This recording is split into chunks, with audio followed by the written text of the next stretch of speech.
Chapter 2: The Barrio and the Castle. If you aren't prepared to die for your dreams, you aren't prepared to live for them. One of the differences between man and the lower animals is that we humans continue to evolve throughout our lives. We have the capacity to make mid-course corrections. We experience pivotal, life-changing events. Men, for example, can be changed forever by experience of war. Women are often transformed by the experience of childbirth. In this chapter, I want to trace the path of my own career and its pivotal points of change. When you understand the origins of my business strategies, you will see more clearly how you can apply them to your business.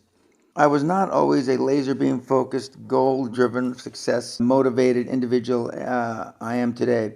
Quite the contrary. I spent my adolescent years in a tough, predominantly Latino East Los Angeles neighborhood, a barrio where you learn street level survival skills early. Our main competitive sport was bar fights with guys from other neighborhoods. Three of my closest friends, Ruben Munoz, Walt Wojak, and Howard Stein, by 15, we were laser beam focused and perfecting our 9-ball pool, getting drunk and getting laid. The last I knew of Ruben, he was serving life sentence in Florida Railford prison for murder. The Peñas had migrated from Spain to Mexico. My grandfather rode with Pancho Villa, and the only photo we have of him, he even looks like Pancho Villa, complete with a droopy mustache.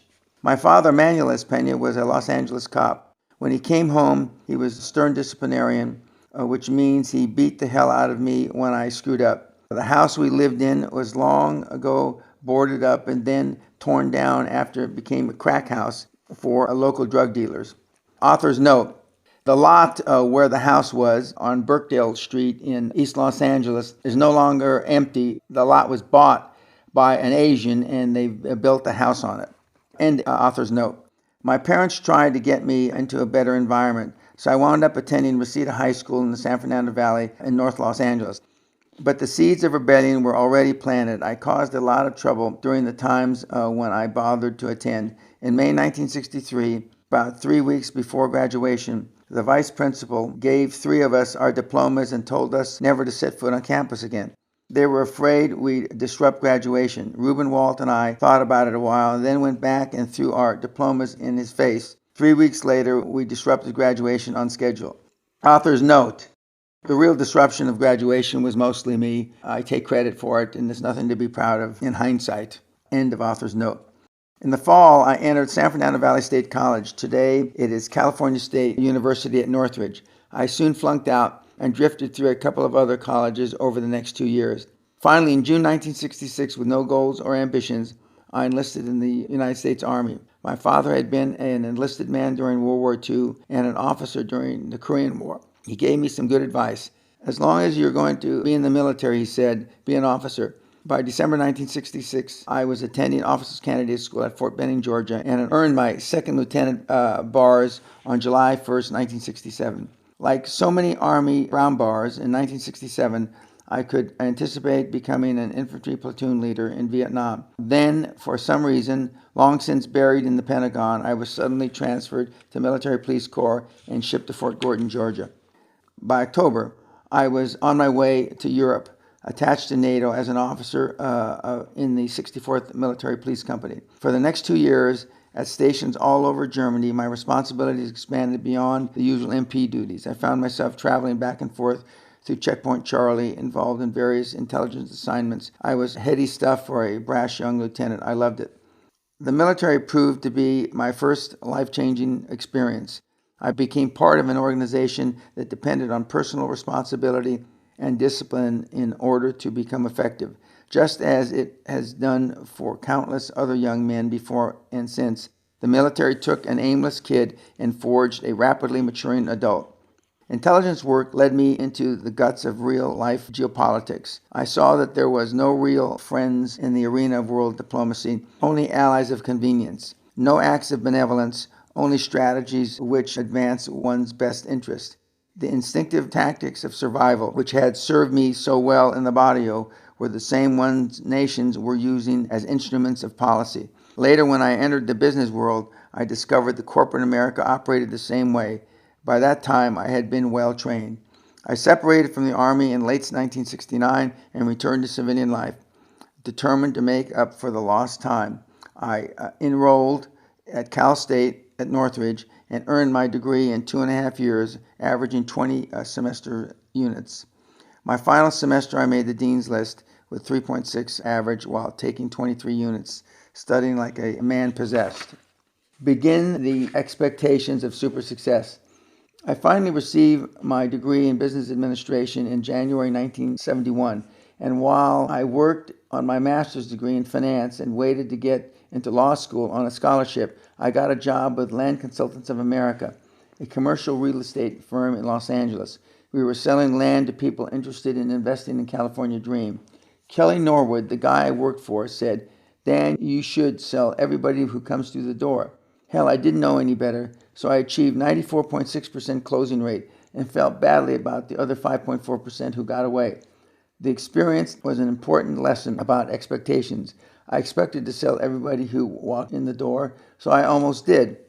But what if my boss had said, "Dan, real estate is tough. A new guy like you should expect to sell no more than 30%. My expectations for success would have been less 1/3 of my real potential.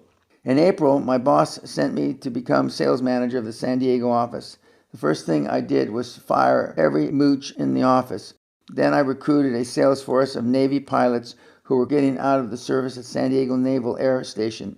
These were shit-hot fighter jocks, Top Guns who had earned their wings over the skies of Southeast Asia. They were assassins in every sense of the word, and I was their leader. I told them how easy it was to sell civilians on the California Dream. You ought to be able to sell everybody who walks in the door, I said. Then I proceeded to train my fired-up team of jocks, and I only had to shift their mindset marginally to turn them into real estate assassins. By the summer, I was making $10,000 a month in sales commission. So even with all this activity, I was flying back and forth to Los Angeles, where I was a commuting graduate student. In late 1971, I decided to start fishing with nets instead of poles, conducting real estate seminars. Instead of training just a few staff people, I was teaching roomfuls of hopeful real estate magnates how to peddle dirt and charging them for the privilege. By December 1971, I was driving my first Rolls Royce and had a Mercedes for a second car. I had long since dropped out of graduate school and forgotten my pursuit of a law degree. In early 1972, I was named vice president of Life Was Beautiful. I started thinking about marriage and shopping for a big home in Lake Encino, a sort of quasi-Beverly Hills community in Los Angeles. Then the bottom fell out. I was about to board a plane to Switzerland on a land deal when I got a call at Los Angeles International Airport.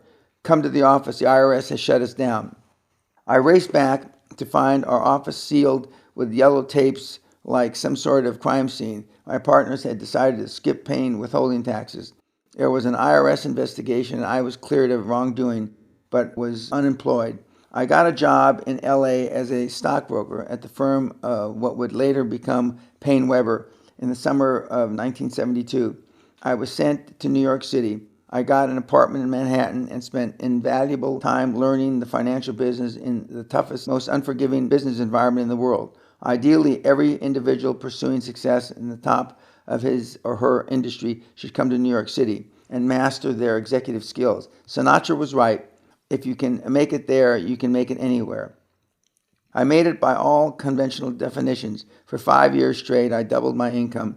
But it wasn't until 1976 I was transformed from a micro thinker to a macro thinker and began to redefine my own success. The one man who turned me around, Jim Newman, became one of my mentors, a concept we'll discuss later chapter. In 1977, I left Payne Weber to join the investment banking firm of Bear Stearns and Company in Los Angeles, where we served as investment bankers and financial advisors for large corporate and private clients across the U.S. and overseas. It was during this period I met the guy named Pat Kennedy. Pat was an oil trader. He made his money moving thousands of barrels of crude oil around in an uncertain oil market. I was intrigued. Then, in 1979, came a second oil crisis of the Saudi Arabia cut its production to boost prices. I had seen a lot of idiots get rich during our first oil embargo of 1973. I quickly decided to make my own ton of money this time around. More importantly, I recognized opportunity when it came. I've long felt that we all have many opportunities presented to us in life, doorways that suddenly open and give us a glimpse of what could be achieved. But because we are preconditioned and so fearful of failure, we stand there each time telling ourselves to let the doorway close, rationalizing our inability to take action. Then the doorway closes forever. Author's note: as I read this, we are again in a massive oil decline. Oil has dropped in the last 18 months from approximately $110 a barrel to currently $35 a barrel, and is expected to even go lower. I never thought I'd see this again, and I use a phrase my dearly departed father would say: Dan, if you live long enough, you see everything at least twice. End of author's note. I left Bear Stearns in February 1979 to become president of Kennedy Industries in Los Angeles. We handled investments in real estate, entertainment, oil, and gas. By entertainment, I mean we found investors to co-underwrite movies, usually in return for getting to rub shoulders and other parts with rising and eager young starlets. I knew as much about filmmaking as I did about the oil industry, and we lost a bundle of money, but we sure as hell had a good time. Author's note: during that entertainment phase, I was privileged, if you want to use the word, to do business with Dolly Parton, Hoyt Axton, Robert Goulet, Tony Curtis, to name a few. End of author's note. In 1980, we formed JPK Industries. I was the CEO, president, and 50% owner. Pat Kennedy used his Irish charm, and I used my business acumen and grit to forge a vertically integrated oil company from scratch. We were running oil and gas exploration and drilling operations, production, crude, refining, and marketing. The decision to go into the oil business, even though I knew not a damn thing about oil, was one of those pivotal points in my career. It didn't matter that I didn't know the oil business. My crude business skills, my years of financial management, and my confidence in being able to focus those abilities in oil industry problems were impetus enough. Besides, if it didn't work out, I'd been unemployed before. Author's note: as I continue to give the Quantum Leap Advantage seminars here at Guthrie Castle, I explain to the kids, and I call them all kids because I'm either old enough to be their father or grandfather, that it doesn't matter how much knowledge you have. And that's what the dream team, the professionals that you'll bring onto your team, will allow you to do. You'll be able to do things that you really don't have a lot of knowledge about. End of author's note. It did work out for a while, and we made a lot of money. It was during this period that I met a gentleman named Constantine Gratsos. Costa was in his 80s at the time, near the end of his life, spent as the chief lieutenant and confidant of a billionaire shipping legend Aristotle Onassis. By the time I met Costa, his old friend had died, and from his suite of offices at the top of the 52nd floor of Olympic Towers in Manhattan, he oversaw the sprawling Onassis empire. Costa took a liking to me, and he became my mentor. He called me his oil expert, and whenever he needed to talk about shipping oil in his tankers anywhere in the world, he summoned me to his office. Author's note: in all the time that I knew Mr. Gratsos, he always called me Mr. Peña. I called him Mr. Gratsos to begin with, then Constantine, and then at the end of his life, I called him Costa. End of author's note. Through Costa, I found myself traveling the world, negotiating oil deals with such figures as Imelda Marcos in the Philippines, Baby Doc Duvalier in Haiti, and Chile's military strongman General Augusto Pinochet. Whenever I was in Manhattan, I worked out of Christine Onassis' office in the towers. Author's note: she had a phone on her desk that had direct lines to the Vatican, the White House, amongst other luminaries, and I would push the buttons and pick up the phone, and when they'd answer, I'd hang up thinking that they'd know that it was me calling. End of author's note. This was all intoxicating experience for a 35-year-old or wise-assed oil industry novice. It also led to probably the most unlikely international adventure of my life, one which for years was closely held secret for reasons which will soon become apparent. Looking back to write about it so many years later, it almost seems like a dream or a late-night B-movie. To my family, it was a nightmare of apprehension, a living hell of dark plans and shadowy figures of which she only has frightening memories. Haiti was known to have oil deposits, but oil had never been produced there because of a lack of expertise and capital. Although Costa was negotiating with Duvalier for oil shipping rights, he detested Baby Doc tyranny and how he kept his nation impoverished while he moved tens of millions of dollars into his own Swiss private account. Costa, in the finest Greek tradition, was a fierce believer in democracy. So in the early 80s, he decided simply to remove the Duvalier regime. Although he conceded that thousands of people could be killed during the armed invasion, he calmly justified his idea with a rationale that usually began, when human rights are at stake, sacrifices are required.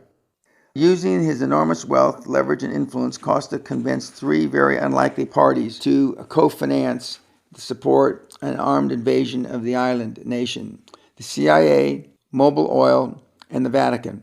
Mobil Oil would in turn get an exclusive on the oil market, while the Vatican was interested in reestablishing the influence of the church. One day I was sitting in a planning meeting in Costa's office when he turned to me and said something to the effect of, "Mr. Peña, you were an army officer, weren't you? You were in intelligence, were you not?" "Yes, I had been," I admitted. "Well, why don't I put you in charge of this project?"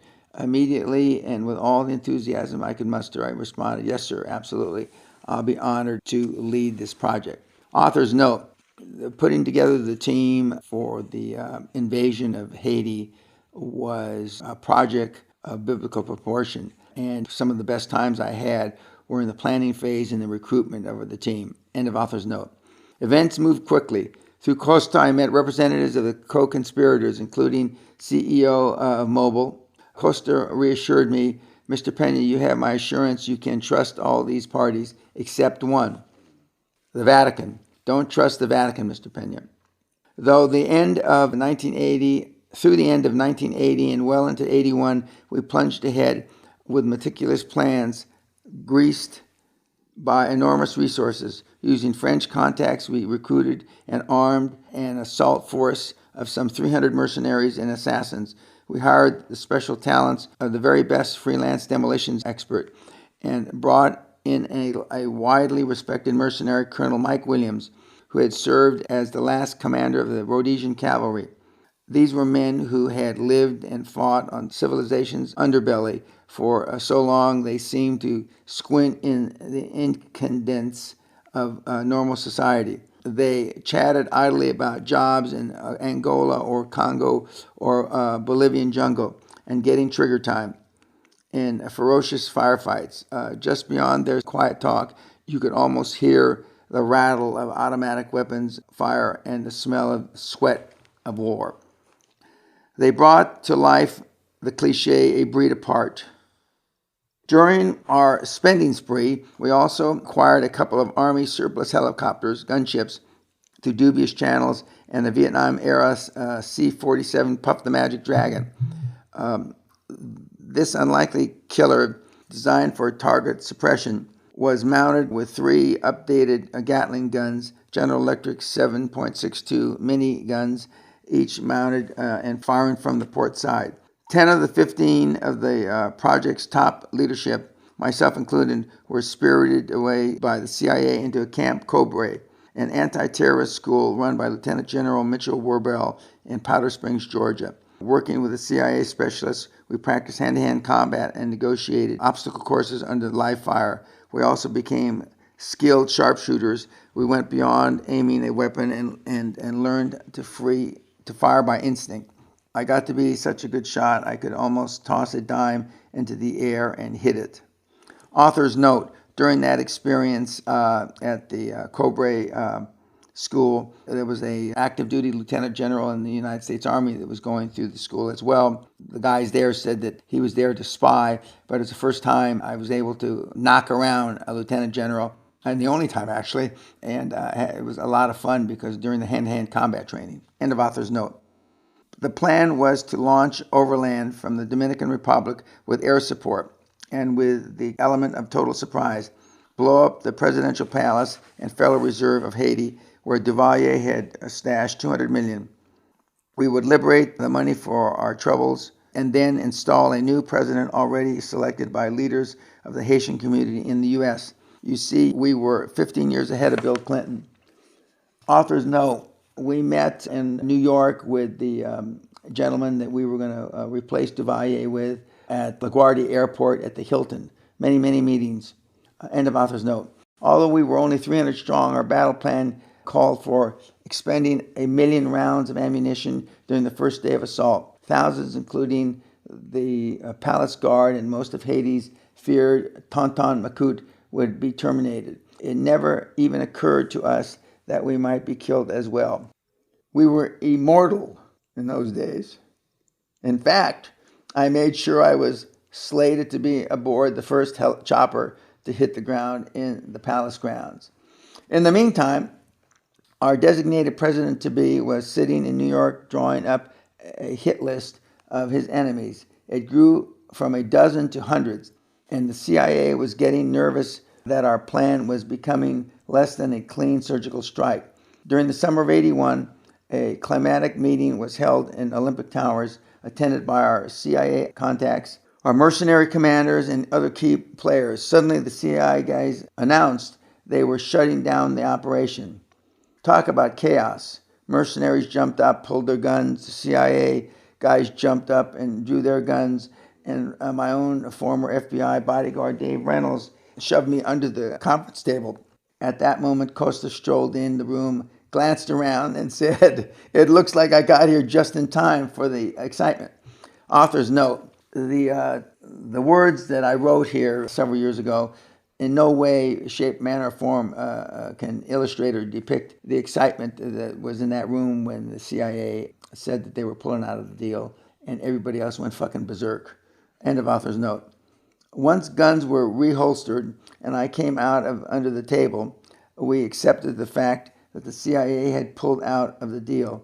Then they added, should our mission fail and we are captured, they would deny all knowledge of us and the project. And oh yes, they were keeping the money. Now we were furious. I told them to get the hell out and that we were going to hit Haiti without them. Author's note: I didn't voluntarily get knocked under the conference table. My bodyguard, former FBI guy, was a world-class wrestler from University of Colorado, I believe. He flipped me and knocked me under that. Otherwise, I would have been on top of everybody like everybody else. End of author's note. Weeks later, I was bound from LA to the Dominican Republic with a stopover in Miami International. Every element was in place. I had a message waiting for me in Miami that if we insisted on proceeding with the operation, that every leader would be whacked by the CIA. We would just disappear without a trace. The project was dropped, and my friend and mentor Costa Gratz passed away peacefully a short time after. It finally emerged that no less than Jimmy Carter's Secretary of State, Cyrus Vance, had squashed the project. Years later, at a wedding of one of our conspirators, I ran into Cyrus Vance in the receiving line. I introduced myself, and he said, "You really screwed me, Cy." The man was taken aback, of course, but said nothing as I continued. "You owe me, Cy. Haiti, 81, remember?" He stared back and never said a word. By the way, the Vatican pledged $250,000 to the project, and I learned then and there that when a mega successful mentor warns you that you're about to get screwed, you either heed his advice or bend over.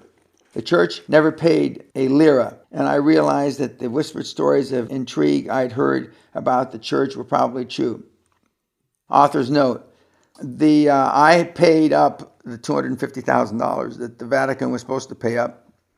And at that time, I learned a very hard lesson. And when I tell my mentees now that I suggest that they don't do something or to be careful, what I'm really saying, listen to me, you fucking moron. I know what I'm talking about. End of author's note. On February 28, 1981, newly inaugurated Ronald Reagan decontrolled the price of oil, removing artificial price support. That same year, while I was involved in the Haiti project, Pat Kennedy decided he wanted to take $1 million out of our company tax-free and unreported. Actually, he didn't want his wife to know about it. I had been burned once before by unreported taxes, so I wouldn't let him do it. A proxy fight ensued, and I was ousted by my partners on January 7, 1982, a week after Dan Jr. was born, my first son. I was unemployed again, but getting used to being thrown out of my ass. Create order from chaos and making a killing. But now I had oil in my blood. My brief initial experience in the exciting arena had confirmed that there was a hell of a lot of money to be made in the industry like this, which at the time was in chaos. In fact, the most valuable lesson I learned from the whole period is still true today. Find an industry in chaos, going through the agony of cataclysmic change, bring order to that change, emerge from the battlefield chaos with a company that provides order and leadership, and you'll make a ton of money. Again, author's note. The same thing is happening right now, again, in the oil business, with oil hovering around $35 a barrel. Thousands of men and women are being made unemployed across the world that are supplementary, ancillary, or complementary industries to oil. End of author's note. Here's an example. A dozen years ago, the entire field of interactive communication was in absolute chaos. The so-called information superhighway was being built outright across an uncharted frontier with no place in specs. Young geniuses working in their garages developed technology that runs our world today. Then, as savvy entrepreneurs, they went out, found the money, and created the empire. They set up precedents with imagination, innovation, and guts, then sat back and counted their money while the rest of the pack ran to catch up. Ask Ted Turner about network TV. Ask Bill Gates about universal software. Ask Netscape about web browsers. How many short years ago was it that Google was a theoretical number beloved by nerds? That Dell was a publisher of comic books, and Yahoo was something cowboys yelled during sex. With a growing network of contacts and sources in the oil industry, I decided to go into the business for myself. So on Friday, July 13th, 1982, I founded Great Western Development Corporation. At least I'd never be fired again. When you're looking to increase revenues quickly, who are the dumbest people to do business with? Why, the morons who buy those $750 ashtrays, of course, the United States government. I immediately contacted the Defense Fuel Center, the U.S. Department of Defense. The agency bids contracts every February and October to buy JP4 and JP5 jet fuel and diesel fuel. We started Great Western Development, GWDC, with $1,000. A friend of mine, Bob Anderson, a retired Texas oil man, former Secretary of the Navy, chipped in $180, and I paid the remaining $820 to bid an initial $20 million contract. I later paid Bob back his investment. I was working in my infant son's bedroom with a spare telephone and a leased fax machine. That was the total extent of GWDC, Great Western Development Corporation. The beauties of a joint venture, other people's money, and other people. But not even the government does business with a company they've never heard of, with no track record. That's when I put together my first joint venture. I tracked down a Marion refining company located in Mobile, Alabama, a firm that currently had an excess fuel capacity. That means they had more time to refine crude than they had crude coming in to refine. The head of the Marion was a retired Army man, so we struck up a relationship based on our common military background. Author's note, he was a retired one-star general who coincidentally had graduated from OCS in the same brigade, 5th Battalion at Fort Benning, Georgia, that I did. End of author's note. For the pay-for-shufflers of the Defense Fuel Center, Marion Refining was a known entity. Partnering Great Western with Marion gave us an instant track record. As a result, we landed 3 fuel contracts totaling $50 million. Now, with government contracts in hand, GWDC was on its way. Suddenly, we were perceived as a company to do business with, and as you've heard over and over, perception is reality.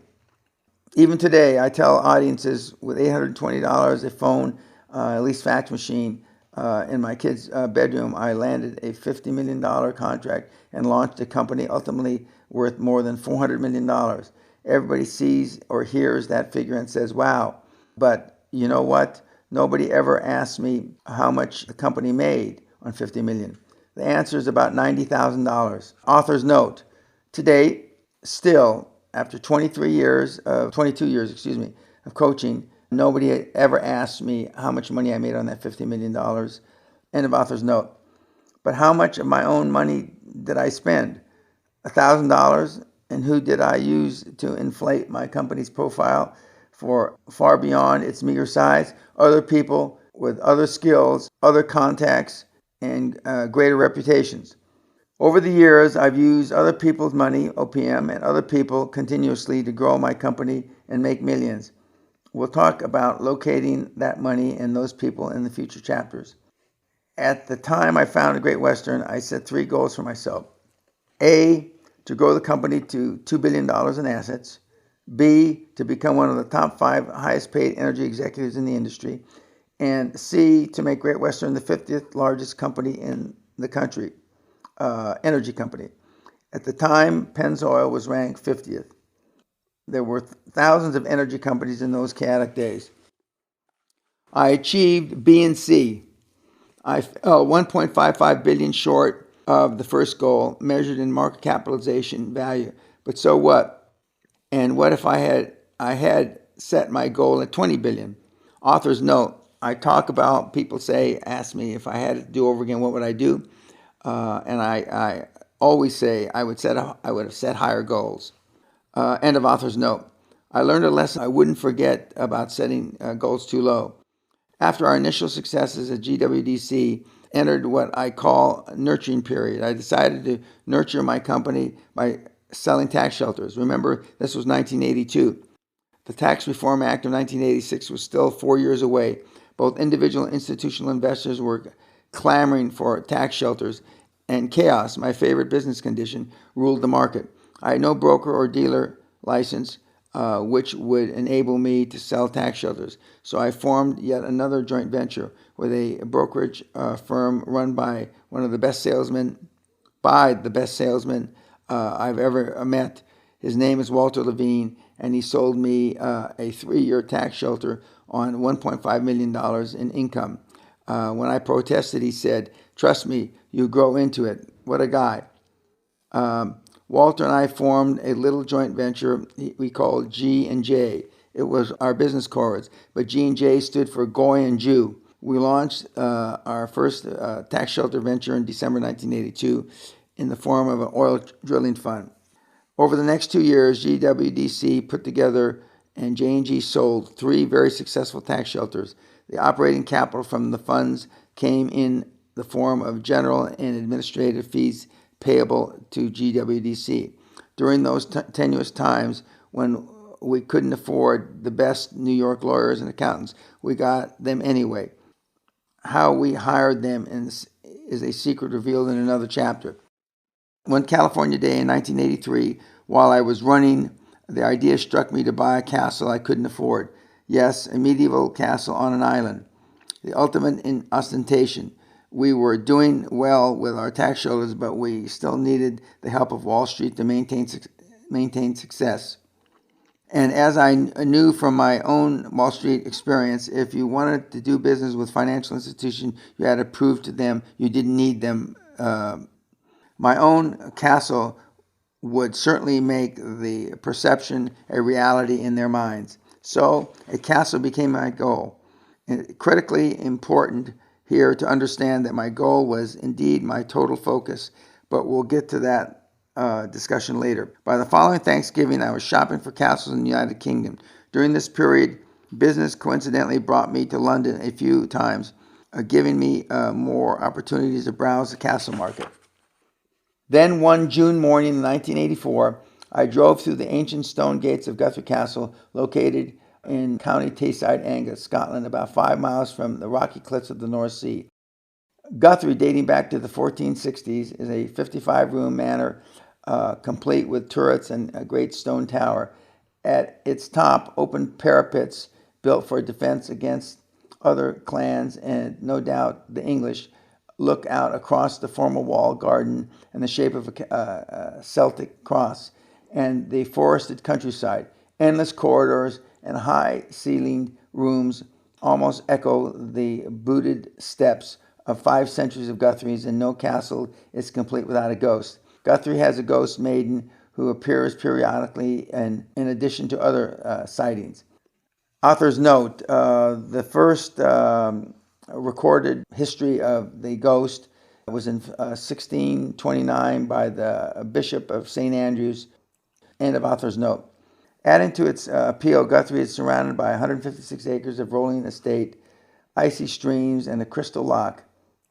Perfect for my own golf course, I thought. I made my first offer within days. After negotiations, I made my final offer in August, which was accepted. The interior was stripped of every stick of furniture and decoration. Even the fireplace mantels had been yanked out for auction to pay taxes. The castle was destined to be razed had I not bought it. It took a year of living in chaos to rewire, replumb, re-roof, renovate, refurbish, and refurnish, decorate the place in time for my 40th birthday in August 1985. I made a lot of local antique dealers and decorators wealthy during that year-long buying spree. The result is an historic castle that is at once an elegant showcase of finer decor and warm sanctuary in the gentle hills of Angus. As far as the island in the dream, we occupy not an island, we're on an island. It's called Great Britain. It occurred to me how far I had come during my first 40 years, from Latino punk in the hard streets of the urban barrio to the laird of my own castle in the peaceful Scottish countryside. Here, secluded in such timeless surroundings, I could ride my Arabians or just walk the grounds in the crisp northern air, renewing my strength and spirit. I would need that strength for the greatest adventure of my life that has just begun. Author's note. I spoke of my 40th birthday, getting it ready. Well, we've just completed my 70th birthday, 30 years later. The castle has been renovated arguably 5 times since I bought it, most recently by my lovely wife, Sally. And again, it's had a almost total makeover. And we are again, coincidentally, in a chaotic time for oil, as I've already mentioned, and there are going to be fortunes to be made.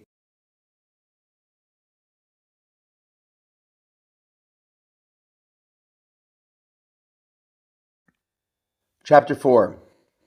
Getting comfortable with high performance. Success can be as frightening as failure. Begin preparing now for the new style and tempo of life that will come with success. Practice makes comfort. Forget perfect.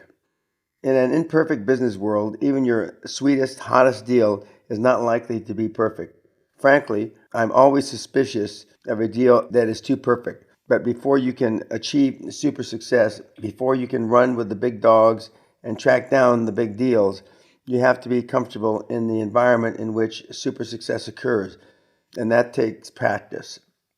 So let's talk about getting comfortable with the idea, the people, the setting, and the actions associated with high performance and super success. When I was starting out, I knew I was going to be successful. I knew it because I told myself that constantly. My success, really big success, was not some vague wish, some idle fantasy. It was my goal set in concrete, my inevitable destination.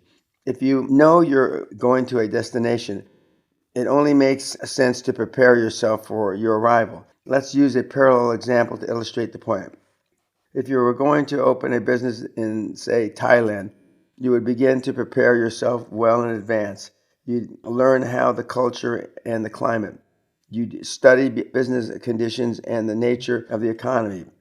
You'd probably take language lessons and practice speaking some basic Thai. You'd find some Thai people and talk to them. You'd no doubt visit Thailand, getting every insight you could into how Thais think and what they value and how they do business. In other words, you'd be practicing your new life so that once you arrive, you'd be as comfortable as you'd always been there. Super success is the very way, a different place with a different life that will be totally new to you. Your business will make different demands on your time and skills. You'll be moving in different circles of friends and associates with different interests than those of the present company you keep. So you need to begin getting comfortable with all these differences now. Expand your comfort zone. I mentioned Jim Newman in an earlier chapter. Jim, founder of PACE, was a brilliant man, a behavioral scientist whose message and motivation have had a profound impact on my life. In fact, for 20 years before his death in 1997, Jim was my mentor to me, a topic I'll discuss later. Jim originated the concept of comfort zone, a term which is now part of our language. An individual comfort zone is the area in which he or she performs most capably because the person is comfortable in that area, or at that level, or that intensity of activity or pressure. One's comfort zone is not fixed forever, like a locked thermostat. You can expand your comfort zone by pushing its limits, by having experiences beyond its perimeter. The problem with many people, mostly the doofuses who tell you that you can't do this or that, is that they stay encased in a limited time zone they've created just to continue to breathe. Most Americans, for example, live in the same state, work at the same job, have the same friends, and take the same vacations all their lives. Their comfort zone is like a coffin in which they live until they die. Since I knew my destination was to become a stratospheric success, I began preparing early. As I mentioned earlier, I joined a club I couldn't afford in order to hang out with retired CEOs who talked about the deals and intrigues of their careers. I bought a Rolls Royce and a Mercedes to see how it felt traveling in style like a super successful person. I drove around expensive neighborhoods looking at the homes, mansions, really, that I knew one day I could afford. Because I realized that perception was reality, I bought the finest suits from the best tailors so that every first impression I made when I walked into an office was one of high performance individual who was comfortable with success. In other words, I practiced being successful with as much determination as a world-class athlete practices his skills. It's true, like a moth to the flame, money gravitates to those who know how to handle it with class. Beginning a high-performance super success is a learned behavior. When I was around high performers such as Costa Gratsos, I observed how they acted and reacted to the pressures and problems of business. I watched them stay cool under fire or go into a rage if more dramatic action was appropriate. Just as importantly, I listened very carefully to what they told me about the practices and politics of super success because I knew they had been there. And when my time came, I was determined to be just as comfortable as they were in performing under incredible tension, in making hard, far-reaching decisions, in committing millions and ultimately hundreds of millions of dollars with a signature, or in handling high-wire negotiations without a net, without a blink. I saw how they earned their penthouse towers, stretch limos, and exclusive clubs, and I wanted to be comfortable with this side of super success as well. What are the alternatives to expanding your comfort zone? Boredom, anxiety, even fear, and the certain death of any growth potential for your company and most assuredly you. Have you ever seen fear in the eyes of an opponent or enemy? It could have been in a boxing ring or on the football field or even on the battlefield.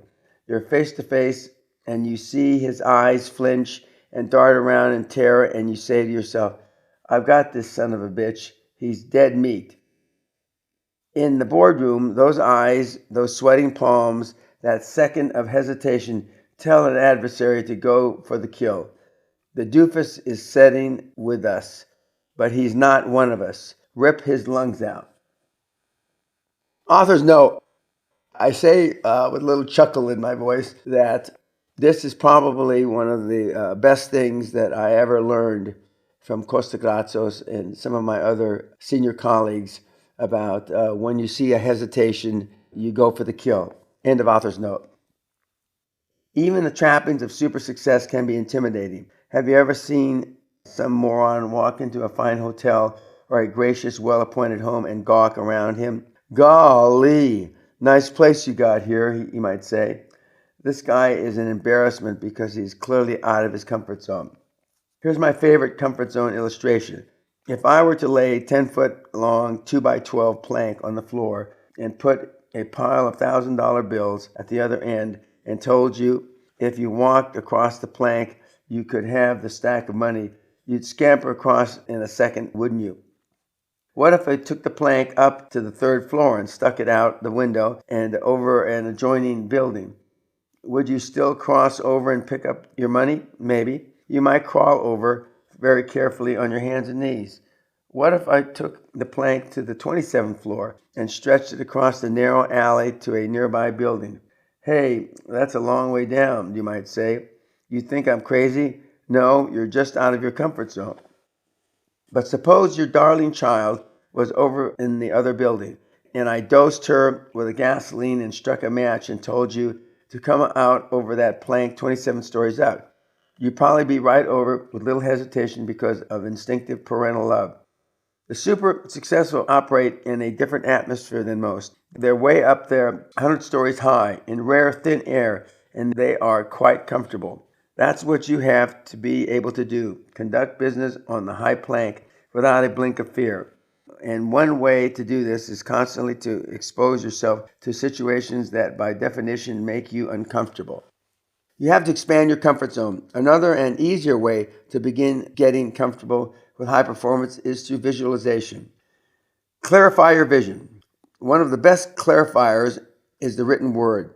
If you talk about an idea or a plan to a dozen people in the same room, you create a dozen impressions of your plan. But if you write it down, one plan exists for a dozen readers. Similarly, in order to clarify your vision in your own mind, write it on a piece of paper. The act of committing it to paper takes the ambiguity out of your idea. You see it before you, perhaps for the first time. Then tuck that piece of paper in your wallet and carry it with you day after day. It becomes as much a part of you as your driver's license or your health insurance card or your credit cards. John Gale wrote, "If you don't think about the future, you won't have one." That's another way of saying that if you aim at nothing, you'll hit everything every time. But beyond thinking about it, you just must visualize the details of your future, not just the generalizations. Besides, you don't have to know how you're going to get there, but you need to know where you're going. On May 25th, 1961, President Kennedy issued an incredible challenge based on his own vision. He said, "I believe that this nation should commit itself to achieving the goal before this decade is out of landing a man on the moon and returning him safely to Earth." At that time, NASA was a fledgling agency with an unimpressive launch success rate. The previous month, Yuri Gagarin had become the first space traveler to circle the Earth in orbit. Kennedy had no idea how the U.S. planned to land on the moon, but his vision illuminated the way, so that 8 years later, that vision was fulfilled. This, by the way, is also the best example I can cite for quantum leap thinking in macro management, but we'll discuss these concepts in later chapters. Focus so clearly that the day your vision becomes reality, you experience déjà vu, the distinct feeling you already had been there. On April 13th, 1997, a good-natured 21-year-old kid in a red polo shirt stunned the world by winning the Masters tournament at Augusta, Georgia, with a record-breaking 18 under par. Everyone was surprised, but not Tiger Woods. He'd been visualizing the moment all his life. Earl Woods, his father, said he's been talking about winning the Masters since he was 5 years old. In his first on-camera interview, Tiger said he didn't have an acceptance speech prepared because he'd only visualized as far as the 18th hole of the final round.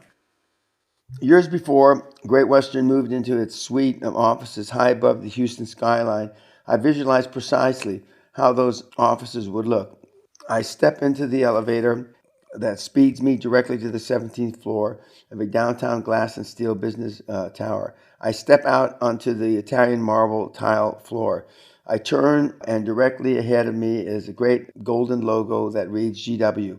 Underneath it sits a beautiful blonde receptionist. I turn left and walk down the long corridor at least 150 feet past the offices of associates until I reach the corner of the building. There, with the full glass walls on two sides, is my office, complete with a large mahogany desk, richly paneled walls, spacious conference room, library, bar, and executive lavatory. When the day came in 1987 and we opened our 44,000 square foot corporate headquarters in downtown Houston, I pushed an elevator button and the above sequence unfurled before me just as it had in my mind for all those years. As my shoes clicked across the cool Carrara marble toward the young blonde receptionist, I felt not so much a feeling of achievement as the one of closure. of touching the vision which had already been so real for so long. I knew it because I had visualized it down to the smallest detail. It was the fulfillment of a dream. It was coming home.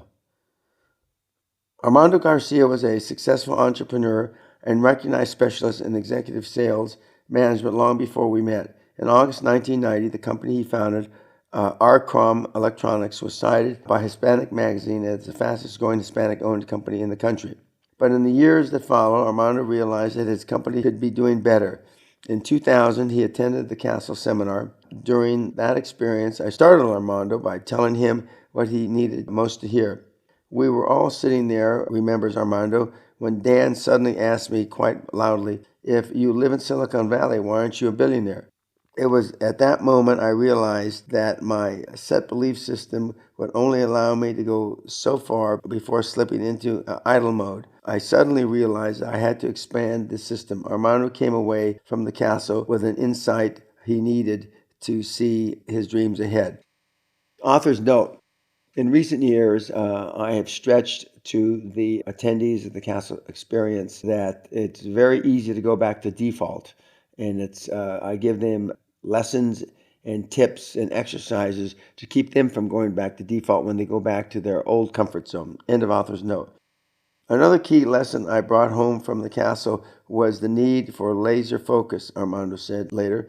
I immediately applied this lesson to sharpening our product mix and increased our sales by more than 30%. After he closed Arcom during the dot-com bust, Armando purchased a struggling software company called BottleSoft. He subsequently lost about $1 million and lots of sleep, but has since integrated another Peñaism into the business, thinking, investigate before you invest. More recently, Armando has been practicing growth through acquisition with greater wisdom, prudence, and determination, and has purchased 2 companies to fuel the growth of his computer networking business, Dicard Networks. 5 credos of success. Since the late 70s, I've carried on my person what I call my 5 credos. It's the truth. Every month I copy them down on my day timer. They are an excellent framework for expanding and maintaining your comfort zone in a heady realm of super success. Number 1, yesterday's dreams are today's realities.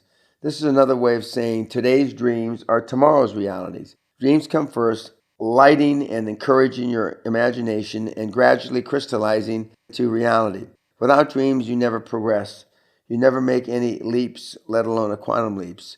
Instead, you trudge through life, taking whatever chances come along. Like the song says in the musical South Pacific, if you don't have a dream, how are you going to make a dream come true?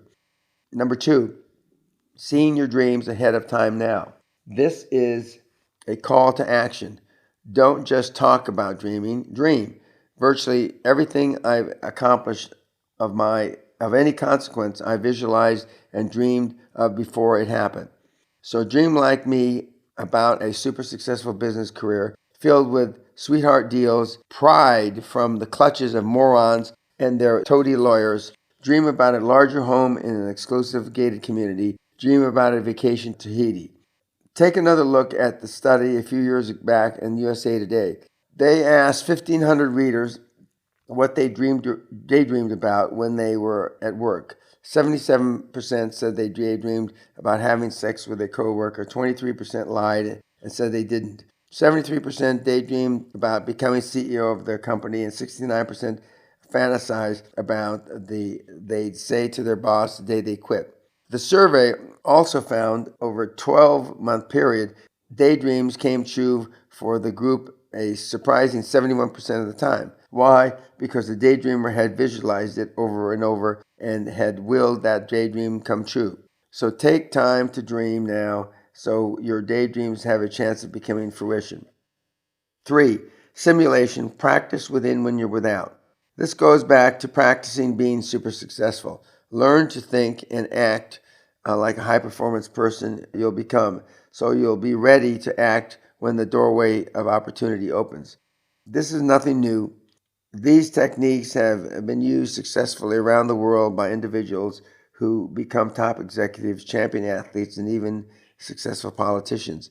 It's also been said that Bill Clinton practiced being president from the moment he met JFK at the White House as a high school student.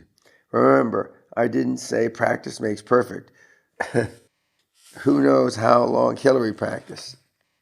If your goal is to become chairman of the board, start by chairing the committee or activity. Whether it is in your civic club or church, volunteer to assume the responsibilities of position. Practice being the chairperson until you're finally appointed or elected. You discover quickly that when you want to work or want to take responsibilities in an organization, everyone moves gingerly out of the way so you can do it. You want the job? Be my guest. Life itself is like that. Most people don't seek more responsibility, more work, more success. They're humming along nicely at their own comfort level. Thank you, but they'll be glad to get out of the way if you want to hustle. In the early 70s, I volunteered to be in the board of directors of my California State University Northridge Alumni Association. I ultimately became chairman of a key committee. The experience of stepping up to the plate and practicing leadership and success was invaluable later in my career. 4. Act as if there are no limits to your abilities.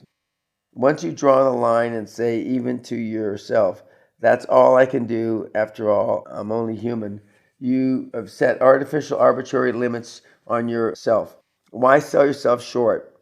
So many times I've pursued a course of action long after my associates have given up, and every time I've achieved more than I would have if I had just dropped when it seemed prudent to stop. Even now, as I write this book, I am planning a mega project which had been written off by everybody years ago. In fact, I plan to write another book devoted to can't do projects and call it You Can Do That.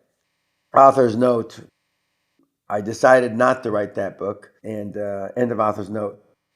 This credo reminds me of an interview I was giving to the Financial Times in London, arguably the best financial newspaper in the world. I was asked how Great Western had been able to buck the energy depression to become the fastest growing energy company in the United States. I fired back without hesitation. We at Great Western created positive occurrences in our minds and acted as if we had no limits to our abilities. The reporter shrugged his shoulders and in the subsequent article reported me as saying Great Western has no limits. Our stock price jumped 15% the next day. You see, when you act as if you have no limits to your abilities, it becomes a self-fulfilling prophecy. And remember, and like a moth to the flame, money gravitates to those who now know how to handle this class. Author's note: as I read this book again for my devotees and mentees, oil has broken $30 a barrel and sits in the $26, $27 range, and the financial markets are in collapse. I never thought I'd live to see the same type of collapse in oil price as I lived through in the 80s. End of the author's note. 5. Enthusiasm comes from the Greek word ethos, which means God within. Regardless of your beliefs, you have the ability to draw special power from deep within when you harness enthusiasm. Enthusiasm generates the passion, energy, and determination to succeed that are absolutely necessary to achieve high performance. You can't borrow enthusiasm. Your enthusiasm can't come from deep inside your business partner or your spouse. You must generate your own fire and carry its flame yourself. Ask yourself the question: have you ever known a successful person who wasn't enthusiastic? Remember, a man can succeed at almost anything for which he has unlimited enthusiasm. One of my most enthusiastic individuals I know is a Canadian named Andrew Reid. Andrew is a born adventurer and sportsman. In the early 90s, associated with the world's largest outdoor adventure company, he conducted executives into mountains and up the rivers in Canada. Always ready for the challenge, Andrew and his colleagues pulled together a dragon boat team in the summer of 2000, and just 3 weeks later captured gold in the 500-meter European Dragon Boat Championships. As Andrew sees it, every day is a race day. With that level of excitement, that quest for adventure driving his life, Andrew became one of the most successful graduates of the Castle Seminar. He writes, within a few months of taking the QLA, I had tripled my access to funding, made much bolder choices around growth, and helped turn my racing team into one of the fastest in the country. Today, Andrew is the biggest fish and CEO of Big Fish Interactive. one of Canada's fastest growing training and consulting firms. Aside from being super successful, Andrew is having the time of his life. Here is a part of a letter I recently received from him. I'm having a blast these days as I'm the high performance coach of several directors at international finance firms here in Canada. These days, I receive special invites to executive events to share my message for the positive competitive change. My approach has been training on entrepreneurial thinking at these finance companies. The past is over. Time for the new thinking model or just new behavior. The QLA program is a strong influence on these new thinking models. Having fun in this very interesting time, and the word is getting out. Today, Andrew is the biggest fish, the CEO of Big Fish Interactive, one of Canada's fastest growing training consulting companies. Author's note, a few years ago, I and my wife, Sally, flew to attend his wedding on an island off the west coast of Canada. And subsequent to that, a couple years ago, he had his first baby. End of author's note.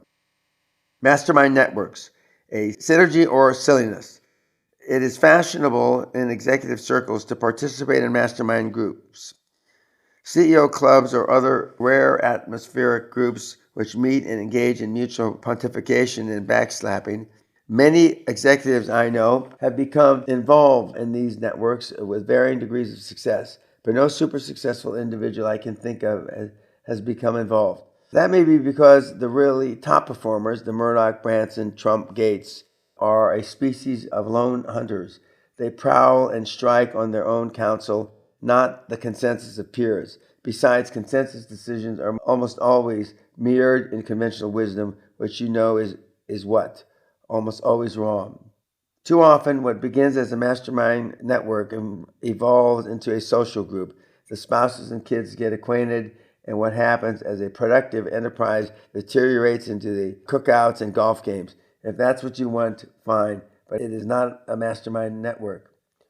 With that caveat in mind, the rising top executives, entrepreneurs, or CEO can benefit from a mastermind group to the extent the other members have much to offer as they are willing to take from this relationship. In fact, if your mastermind group will work if your members bring to the group different areas of expertise. If your group consists of 5 number crunching financial types or 6 executives from one industry, you've limited your base of expertise and potential from a wider perspective on problems you may be seeking answers to.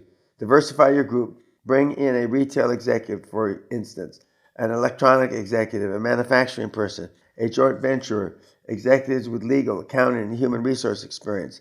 The wider your pool of expertise, the deeper the well from which you draw valuable knowledge.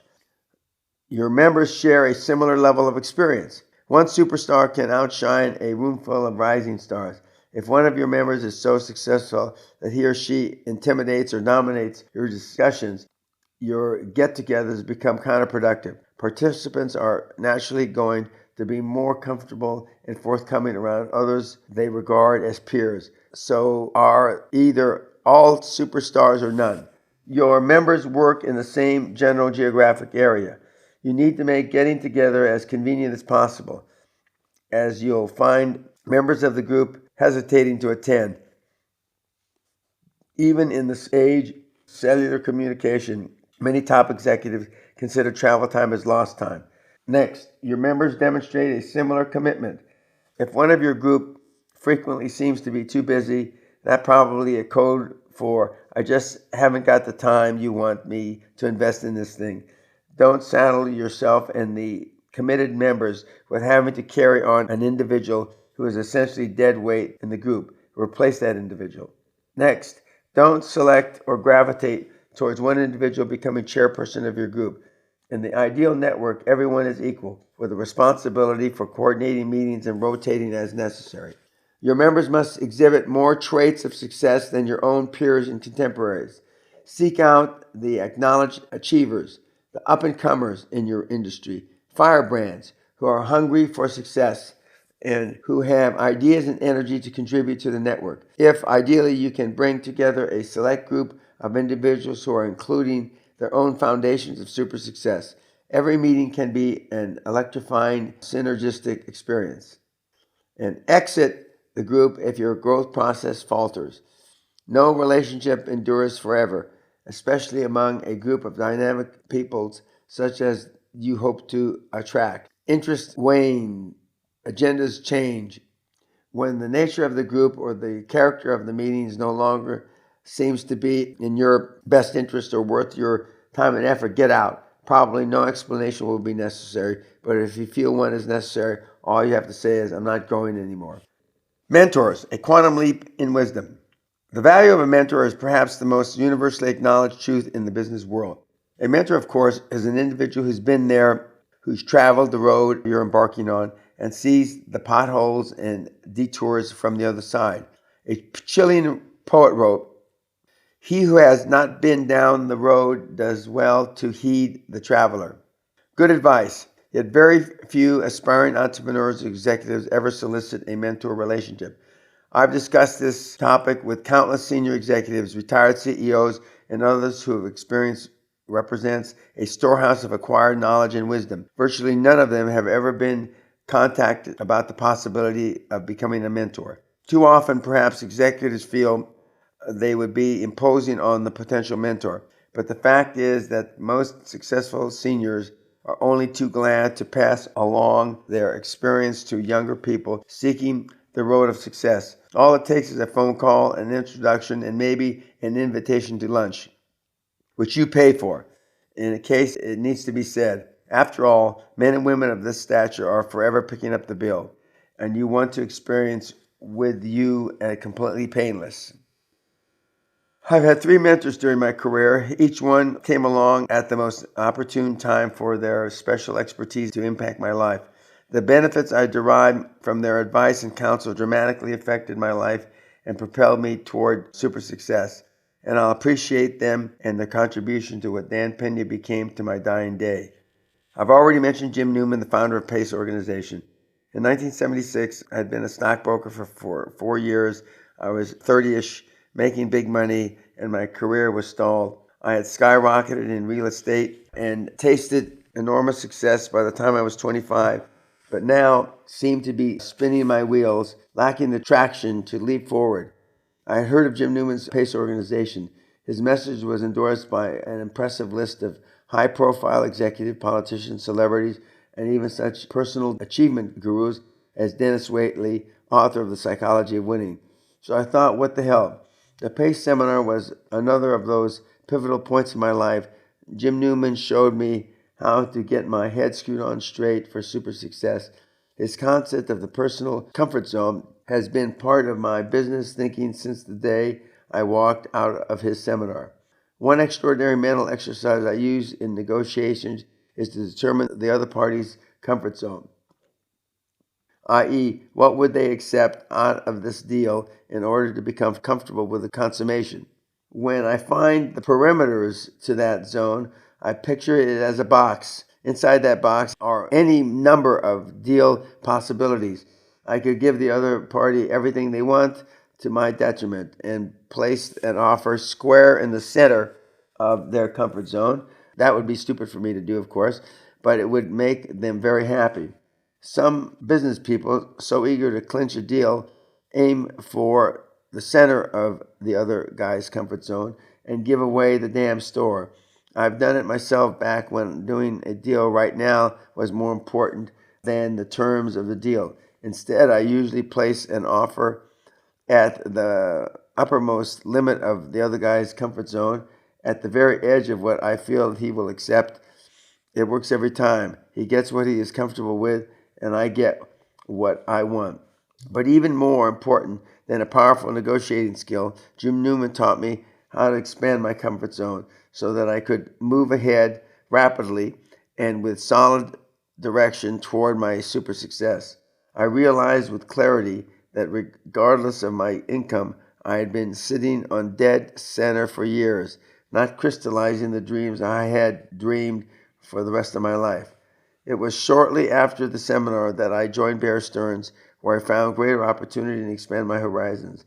And after attending PACE alumni seminar in late '78, I left Bear Stearns to become an oil man and would propel me to super success in the life of the rich and famous. I've often returned to Jim's methodologies over the years. I recommend very few people in the personal and financial development business, but he is one. He was truly a grand master teacher of motivation, and I'm proud today I'm out of Jim Newman's pace stable of mega successful. Until his passing, Jim lived in the semi-retirement hills of North Hollywood, occasionally holding a seminar or consulting with selected corporate clients. I cherished his friendship. The next mentor was an oil man named Jerry Ormond. It was the late 70s. I was in the oil industry and it was in chaos. My favorite condition for an industry, remember? Pat Kennedy and I had formed our relationship to capitalize on energy crisis by building an integrated oil company. The federal government, in order to encourage oil exploration by every moron with a drill bit, was granting special dispensation for small refiners producing below 50,000 barrels a day. We used the money we made in refining to help build our energy conglomerate. The hills were alive with the sound of drilling, but wildcatting, the business of independent oil exploration and production, is a risky venture. Just like the gold rush days of the late 19th century, there was precious few glory holes and a shitload of dry holes. Probably 95% of wildcatters went belly up after dropping all their capital, and anybody else's they could lay their hands on down dry holes in the middle of nowhere. The big oil companies were making tons of money, of course. They jacked up the price of oil with the usual bullshit excuse of supply and demand and generated the funds to drill more holes than termites. If the big companies were the battleship of the oil industry, the legions of wildcatters were the PT boats buzzing in and out, trying to turn a quick profit on the scraps and droppings that an ExxonMobil couldn't give a damn about. As a novice oil man with visions of becoming an oil tycoon, I was introduced to Jerry Ormond, founder and chairman and CEO of Ormond Industries, Dallas. Jerry could have been a prototype for Jack Ewing. His daddy was an oil driller and he roughnecked in the oil fields from the time he was a teenager. By the time I met him, Jerry had operated rigs in Kuwait and Saudi Arabia and out of an office in London, negotiated oil contracts across Africa from Egypt to Libya to Congo.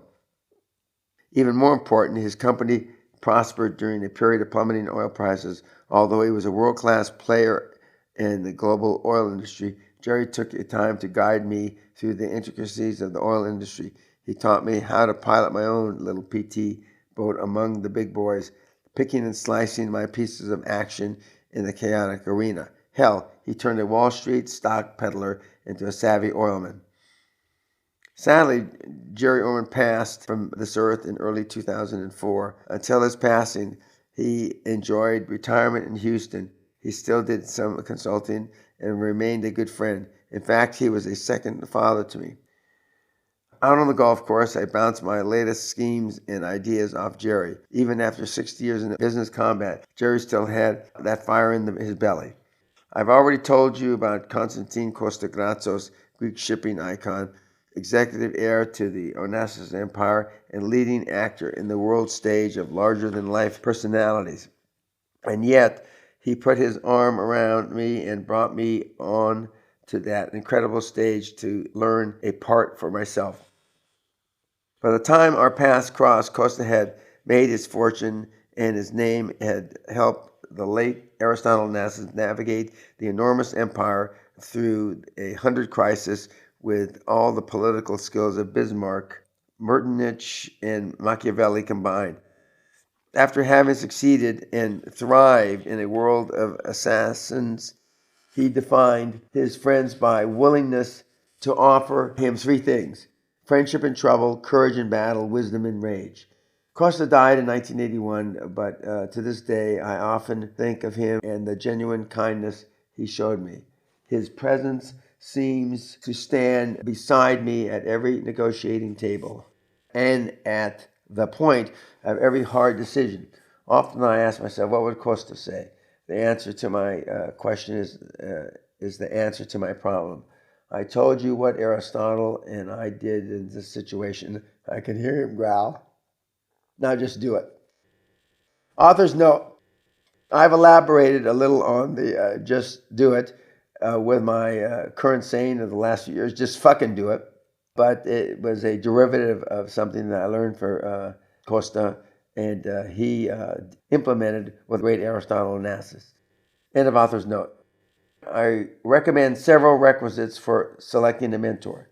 Choose an individual significantly more successful than you are, a person who has been there, done that, and can shed the wisdom of vastly more experience on your present problems and situation. Seek a senior person who you genuinely like and respect. Those are two different requirements. We all know people we respect for their success, but don't like as individuals. A close camaraderie can only develop through personal amicability. Your mentor should have achieved success in the same field or endeavor as your own, although this is not mandatory. Often, the lessons you learn from your mentor deal with human relationships, decision making, and financial strategies which transcend specific industry problems. You and your mentor should share common interests beyond the business milieu. Some of the best advice I ever got was on the golf course. Mutual interests and pleasures provide a relaxed environment for you and your mentor to unwind and explore ideas. Minds often work most productively together when you allow them free run of a tennis game or out of the office activity. Andrew Reid summed up the advantage of having a strong mentor. He concluded, "You can't be the best, you're not learning from the best." Putting that thought in the terms of his own life, Andrew said, "During the QLA course, I knew I had met the legitimate mentor who had been there and done that. With dance techniques, I found the tools to make my reality as big as my dreams. The best way to become a bigger fish is to be trained by one, and sometimes that resource is found in a castle." In summation, then, get comfortable with super success before you achieve it by practicing to expand your comfort zone, clarify your vision without focusing on how you'll bring the vision to reality. Instead, focus on the details of how the reality will look and feel, and step towards clarification. Write down your vision and carry it with you so that it becomes part of your being. Consider participating in a mastermind network if you feel it meets acceptable criteria and you can benefit. Then ultimately, don't hesitate to exit the group if your own growth process stops. Finally, seek out a mentor. Some of the greatest minds in the business world are available and would be delighted to become mentors if you pick up the phone. Author's note. My feelings about mastermind groups have even got more strong. You don't see hardly any high performance people that participate in them. Eagles fly alone. Enters of author's note. Now that we've talked about how you can condition your own mind and prepare it for super success, let's turn to how you prepare others to see the same successful person you do when you look in the mirror.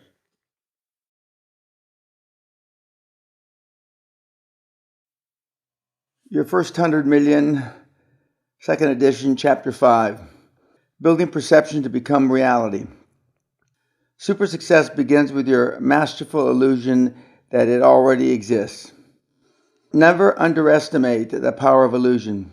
Not only does it help create what you'd like for the people to believe, it helps you create what they must believe for you to achieve your goals. We live in a brutal world made more tolerable by the illusion of reality. For centuries, as an example, the true nature of war was masked in the grand illusion of colorful parades, splendid uniforms, and flying flags. The warnings of those who returned from war, who quietly described its horror, were lost in the trumpet strains of marching tunes. Only late in this century, when TV news brought the carnage of battle home around dinner time, did the general public finally realize that all the glory and grandeur was illusion. Author's note. This reality, this stark reality that's been brought even more to the public in recent years with the recent war in the Middle East and almost countless tragedies. End of author's note. Illusion is one of the skills of leadership. In the epic movie Patton, the fiery general played by the late George C. Scott becomes frustrated at being unable to break through German lines to relieve the siege of Bastogne. Suddenly, he roars in anger at his staff. We're going to attack all night. We're going to attack tomorrow morning. If we're not victorious, let no man come back alive. No one moves, no one speaks as Patton strides past them through the stunned silence. Then his aide approaches him and says gently, "General, sometimes they can't tell when you're acting and when you're not." Patton replies, "It isn't important for them to know. It's important for me to know." Perception is reality in any business. When I was a young hotshot real estate salesman in Southern California, I sold lots of Lake Havasu, an artificial lake on the Colorado River between California and Arizona. Lake Havasu later became the unlikely home of London Bridge. It was surrounded by miles of desolate desert and wasn't the fashionable resort region it is now. I'd take prospective buyers out there and we'd stand gazing across the lake. Aside from the expanse of water, it wasn't a very inviting place. So I didn't sell the place, I sold them their own perception of their dream. I'd say something like, "Look out there, you can see the sails of your boat as the breeze nudges you across the lake. Look over there, you can almost see the fishing dock and that luxurious clubhouse where you meet your friends for dinner." I sold a shitload of desert in those days. Illusion is the camouflage behind which we pursue our dreams and goals for super success. It is the stage we set, the costume we don, the face we present to achieve our objectives. Within the bounds of law and ethics, illusion is your weapon to build the most advantageous perception you can in the minds of the stockholders, stockbrokers, attorneys, competitors, and the public at large, all for the accelerating advancement of your company. But Dan, you ask, are you suggesting I create illusions about my company? You're damn right. You've got to do what it takes. If you run a business, your job as head of your company goes well beyond making sure it produces a top quality product or service and sells it at a fair price. You've got to spend days and nights continuously pumping credibility into the facade that your company represents to the business community, to make it appear on a business skyline not simply as large as it is, but a hell of a lot bigger and infinitely nicer to do business with. The importance of perception was not lost on the Chinese government during the 2008 Olympiad in Beijing. Thousands of factories around the city burned cheap, dirty, and anthracite coal with no thought of incredible pollution it creates. Diesel trucks and buses and an explosion in private car ownership have helped turn Beijing's sky into a perpetual brown haze. The foreign community laughingly calls it morning fog or sulfuric sunset. Sports trainers and sponsors around the world hinted they might pull out of the Olympics rather than subject athletes to breathing the brown. The government said not to worry. Meanwhile, many of the manicured avenues leading into Beijing from the new billion-dollar airport pass by the crumbling old villages, waste dumps, and slums that are part of any Asian capital. The government said not to worry. At the same time, millions of Chinese people were spitting, blowing their nose, and taking a piss on the roadsides and against building walls. Traditional Chinese customs all. Not a problem, said the government. So in preparation to host the world, the Chinese government cleaned up their perception. Some of the largest factories were literally pulled up and relocated hundreds of miles from Beijing so they could harmlessly pollute the countryside. Other factories across Beijing were simply shut down for 10 days by government decree. Owners of private vehicles with old and even ending license plates were ordered to stay home every other day, to carpool or enter the city at risk of heavy fine. The skies cleared. To make Beijing more beautiful, the government demolished countless homes and neighborhoods near the major traffic arteries and rail lines.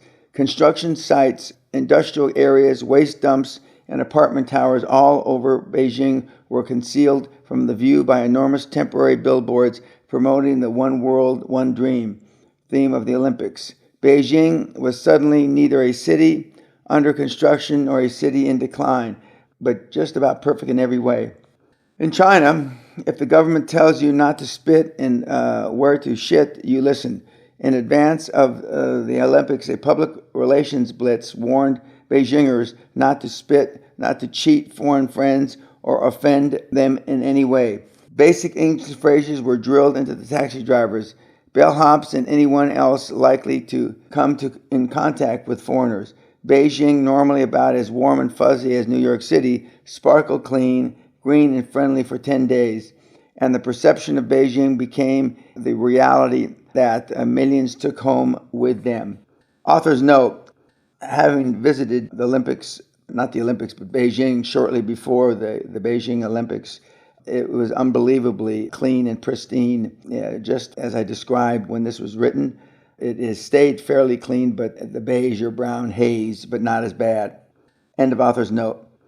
Cities with infinite human and capital resources are one thing, but what about the perception you are creating personally as an individual and as a representative of the company? For starters, you only have one opportunity to establish a powerful initial perception of yourself. The cliche is correct. You don't get a second chance to make a first impression. Suppose you had a young person call you for an interview appointment. 15 minutes after the appointed time, he shows up in jeans and a bad boy t-shirt. His hair should be on his sister's head. He's got an earring, a menagerie of tattoos, and an attitude. Now, this kid could have just graduated from Harvard Business School, but you couldn't care less. You've judged him by his appearance, and he's out of there. You don't give a damn, and that is what would have been politically correct for you seriously to consider this bum, just to show what an open-minded guy you are. As far as I'm concerned, political correctness is an idea made up by psychobabblers to make habitual winners and a full-time victims feel better. But what the hell do I know? I'm just a money-enabled white man. Author's note, having just publicly endorsed Donald Trump for president in the last couple of weeks, and having been beating my chest on my various podcasts, saying that political correctness is a manifestation of the lack of self-esteem, this is more set in concrete and has been validated more in recent years than ever before. End of author's note. The point is, the kid created the instant perception of a goofy, worthless doofus, which was real enough for you to believe in. When I go to a business meeting, and especially an initial meeting with people I've never met, I dress for the occasion. That means a Savile Row tailored suit, maybe with a waistcoat vest, hand-tailored dress shirt, bow tie, antique gold pocket watch, and free flowing breast pocket handkerchief. The message to those is, I don't look like them because I'm not like them. And when I walk into the room, I want those morons to know at a glance, it is a microsecond that their lives and destinies are going to change forever because I walked in. Author's note, having just turned 70, I still wear what is called the uniform, and it still works not just for me, but for all my countless mentees and devotees all over the world. End of author's note. But you know what? I dressed like that before I was super successful. I've used attire to my advantage ever since I returned from Europe after working with NATO. It was there, even as a young officer, that I first saw how the European well-to-do dressed and how they created, by their actions, even facial expressions, an immediate perception of calm, studied self-assurance, and aura of arrogance, regardless of how shallow and superficial they might prove to be.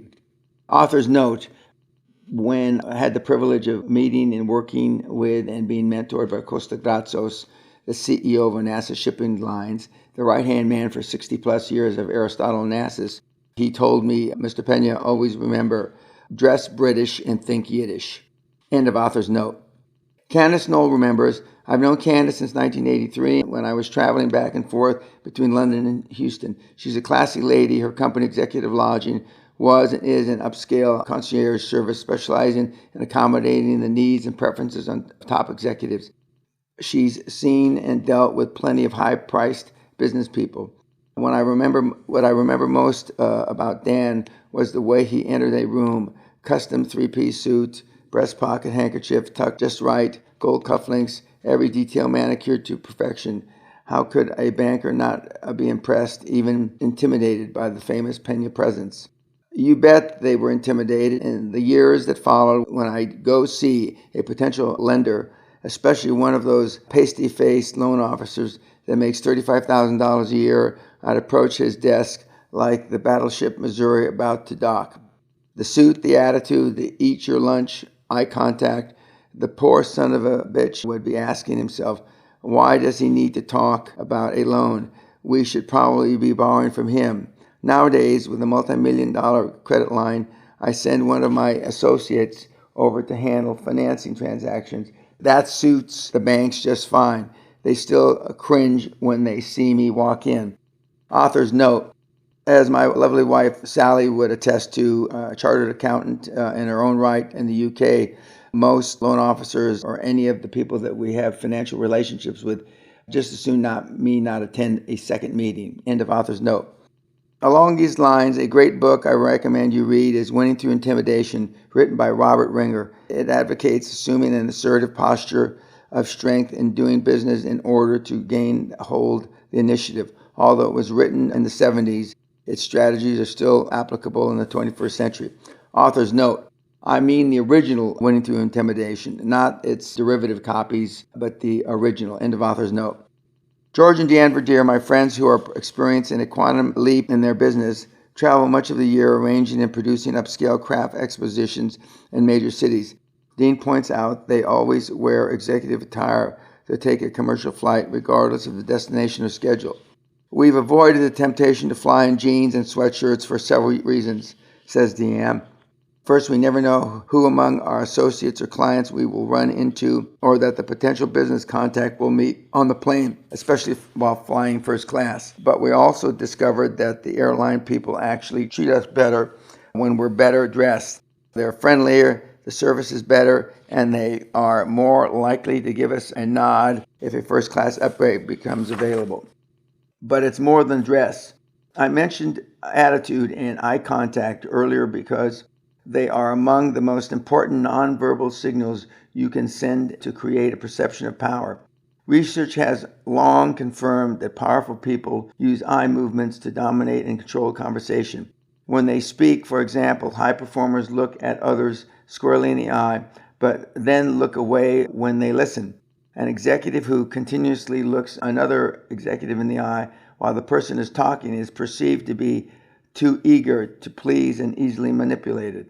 Personality development books tell you to smile when you go into a new interpersonal situation. Make people feel at ease.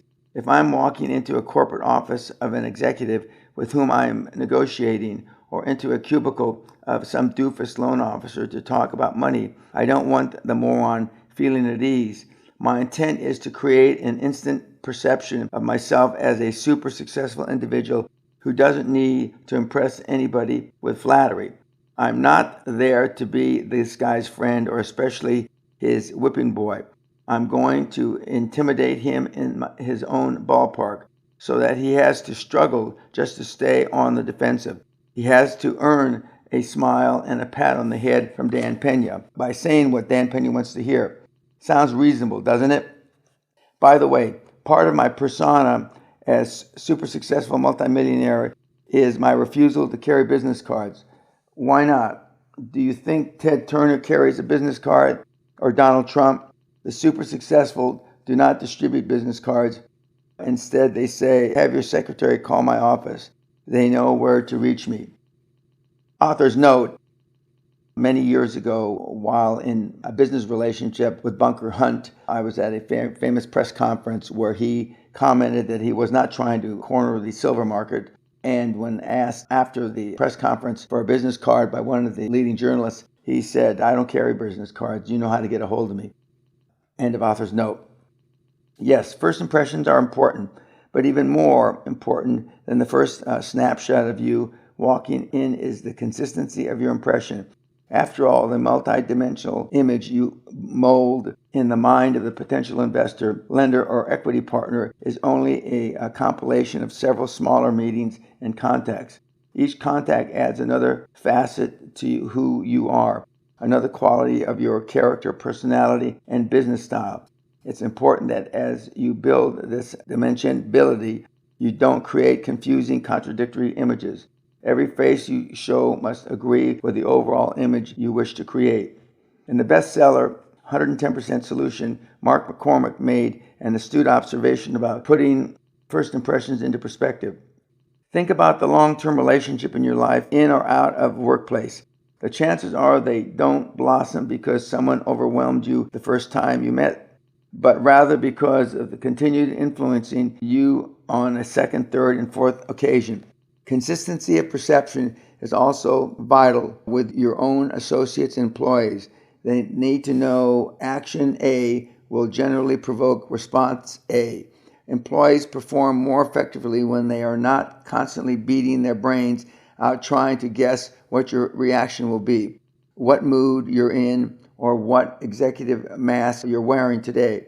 That's not to say you should not cultivate the image of unemotional, unflappable boss. A little well-placed and justified rage now and then does wonders. But save your table-pounding theatrics for special occasions, so they'll make a more profound impression. Mark McCormick recommends some occasional unexpected behavior. If your people are expecting you to yell, speak softly but forcefully. If your counterpart across the negotiating table is expecting a certain tactic, change fields and run another pattern. While consistency is a virtue, certain predictability is boring as hell. As far as corporate perceptions, some moderately successful corporations maintain an image much like the punk kid I described above. At one Florida marketing firm, the boss comes in the office in a sweatsuit. The employees wear jeans or shorts, and the atmosphere is more like a factory floor than an executive office. All day long, the air is filled with chaos, sophomoric screaming and cursing to the extent their business neighbors have come over to complain. What kind of perception does this create for walk-in clients expecting professional behavior? Or even suppliers who talk about the company to the competitors. The owner, a perennial wise guy, will never change, and his company will never become super successful. Instead of pulling a company down, perception should boost the company up to the plane to which its leadership aspires. I related in a second chapter how I tied the Great Western dinghy to the seaworthy reputation of Marion Refining. It never occurred to the gray metal desk government weenies to ask about the size of the worth of Great Western vis-a-vis Marion, that I might be just one man working out of his kid's bedroom. That simple ploy of associating my company with larger companies in what appeared to be an equal joint venture became the key rung of the ladder of our success. They must be legit. So the reasoning went, look who they're partnering with. Here's another perception that paid off handsomely for all of us. From day one, Great Western Resources paid a dividend. We had no earnings to speak of, but we paid the dividend to shareholders however we could. That's because I wanted us to be viewed from the beginning as an income stock. That way, mutual fund portfolio managers would consider including Great Western in their more conservative income-producing funds. When investors looked in the newspaper of Great Western Resources dividends, it didn't say dividends paid since 1975, 2 months ago. It just said dividends. We had an instant credibility in the market. We got bought up by income funds like crazy. The stock price went through the roof, almost doubling in just 4 months. Nobody ever called up, not once, and asked, how long have you been paying dividends? Perception was reality. Later, after I was gone but still held substantial stock, the company decided to stop paying dividends. I don't know why, as stockholders, the new company management were getting dividends too. It turned out that they cut their own throats. When the dividends ended, the stock plunged into the toilet and they lost a lot of money. One of my disciples, we'll call him Wilbur, was an entrepreneurial pilot.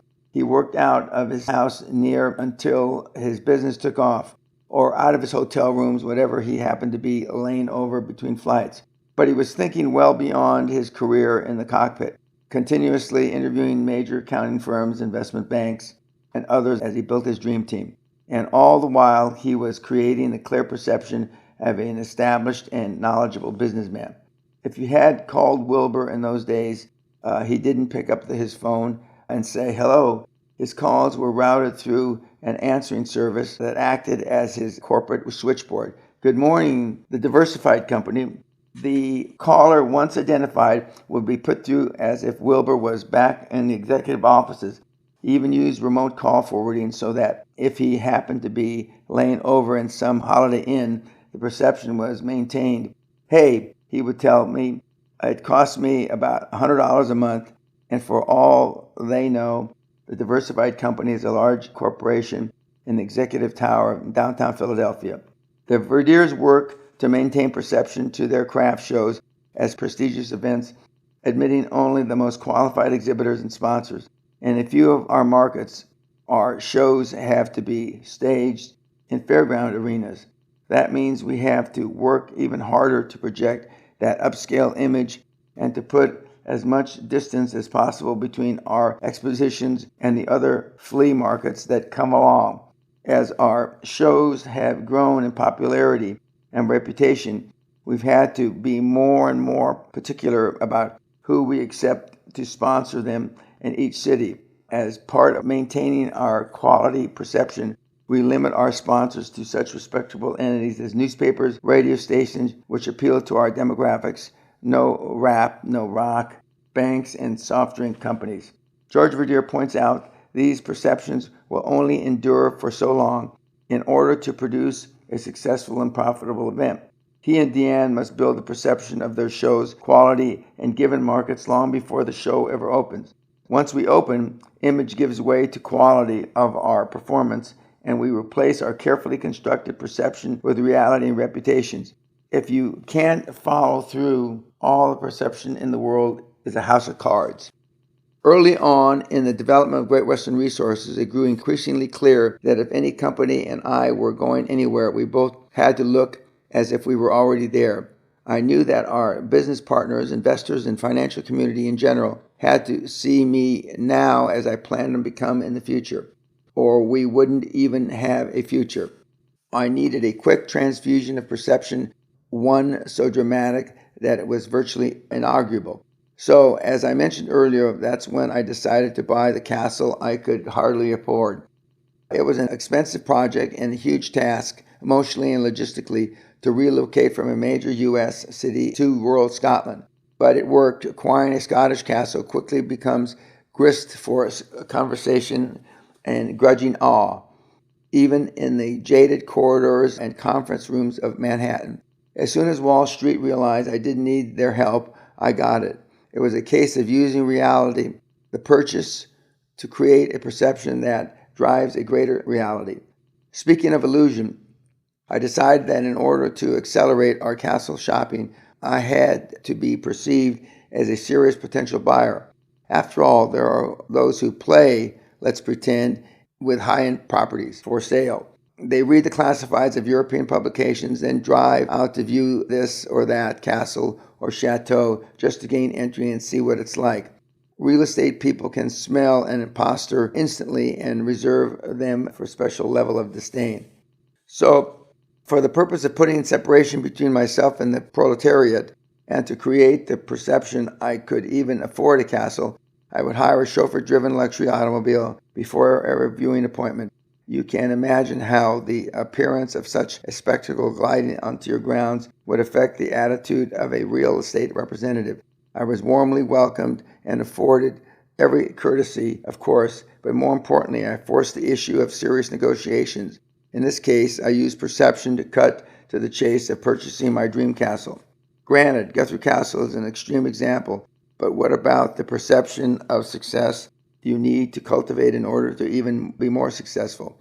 When you buy a new luxury car or even an exclusive club as a way to accelerate business success, aren't you acting as if the perception you desire is already reality? Of course you are. Author's note: since the purchase of the castle, closing of the castle in August 1984, we have had, depending on what you would describe as a renovation, between 5 and 7 renovations of the castle. The old Garrel that was originally built, initiated the building of in 1468, and virtually everything is state of the art, with 2 gyms and a game room, and it is quite a spectacular site. End of author's note. Sure, you could drive a Chevy until super successful and then buy a Rolls, but not only would you continue to think in a Chevy mentality about your success, you'd be encouraging others to do the same. I notice he drives an old Chevy. Looks like he really needs the money.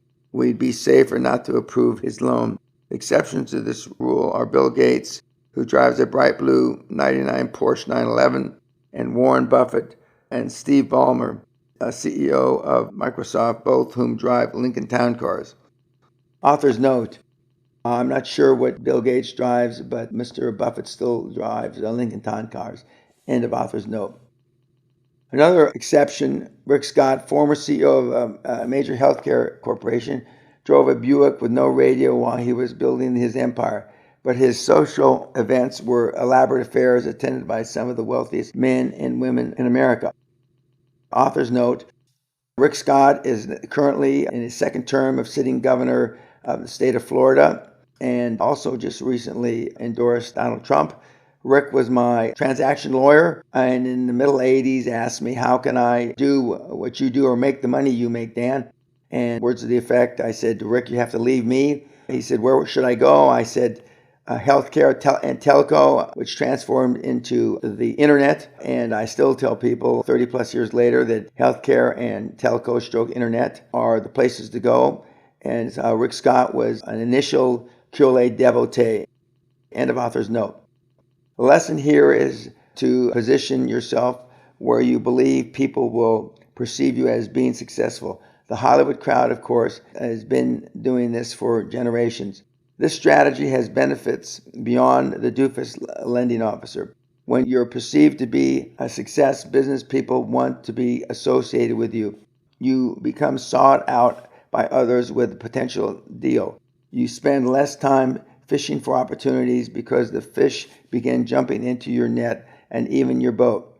My own perception as a deal maker, of course, became reality.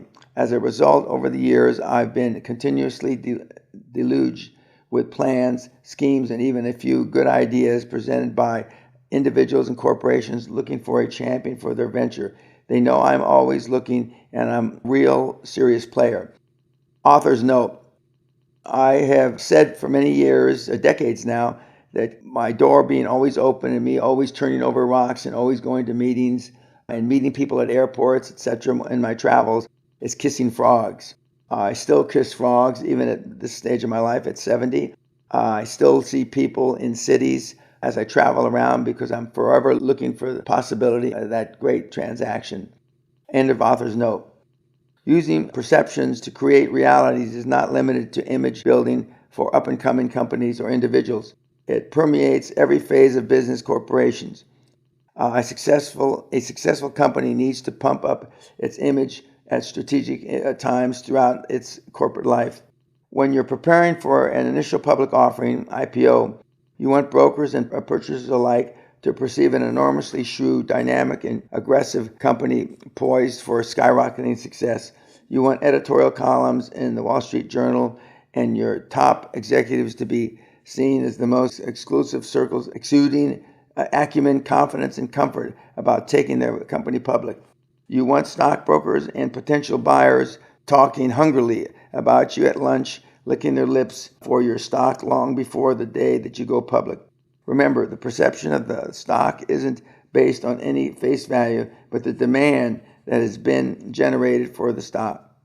If you do it right, the result on the day of the offering, as it was with us in London on that August 10th, will be that of selling shares at spiraling prices to eager investors quite willing to pay those prices.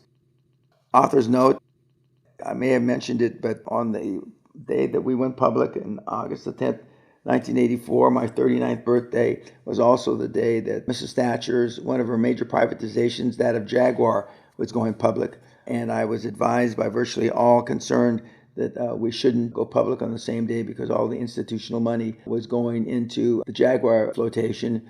And I persevered and sold many of the shares myself to the investment public, and the headlines read, the one that really roared, Great Western up 20%, and I believe Jaguar down 20%. End of author's note. Finally, well before the time comes to sell your company, You begin using a number of proven strategies to build perception of a successful, profitable corporation. We'll cover those strategies in a later chapter. We live in a world of perception. Virtually nothing is really as it seems, only as sleight of hand manipulators would have us believe. Don't forget that others with whom you deal or would deal are busy building perceptions for your consumption. They range from resumes filled with lies to financial statements with more juggling than Ringling Brothers.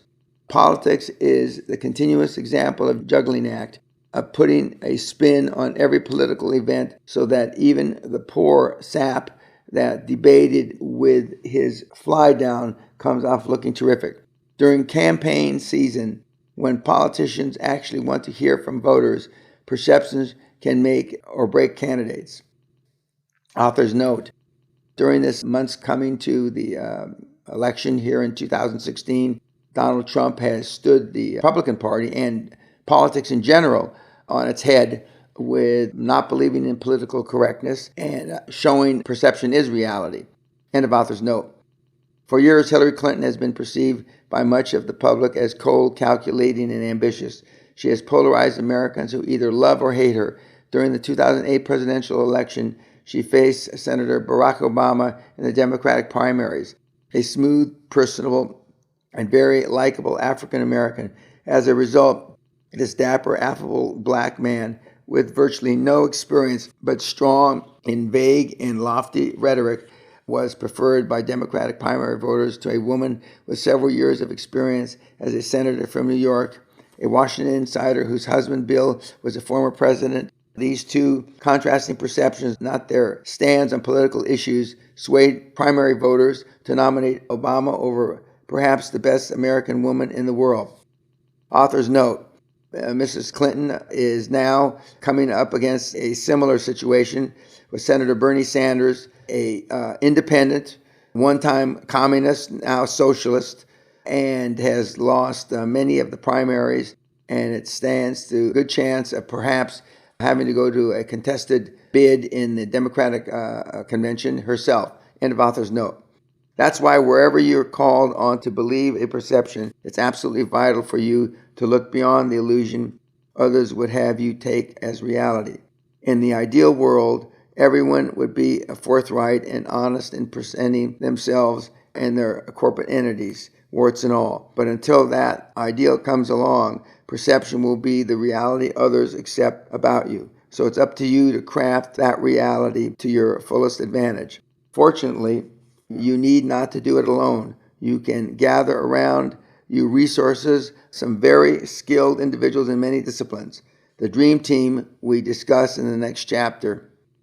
Author's note: the QLA model methodologies, one of the cornerstones is the dream team, and it was 20, almost 3 years ago as I read this, and it is today. End of author's note.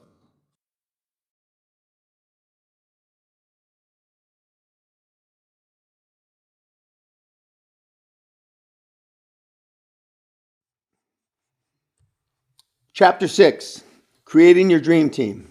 The first method for estimating the intelligence of a ruler is to look at the men he has around him.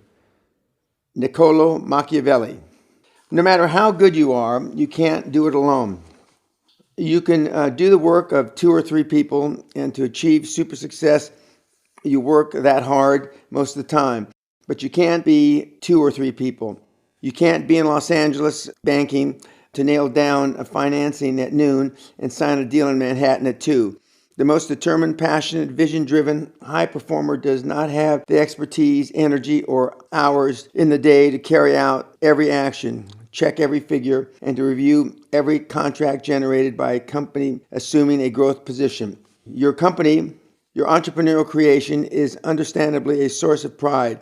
Nobody else loves it, frets over it, and perceives your vision for it like you do. Nevertheless, the time comes when you must give up some, in fact, a significant portion of that creation to others in order for it to become what you dream for it. You must relinquish pride of authorship to the hands of others inside and outside your company. Pride of authorship has been the death of countless otherwise promising companies because its founding father wouldn't let go. Let's follow the parental parallel for a moment. You have a darling daughter you help bring into the world. Your highest ambition is to nurture that little girl, shape and form every phase of her young life so that she blossoms into an intelligent, happy, and successful woman. But you can't do it alone. Along the way, you have to entrust her to school teachers, piano teachers, camp counselors, and drama coaches. With luck, you'll achieve your ambition for her, but to do that, you have to share control with her, with other people, carefully selected specialists. Your entrepreneurial relationship with your company is much the same. You have to hire and retain experts in finance, accounting, and tax law to help give your enterprise the direction and counsel you can't give. You need the skills of stockbrokers, investment bankers, merchant bankers, and commercial bankers, attorneys, accountants, and consultants in several fields whose knowledge you value. Finally, the day comes when, for the sake of a few $1,000,000, you sell out a piece by piece to legions of profit-driven shareholders, strangers who view your entrepreneurial creation not with your passion, but with undisguised greed, or at least as potential source of security for their retirement. That's why you use two levers to pry open the way to super success: other people's money and other people. These other people, recruited from a variety of sources, are what constitutes your dream team. Let's talk first about board of directors, the initial dream team members you need to assemble before you can recruit the others. The board of directors. When I mention the board of directors, your first reaction might be, hey, this is just a little hip pocket company. Isn't a board of directors sort of premature? Not at all. Directors are your first and most immediate requirement. You wouldn't think of playing a baseball game and fielding every position with no other players than yourself until about the fourth inning. So why would you begin your company with yourself being the one and only expert filling every position of responsibility? You may think of your enterprise as simple and uncomplicated, but if you're preparing for a quantum leap into the big leagues, you've got to fill all the positions on the field now, before the game starts. So incorporate. If you haven't already, retain titles of president and chief executive officer and begin to search for your dream team directors. Author's note: subsequent to this, I found it easier and more reliable to recruit the board of directors, your dream team, without incorporating the company first, for a number of reasons, which I'll only name one: that the financing institution or the manner in which you finance may dictate the form of the company, whether it's an LLC or a subchapter S, etc. End of author's note. The most immediate benefits your board of directors bring to your dream team are credibility and prestige. The best source of directors is recently retired CEOs and other top executives of local, regional, and even national companies, and they're not inaccessible. As with finding a suitable mentor, pick up the phone and call. Explain your situation and direction in which you're moving and how you have some fantastic ideas on consolidating the cottage industry or whatever your goal may be. Express your desire to have the individual add his or her knowledge, experience, and prestige to your company. You'll be surprised at how receptive even high-profile people can be. One of my partners discovered that email is the most effective way to get their attention. How to get their email address? Call their company and ask, and look on their website. Author's note: in recent years, LinkedIn has proven to be an extremely helpful tool to build your dream team. And there's various forms of LinkedIn. And the premier LinkedIn, which I don't know, costs $100 or something a month. I'm not positive about that because my office set mine up. Normally old, time-consuming process, very short in comparison to build your dream team. End of author's note. The senior individuals are rich with experience and wisdom you can call on. They're probably frustrated because nobody asks them for their opinion anymore, and they've got time between golf games to give you whatever time and attention you need, and they're not likely to try to interfere with how to run your business. One question many senior and retired people ask is, how can I contribute? I wouldn't want to be involved if I couldn't contribute something. It is very disarming to have a former CEO of a Fortune 1000 firm ask you if you think he can contribute to the success of your company. So just flip it around. Sir, I would look to you for recommendations on others we might consider for director positions. Author's note. I've told the seminar attendees and mentees, and more recent years, the mentees that I mentor for free for a year, the magic words you want to hear from them is, I'm very interested if I can add value. End of author's note. Select an experienced chairman. First, an individual with an established reputation, though not necessarily in your own industry.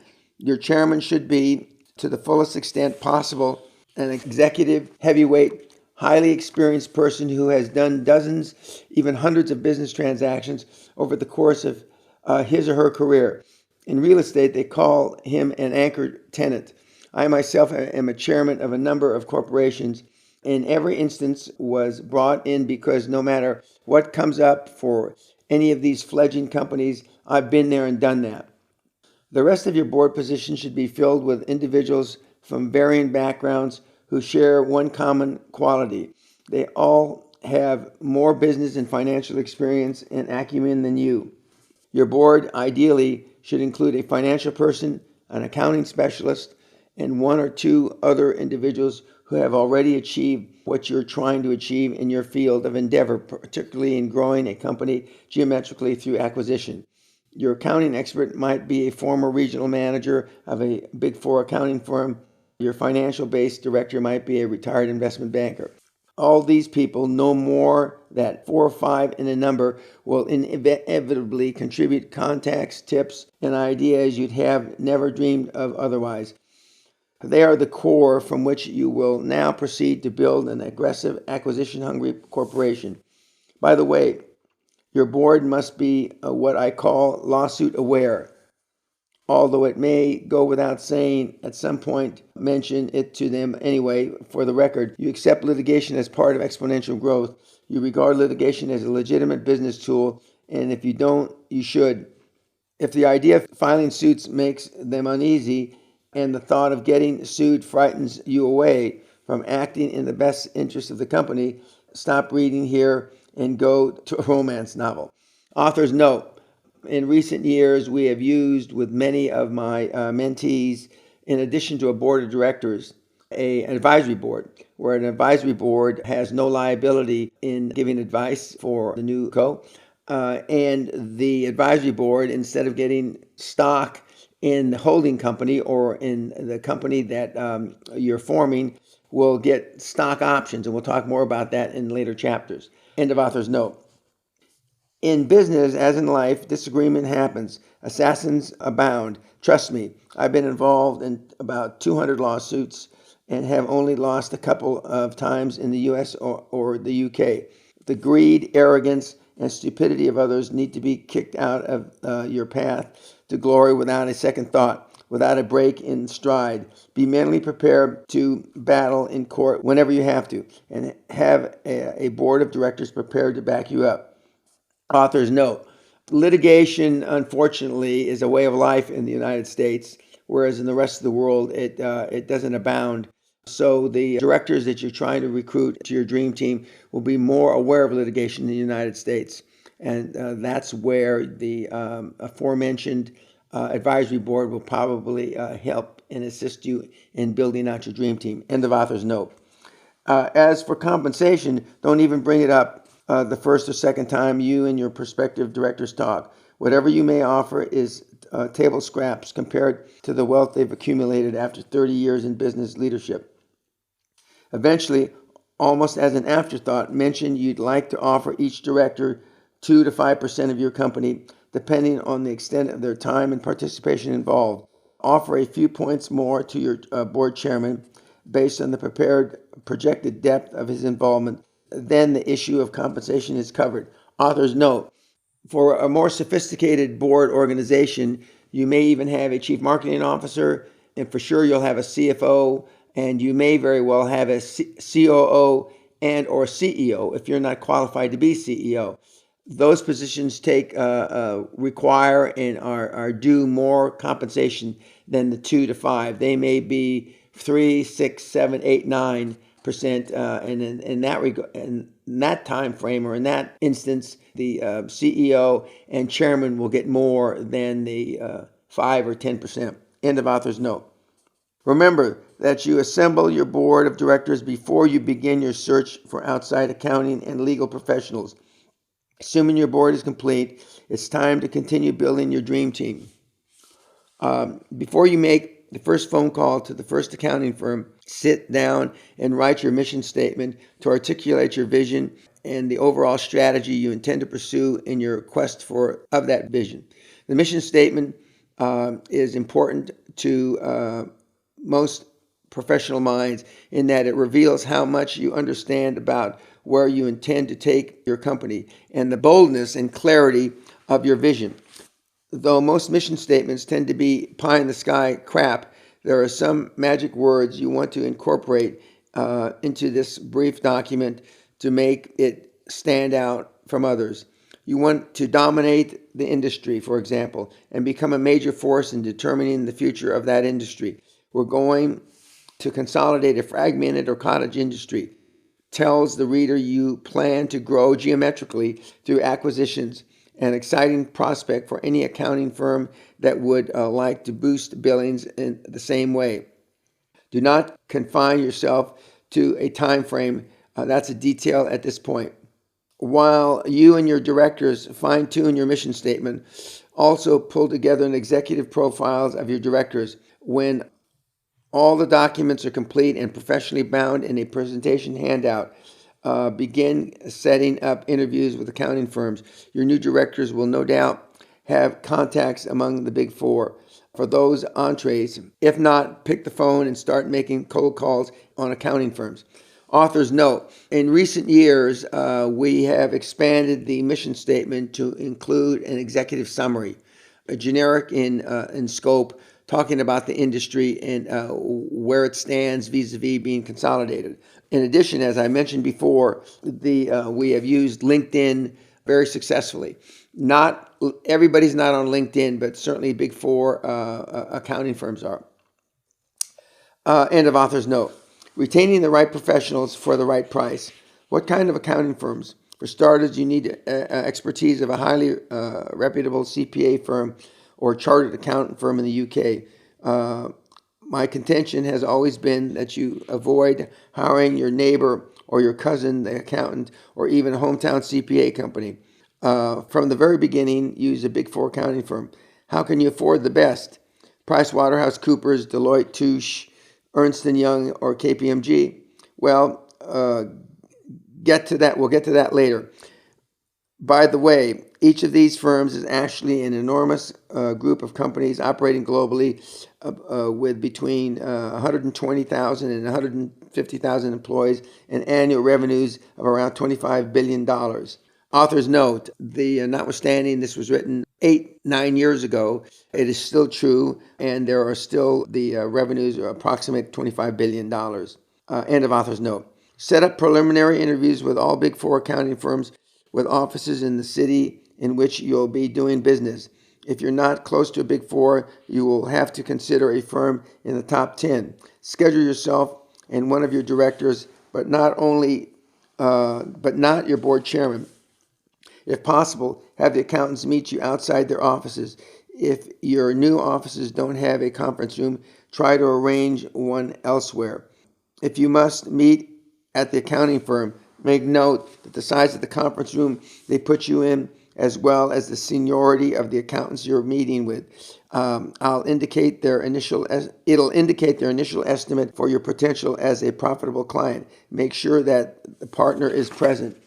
Many successful individuals started by interviewing regional firms and then moving on to the Big Four when their comfort level increased. I strongly recommend this practice.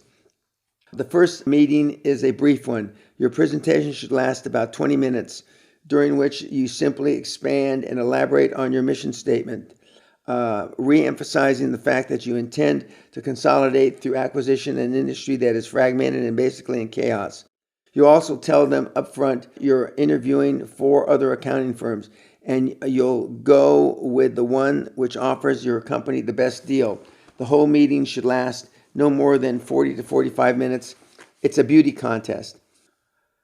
During the second round of interview meetings, you may have narrowed the field down to maybe 2 or 3 firms. You should expect these interviews to be attended by an audit partner and or a tax partner, plus someone who has experience in corporate finance. When you're obviously an aggressive company seeking growth through acquisitions, accounting firms will listen to you for 2 reasons.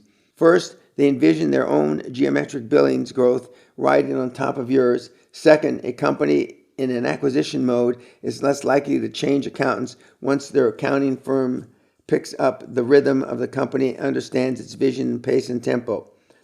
This gives you an opportunity to leverage your potential with regard to their fees. Accountants will work on a contingency fee basis, except for auditing, with fees linked to success or failure.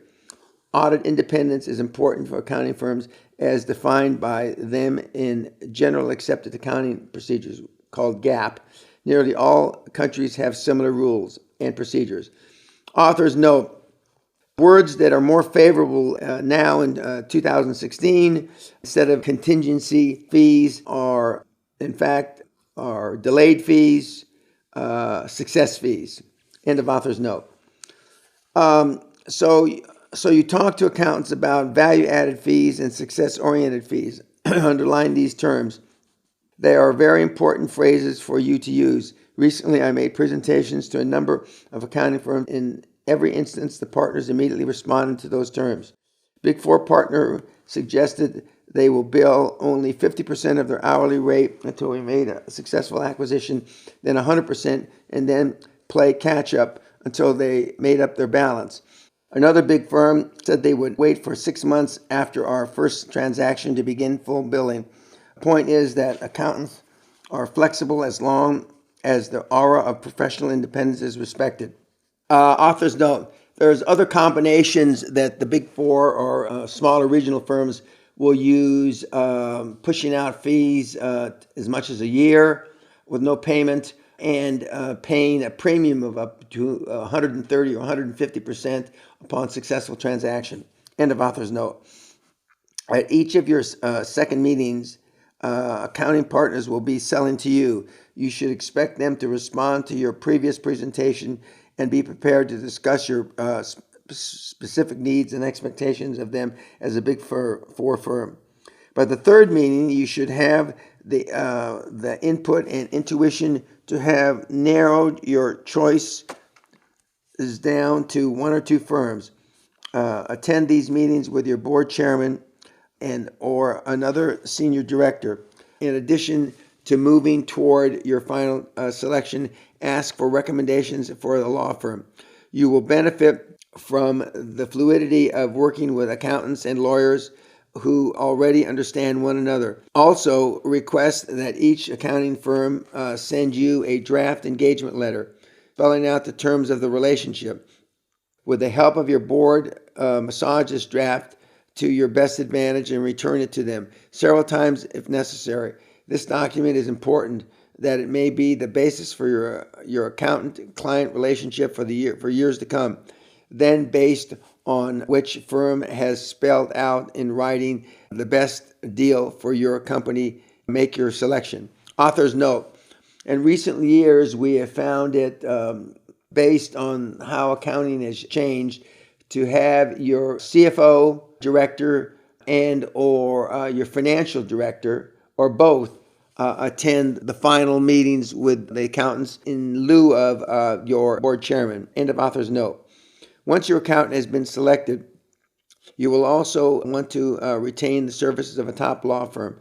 I prefer an international law firm, but you want one that's at least nationally active. Our lawyers or solicitors in London, for instance, were Freshfields, now part of an international conglomerate, a British law firm that's older than the United States. Freshfields also represented the Queen and the Bank of England. I preferred to think that the Queen was using Great Western's law firm. They were pretty damn prestigious. Conventional wisdom in London had advised us these chaps would hardly consider representing you Americans, I should think. But they did, of course, and at the time when our lawyers spoke, the advice or opinion, people listened. Author's note, as I used to say, Freshfields represents the Queen, the Church of England, the Bank of England, and Dan Peña. End of author's note. Have I mentioned perception reality lately? At the outset, our choice of law firms enhanced the perception that we were more successful than we were, but certainly as successful as we intended to be. Incidentally, one of our lawyers, Freshfields, was a cocky Australian named Alan Murray Jones. Smart yet converted to become our mole at Freshfields. Even the moment of business we ran through Freshfields, he never did make partner. After centuries of tradition, Freshfields just couldn't be swayed by enormous billings of an upstart American oil company. When Jones left to join another large international law firm, Durant Peace at the time, now part of a much larger firm, we followed him, and the leverage of our business helped him become partner there.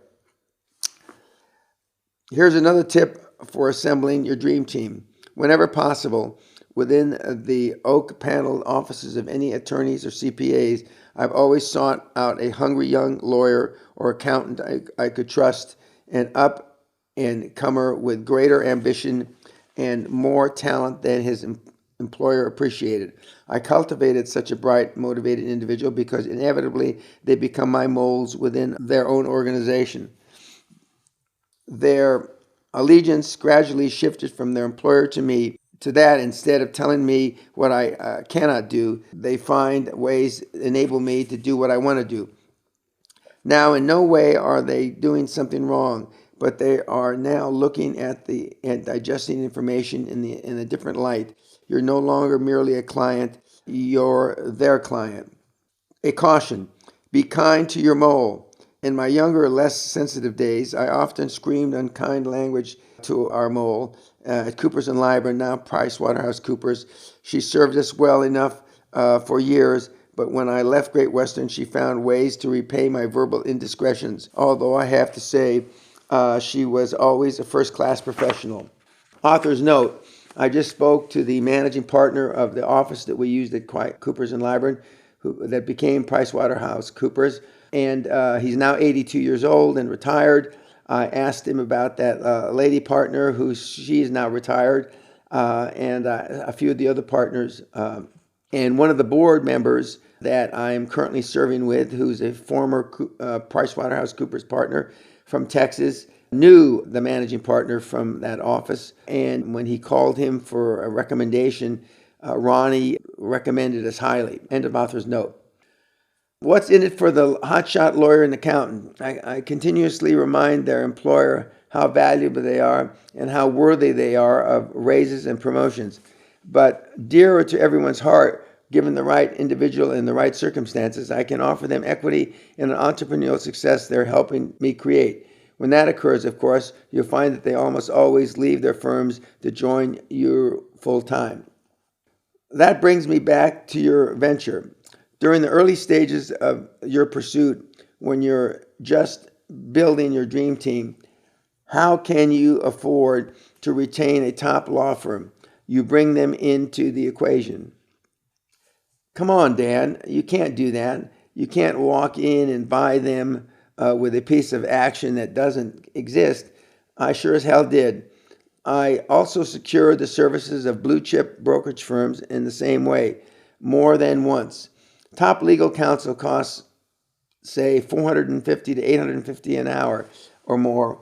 And I mean, the clock starts when your lawyer picks up the phone. It costs you a quarter just to say good morning. But lawyers are not as concerned with independence as they are counterparts in accounting. Regardless of what they say, they'd have you think lawyers are people who needs and greeds just like you, and they'll listen to a deal. Author's note: lawyers now aren't getting $450 to $850 an hour. They're getting more like $450 to $2,000 an hour. End of author's note. Here's how. You say you're a good counselor. You say you can make this deal happen. I believe you can. So here's my deal. Your fee is $475 an hour. I'll pay you $550 an hour or even $600 an hour when you're successful, or $110, maybe $200 an hour if it crashes. The lowest figure is meant to cover their real costs, such as paralegal and administrative expenses. But any fee must come out of successful transactions, and fees for unsuccessful deals are rolled into the next transaction. My rationale is that any fee for a deal is too high if it crashes, but almost no fee is too high if you score. Hey, if we make 10, 20 million, I'm delighted to share the wealth with the lawyer who worked nights for 6 weeks, who found loopholes that would choke a gnat, who worked for me rather than the IRS or SEC. Accountants, of course, are bound by certain restrictions that preclude them from taking direct equity positions and direct contingency fees, but they will work with you on non-audit issues. Believe me, they will cooperate. In some of their most recent deals, my partners in several growth companies have found professionals quite willing to defer fees altogether for 6 months. Author's note: as I currently sit here in 2016 May, we have delayed fees with all big four accounting firms and probably 7 of the big 10. End of author's note. Along the way, the lawyer will perform feats of acrobatic prowess, even if he never believed possible. Why? Because instead of getting a flat fee regardless of outcome, he's got equity in success. And believe me, since adopting a success strategy, I've never had a professional advisor kill a deal. In fact, I've had them resurrect a number of deals, each one a financial phoenix rising from the ashes on the conference room carpet. Author's note: the large international law firms are not as accepting of taking equity in deals, just as the accountants are precluded from. They have to check with their partnership agreements and their partners, and most times, if not always, the big international firms, law firms, will reject the idea of taking equity in the deal, and that you will have to go on a strict success fee basis. End of author's note. So you've got an experienced and influential board of directors, a big four accounting firm, and a top, perhaps international law firm on your dream team. You are prepared to begin your quantum leap as anyone on Wall Street, and you're ready to begin your search for financing. Incidentally, the credentials of your dream team will be noticed by every banker you approach. They know that Ernst & Young and PricewaterhouseCoopers won't accept a client without doing thorough due diligence. With the light of powerhouses such as these behind you, you cast a hell of a shadow in the offices of banking institutions. Author's note: just not commercial banks, although we'll discuss that in later chapters, but all financing institutions. End of author's note.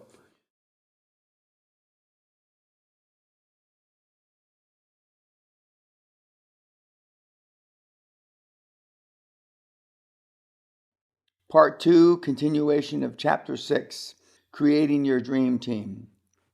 Partners and staff. As your enterprise gathers momentum, the next person you'll likely to seek out is a partner, a co-parent for your venture. This should be an individual whose skills, talents, and temperament complement your own and fill critical gaps in your own range of strengths. After all, you don't want another you. You want someone you're not in as many areas as possible. Mark McCormick, writing in 110% Solution, pointed out that the individuals perform beyond their normal capacities when they are teamed with a partner who is better than they are. In sports competition, we quite often see a tennis player or a golfer stretch their potential to keep pace with a higher ranked player. McCormick believed that choosing a superior partner is an instinct we have in childhood. The smaller playground team captain automatically chooses the biggest kid for his team. As we grow up, however, we become aware that our own performance is being judged and compared against others. Self-interest makes us seek weaker partners who make us look stronger by comparison. McCormick wrote, rather than the big kid who can help elevate our performance. As if to reinforce such thinking, conventional wisdom dictates that you find a partner that won't show you up or even make you look like a fool. Author's note: since I wrote this about 7 or 8 years ago, it has become even more obvious to me that most businesses that are partnerships and even with employees pick people that they feel more comfortable with. And even as they struggle to put their boards together, they'll pick people again that they feel comfortable with instead of picking people that make them uncomfortable. A thing in recent years, actually in recent months, that we've added to our weekly report is you have to do something and register it and memorialize it in your report to me weekly for the year that you're mentored free. What did I do that was scary? What scary stuff did I get involved in? And part of that is picking people that are not like you. End of author's note. Just as important to a dynamic, successful partnership is the personal chemistry between you and your partner or partners. In sizing up a potential partner, you are essentially considering and ultimately proposing marriage, a business marriage. You go through a period of courtship as you get acquainted with one another's business style, goals, and operating philosophies. If either of you already have employees, even got in-laws to fret about your best interests and theirs. But what if you're friends? Can you be in business partners without destroying your friendship? Their answer is emphatic yes. The fact is that the two or three of you will be spending so much time together that you're going to have to be friends, or you will certainly become enemies. My partners and I did many things together.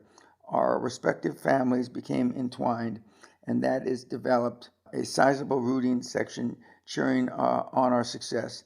The experience convinced me if you can be friends, you can be business partners.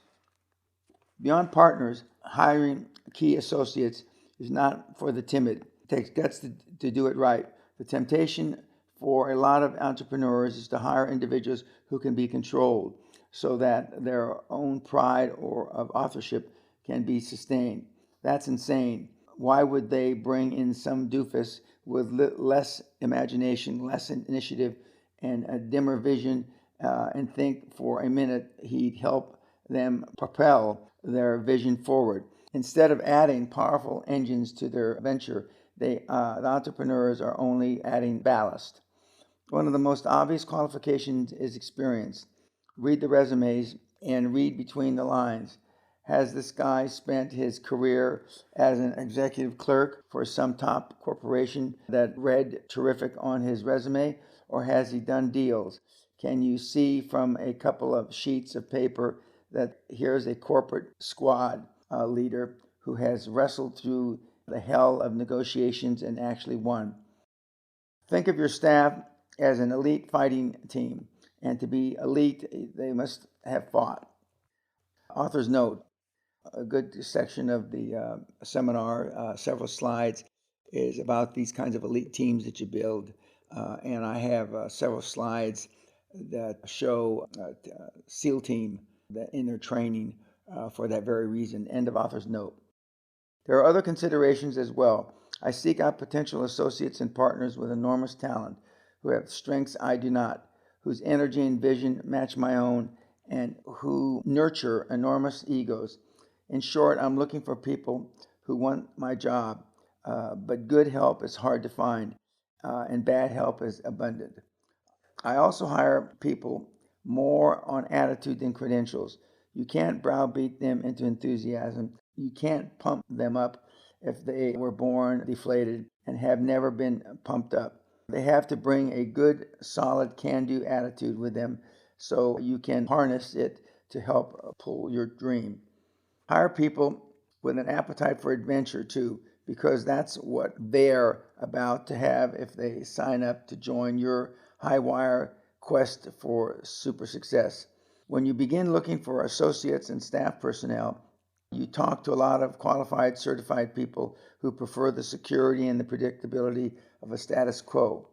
They value their safety and security and lead neatly patterned lives, and they're boring as hell. In my mind, they're already dead lying around waiting for the undertaker. But for every 15 to 20 of these losers, you discover one man, woman, one uncut jewel who salivates at the prospect of helping you explore and conquer new territory. You're the chance they've been waiting for, and you can bet they'll forsake everything for a chance to join your adventure. Another key factor to be considered is bringing in associates is personality. Like the weather, we can't change personality, but we can talk about it. Growing an idea into a marketable company requires enormous mental and physical energy and a focused commitment of personal time and resources that you cannot allow to be sidetracked by conflicting personalities. Your key personnel simply must have the interpersonal chemistry to get along. If not, their ego and personal agendas will divert the energies you need of them toward widening the chasm between them, and your dream team will give you nightmares. At the same time, beware of staffing your organization with people just because you like them or they get along with one another. You're not putting together a social club and a team of dim bulbs. No matter how compatible and congenial, will never accomplish anything. I want to hire people who can surprise me. Nothing pleases a high performer more than an employee or partner to have an idea first. Remember, the high performer values the idea, the inspiration, the solution far more than the pride of authorship. Personally, I'm delighted whenever one of my partners surprises me with a spark of genius. It confirms that what a perceptive guy I was to bring him or her onto the team. And it tells me I'm getting more than my money's worth. By the way, I use the term partners because all of my staff have equity of some sort.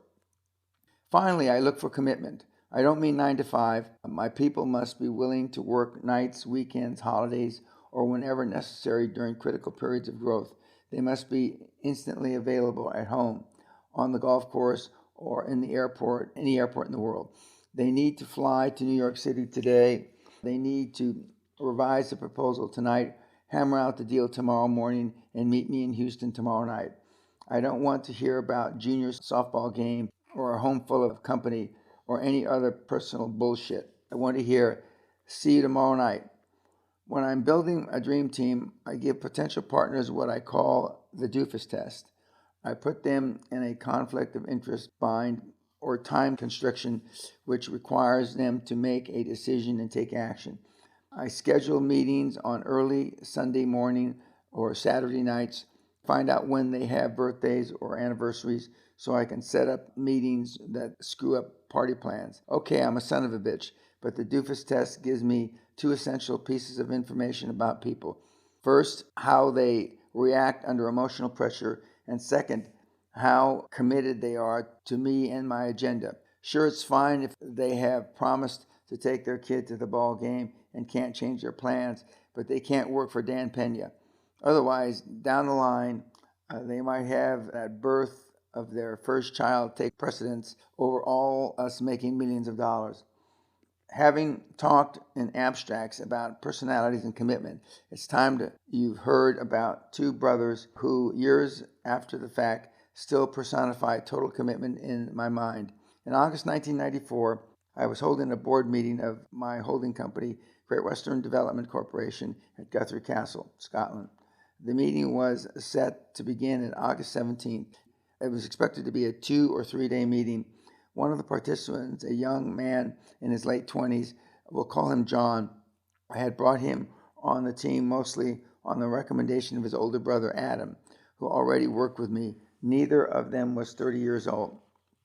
Unknown to me, John confided to one of my assistants that he was a little anxious about a 2 or 3 day meeting in Scotland because he was getting married on the 20th of August. But he never mentioned it to me, not a word.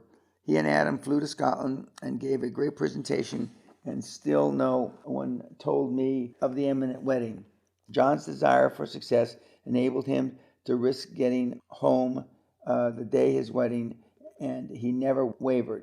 He never asked what if. Instead, he committed, knowing he might be racing from the airport to the wedding aisle, dressing in the car, and missing all the social rituals that precede any formal wedding. Not a very auspicious beginning for a marriage, he surely must have thought. As it turned out, John arrived a full 24 hours before the presentation.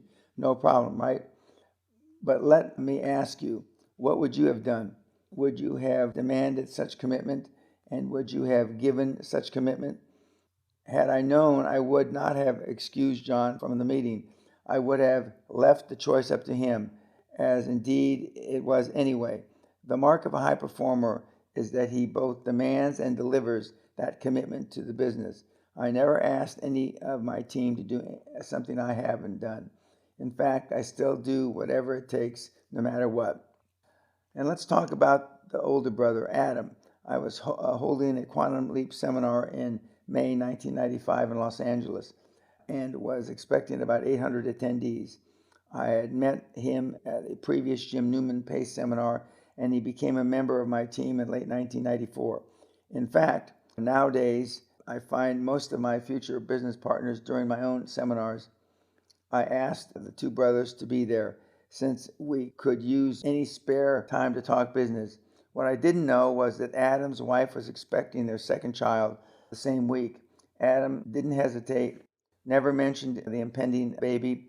He arrived for the seminar and stayed through the weekend, helping with the seminar and discussing the business issues. Again, what does conventional wisdom say? And what would most people have done? But the larger question is, what do these two brothers possess that generates such a high level of commitment?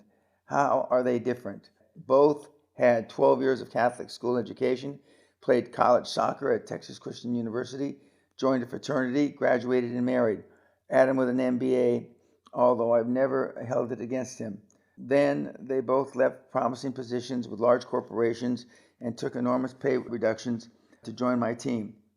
I gave them each equity in one of my companies at a time when the company was a little more than a dream of mine, with the growing potential to be worth tens of millions of dollars over the next few years. We'll talk later about giving equity to achieve your quantum growth. Once before in my career, I had two partners who were as close to the ideal as I can ever hope for. They shared my fervor and success and were driven by their own dreams to commit their own lives to Great Western. In fact, one arguably gave his life in pursuit of quantum growth. Mark Harrison was a lawyer who specialized in oil and gas and corporate law. I met Mark while I was still at JPK Industries, and he was handling our legal affairs for a nationally known law firm. He was a young, energetic partner. Because of his brilliance, I sought to cultivate him initially as a mole and ultimately as a partner. Mark started out with Great Western Development in 1983 on a part-time basis, and I gave him a verbal deal for 1 year, and his law firm gave him a year to decide whether he wanted to cast his lot with Dan Peña and GWDC. Mark became my chief operating officer of Great Western and was given 10% ownership in the company. By virtue of his legal background, he had the skills to visualize and nitpick every aspect of any issue, every phrase in a contract. I never once heard him say, I didn't cover that. I have to get back to you. When we came to London, guns blazing for Great Western, Mark's equity had paid off handsomely. And that August day, we went public. At the precious point in time, the three of us, Mark, Charlie, and I, were invincible. We were like Wyatt, Virgil, Earp, and Doc Holliday at the OK Corral, just like the movies where they never ran out of bullets and take no prisoners. We acted day after day as if we had no limits to our abilities. In the coming years, differences of management style and opinion would remove Mark from operational authority of Great Western, and in 1991 he was terminated with a seven-figure goodbye handshake by me. I met Charlie Soliday when he was part of an acquisition team we formed in the late 70s, and that he was a partner of Coopers & Lybrand in Fort Worth office. He was an audit partner. He knew healthcare best, but had good base in oil and gas. I was immediately impressed by Charlie's highly defined sense of ethics. He knew right from wrong and acted accordingly in a business world which normally operates on situational ethics. Charlie was a refreshing change of pace. I eventually weaned him away from the big company comfort of his firm, took away his safety net, made him a chief financial officer and a born-again businessman. He was a natural workaholic, and as one energy company CEO put it, he wore his clothes out from the inside.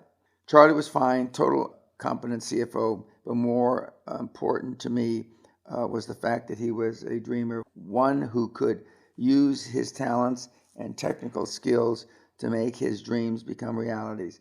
He was also a great people person and the best numbers man I ever saw. But his value to me at GW lay in his wisdom. I sought his counsel.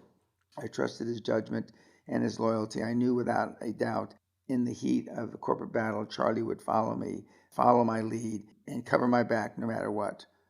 I knew if I went into a corporate gunfight, he wouldn't leave me to suffer, but put me out of my misery, grab the flag, and run. Like Mark, Charlie was in for equity, 10% ownership, but for the first 5 months, I couldn't even pay him. He and his family moved to Los Angeles and lived in a Holiday Inn and then rented a small house in case he ever got home at all. So many times we would analyze, evaluate, and plan our strategies far into the night. Then he would sleep at my place, sharing a couch with my two Great Danes, fly off into the early morning to another meeting across the continent and see his family whenever he could. From the time we decided to take GW public in March 1984 through two major acquisitions and several smaller ones, by the end of 1986, Charlie and Mark and I blazed like a comet across the financial skies. The second acquisition was of the U.S. subsidiary of a foreign multi-billion-dollar natural resource company and involved coal mines and gas and oil properties across the country. It was a long, tough negotiation.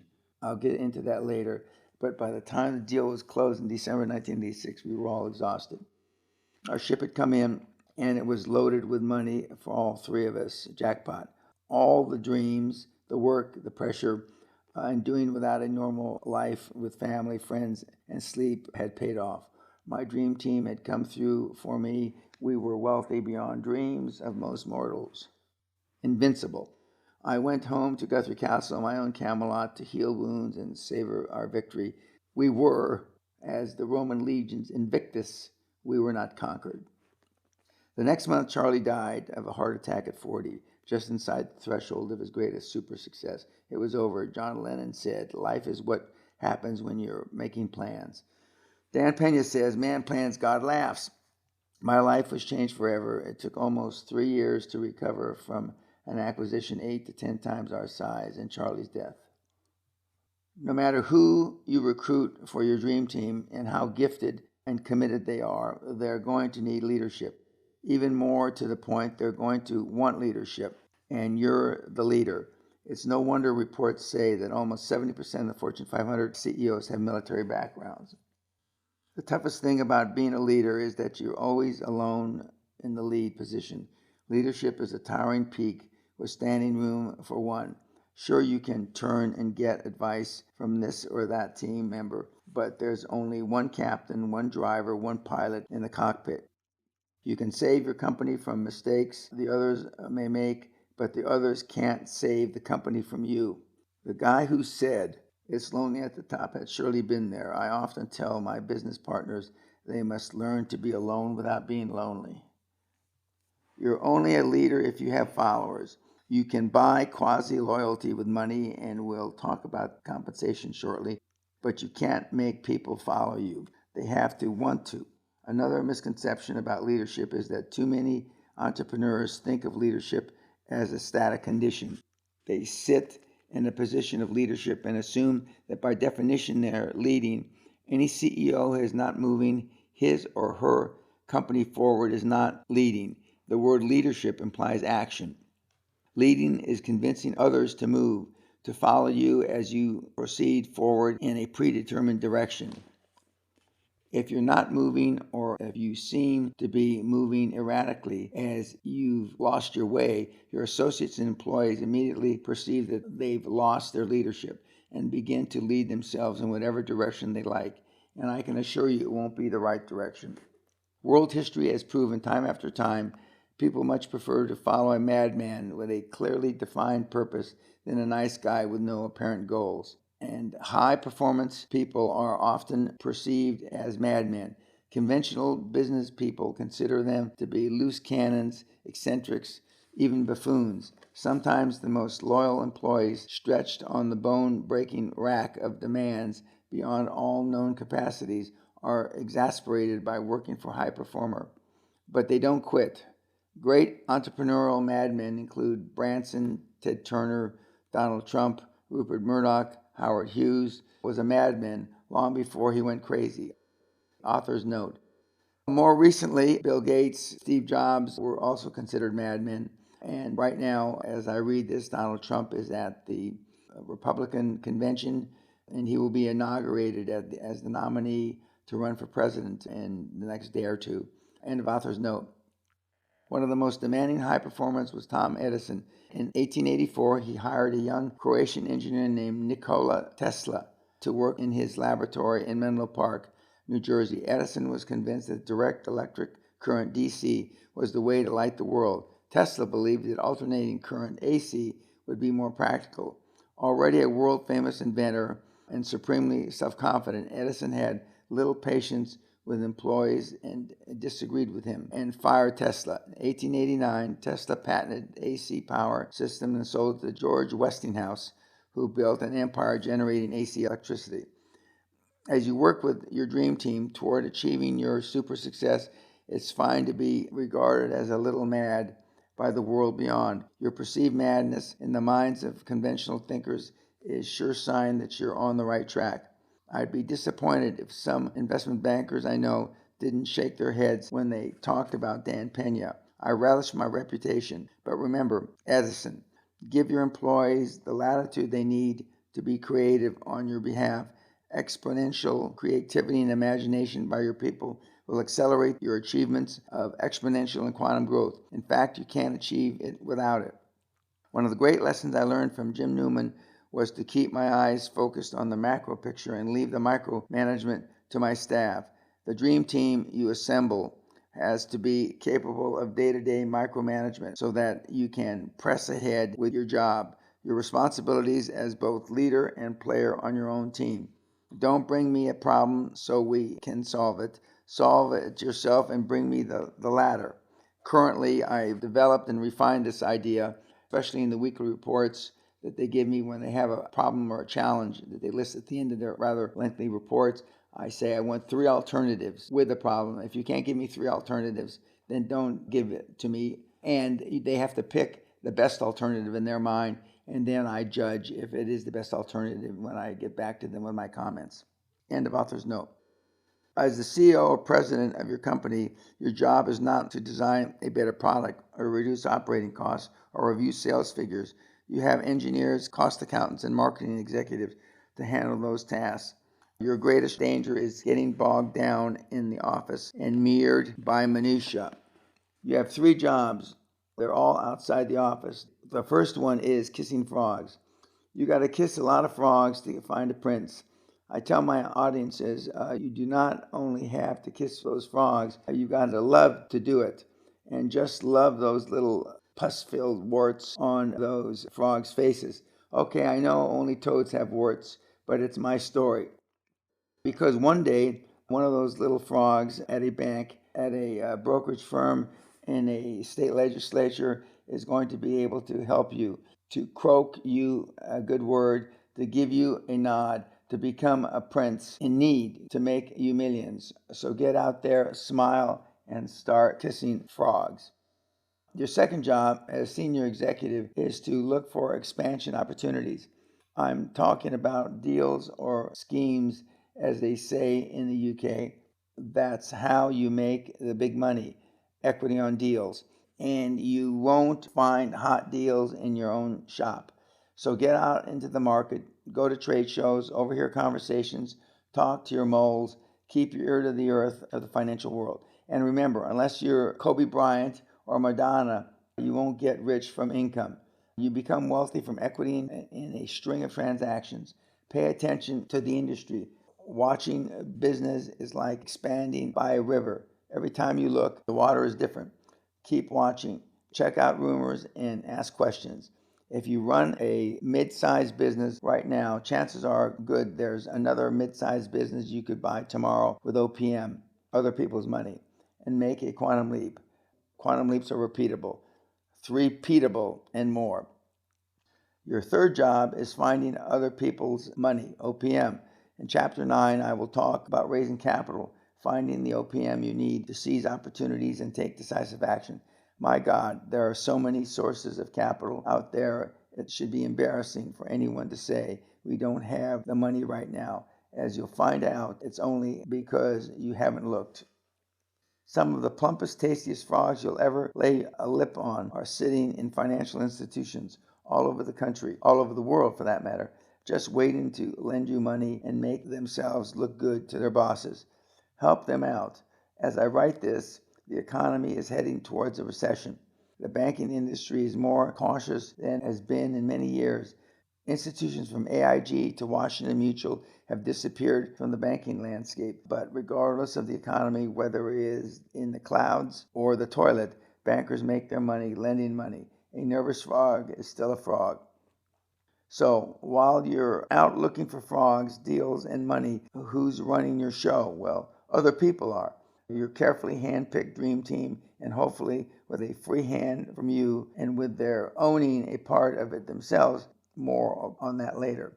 I discovered long ago that less control, not more control, is the key to effective management. You hire people you trust, empower, and then trust them to perform. If you can't trust them, find people you can. It's not the end of the world if you brought someone in, gave him 5 or 10%, and then had to get rid of them. But then you say, now he has a piece of my dream. Calm down. You can draw up a buy-sell agreement, and you have a number of ways to get around the potential danger. Don't worry about that. Just do it. Anyway, being a minority shareholder in the U.S. or anywhere else doesn't mean much. All minority shareholders can do is see the books and get a share of any dividend paid. Of course, if you don't issue a dividend, he gets nothing. Rules for keeping a good staff and keeping them happy. I have 4 rules for dealing with staff in my organization. 1, pay your people good money and they'll do it, and they'll do anything. They'll arrive early, work late, come in Saturdays and Sundays, whatever it takes to get the job done because they are getting good money and they know it. You start by paying them the best salaries in the market. Employees continuously compare their salaries with friends at other companies, and you want your employees to win every time. Give Christmas bonuses, new account bonuses, birthday bonuses, whatever you can to assure your people they've got a sweet job worth working hard to keep. Some bosses periodically hand out unexpected appreciation bonuses. Strolling from the desk to desk with checks, I personally tie compensation to deals and profitability. Plus, you'll recall all my people have are equity partners. At Great Western, my people knew that paychecks were tied to income, so they continuously thought of ways to make money. They all worked hard, and the enthusiasm was incredible. I previously referred to an extraordinary Brit named Peter Sage. Peter was a spectacular achiever long before we met, owning 4 companies by the time he was 20. Today, he's a globally active entrepreneur, a highly sought motivational speaker, and a high-end real estate investor. A few years ago, he decided to reward his staff of 22 and his mother with a Christmas party. Fair enough. Oh, by the way, the party was to be held in a 7-star Bella or Arab, the most elegant, most expensive hotel in Dubai. For 4 breathtaking days, Peter's mom and everyone on his companies, from receptionists, sales staff, bookkeepers, lived in the extravagance of a super rich, opulent 2-level suites, private butler, 42-inch plasma TVs, panoramas of the Arabian Gulf. Uncommon loyalty was loyalty uncommonly rewarded. Unfortunately, money is used in some companies as a substitute for respect. It amazes me how much crap employees will take for the right amount of money.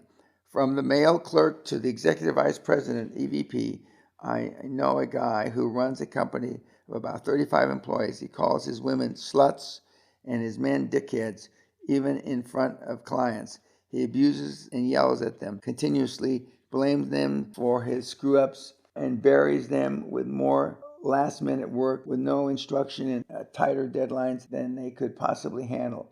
During one crisis with his office in chaos, he took off with his pals and went boating. But no one quits. Ask them why. Well, he pays us good money. I'd quit, but nobody in town would pay me what he does. For the money I get, he can call me whatever he wants. Of course, I'm not advocating that kind of treatment for any employee. In fact, I did just the opposite. I paid them well and treated them with respect. But the point is that employees place three things at the top of the priority list: money, money, money.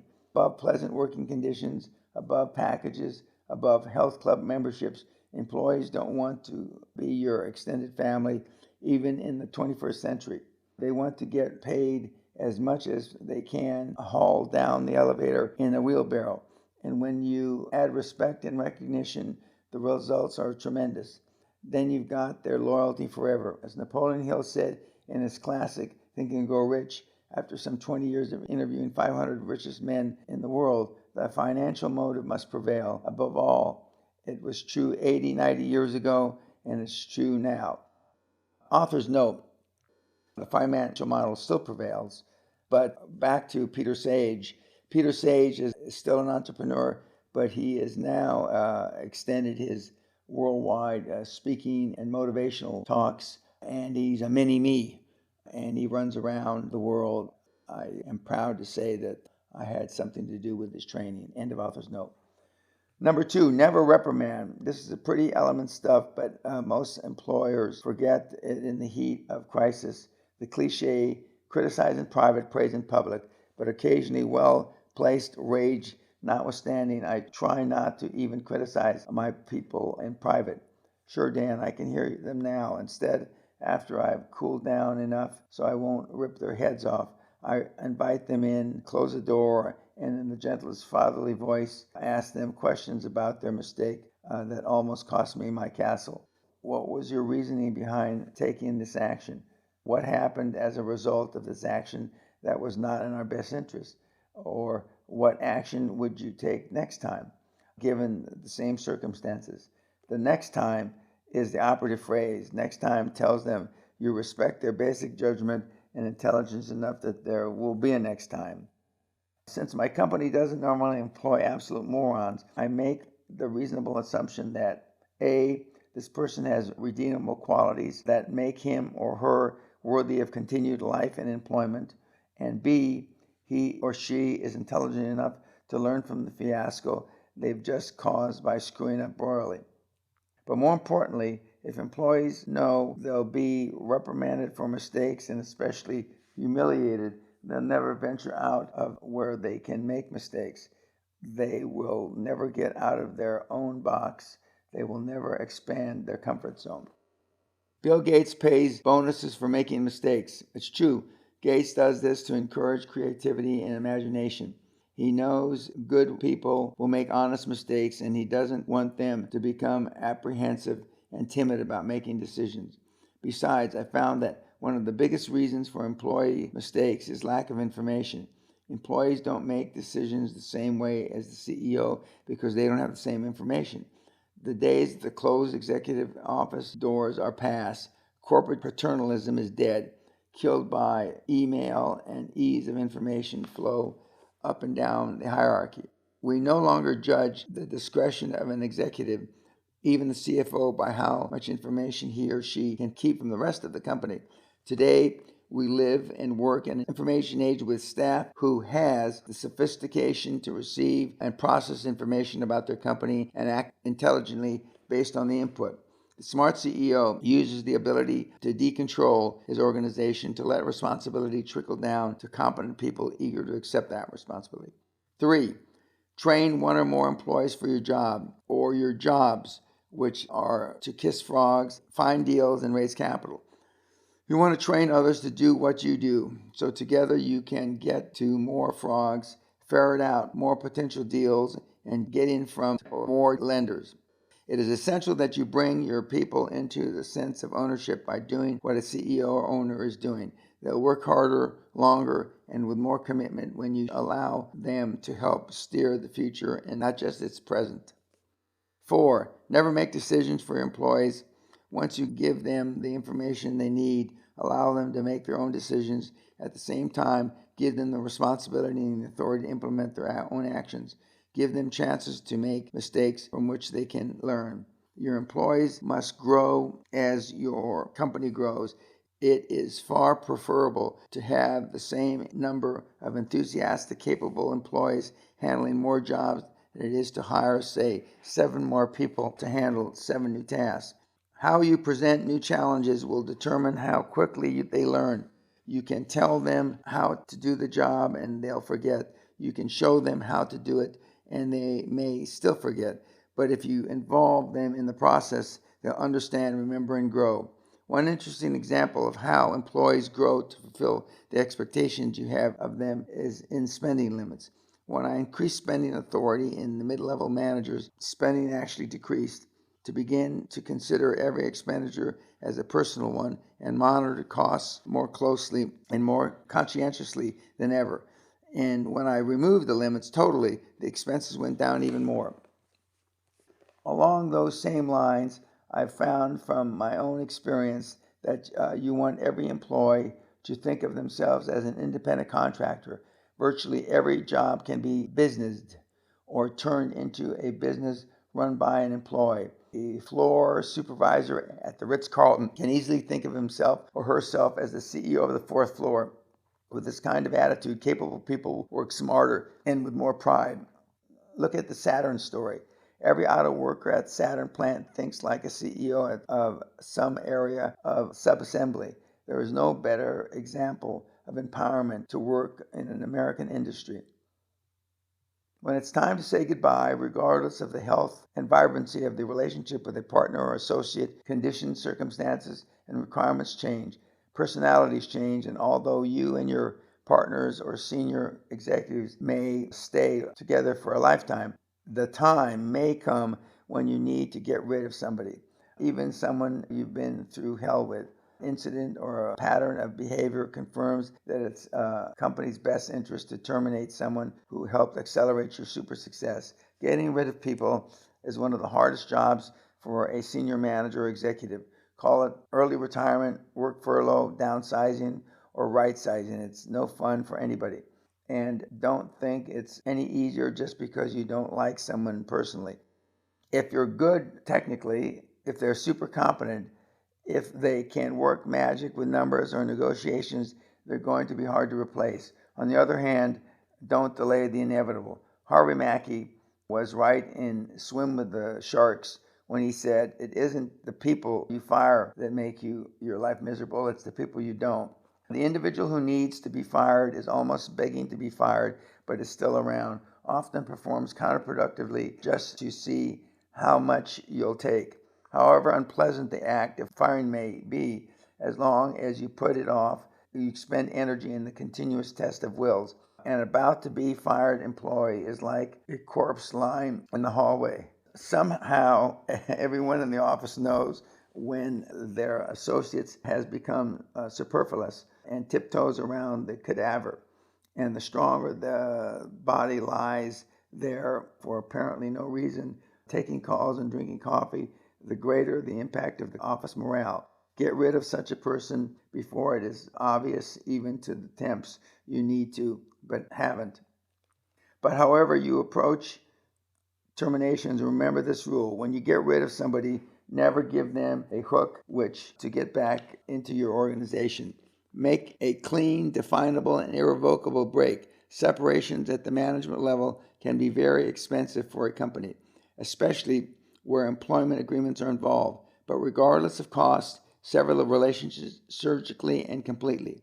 Don't try to save money by offering such hooks as stock options to the person you're terminating. Any money you think you're saving will be peanuts compared to the expenses and aggravation which inevitably incur later on.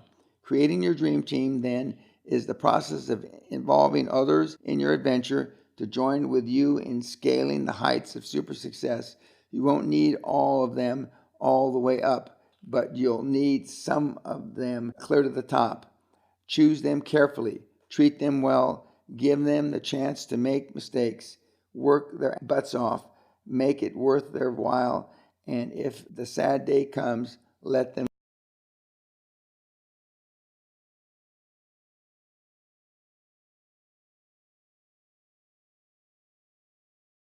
Chapter 7, 11 Steps That Make the Deal.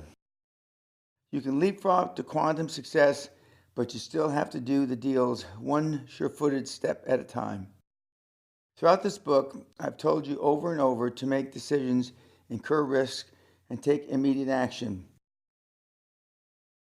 You can guess by now that I've never been one to sit around and cogitate, especially when I knew that swift, decisive action would make the difference between a vice-like grip on a multi-million-dollar deal and a handful of air.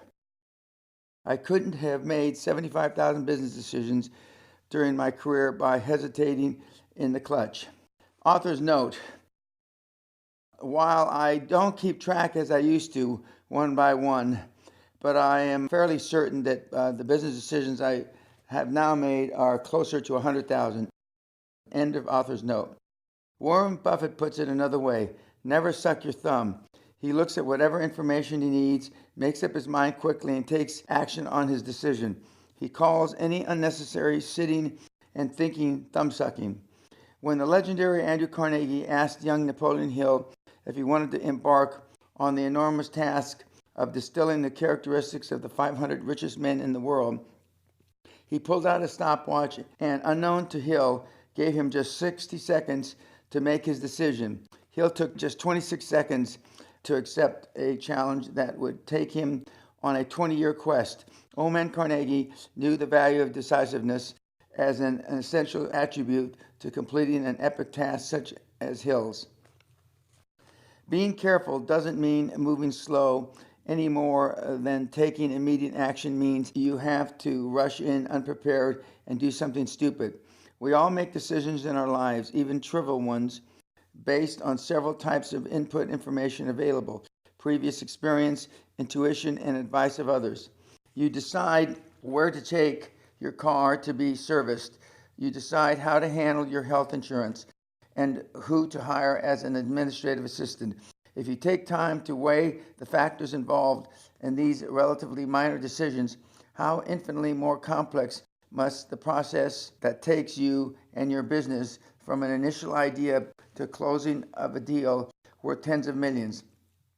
In this chapter, we walk through the 11 steps you need to take, hell, you'd better take, between your bright idea and the time seeming millennium later, when an ink hits contract paper or when it's a matter of history. At my seminars, I look into the hopeful faces of hundreds of modestly successful business owners, building entrepreneurs, frustrated wannabes, and of course, the usual seminar groupies, perennials who would attend a group dynamic seminar held by mass murderer Charlie Manson. Unfortunately, most of them came to hear me say, now you just keep a positive attitude because you're a special person and your dream will come true. But you know me well enough now to realize they'll never ever hear that feely good crap from Dan Peña. Not because I wish it weren't true. Hell, I wish it was. But life is like a balancing scale. You have to balance what you get with what you're willing to give up, period, regardless of what they expected me to say. Most, if not all of them, come into the seminar with at least the germ of an idea for making money. At the close of every seminar, I solicit their ideas by inviting them to send me a one-page fax that explains their deal. Not one word more, or I shit can it. And over time, I'm deluged with ideas. Some of them are even good ideas. Author's note: I don't stare into the abyss or the eyes of hundreds anymore. This century, about since 2000, I only give my seminars at my week-long experience at the castle, where we put in something in excess of 20 to 24 people. I find it much more rewarding for me and for the students because I can keep them accountable. I've also, since the writing of this, instituted a very strenuous follow-up program where for 1 year I mentor you for free, and I keep track with monthly Zoom calls and weekly reports. End of author's note. The point is that everybody in your life and in your organization has a money-making idea sometime. You pick up a tip from a loose list broker. You read a small item on page 5 of the business section. You overhear a scrap of conversation, and a small voice inside you says, "Hey, that would be good." For our purposes, a deal is an equity transaction that generates income. It could be public stock offering or an acquisition of another company. Since I've made so many tons of money buying and selling equity, I'll use acquisition as an example. This is a side note on the page. Fly first class, you're not going to find a deal in row 38 sitting behind Joe Lugnut and his family. The biggest deal in my life at Great Western Resources began with a chance conversation on a commercial flight from Houston to Denver. In the late summer of 1986, Charlie Soliday, my chief financial officer, happened to sit next to an executive of MAPCO, a large multinational energy corporation based in Kentucky. Occasionally, some moron will ask, "Why do you always fly first class?" That's a lot to pay for free drinks and silverware. Of course, with as much as I travel, I upgrade with frequent flyer miles, but in case you haven't heard, top executives fly first class so they can strike up conversations with other executives, and conversations can lead to deals, and that lead to more deals and more revenue. You're not going to find a deal in the row 38 sitting beside Joe Lugnut and his family. Author's note, with recent change in tax laws, most of top executives fly first class basically only with frequent flyer miles, or they upgrade themselves. End of author's note. So this energy executive, confident and relaxed, confided into Charlie he was working on a project to acquire the assets of a Canadian energy company's U.S. subsidiary, a firm called Bow Valley USA. The banks, including Citicorp Canada, were squeezing Bow Valley's multi-billion-dollar parent company for repayment of loans, so it was planning to liquidate assets to pay down the debt load. As usual, Charlie was paying attention. He recognized that this guy, in a moment of accidental indiscretion, had inadvertently opened a window of potential benefit for Great Western. To appreciate the significance of what was happening here, you need to understand where the oil industry was in the summer of '86. Due to the worldwide oversupplies, the oil recession was deepening by the day. The spot price of oil had dropped from $28 a barrel in January to less than $10 by June. That seems like an eternity ago, with the present day price around $125 a barrel. Great Western stock had plummeted from £3, or about $3.50 on the London Stock Exchange in December 1984, to about 50 pence, or 80 cents by late June of '86. Even the monetary exchange of dollars to pounds worked against us. Author's note, having thought that I'd never see the price of oil plummet like that again, currently the price of oil is approximately $45 a barrel, having hit as low as approximately $25 a barrel earlier this year in 2016, down from $120 a barrel approximately 2 years ago in summer 2014. End of author's note. Every company in the oil industry was digging in, assuming the fetal position and covering its head to wait out the recession. That was fine with me. I had decided that Great Western was not going to participate in the recession. I knew this was the perfect time to make the quantum leap we'd been waiting for. If we could just find the right acquisition out there in the bone-filled desert of distressed energy companies.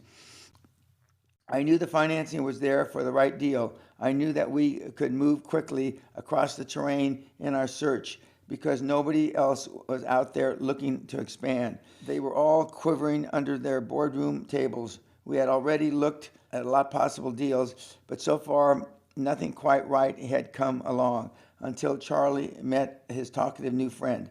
So as soon as he landed in Denver, Charlie called me in the office in Houston and reported what he'd heard. Mark and I immediately sat down and began to kick around ideas and postulate some possible strategies for somehow getting a piece of what might be a major opportunity for quantum growth that Charlie had uncovered. What we were doing was taking step one. Step one, identify the idea. This is absolutely the first thing you have to do. Define and clarify exactly what you want to do or the deal you want to develop. Not only do you and your partners have to agree on this basic strategy of the idea. You have to agree that it may be feasible and will benefit the company. Just as important, if it proves to be feasible, you will have the desire to do it. In many cases, the major benefit of an idea is not so much profit driven as it is a vehicle to move you closer to your long range vision of your company. My vision for Great Western was for it to become a natural resource company and a major player in the international energy industry. And my grand strategy for achieving these goals, as you may recall, was through external growth through acquisition versus internal growth through continuing oil drilling and production. We were established in the oil and gas, but Bow Valley's assets were based 75% in coal and mining operations. Was there an opportunity here for us to look beyond our oil and gas-based assets to something larger? Could our little Great Western snake digest so large an egg? Or, as we often said, could the minnow swallow the whale? Looking through that brief passing window of opportunity, we had a lot thinking to do about how to shape an idea into a plan. My instincts, which I knew were almost never wrong, told me immediately that this was the deal we had to make the breakthrough into energy big league. As I've said in a previous chapter, the deal was obviously hot. I didn't have it to run to a spreadsheet. This was Pamela Anderson running up the beach stark naked toward me saying, "Dan, here I am. Take me." You bet, Pamela. Somehow, some way, we had to make this son of a bitch happen. Yet another factor that urged me to go for it. We had achieved a string of conquests that had begun with taking the company public. Our people were confident, even cocky, about taking the whole energy industry. We were young, undefeated, obviously immortal, and ready for a title fight. The mood at Great Western was electric, with anticipation of our victory. I would have found it hard to deny them and deny me a shot at the big one, a shot at glory. But no matter how eager, even bloodthirsty we were, we still had to follow the 11 steps. It was the process we needed to discipline our actions and to train and prepare our minds and spirits for the battle we were contemplating.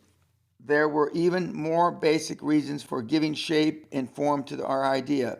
If you rush past step one, you and your partners may well be hurtling down different paths of thought, pursuing different objectives until it's too late to regroup and re-strategize. Just like getting overrun by the enemy in battle, it's nearly impossible to recover your original positions. Another reason to identify the idea is that you'll need to communicate it to others in your organization. You may be working nights and weekends to bring it to fruition, and at times like this, virtually everybody is working nights. In addition, of course, you'll have to commit your idea to paper with crystal precision to investment bankers, brokerage firms. Nervous shareholders will understand your objectives and support them. Again, we're talking about clarifying your vision. Funny thing about fuzzy idea, it doesn't stick to paper very well.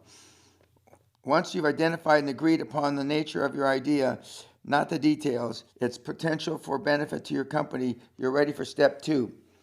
Step two, investigate generalities. More specifically, investigate before you invest. Effort and especially money you could more profitably allocate somewhere else.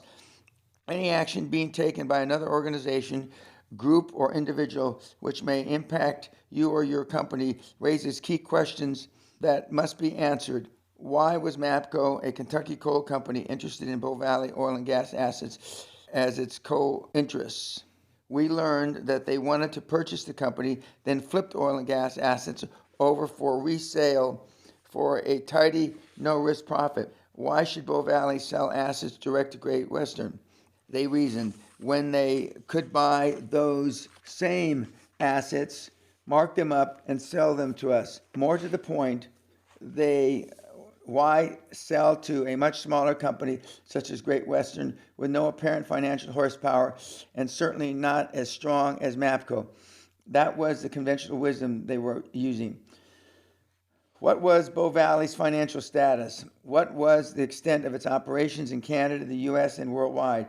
How strong were its coal contracts? With whom and under what terms? We had volumes of investigation to do quickly, but we couldn't afford not to turn over every rock and look beneath it. Investigation is the research for red flags. How many red flags do you need to see? One, read your investigative reports and listen to your intuition. When the first red flag pops up, when you get an answer you're not comfortable with or don't get the answer at all, exit immediately. The tiniest wrinkle in the fabric, the smallest contradiction can explode in your face later. Our red flag checklist, as well as the 11 steps to execution, are listed in Appendix C and A.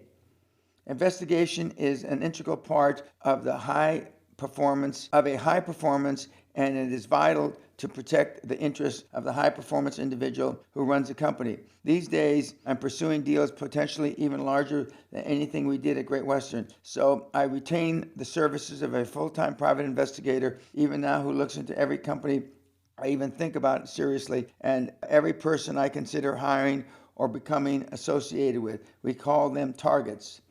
That means you do more than call up the references on a resume or chat with a few happy customers who are pre-selected and conveniently listed in a company presentation piece.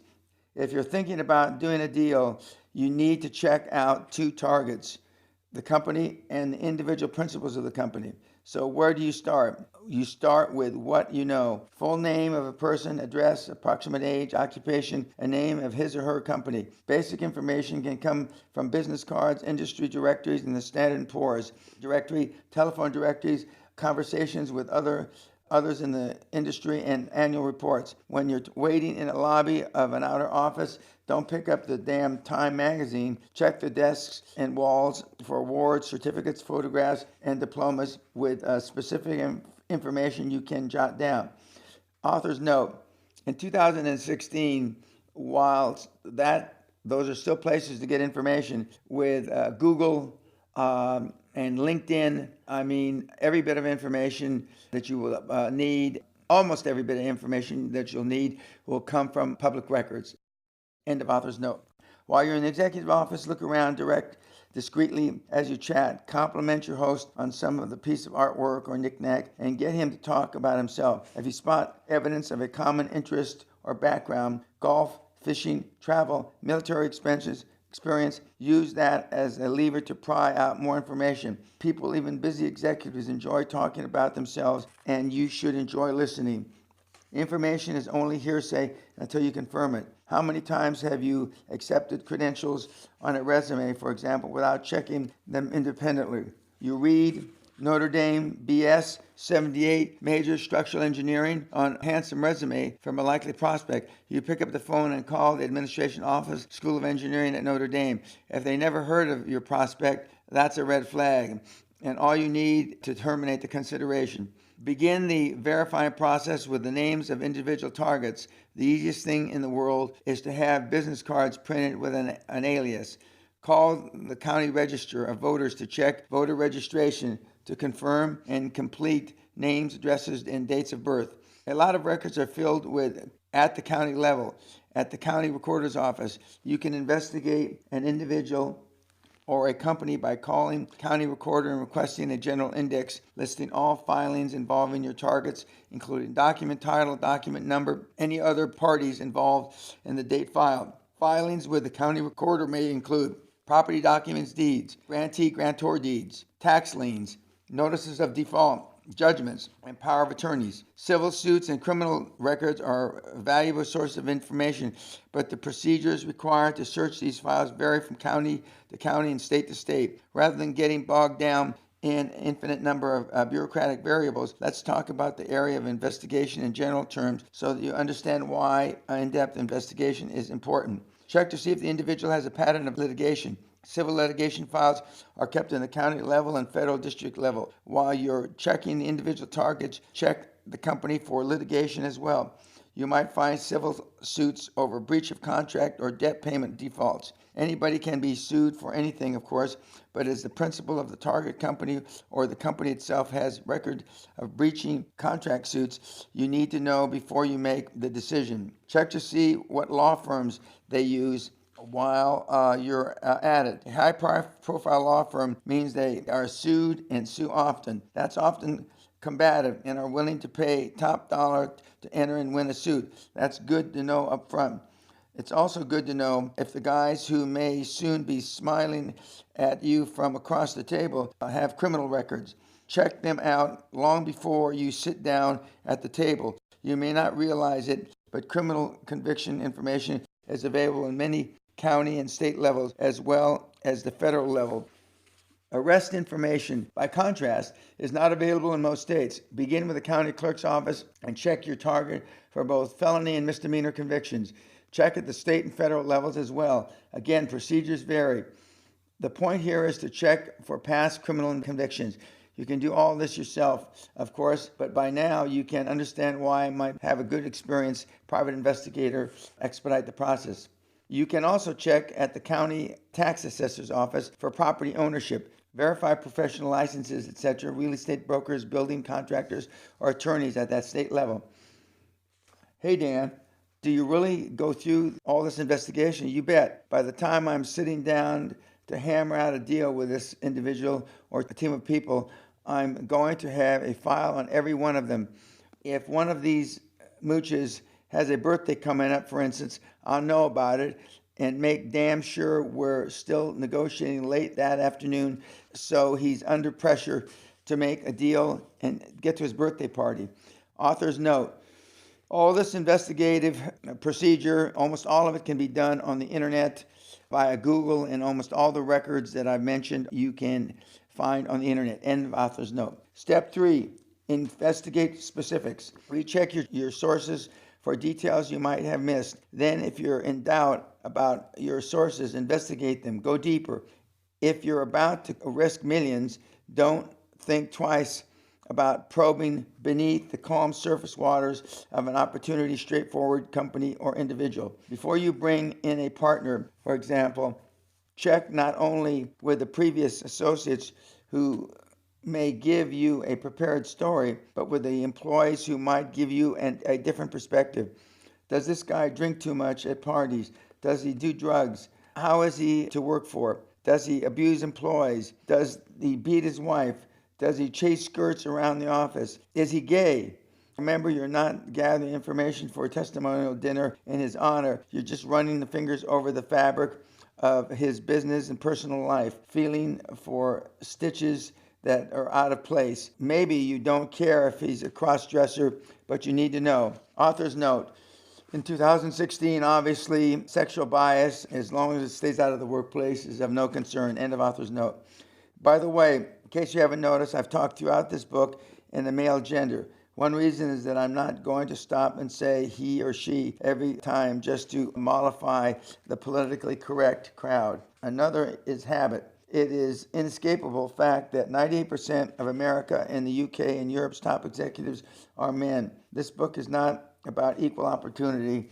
It's about making money. But if you're more concerned about the ditzy details of political correctness, you probably already tossed this book away.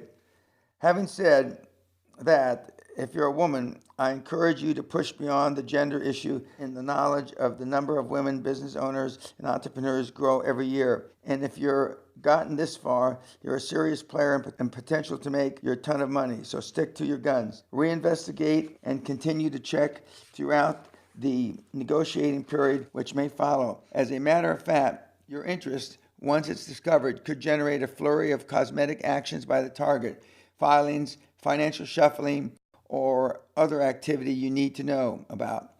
Targets of investigation, especially in business, are moving targets. Companies and individuals continue to leave tracks as they move forward in time. Never take your eye off the target while you're aiming at it. Step 4.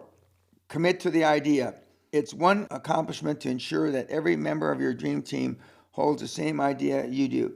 Your objectives, how they relate to your long-range vision, your good strategy to achieve your objectives, and even some of the tactics and maneuvers you may have in mind. It's quite another feat to begin lining up commitments to get into the fight if it begins and to see it through. An acquisition deal Even for a world-class specialist like Dan Peña, it is not a picnic. Your partners and your top executives should be required to commit themselves publicly to the project at the outset. Given the individual knowledge, experience, and personalities of any group sitting around the conference table in the world, you're bound to get variant reactions. It's inevitable unless you surrounded yourself with the lobotomized sycophants. If some of your people have reservations, if there is some facet of the project they're uneasy over, they need to get it on the table so that it can be dealt with and overcome, or at least acknowledged. Even I, with all my self-confidence, have tinges of misgiving sometimes. Sidebar, stick to the knitting. You want to deploy your asset, resources, and capabilities in your areas of expertise and experience. The preliminary decision-making time is when you ask yourself, is this an area in which I have any access to real expertise? When Pat Kennedy and I were partners in building a vertically integrated oil company, we strayed into areas of the oil industry we didn't know beans about and paid dearly for the experience. One of the lessons I learned was stick to your knitting. Deploy your assets, resources, and capabilities in areas of your expertise and experience. I thought a lot about that lesson as I now considered moving into the coal business. I ultimately decided to proceed with the acquisition on the strength of another Peña business rule: dream big, think big, be big. Besides, my instincts and intuition were screaming, this one's hot. Pamela was so close I could touch her. There may be cases where one of your key people simply cannot buy into the idea for whatever reason. That individual is opposed to the project you know will launch your quantum leap to super success. Even before you make a final decision, you need to ascertain whether the individual is going to perform his duties and responsibilities regardless of personal feelings, or whether his opposition is going to become a dead weight, a counterproductive stumbling block, negotiating battle that will follow. During the preliminary discussions about the acquisition of Bow Valley, for example, my executive vice president of exploration resisted the idea of getting into the coal business. Frankly, he didn't like the prospect of his oil and gas division taking a back seat to a newly acquired operation. When he realized that we were moving ahead with or without him, he eventually came over and even convinced himself the project was his idea. Whatever works. Step 5, making the preliminary decision. Your dream team, including those with questions and uncertainties, buys into the commitment and makes it their own. Make it clear that this is not the final decision, but a working consensus or agreement to move ahead. Your investigations thus far have turned up no red flags which would cause you to reconsider or walk away from the deal. The deal still looks red hot. You have begun to prepare for battle. It is at this point in the preliminary stages of the process that your people have to become obsessed with an idea that is now going to rise like a monster, assume a life of its own, and dominate their waking hours for weeks and months. You're the leader, so now you have to be the cheerleader. I was called the Vince Lombardi of the oil business. You got to help your team get absolutely psyched up, generating enough energy, adrenaline, and momentum so that when the battle is joined, they suck up their pantyhose and charge into the cannon with no thought of defeat, fatigue, hunger, sex, or any other preoccupation. If that means stringing banners across the conference room, or pep rallies, or promises of bonuses when the deal is done, do it. Do it all. But ignite that obsession so that your people, from your partners to the mail clerk, know it's not business as usual. You're on war footing, and like MacArthur said, there's no substitute for victory. For the record, my warriors at Great Western made me proud. We never lost a battle, nor knew how to lose. We acted as if we had no limits to our abilities. That became our war cry. If you want similar results, you should act the same. Step 6, continue the investigation. This is not a redundant step. Frankly, your investigation, whether staff, people, or an outside firm, should continue their work for as long as your project is a viable one. By definition, you don't trust the poor bastards you are trying to buy, nor those who may be competing with you for an acquisition. You simply don't believe anything they tell you or that you hear or read about anyone, since all parties are now posturing to be in the best negotiating position. Over the course of a major deal, you'll be bluffed and bullshitted and plain lied to, directly and indirectly. You'll be lied about as well, where hundreds of millions of dollars are on the line, or even hundreds of thousands of dollars. Integrity is usually the first casualty. Make sure it's not yours. If it sounds cutthroat, I've made my point. It is. Author's note: as I've said from the beginning of my career and from the beginning of my coaching career in 1993, if it's honest, legal, moral, and ethical, and you're not hurting anybody's feelings on purpose, we'll do it. End of author's note.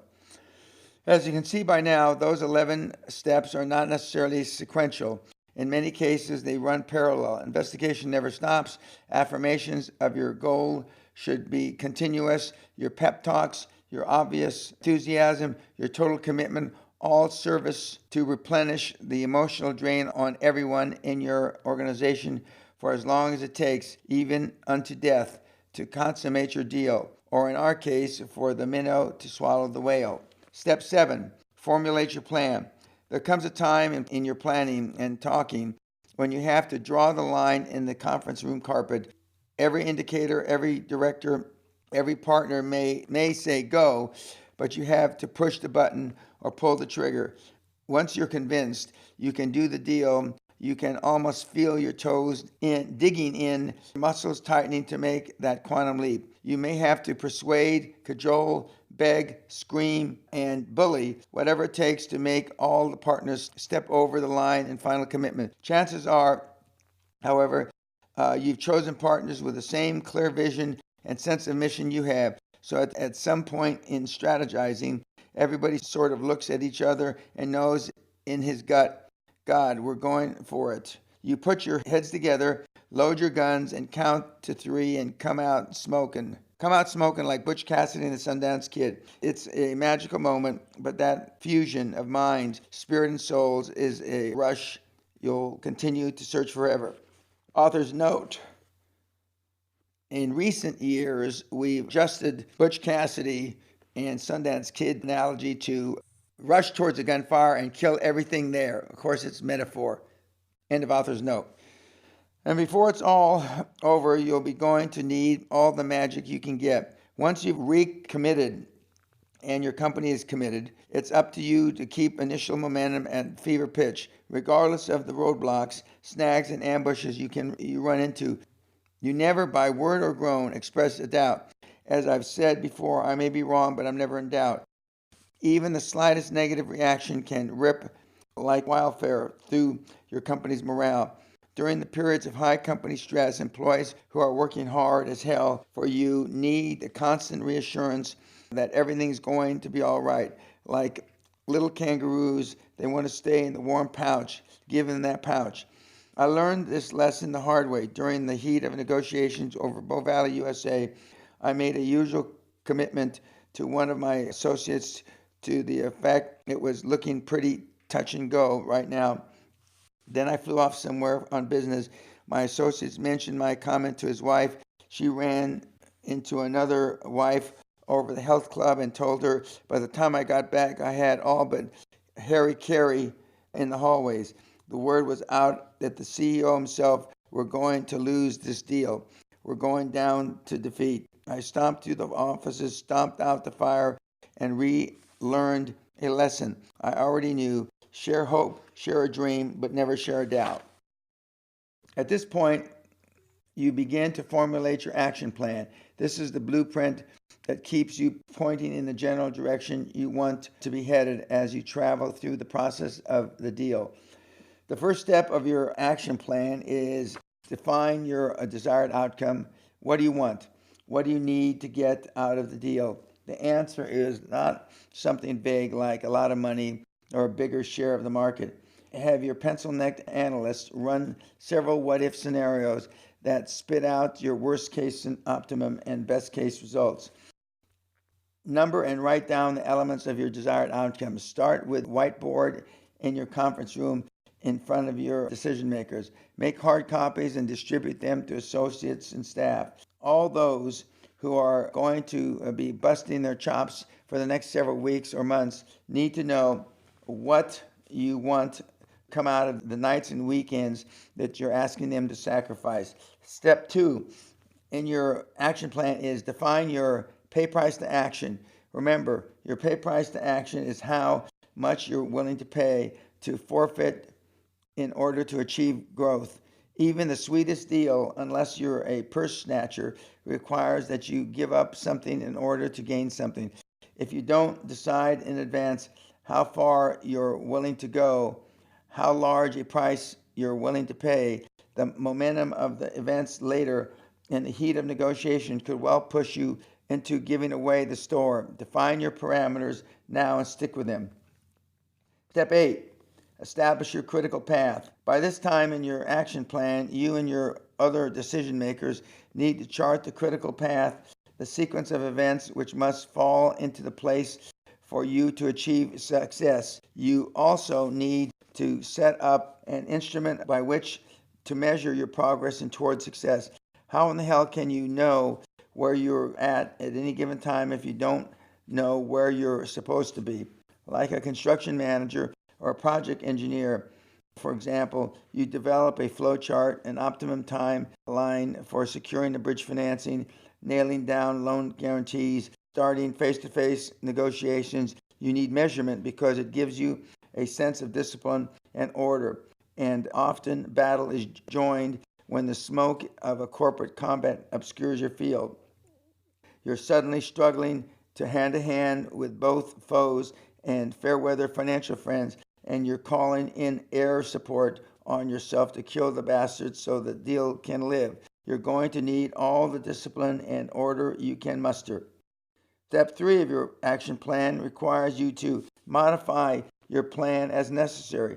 The route to the best deal you can make is not a straight shot across the open field. Minds change, spirits fail, rates rise, alliances crumble, conditions change, and you have to react quickly and cleverly to every twist in the road. In my seminars, I tell my audiences to think of a rocket that takes off from Earth, headed for, say, a rendezvous with Jupiter. The son of a bitch is off course 95% of the time. Technicians on the Earth are continuously beaming up mid-course corrections to affect coordinates in deep space they never dreamed of. Think of your deal as a great juggernaut hurtling through time in approximately the right direction. You just have to keep nudging it to hit the ideals expressed in your desired outcome. Author's note: in recent years, the rocket ships or the ships that are going to the various places in outer space are not 95% off course. Technology has gotten much better, but the principle still holds true. End of author's note. Step 9, implement and follow up. That means don't take anything for granted or anyone, even your key decision makers. Your most trusted and reliable partner, being human, can let a detail slip, forget a phone call, overlook a loose end. Even though most solemn pledges of support from others are often made on shifting sand. Don't take anything for granted or anyone, even your key decision makers. Check every detail yourself. In order to relate how minds and loyalties change, let me give you a little example. We had originally had a mind to purchase just oil and gas assets of Bow Valley, USA. But MAPCO shunned our interest in our joint venture acquisition. They treated us like pesky little kid. Pissed me off. But I saw their rejection of Great Western as an opportunity to go for the whole company. Of course, we hadn't set up the financing for the oil and gas. We hadn't set up financing for the oil and gas assets yet. But this was an opportunity staring us in the missionary position, and we jumped on it. The complexities of pursuing a multi-million-dollar business deal are akin to the constructing of a giant house of cards. Every link at every level has to hold in place simultaneously. A high-performance individual must have the tact, patience, strength, and delicacy to add one card after another without the whole damn thing collapsing. and the clarity of eye to catch trembling, wavering elements and shore them up before they snap and fall. That's where the follow-up becomes a fine art. Great Western's largest shareholder was an arm of the Kuwaiti government. Although only one guarantor was initially required, the Canadian owners of Bow Valley USA insisted that both our largest shareholder, the Kuwaitis, and our stock brokerage firm in London guarantee the deal. The Kuwaitis had reluctantly agreed to guarantee the entire transaction, but suddenly they were backing away from their agreement because they didn't want their name disclosed in the documents. Meanwhile, our brokerage firm in London was going through senior personnel changes, and allies in the deal were replaced by other company personnel we weren't so familiar with. I flew to London to steady up our friends, and negotiations began in Los Angeles, handled for us by Mark. Why Los Angeles and not our office in Denver? Or better yet, our office in Houston or London? Because Mark's wife was about to have a baby in LA. Nice gesture, bad mistake. Finally, just as I got the guarantees and Charlie got the bridge financing in New York, negotiations for the parent company, Bow Valley USA, closed their briefcases and walked out on Mark in Los Angeles. They were actually heading for LA Airport while I was holding the board meeting in London to secure approval for the deal. The final outcome of what was becoming an intercontinental fiasco is not so important here as the fact that I had constantly follow up almost hour by hour on events in New York, London, where the Kuwaitis were, and Los Angeles. Step 9 says you never ever take the smallest detail for granted. The greatest victory for final, the closest ally for loyal. Many in the millions turns good men, companies, and countries into snakes and weasels. Greed turns men into beasts and beasts into men. You've implemented all the process, investigated yet again, followed up, and checked every commitment for leaks, and you're ready to begin. Step 10, execute. Bombay's doors are open. Your supporting elements of financing and guarantees are in place. Hopefully by the time you sit down in the boardroom across from your adversaries to begin negotiations. At this point, more than any other, you have to lead from the front. No more phone calls from your home office, no more faxing instructions, no more emails. Your intimidating presence, your scrawling face, your hardened, blood-splattered determination must stand in person, laser beam focused before the enemy across the table.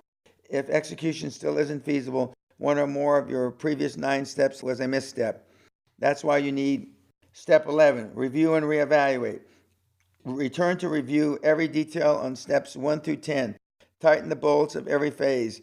Chances are you'll run across some glitch, some uncrossed T or undotted I from the weeks or months ago, which now prevents you from taking this execution step.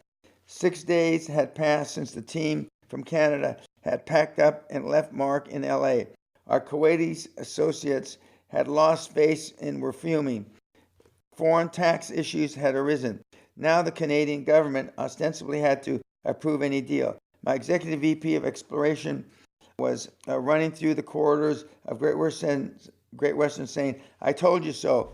Even our own auditors had recomputed real taxable income before and after the proposed acquisition, completely changing our projected rate of return. The whole deal was disappearing down the crapper. Conventional wisdom pronounced it dead. Imagine what Dan Peña had to say about that. Author's note, I said fuck probably 100 times. End of author's note. During those 6 days of hell, I took direct command of the littered battlefield and began offensive of threatened injunctions, motions, and filings in New York, California, and Canada. I promised to sue every moron on the Canadian board of directors, their mothers, and their unborn children. I spent more than 100 grand in legal fees in 48 hours. And on the 7th day it worked. Pouting Canadians in Great Western with key advisors led by Dan Peña convened in one room around a 40-foot conference table. Our team of 6 good stood against their team of 20. Our lead transitional lawyer was Rick Scott, one of my first disciples, who went on to found a $20 billion healthcare corporation at one time, the largest in the world. And author's note, I pleasantly say, Rick Scott is the second term governor of the state of Florida, which will be a swing state in the current election between Clinton and Trump. And eventually, at a closing, he said, Dan, I need to make money like you. What can I do? And I said, you got to leave me, Rick. He asked me, what should you do? And I said, healthcare and telecommunications, which meant internet as well. And he took the advice of healthcare, and the rest is history. End of author's note. We had met their demand to hold talks at their lawyer's office, but I took control. I stood, looked every Canadian in the eye, and told them that we would either breathe life back into this deal or crash the son of a bitch out of existence. And nobody leaves this room until one or the other has occurred. We had trash cans in the corners of the room to serve as urinals, period. And so it began. From the outset, no figure, no projections provided by Valley parent company was taken at face value. Our accountants, Coopers and Lybrand, had combed through the financials, and the Canadians were required to provide us. And by the time that we sat down, we had a clearer physical picture of Bow Valley USA than its own parent company. Author's note, Coopers and Lybrand has since become PricewaterhouseCoopers, and they've served me very well. And Charlie Soliday was a former partner of Coopers and Lybrand. End of author's note. Bitter arguments erupted like gunfire at the slightest provocation. As an example, their books showed net operating loss 10 million to 12 million, on which we figured to pay maybe 50 cents on the dollar. It was built into our purchase price. Then they announced the new NOL, estimated at 50 to 60 million, and demanded the same 50-cent payment. That was insane, out of the question. To agree to such a demand would jack the purchase price far beyond our ability to pay and collapse our tediously constructed house of cards. We raged in disagreement. Our attorney advised us, don't roll on this, damn, don't cave in, screw 'em, let's walk. But we were committed. We had to fight, so we charged. We eventually discovered closer to $100 million in NOLs, even more than the damn Canadians had figured. And we wound up paying 10 cents on the dollar. Finally, 72 hours and 2 fistfights after we'd begun, the deal was done. No one was ready for this kind of gut-wrenching ordeal we lived through. No previous experience could have conditioned any of us, including me, for what happened in the name of negotiation. Anyone who was there during those 3-day, dark day, December days will never forget it. I get goosebumps. Bottom line, Great Western paid $116 for Bow Valley's coal operation and $25 million for their oil and gas interests. Additional oil and gas assets cost us another $7 million. We raised $168 million in cash, $85 million in short-term loans, and $85 million from Series B preference shares of Great Western stock, which were gobbled up by the Kuwaiti friends. Great Western kept another $20 million for future projects. Author's note, the overfinancing is something that I preach today and have since the beginning of my career. And if the deals are structured properly and the financial institutions are given the proper information, all legal, moral, and ethical, you can overfinance transactions. End of author's note. It was quite a cost to pay. It took a minnow years to digest the whale, but at the interim report, Great Western shareholders in March 1987, we presented total assets of $272 million and some change, a quantum leap growth of $191 million from the previous fiscal year of $81 million. Another cost, Charlie was dead within a month. Remember, you are always responsible for your decisions. That's why I put important disclaimers at the front of this book. Author's note, Charlie's death shook the company to its very foundation. It took us a year or a year and a half.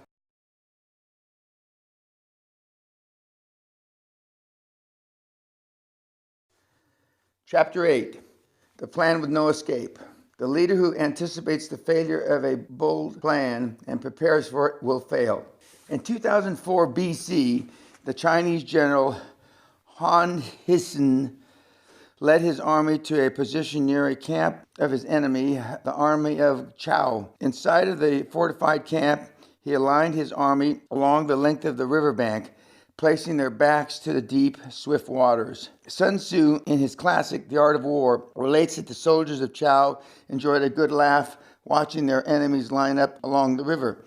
Then almost immediately, the army of Chao left its fortifications and attacked Han Xin's army. With their backs to the turbulent water, Han Xin's men fought so fiercely they overwhelmed the army of Chow, put them to fight, and killed their king.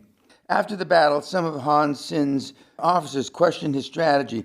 The general replied, "It is written, place your army in deadly peril, and it will survive. Plunge it into desperate straits, and it will come through safely. If I had not placed my troops in a position where they were obliged to fight for their lives, but had allowed each man to follow his own discretion, we would have suffered a rout." For 5 millennia, Chinese militarists have subscribed to the strategy of burning the boats and breaking the cookie pots, acts that told their armies, in effect, we have no plan B, we fight or die. My return to military analogies throughout the book is no accident. Many of my skills and attitudes about leadership originate from my years in the Army. At the same time, of course, I know a lot of tough-minded, high performers who never saw the inside of a military base. I believe strongly in the need for discipline, which military training instills in individuals. Without personal discipline, we are little more than animals.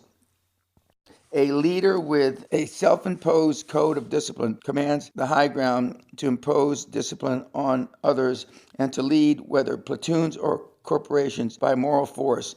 And make no mistake, much of being a high-performance superstar is leading yourself and others against the popular pap of conventional wisdom. Many of the strongest American presidents, Washington, Jefferson, Jackson, Lincoln, were tempered as young men in the fires of war.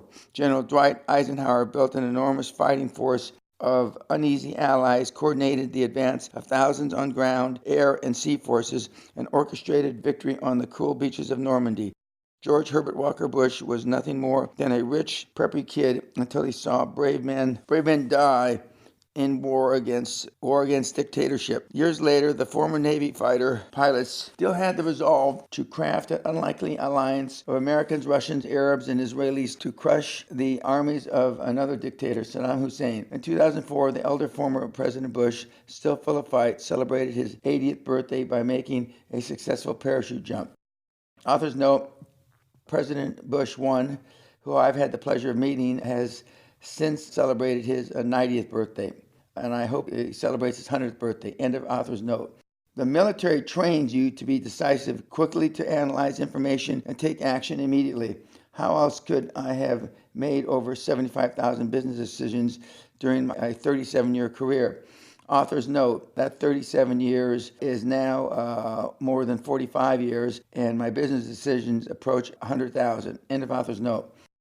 During the Civil War, Union General George McClellan looked and talked like a consummate leader to bring the North to quick victory. His men loved him. His Army of the Potomac was larger than the forces it opposed, but he couldn't bring himself to make the decision to fight.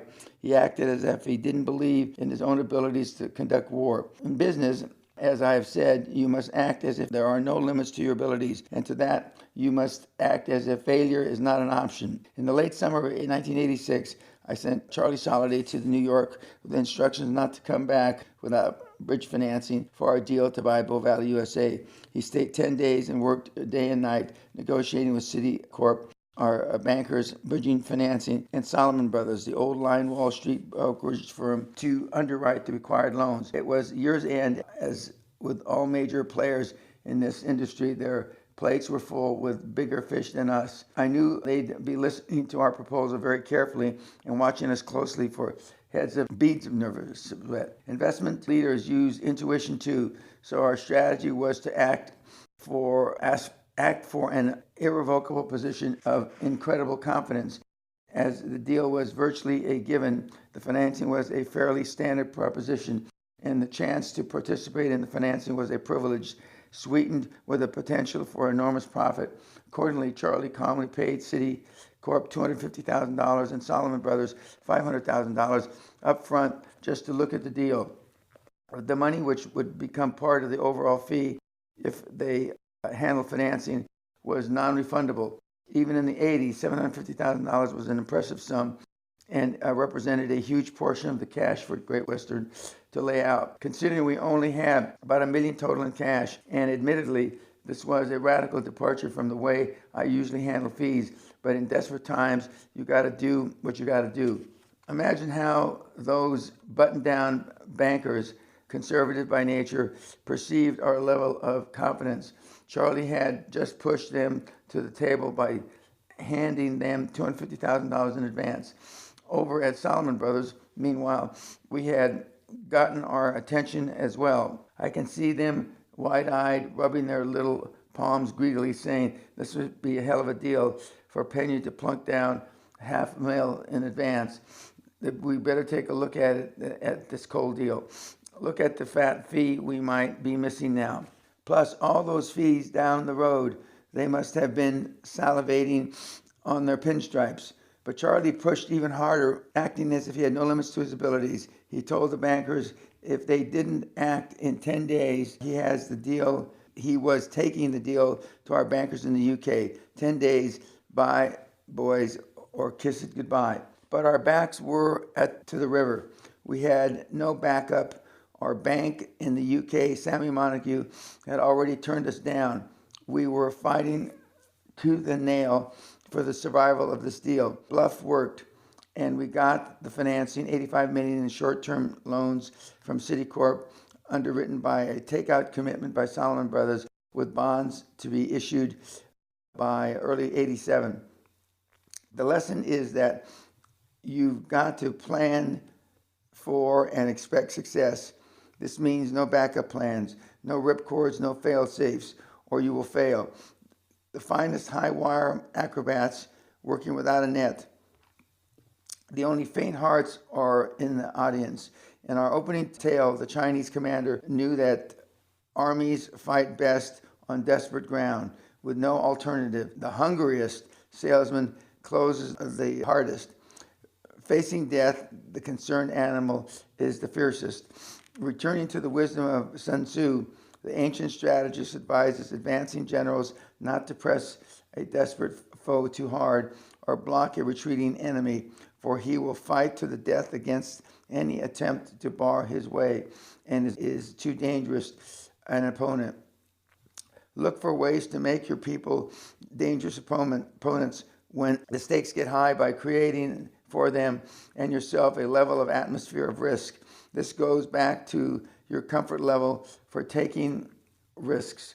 No matter how many risks you take and how often, they're still scary. The only risks that aren't a little scary are the ones not worth taking. If you're experiencing no anxiety or occasional fear as you grow your business, the so-called risks you're taking are probably not worthy of you. Let's talk about dealing with fear. Fear and pain are related in they're both signals that you cross the line beyond which your mind or body is not comfortable. Just as blister creates pain, risk creates fear. They're both natural, primal responses. The trick is to become comfortable in the presence of those responses. The athlete who learns to win regardless of pain has raised his or her comfort level to deal with the pain. Author's note, in recent years, I've used the analogy that the QLA mentees have to become comfortable with being uncomfortable. End of author's note. There's a story about T.E. Lawrence, known to history as Lawrence of Arabia. He and another British officer stationed in the Saudi desert talking about pain. Lawrence walked over to the candle to demonstrate his disdain for physical pain. He held his open palm over the flame until flesh reddened, then removed it. The other officer was astounded. "Doesn't that hurt terribly?" he asked. "The point is that it hurts," replied Lawrence. "The point is that you don't mind if it hurts." As a high performer, you must do the same with fear caused by risk. The fear never goes away. You just deal with it and become comfortable in its presence. Does Dan Peña still feel a tinge of fear? Sure, but is he ready when it's time to fish or cut bait? Damn right. I've told people for years I was born ready. Author's note. As I read this in fall of 2016, having just turned 71, I still surprise people the amount of pain that I can endure, both physical and mental. End of author's note.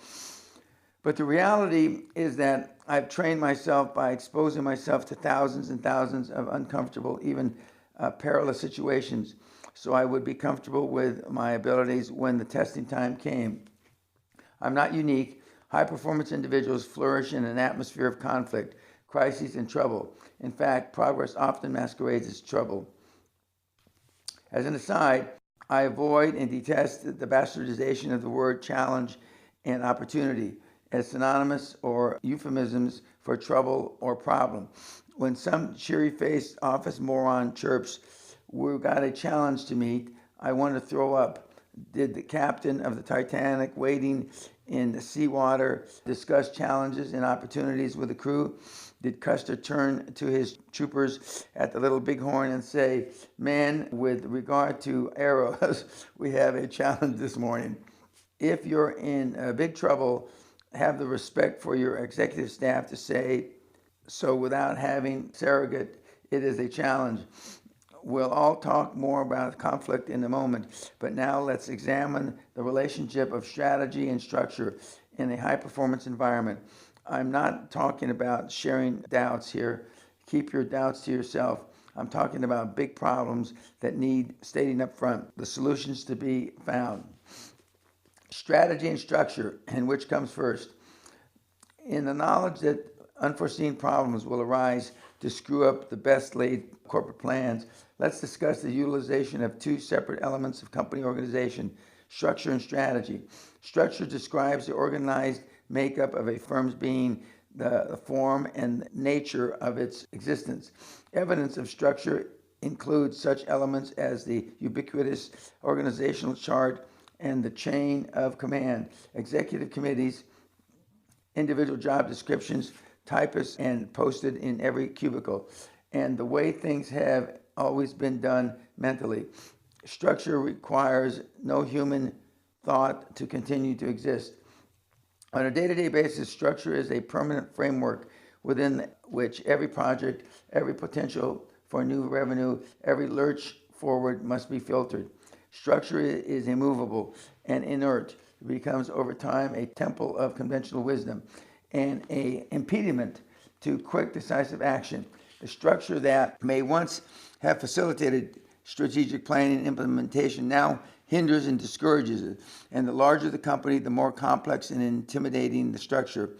In recent years, such corporate giants as Sears, GM, IBM have become classic examples of this truth. And of course, the federal government plodding through the paperwork and bureaucratic bullshit is the granddaddy of them all. Author's note: companies that have not replaced Sears, GM, and IBM, but have been added to the list are such as Microsoft, Google, and I predict even someday Facebook. End of author's note. Having said all that, we need to remember that structure itself is not inherently bad. Indeed, it is absolutely necessary in some form so that a company maintains a semblance of orderly operation. Strategy is entirely different, almost the antithesis of structure. It requires thought to exist. Strategy implies movement toward an objective and it is fluid in nature. It is a plan created to propel and utilize people and resources efficiently, cost effectively, and especially profitably, whereas structure has no known origin but is framed and hangs in the lobby. Strategy has many sires and is scribbled in marker on a whiteboard. In too many companies today, strategy follows structure. Executives trying to develop strategy in pursuit of a passing opportunity must scramble through the gridwork of existing structures, seeking approvals, following form, and observing protocol. The aforementioned corporate entities, Sears and GM, are textbook examples of strategy following structure. During the mid-90s, this trend abated as companies returned to more flexible, more participatory management structures. At Great Western, I emphasize continually the dictum of structure follows strategy. We maintain a basic organizational structure, of course: CEO, 3 EVPs, mid-level management, etc. But as soon as we made the decision to take action on a project such as an acquisition and formulate a strategy, we had the flexibility to remold structure and streamline it to meet the needs of the strategy. Job descriptions changed. procedures were compressed, and normal working hours became days, night, and weekends. When we were on war footing, we defined structure as whatever the hell it took to keep strategy on target and on schedule. And our target was winning at all costs. Even more importantly, structure in support of strategy enabled us to maneuver through crisis, to handle the ambush of unforeseen problem as quickly as it arose and move on. Thriving in conflict. Conflict is part of life. It is a natural phenomenon that results when people act in a pursuit of varying interests, priorities, and desires. Kids fight over toys, primitive tribes fight over territory, gangs fight over turf, companies fight over market share. Contrary to what mush-brained idealists would have you believe, conflict is not necessarily bad. Conflict weeds out losers while confirming the right of the superior to prevail. It is how conflict is managed or mismanaged that defines its quality. It's very evolutionary, almost Darwinian, how the doctrine of survival of the fittest reveals itself across the corporate landscape in the form of downsizing, mergers, and major consolidation. Business deals, especially at the high performance levels, distill and concentrate conflict because the stakes are so high. In global politics, when negotiations break down irreversibly, the parties can go to the war, since killing in war is not illegal. But in the business, the force of law and ethics, mostly law probably, discourage executives from physically harming one another to get their way. So the ultimate corporate arena for conflict resolution, short of legal action, is the negotiating table. Winning on your terms. Negotiating, like super success itself, is not for the touchy-feely. People who'd rather be loved than victorious invariably lose their ass at a negotiating table. As another high-performance oil man, J. Paul Getty, once said, "The meek shall inherit the earth, but not its mineral rights." Author's note, having never met Mr. Getty, but being around at the end of his tenure, I know he was a legend, and I wish I had met him. End of author's note. I love the dynamics of negotiations. Skillful negotiators, of which I am among the best, are forceful, persistent, perceptive, and patient. I thrive on seeking out and defining my opponent's comfort zone. The imaginary box we discussed in Chapter 4, and then placing an offer on the inside rim of that comfort zone, closest to my own best interest. This delicate placement gives the doofus the absolute minimum he'll accept to close the deal and still be able to convince himself he won. And he really stuck to it, and he really stuck it to me. Negotiations is a poker game played with fortunes at stake instead of chips. To win, and this is key, you must make the other guys think that they want what you got more than you want what they've got. And in Kenny Rogers' words, you gotta know when to hold them and know when to fold them. Negotiation is ultimate empowered play. Knowledge of your foe is your most powerful weapon, of course, and I maintain a full-time private investigator on the staff for exactly this purpose. But control of physical element of negotiation is also crucial. From the moment you enter the room, you want as much accumulated power as your side of the table as possible. Accordingly, I have 5 ground rules for people and myself entering the negotiation. 1, suits required. That seems obvious enough, but I've bargained against morons who wore their golfing suit attire to a morning session because they anticipated getting out in time for an afternoon tee-off. You think Dan Peña adjusted his negotiating strategy to make sure that there was no golf that day until he had Dan's deal on Dan's terms? You bet. But beyond that, your custom business suit and power tie, even at 6 on a Sunday morning or 10 Sunday night, tells your counterpart that you came for business and a negotiation is your absolute top priority. A clown in a sports shirt tells me that he's got something else on his mind. 2, my place. Like any other contact sport, negotiations favor the home team. In my conference room, the familiar furnishings, the familiar feel of the chair beneath me, even the lingering aura of past victories won there all contribute to my power level. By contrast, my adversaries are on unfamiliar ground. They are dependent on me and my staff for coffee and other amenities, and to tell them where the restrooms are. If I decide to tell them, when you're getting ready to hammer a negotiating opponent, before he realizes it, there's no place like home. 3, my contract. Always volunteer to draw up the contract. I'll go ahead and have my people draw up the contract. It's no problem. It seems innocuous enough to offer the courtesy of handling this detail, but now everyone will be beginning with your contract, the language your dream team lawyer has carefully, cleverly written to earn his equity. And you get a first and a longer look at what it says and how it reads. Enter negotiations with a perfect instrument from your perspective. So the burden is on the other side to find and recognize terminology, and clauses not to your advantage. 4, nobody leaves until the deal is done. You tell your counterparts in advance that you expect the deal to be signed at the end of the upcoming negotiation meeting, and for them to make whatever preparation required for a non-stop marathon. In fact, memo them to that effect. They'll agree because from the comfort of your own offices, they can't envision this type of meeting you're already mentally preparing for. 5, everyone necessary for the final definitive decision must be present at the meeting, or there's no meeting. It's like a salesman who must have the buying committee present in order to close the sale. If one executive is not able to attend the important negotiation where millions of dollars are at stake, one of two dynamics are occurring. The other party does not want to make a final decision and put ink to paper before the doors are unlocked, or a key player is revealing an attitude problem and by the absence is saying, I don't like this deal, I don't like you, and reserve the right to veto every decision and negate all the work invested in both parties.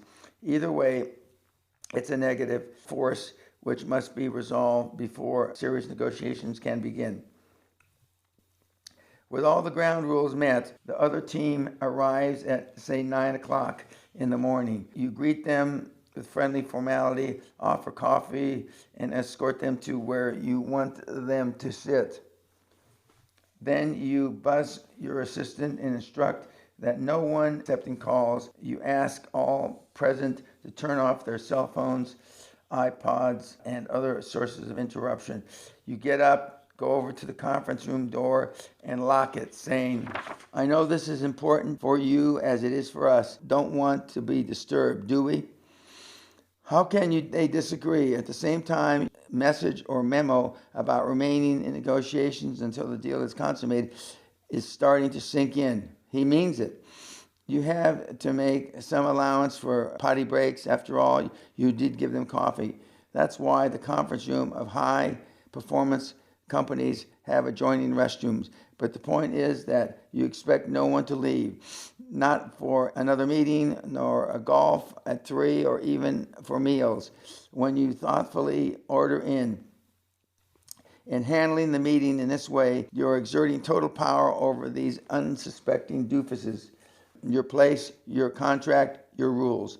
The most successful negotiation is the win-win deal. That doesn't mean necessarily that both sides win, although this could be the case, as an apparent win-win means that each side believes he got enough of what he sought to declare victory. Of course, there is no real win-win situation. The illusionary phenomenon is a product of today's feel-good rhetoric dribbled from the lips of intellectual cream puffs who've never been there and done it. Negotiating styles range across a fascinating spectrum. We Americans, for the most part, except for Dan Peña, have a basic need to be accepted and maintains a low-key, patience-driven style. Most executives have been conditioned to be comfortable with a genuine win-win that results in everyone's parting filled with satisfaction and mutual respect, if not joy and love of all humanity. Because perception is reality, this occurs in theory, but rarely in reality. The other end of the spectrum is to stay brutal, abusive, and inflexible. Such negotiations frankly work on the premise, we win and take everything, you lose and get nothing. During the Cold War, U.S. negotiators played hopelessly by win-win rules against Soviet negotiators who wouldn't budge an inch. The Soviets were absolutists, meaning they would settle for nothing but absolutely everything. Their negotiations with fellow countrymen in Chechnya in 1995 and 1996 consisted of leveling whole cities and killing entire populations. This dichotomy of negotiating styles has always worked to our disadvantage and gave rise to the saying, before Vietnam, we never lost a war, nor won a peace. Today's equivalent are despots who rule China, North Korea, and Venezuela, Syria, and Iran, absolutists who only respect power and the will to use it. Iran will not accept Israel's right to exist until Israeli bombs reduce their nuclear facilities to a hole in the sand. If then, I am not a despot, but I don't mind being perceived as one in a negotiation with those starting with the usual win-win crap. Have someone on your team record the proceedings, or at least take thorough notes, especially on the details of the deal as they're hammered out. At the end of negotiations, or even at the end of the lengthy session, have those notes typed and printed out in hard copies for the two chief negotiators. It's amazing how people forget little negotiated points, especially concessions they've made in the heat of the moment. So memorialize your deal as your notes reflect, and leave a little space in the bottom of each page for you and the other negotiator to initial. Initialing such a memo shouldn't be a problem if verbal agreement has already been achieved. Say something like, this is pretty standard, we always do it this to protect both parties. Hell, sometimes I forget things myself. And read the memo first before you hand a copy to your counterpart, as if checking your accuracy. Then you initial your copy first and demonstrate your good faith. But Dan, what happens if they send you a contract later in which minor details have been changed? Send it back. They're testing to see how your resolve weighs against the desire to get the deal done and with no further delay. Send it back immediately. You might even attach a copy of the memo they initialed at the conference table, highlighting the item they tried to renege on or adjust. Don't let them weasel out on 1 percentage point, not one digit or dollar. Sometimes even your most adroit negotiating, your cleverest ploy will not dislodge a position taken by your opponent. If you can't agree to the point in the deal, say no. The proposal is unacceptable to us as it stands. If you can't work with us to solve the impasse, we'll have to break off negotiations. They'll call you on it by replying something like, at this point in the proceedings, we're not prepared to compromise on this particular issue, but we can talk about it some more at a later date. So without a word, you gather your papers, put them into your briefcase, and slam your briefcase shut. Your associates mechanically do the same. Then you look at their senior man in the eye and say, you can reach me through my office. You and your associates stand up and walk out.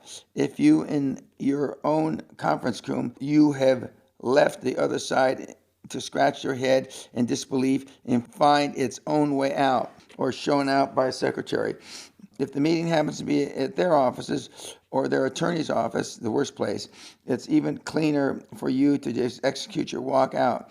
Just remember, when you get outside, keep walking and never, never look back.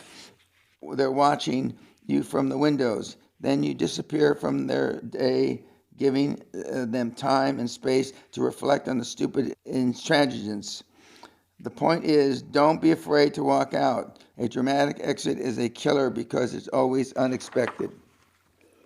Just like those bastards did to Mark Harrison in Los Angeles, a lesser company than Great Western would have accepted defeat, but we wanted that deal. No, we needed that deal more than blood in our veins, and we did what it took to get negotiations back on track. Walking out is a tactic as surely as sitting with the back to the window so that the guys have to squint. By the way, never make an empty promise or an idle threat. Mean what you say, then do it without a blink, as if you've done it 1,000 times. If you say you're going to walk, you better damn well walk no matter what, or they'll never believe another word you utter again. Don't worry, you can always resurrect another day. I'm not going to get into the nuts and bolts strategy of successful negotiating. Those books have already been written. My message is learn to thrive in the conflict of negotiation. Know your foe, master your tactics, enjoy the poker game, and win no matter what happens. So create a plan with no safety nets, no escape. Make sure strategy drives structure, not vice versa. Learn to thrive in conflict and become a master poker player at the negotiating table.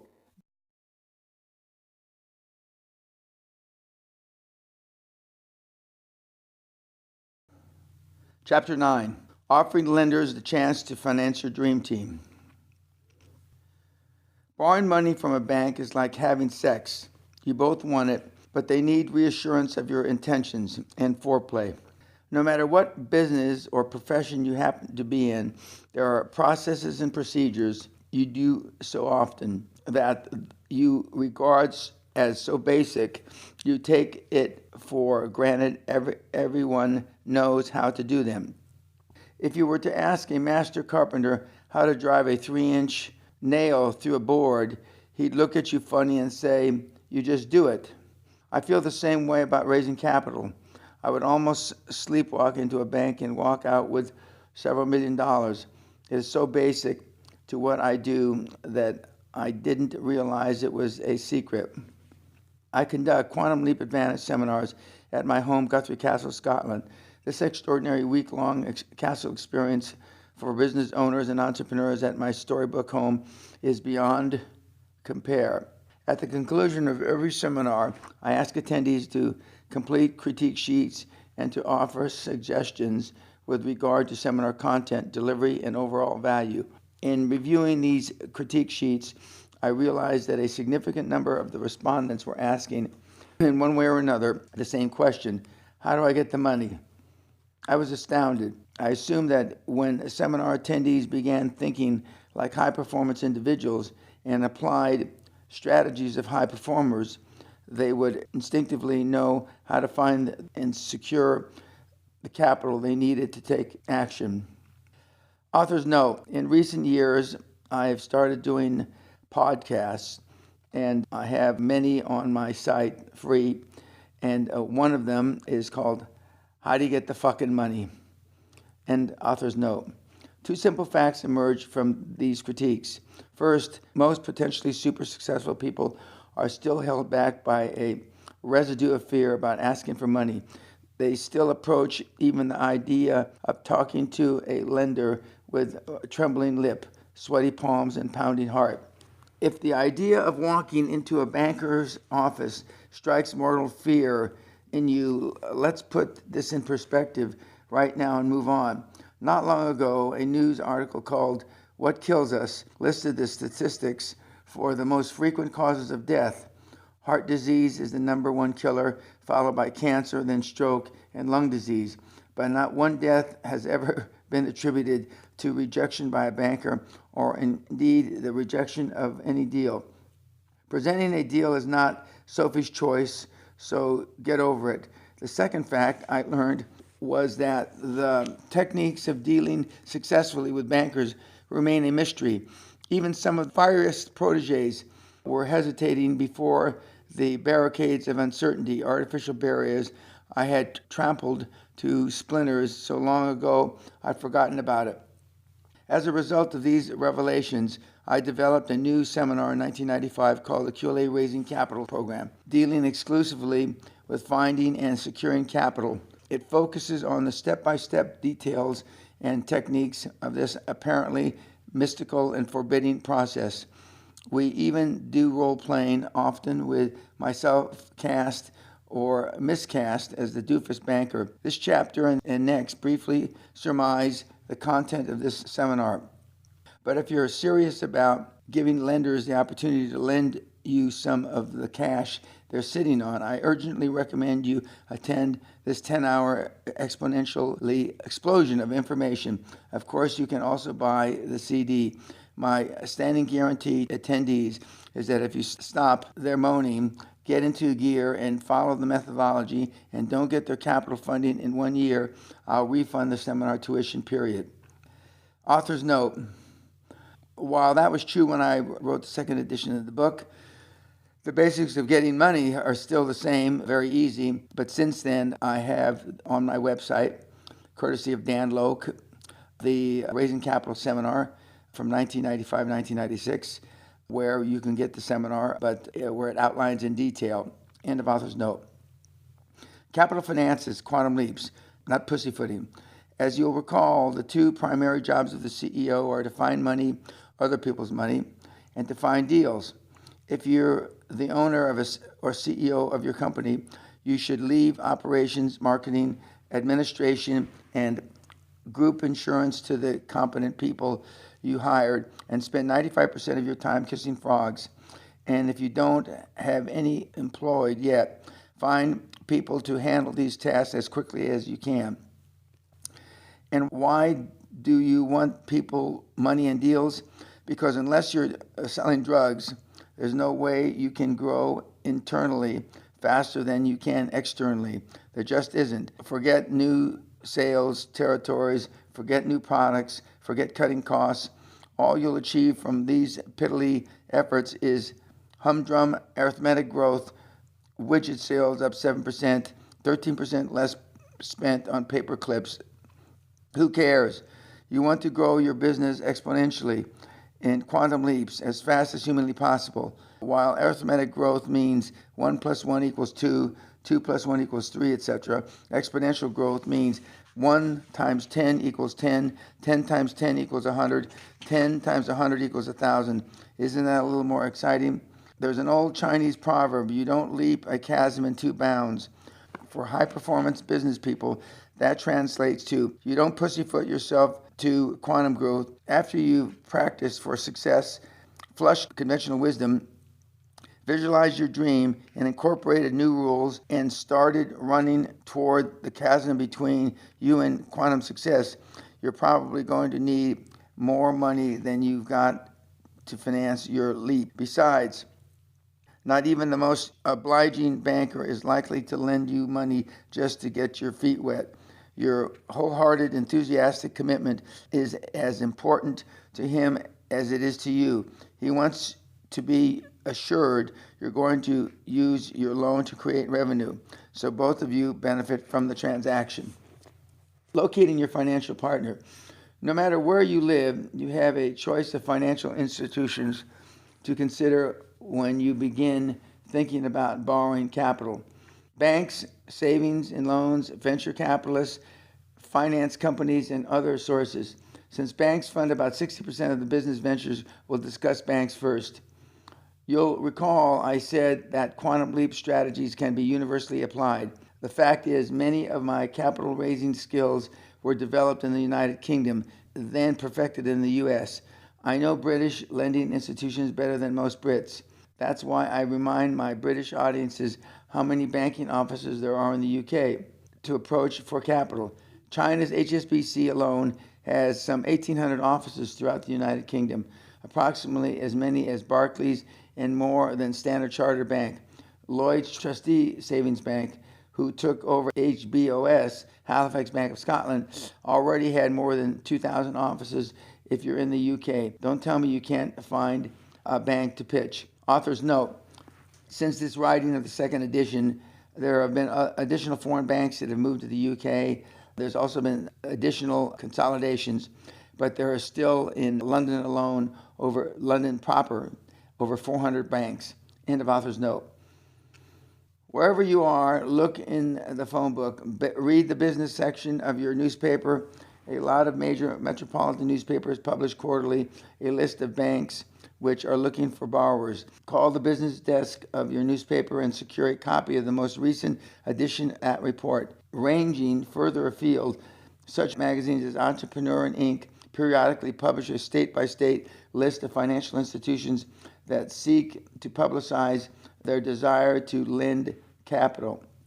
So you shouldn't necessarily limit your search for financing to your local market or even your state. In fact, I would strongly recommend you go outside your local market, no matter where you are. Of course, those banks aggressively using traditional advertising have money to get on the street. Those banks advertising on the internet also have money to lend. Author's note: since the publishing of the second edition of this book and the advent of a more detail-oriented internet-based platforms like Google, it is relatively easy to find financial institutions of all sorts. End of author's note.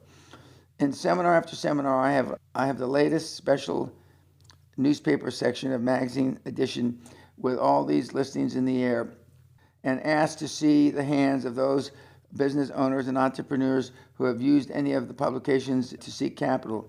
I get maybe one hand or no hands. It's like these listings were published on Mars. I raise hell with the audience and tell them that even today I get an active file on banking news and regularly appears in the Wall Street Journal, the New York Times, the Financial Times of London, and other major publications. If they are serious about finding capital, they should pay attention to the wealth of information that institutions are disseminating, and so should you. So, using all resources available, make a list of banks, which begins with the first mega bank headquartered in the tallest skyscraper in your state and ends with a community corner bank down to the strip mall by the tattoo parlor. Then you do some homework to find out who the managers are of your most likely prospects and who the lending officers are. Go down the list, call each bank and ask. The names of these bank officers are not a state secret. Stop by and ask the reception or even the security guard. What financial institutions are most likely to lend you the money you need? At the top of the list are any new open branch offices. Why? New banks have no customers. They are stacked to the ceiling with money you need to shovel out the door in order to begin generating income. And they're run by a shiny new manager who has a desperate need to prove himself by generating loans. Consider this actual promotion recently written for a new bank in Florida. Mid-State Bank of Florida is now open at the corner of Robinson Street and Magnolia Avenue to handle all your personal and business banking. At the MBF, our style of community banking is based on building personal relationships with our customers. We get to know the needs of your business so we can provide the best mix of financial services, adapting them to meet your specific business requirements. When you need a loan or a line of credit, relationship banking means approvals come quickly from the local management people who already know you. This bank is really saying, please give us a chance to lend you money. In the words of finance, we call this bank a laydown. They should have their grand opening in the vault, hand out shovels. If I were shopping for capital in Florida, I'll be at this bank like a lion on a fleeing wildebeest. Author's note: it is even more blatant than this now, as I describe podcast and various pages free again on my website. The internet makes it almost a slam dunk to find capital for your new business.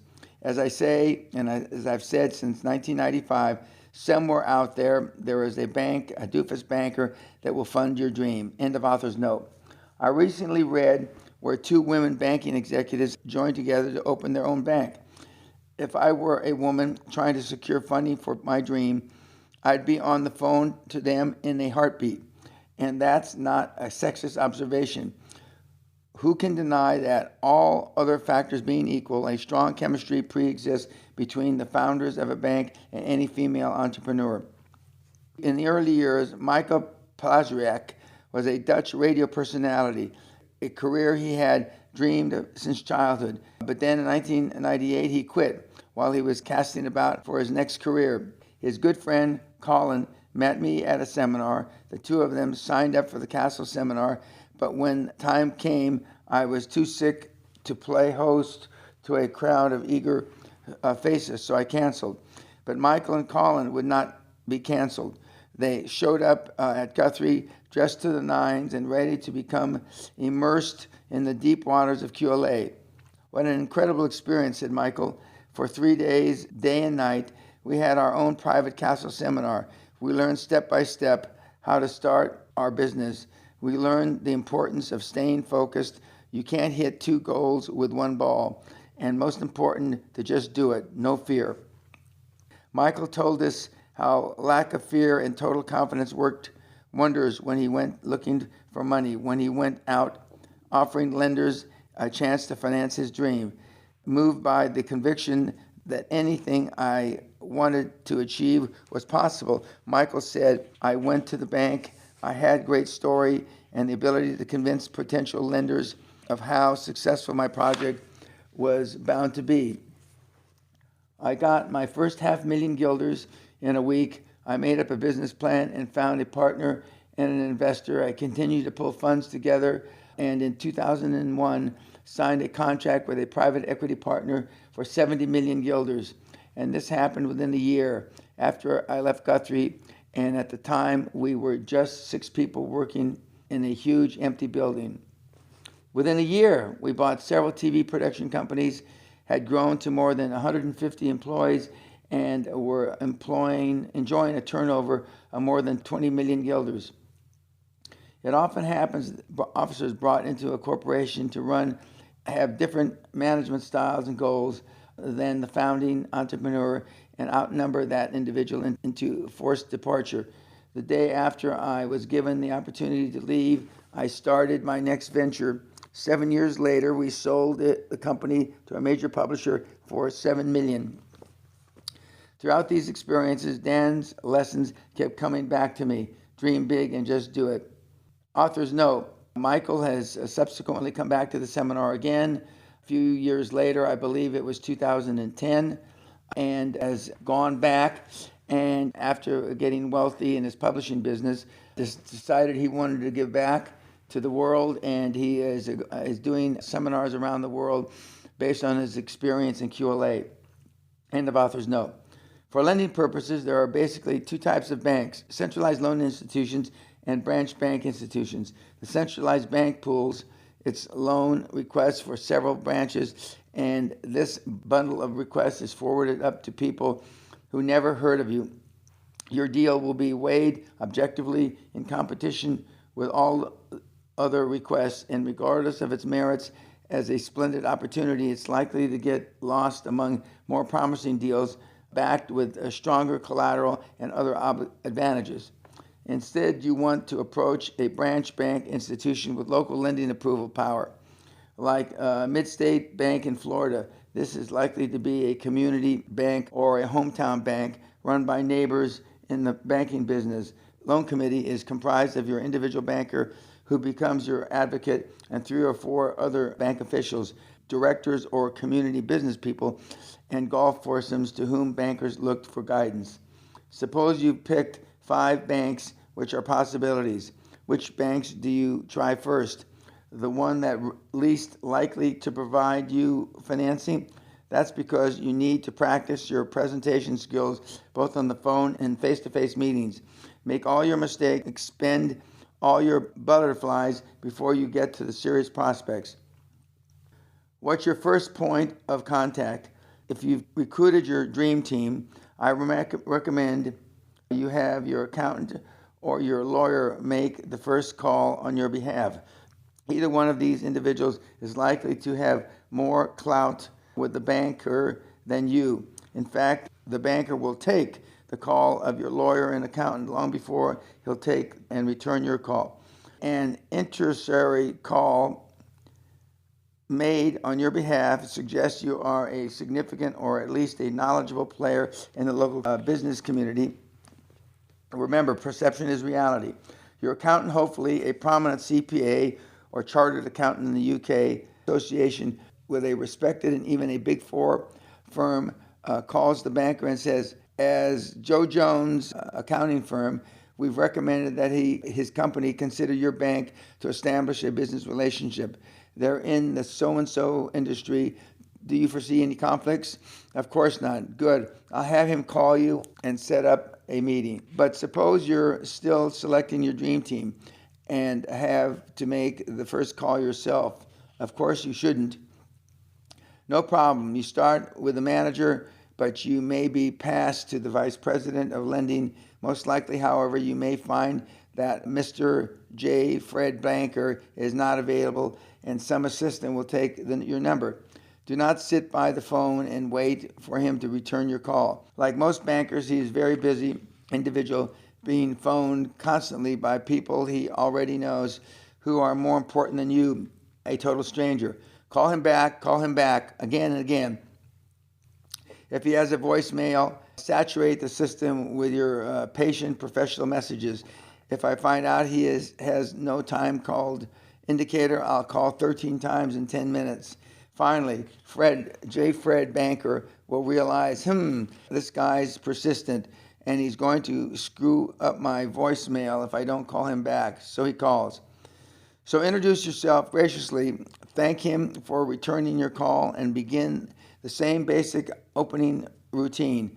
I'm in the so-and-so industry, and you're experiencing rapid growth with opportunities in several directions. I'm looking to establish a financial relationship for my business, and I'm in the process of interviewing several banks which have been recommended. But rather than go into details over the phone, I'd like to set up an appointment to meet and talk personally. When would be the best time for me to come by? Author's note. Since writing this, and for the second edition, kids, and I call you all kids because I'm old enough to be your father or grandfather, have perfected this system through LinkedIn and have actually gotten entire dream teams on the phone, including accountants and lawyers, and even the initial relationships with banks.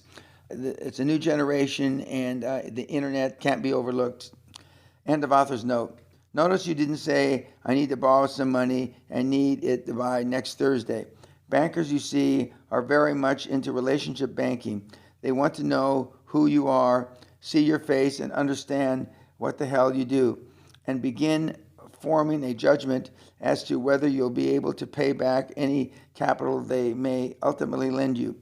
Personal chemistry, not the numbers, is absolutely key, both for you and Fred Banker. By the way, it's part of your strategy that you inform Fred you're interviewing banks.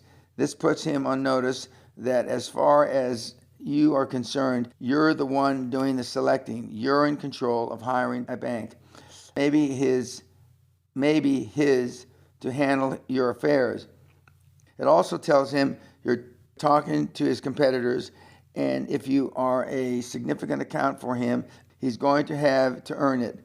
Doesn't that approach beat the hell out of how you always thought it would be, crawling on your knees to grovel for a loan? So, in order to begin developing your mutually beneficial relationship, you might suggest lunch. Bankers always pick up the tab. It's part of their training. I've been dealing with bankers for over 35 years, and I've never had to buy a banker lunch except in Scotland. It's even better if you can arrange for one banker to see you having lunch with another banker. Author's note. I've now been dealing with banks more than 45 years, and the picking up tabs by bankers are still in force, but it's hard to get a Scottish banker to pick up the tab for anything. End of author's note. Your first meeting is to get acquainted, for each of you to see what the other looks like and sounds like, so the bonding process between you can, you hope, begin. Your initial presentation of your project should still be general and last no more than 5 to 10 minutes. You also have 2 other things to do during that meeting. Listen and ask questions. As you discuss your ideas, give the banker a chance to react to what you're presenting him. After all, he had a lot of dreams come over his desk, some dissolving into smoke, others becoming realities. This guy can probably offer some suggestions and ideas you can incorporate into your thinking, help you sharpen your focus, and even give a better presentation to the next banker you talk to. His advice is free and it's based on experience, so listen to him.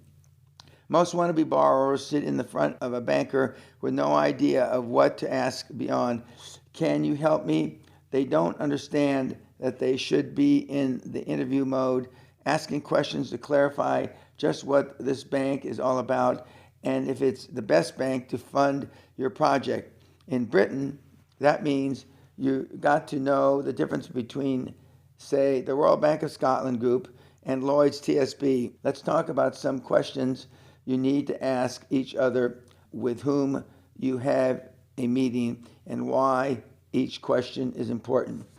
1. What is your personal lending limit? Secured and unsecured. Every bank manager and loan officer has a credit limit that he or she can approve without having to check with a superior. In fact, ask this question on the phone before your first meeting. You may be talking to the wrong person. And don't let them hedge around with relationship double talk. Bullshit. Specific number. If they tell you it's $50,000, you're going to probably need about $48,000.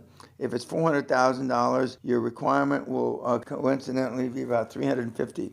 But if you determine that this person does not have the authority to approve as much as you may need, move beyond him immediately. Number 2, who do I have to go to for an approval on the next level of financing? When J. Fred tells you who the official is at the next approval level, that's the person you want to meet. Don't waste your time making presentations to the wrong people. While you're asking about lending limits, inquire about the credit limits of the bank itself. When you ask a banker about his employer's unsecured credit limit, usually 1% of assets, he begins to think that you're in terms of maximums. Number 3, are you a centralized loan institution that pools the loan requests or a branch-based lender? We've already said you're looking for a branch-based lender and why. Number 4, is your bank presently in a lending mode or in a downsizing mode? This is a code for have you made some bad loans in the recent past to the extent that the government is watching your lending practices very closely. It's not classified information, and your banker will respect you for knowing to ask the question. If he says something like, well, we're in a holding process right now, that's his coded response for, we're in a death spiral right now. Do you have any openings for a former banker? Before you escape, you may want to buy his lunch. 5, what type of ventures do you like to make loans on? Some institutions focus on telecommunications, others on healthcare or international trade. If you're reopening, purchasing, or expanding a chain of hardware stores, for example, you want a bank which had a comfortable lending record to retail ventures. If you're in the retail liquor business or want to expand your chain of gentlemen clubs, you need to be aware that some banks, as a matter of policy, try to avoid vice industries. The thought of a $20 million deposit, however, might change that policy. 6, what was the last deal your bank turned down and why? Another unexpected question, but get your banker to tell you about the deal, even hypothetically, as he relates to you a case of what he was not looking for. You gain a new insight into what he is looking for in a lending relationship. 7, what was the last $5 million deal you did?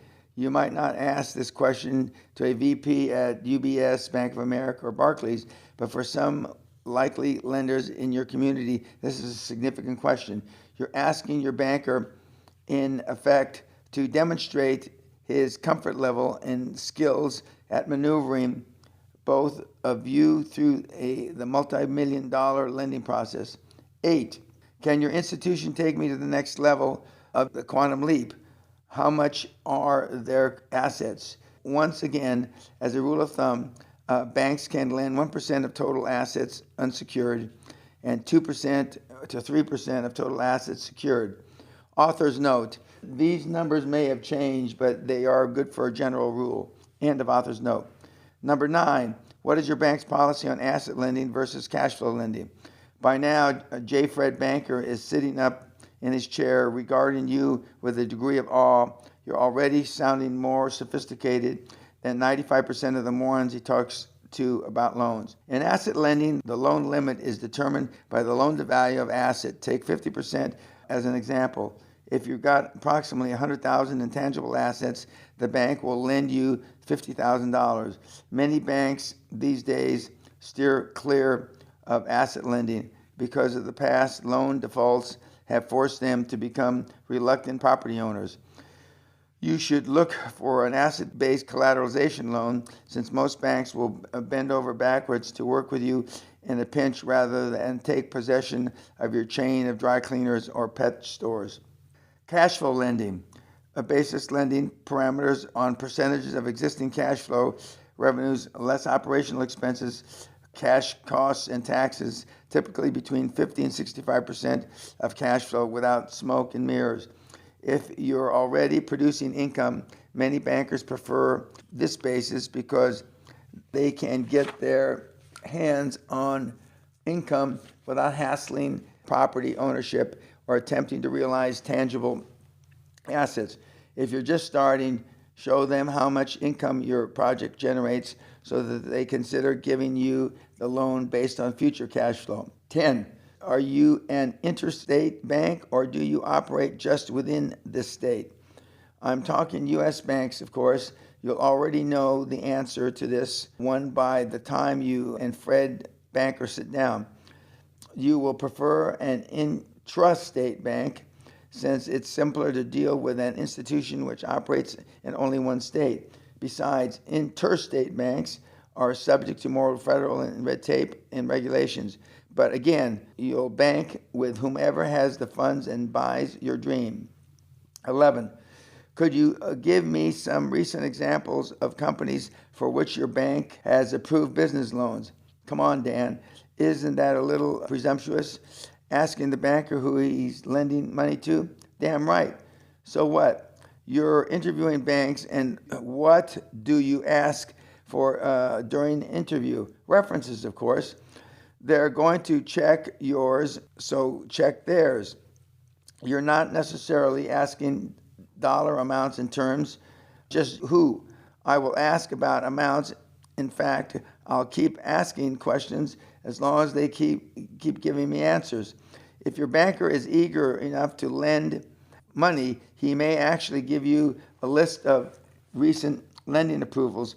But even if he mumbles some crap about confidentiality or bank policy, the questions keep him sitting up straight, and it reminds him who's running the meeting. You. 12.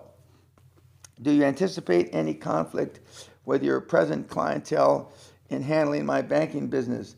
This is an incidental question that signals to the banker your sensitivity to one of his possible concerns. Chances are slim of a conflict of interest, but it's better to have that question and his answer addressed and acknowledged. Suppose you establish a working chemistry with an individual banker. You meet for lunch periodically, you play golf, you mature the relationship for months or years, and then he takes a position with another bank. Do you stay with the original bank? No. The spirit and substance of the relationship is with the individual, not the bank. The bank is nothing more than a mechanism for getting the capital your banker arranges because he's comfortable with you. Unless there are unanswered questions about the move, always go with the banker instead of the bank. Otherwise, you're back to square one at your present bank. Author's note. The only caveat to that I would add is if he moves banks down, not at least laterally or up, you will stay with him. End of author's note.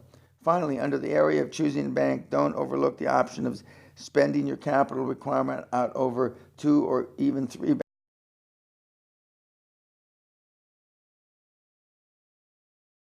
How to deal with financial institutions. Most people make 2 false assumptions about lending capital. First, that there is a finite amount of money available for an infinite list of potential borrowers.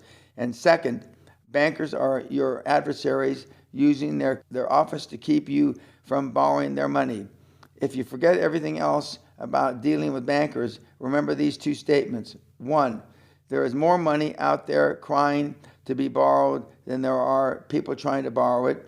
And two, bankers want to lend you money because that's how they put food on their table. Author's note, in recent years with such low interest rates, and I've said from Oxford University around the world, you will kick yourself in the ass 10 years from now for not taking advantage of the almost free money. There is money to fund anything if the numbers make sense. End of author's note. Their money does not produce revenue sitting in the bank.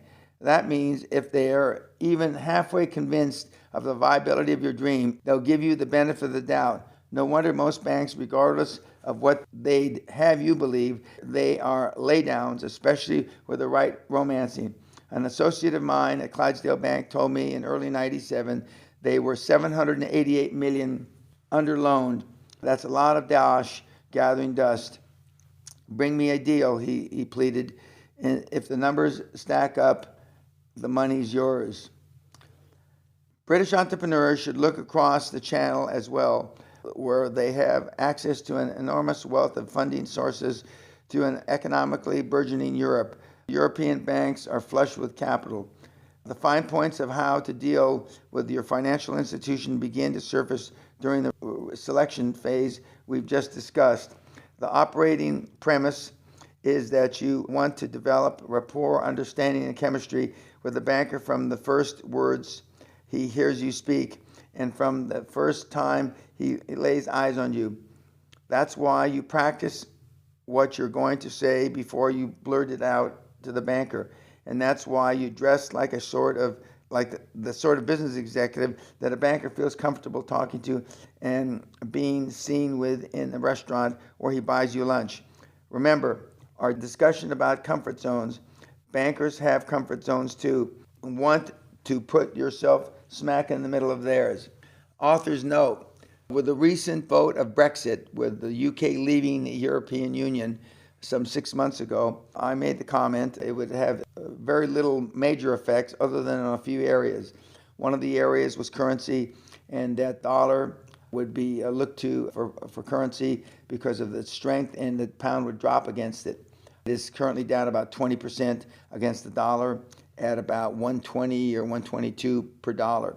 The second thing I said is with the advent of oil dropping from August of 2014 at $120 a barrel to currently in the high 40s a barrel, that it would affect prices in prime real estate, especially Mayfair.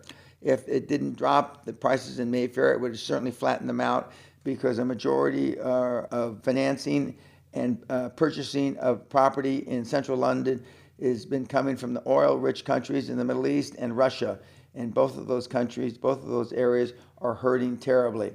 Both of those things have happened. And if property prices in Mayfair go down or stay flat, it will restrict construction not only in Mayfair, but probably throughout central Britain. And it may very well affect commercial real estate prices.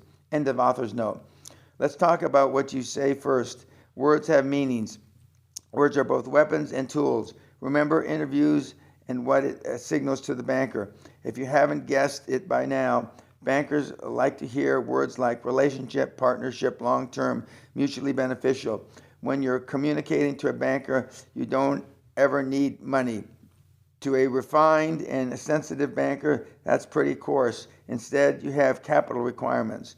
You don't call your accountant a CPA or say my chartered accountant. Everyone assumes that you have a CPA or equivalent. But if you use that term, it sounds like you are impressed you have one. Use the word accountant in all parts of the world. These are details no one would ever tell you but me.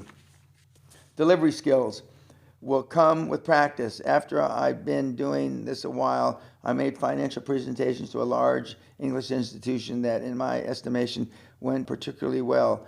I did charts, graphs, complete dog and pony show. One of my little techniques for strengthening my performance is the opportunity arises to ask how I could improve my presentation. After the presentation, as common custom in England, the head of the institution walked me to the elevator. In this instance, it was Lord Baring of the old Baring Brothers Merchant Bank. I was feeling good about what I had just done, but I asked the gentleman as I pressed the elevator button, how could I improve my presentation?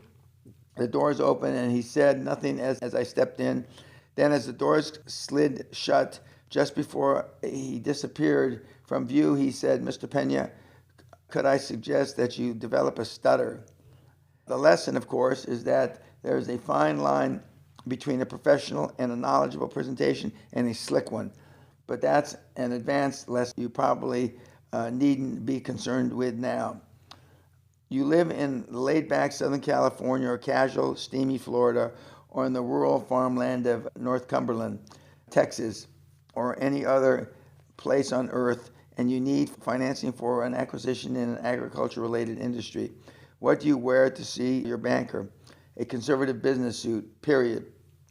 I don't care if you're about to open a pig farm in Peterhead, Scotland.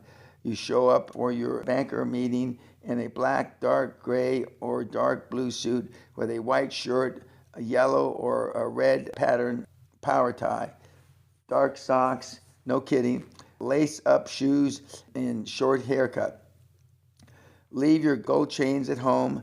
In fact, wear no jewelry other than a tasteful watch with a leather handband. No Swatch watch, too trendy. No Rolex, too extravagant for a person looking for capital. Your waistband, shoes, and belt or suspenders, braces in London, Threadneedle Street, must all match, preferably black, as they may be in the banking business. Dress British and think Yiddish. If you're a woman, of course, you know which business suit in your wardrobe corresponds to the male attire I just described. You can bet the top female executives show up for important meetings in their pinstripes. You already know why, but I need to remind you. A banker is most comfortable talking to and being seen with a person who looks like him and his associates. But you'd be surprised otherwise. Bright business owners stroll in for a major lending presentation in sports shirts and Dockers. The omnipotent business plan. Attendees at my seminars look at me like I'm either nuts or lying when I say I've rarely relied on a business plan to borrow capital. I made over 500 financial presentations and borrowed hundreds of millions during my career. In recent years, as regulations have tightened on financial institutions more and more, bankers routinely expect a business plan, a piece of eyewash. I often wonder if anybody at any lending institutions ever reads through. There are already books and software on the shelf describing the step-by-step textbook procedure for putting together business plans. But on the assumption that someone somewhere will actually read it, let's talk about how to prepare for preparing your business plan. Most fretful borrowers go to their first bank needing with a business plan in their briefcase or under their arm so they can produce it immediately after the initial handshake. Wrong. Take nothing but your dream in your most general terms to the first meeting. Remember, this is a get acquainted meeting, a first date. You talk about your business and where you're planning to take it in the long term. But if the opportunity arises, you also get the banker to talk about himself. What are his leisure interests after he stops being a banker? Does he play golf, fish, travel, tinker with his 62 Mustang? The point is, take to your first meeting absolutely no information on your financials, being with no business plan. You don't want the bank to have anything at this early stage they can get a hook on and form a premature opinion. In fact, if the banker never mentions a plan, you never mention a business plan. You'd much rather get a loan he can approve right straight away. But suppose he does ask for a plan. You reply, "Well, I'm glad you asked. I prepare a plan for you. I'd like to know what type of plan you're looking for. and when the time comes to acquire growth, the minimum rates of return you require. Okay, let's stop. Banks have several ways to evaluate a deal when they lend for acquisitions. Two include cash-on-cash rate of return. This measures the revenues of a company you may want to purchase against the total equity of the company. Suppose the total equity is $1 million and that revenues or profits after interest and tax are about $330,000. This translates to a cash-on-cash rate of return of 30%. Next, payback period. This lending qualifier equates an initial investment amount with future cash flows in terms of annualized paybacks. You say you want to borrow $700,000, for example, and the bank wants payback in 4 years. But your best projections of cash returns for those 4 years, $130,000, $150,000, $180,000, and $220,000, add up to only $680,000. You need to negotiate at least a 5th-year arrangement to pay back the $700,000 or reduce the loan amount or go find another banker. Your banker, again, startled at your ability to speak his language so fluently, tells you his bank will take, say, 11% cash on cash or a 6-year payback. Now you got ammunition for your business plan. Let's face it, the figures in any business plan are only educated guesses. The economy fluctuates, markets change, nothing is certain about business next year. So you give the bank what it wants to see by backing into a percentages they are looking for, making sure you establish a healthy margin over the minimum. That's not in any way dishonest because since nobody can predict the future, anybody can predict the future, including you in the future of your quantum leap. Besides, my experience has been that even if all the figures don't exactly stack up, and they probably won't, you'll find financing somewhere. Remember, any deal can and will be financed somewhere by somebody if you want it done bad enough. Next, you ask the banker about the physical requirements of the business plan you'll be preparing, custom made for the eyes of the loan committee. What are they comfortable with? Have I mentioned comfort zone lately? What sort of document would they not be ashamed to pass along to associates and supervisors? Among the specifics, how many pages? They'll no doubt want charts reflecting profit and loss projections, cash flow analysis, and pro forma balance sheets, all of the first 3 years, plus a break-even projection chart. Do you prefer bar charts or pie charts? Do they like full-color graphics? What kind of color of paper? Is the PowerPoint presentation acceptable? Do they prefer it in spiral bound or in ring binder? If this sounds elementary, it's because bankers do sometimes receive handwritten plans on yellow legal paper, 300-page full color leather-bound tones, and everything in between. And you'll need more than one version of your plan if you intend to approach more than one type of funding source. Bankers will be very interested in how solid the security is, so your business plan must measure them of your wealth collateral. Don't panic when I refer to wealth collateral. By this I mean if you only have equity in your house or automobile, you'd better be ready to put equity on the table to show commitment on the basis. If you aren't prepared to take a risk on your deal, how the hell can you expect a bank to back your scheme? The venture capitalist, on the other hand, is more concerned with the nature of and the extent of the risk involved. So a second version should address these concerns. John Doerr is one of today's most dynamic and successful venture capitalists as a partner in Clymer Perkins Caulfield and Byers near Palo Alto, California.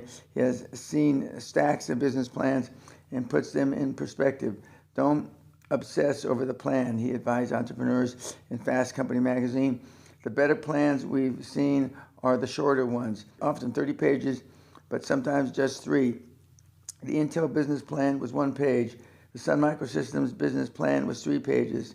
What we're looking for in a plan is how the team thinks about the business. We can figure the rest out in the conversion with the founders. Ask the banker if he can get you a copy of a recent business plan which was approved so you can duplicate the format. Come on, Dan, you say. Isn't that a little like asking an examiner if he'll slip you the answers? Hell no. Listen, these guys will work with you. If one won't because he's stupid, work down your list to the next one. A good savvy banker will be everything he can to help you because he wants to loan you the money.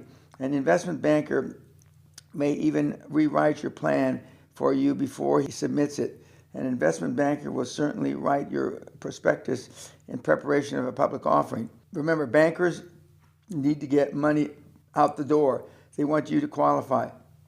How else can I say it? Do you recall what I said about demonstrating your enthusiasm?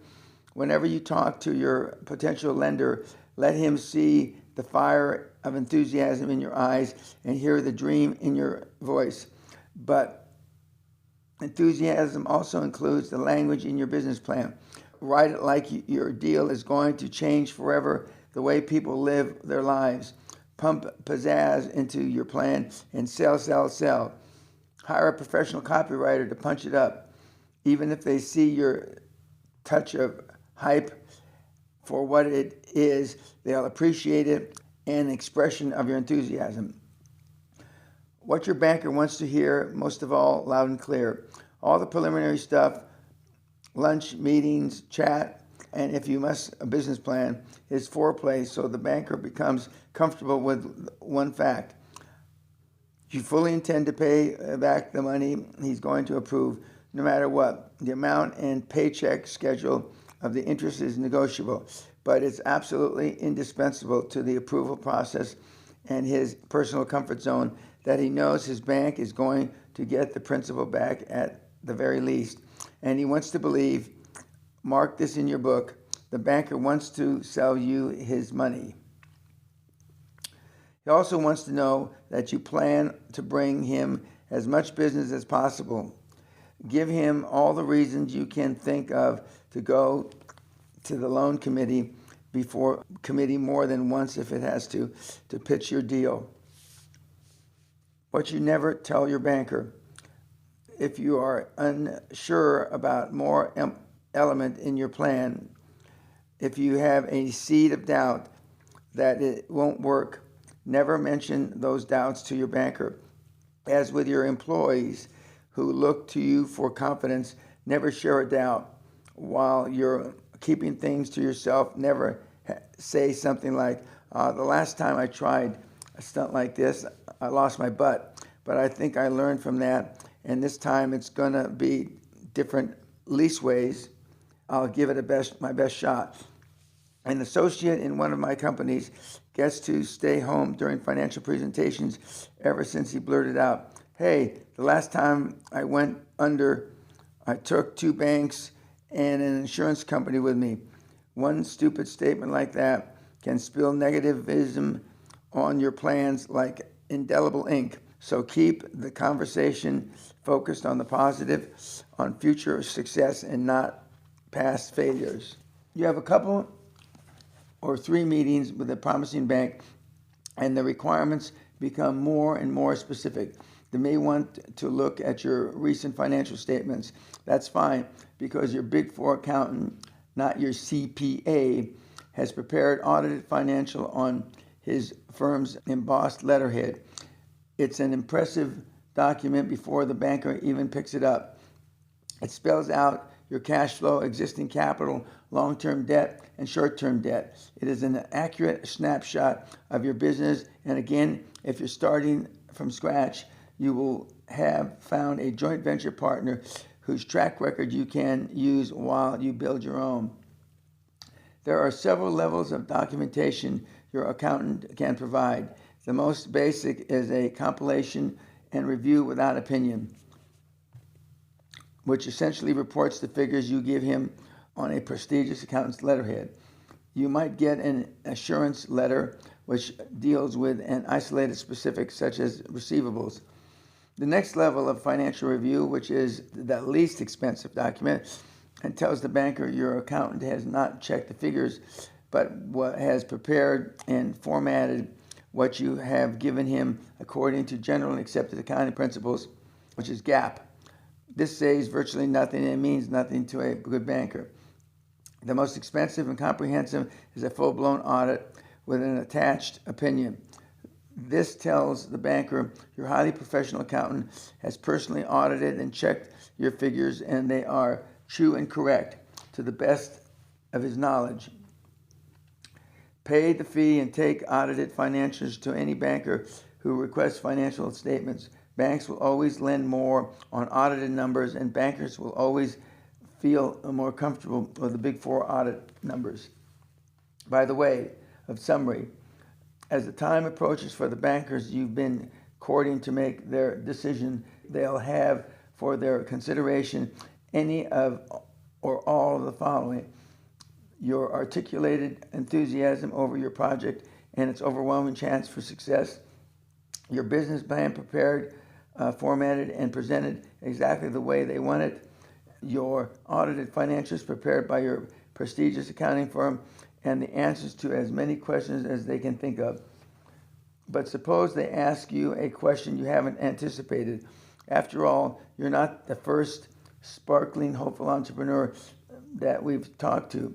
Recently, a banker pursued the names on the board of directors of one of my companies in spite of my financial credentials.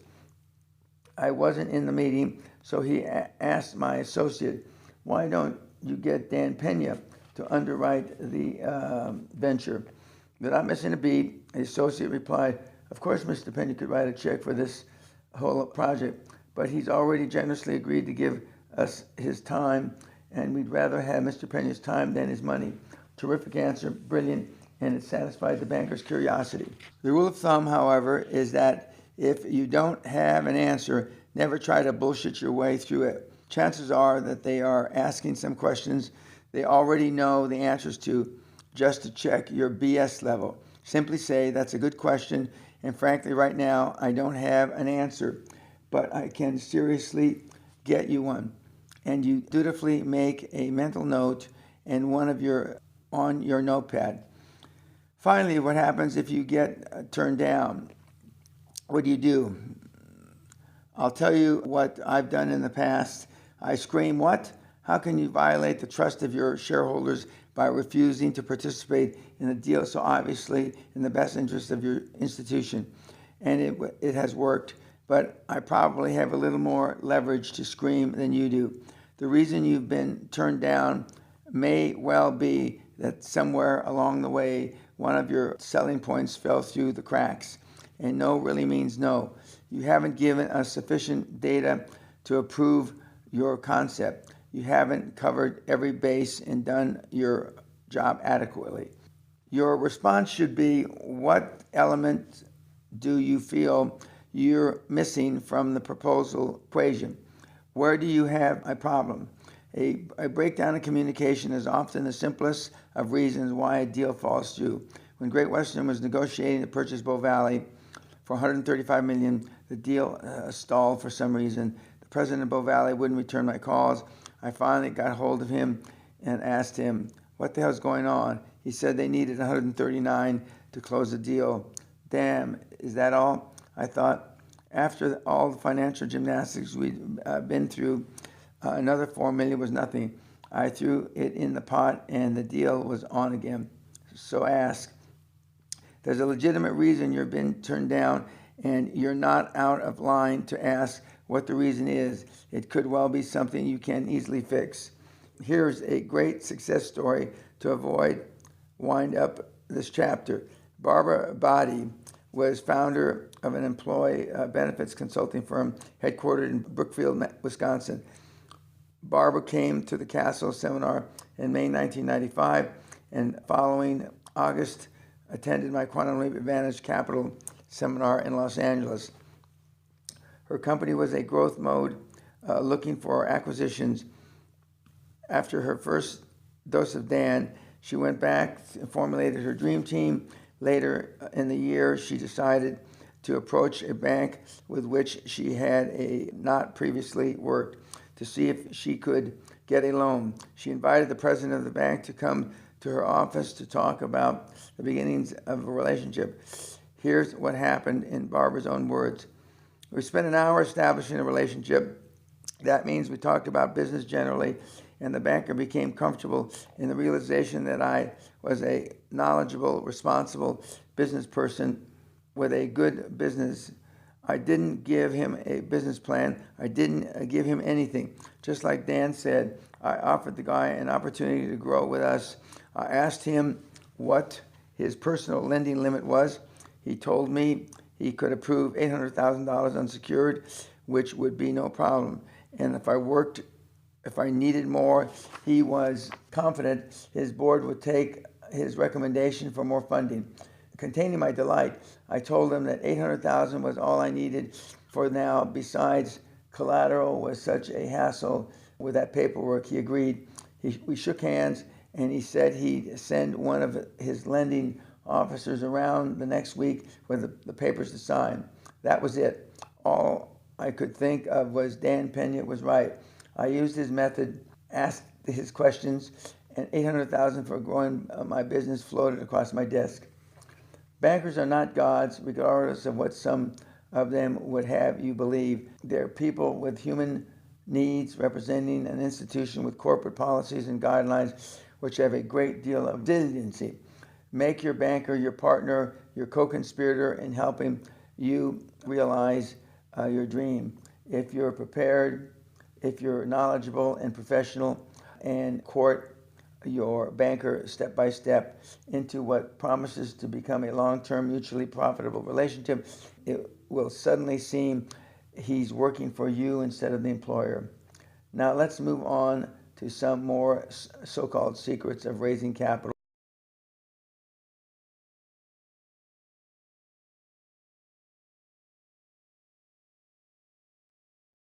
Chapter 10, More Capital Ideas for Financing Your Deal. The business community offers a universe of funding sources, but not one will ever come to you.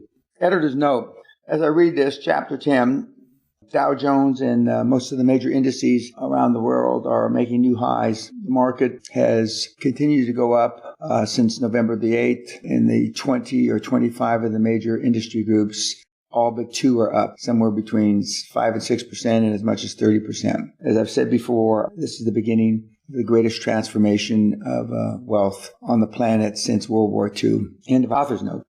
As I write this, the nation is in the depths of the worst economic crisis since the Great Depression. Many of our largest banking institutions, unable to collect mortgage payments resulting from bad loans, have floundered or have been taken over by other banks. Right now, because banks don't trust other banks to repay the loans to them, lending from all sources is in jeopardy. Author's note again, when I wrote this in 2009-ish, we were in the midst of a great financial collapse. But we came out of it in the wrong way, in my opinion, by not allowing banks to go out of business. End of author's note. Nevertheless, the borrowing strategies and tactics I set forth in this and the previous chapter are as valid as ever. I encourage you to make presentations, to present yourself to shell-shocked lenders as a confident entrepreneur determined to ride out the crisis and prosper. You may be surprised. To paraphrase Frank Sinatra, if you can make it now, you can make it anytime. After conducting the keynote speeches, workshops, and quantum leap seminars on both sides of the Atlantic and Pacific, I am still amazed at the enormous gulf that exists between attendees' academic understanding of searching for capital and their emotional commitment to push that search. Over and over, I ask attendees, how many of you have made a financial presentation in the last 24 hours? Raise your hands. No hands. How many in the past 3 days? No hands. The past 3 weeks? Maybe one hand. Maybe each time I'm talking to a room full of CEOs, business owners, and aspiring entrepreneurs who seem to be paralyzed with fear. We are not talking about a tightrope over the Niagara Falls here. You may hate rejection, but as I pointed out in the previous chapter, you will not die or suffer injury from making financial presentations. So, how do you overcome fear of rejection or fear of presentations? Practice. You raise your comfort level by forcing yourself to make presentations. I used to practice my presentations in front of a mirror, getting down the content, the rhythm, the sequential flow. I practiced when to talk quietly and firmly, when to pause for effect, and even when to roar in their faces. My people today think I've forgotten all but that skill. Nowadays, as much as I know about growing a business, that's volumes, I still prepare and practice before every one of my seminars. Every time you make your pitch, even to your dog, you get better, smoother, and more comfortable with it. If you're still nervous, take your accountant with you. Pay somebody to go along, but you must get out and make presentations if you ever want to take a quantum leap to super success and make shitloads of big money with every equity transaction. You can't escape. You can't circumvent making presentation. Are we clear on that? I hope so. I recommend, even demand, that my proteges make 2 presentations a week. That's 2 lunches or 2 meetings with 2 bankers. After about a month, you'll get pretty comfortable with your pitch. You'll even start to vary it based on what you perceive to be the most important factors to your banker of the day. 2 pitches a week isn't that much. Some weeks, since I own significant portions in some 20 companies, I make 5 or 6 presentations. Keep in mind that 2 measly presentations is a modest pay-to-price action for a prospect of netting a small fortune through your quantum leap. For yourself through the quantum leap. So get off your dead ass, start checking out banks today, and begin making those presentations. When to begin meeting with bankers. In Chapter 9, I mentioned not waiting until you need the money by Thursday before you call a banker. That was facetious. Occasionally I'm facetious, but the fact is a lot of business people do just that. They decide on Monday to buy out a competitor, grab a hot deal or double the size of their plant, and pick up the phone to call the bank where they have a checking account. They regard commercial lenders as a multi-million-dollar ATM machine. It doesn't work that way, kids. With banks, you start romancing in May for sex in September. During your first conversation with a prospective banker, you start positioning yourself. Say something like, in 6 to 36 months, we're going to have a funding need for somewhere in the neighborhood of X, Y, etc. dollars, quoting a figure higher than you think you'll need. Then later you mention you may need interim financing in 3 to 6 months. And after a few weeks, after 2 or 3 meetings, and maybe a round of golf, you hit them for the amount you need with your drop-dead presentation. The value of your board of directors. Bankers enjoy all the dancing around before they go to bat for you. Your banker doesn't want to be embarrassed by you not paying the loan back. So when you mention your board of directors, he's likely to say, oh, I'd like to meet your board the next time you get together. You think this moron doesn't believe I have a board. You say, oh, good. In fact, my board members have expressed an interest in meeting you too, if that would be helpful to the lending process. You'll recall that in the chapter on building your dream team, we discussed the value of the board of directors. So if you don't have a board of directors, get one. It can be very helpful to you and has virtually no drawbacks. But rather than your drinking buddies and cousins, go for business people that with some recognition in your business community. Bankers understand that retired successful executives with no financial worries are usually very concerned about their reputation.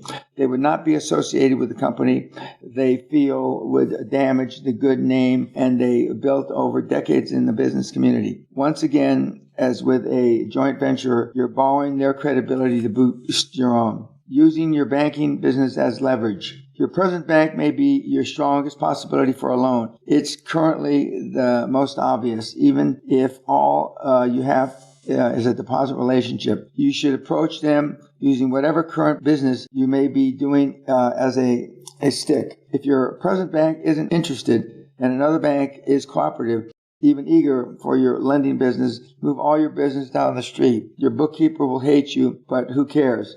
Then, when you have a lending relationship established with your new bank and you're still on your honeymoon with them, begin negotiating to move your deposit business, payroll, and other miscellaneous business. Demand concessions for the inconvenience of moving everything. Begin with personal lines of credit for all your executive and managers. Request refinancing of home mortgages at the best possible rate. And of course, you'll need credit cards for yourself and for your people at the highest limits issued. In return, you may want to accept no interest on your deposits, as I did when I was starting out. And I don't mean demand deposits or CDs. Types of financing capital. Part of the expertise of raising capital is understanding what the hell your banker or a specialist in any other type of lending is talking about, especially when they discuss such often esoteric items as debt, equity, and credit. For example, long-term debt versus short-term debt. Long-term debt is debt to be repaid over a period longer than a year. Short-term debt is debt to be paid in less than a year, usually to raise operating capital to purchase inventory or equipment. Secured debt versus unsecured debt. The debt you are likely to incur at this stage of your skyrocketing career is all going to be secured by collateral. Business assets and projected cash flow, your home, automobile, other personal property, patents you may own, and any other items which, if worse comes to worse, the lender can convert into cover its loan principal. Unsecured debt is a signature loan, the bank's acknowledgement that you have proven yourself as a reliable borrower.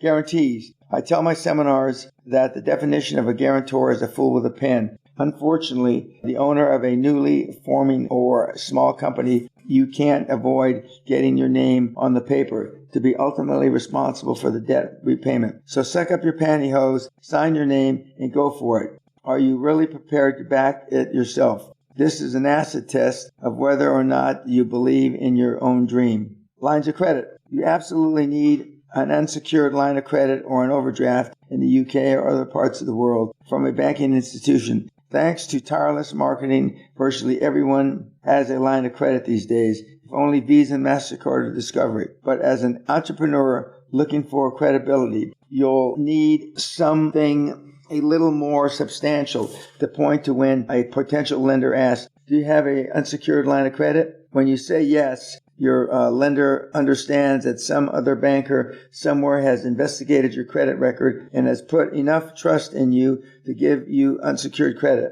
It doesn't matter what amount, but if you have to say no, your lender is likely to sigh and say, well, you'll need a secured line of credit. And one more asset in your life and business becomes collateral. In today's skittish lending market, this is especially true. Start with your own bank, even if only people you know there are in the drive-in window tellers. They should be able to give you a small line of unsecured credit. If they won't, get a new bank. While we're talking lines of credit and business banking, suppose you need to raise your line of credit. Your banker says no. You reply, well, we need a good relationship here, but your bank doesn't fit the profile of the sort of bank we want to be partners with during our period of high growth. You just don't fit our pistol anymore. I think it's time to withdraw. Your banker may say then, oh, how much of a credit line do you need? But if he still doesn't budge, you must leave and find another bank.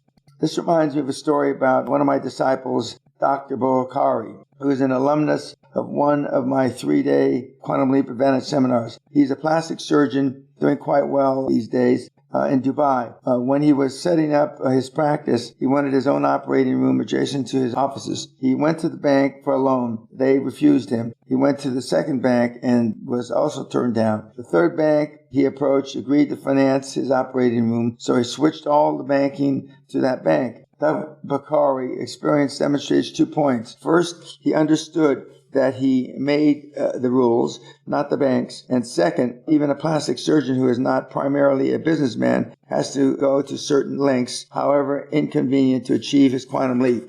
The care and feeding of your banking relationship. Once you get your financing from a commercial bank, you don't just take the money and run. It is in the best interest of both you and your company to nurture that relationship, to maintain contact with the banker or bankers who made your loan possible. After all, you never know when you'll need more financing for another quantum leap in the future. In fact, if you stay in business, I can guarantee you'll need more financing. But beyond that, you want to give your bankers a call every few weeks, have lunch, play golf, or whatever, just to find out how things are at the bank. If, for example, conditions change and they find the need to manage their capital more conservatively, your lines of credit could be cut back. It just pays to be in touch with your banker.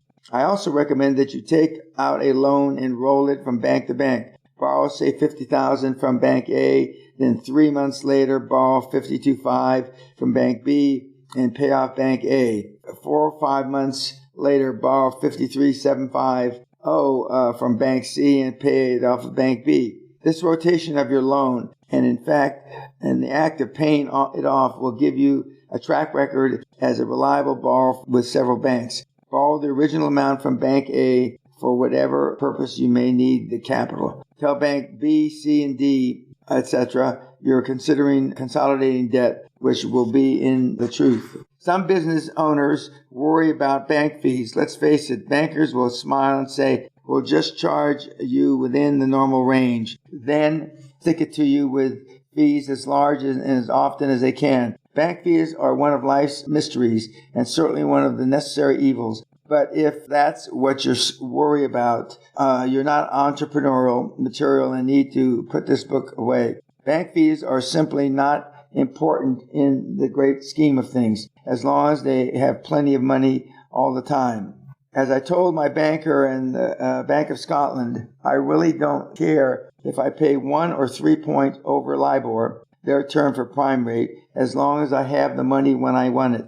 I've said before that a deal is either hot or not. If your deal is so lukewarm or even cold that the odd percentage point is make or break, then you need to find another deal, right? Receivable financing. We've talked about asset lending and cash flow lending as two types of collateral financing. If for one reason and you can't get these or any type of financing, and as newly emerging entrepreneur, you might not try for the so-called receivable financing. This is borrowing money against the receivables your customers owe. Some banks will do receivable financing. With receivable financing, you will normally maintain the credit relationship by collecting in the receivables yourself. Receivable financing is sometimes referred to as factoring and is usually available from another third-party lender, such as finance companies, which lend you the money you need or part of it at interest rates just under what's allowed by usury laws. Most banks will not enter into factoring relationship. The advantages of factoring are the finance company becomes responsible for collecting the receivables they buy and for the bookkeeping involved. Also, banks take it into consideration that another party has contracted with you to handle collections, so they become more comfortable in partially financing your entire required amount. Remember, the main difference between receivable financing and factoring is that with factoring, you will normally give up control of the paper. There are about 6 paper classifications of clients who might apply for reasonable financing, A through F. While IBM might be an A paper borrower, you'll no doubt be an F paper borrower. It's an expensive proposition, but as I've said, sometimes you got to do what you got to do. Debt financing versus equity financing. We've been talking about various ways of financing your quantum leap through incurring debt. Of the 3 ways to grow your business, allocation of revenues, debt, and equity financing, the chances are overwhelming you won't be able to accrue the revenues you'll need to finance a quantum leap. Debt financing is by my least favorite because you're committed to a debt obligation plus interest well into the uncertain future. A rise in interest rates or downturn in business could screw up your ability to service your debt. Also, if the deal blows up and you lose your ass, your frantic lender will want his money back even out of your flesh. I have always taken the position that equity financing is more advantageous, and that fresh other people's money is infused into your company in exchange for equity ownership. This puts those other people in the same boat you are vis-a-vis the company's survival and profitability. They buy into the share of your dream, knowing they could lose their investment. Unfortunately, depending on how you structure your equity offering, it also gives them a say in how you go about pursuing your dream. Therefore, before you dilute yourself below 50%, make sure that you're well on your way toward your quantum leap. Don't misunderstand. You will have to pay some interest on almost all forms of equity infusion, and it's often at a higher rate. When I started with Great Western, I owned 100% of the company. Then I gave Mark and Charlie each 10%. Then we sold 25%, went public on the London market in 1984, and created a 50 million market cap company. That still left me 60%. And my two partners with 15% ownership. During the process, to finance our acquisition of Bow Valley USA in 1986, we subsequently sold about almost 15% of our company voting shares to the Kuwaiti investment office. My own percentage dropped to less than 45, even though KIO had put up 78% of the money.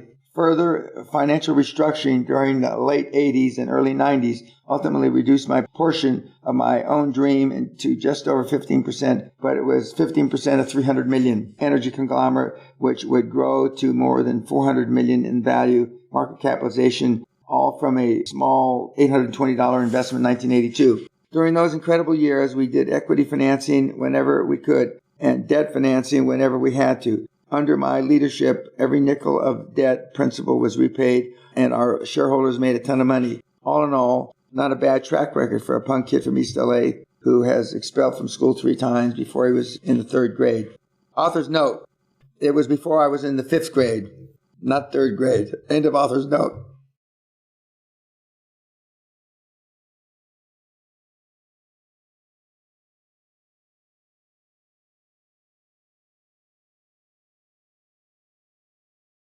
Venture capitalists, lenders with a different agenda.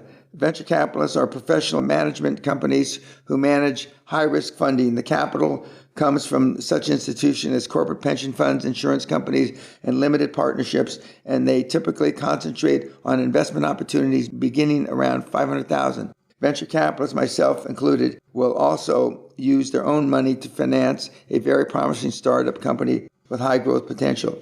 Although a venture capitalist fund will consider many investment instruments, it is not particularly interested in fixed income such as interest would generate.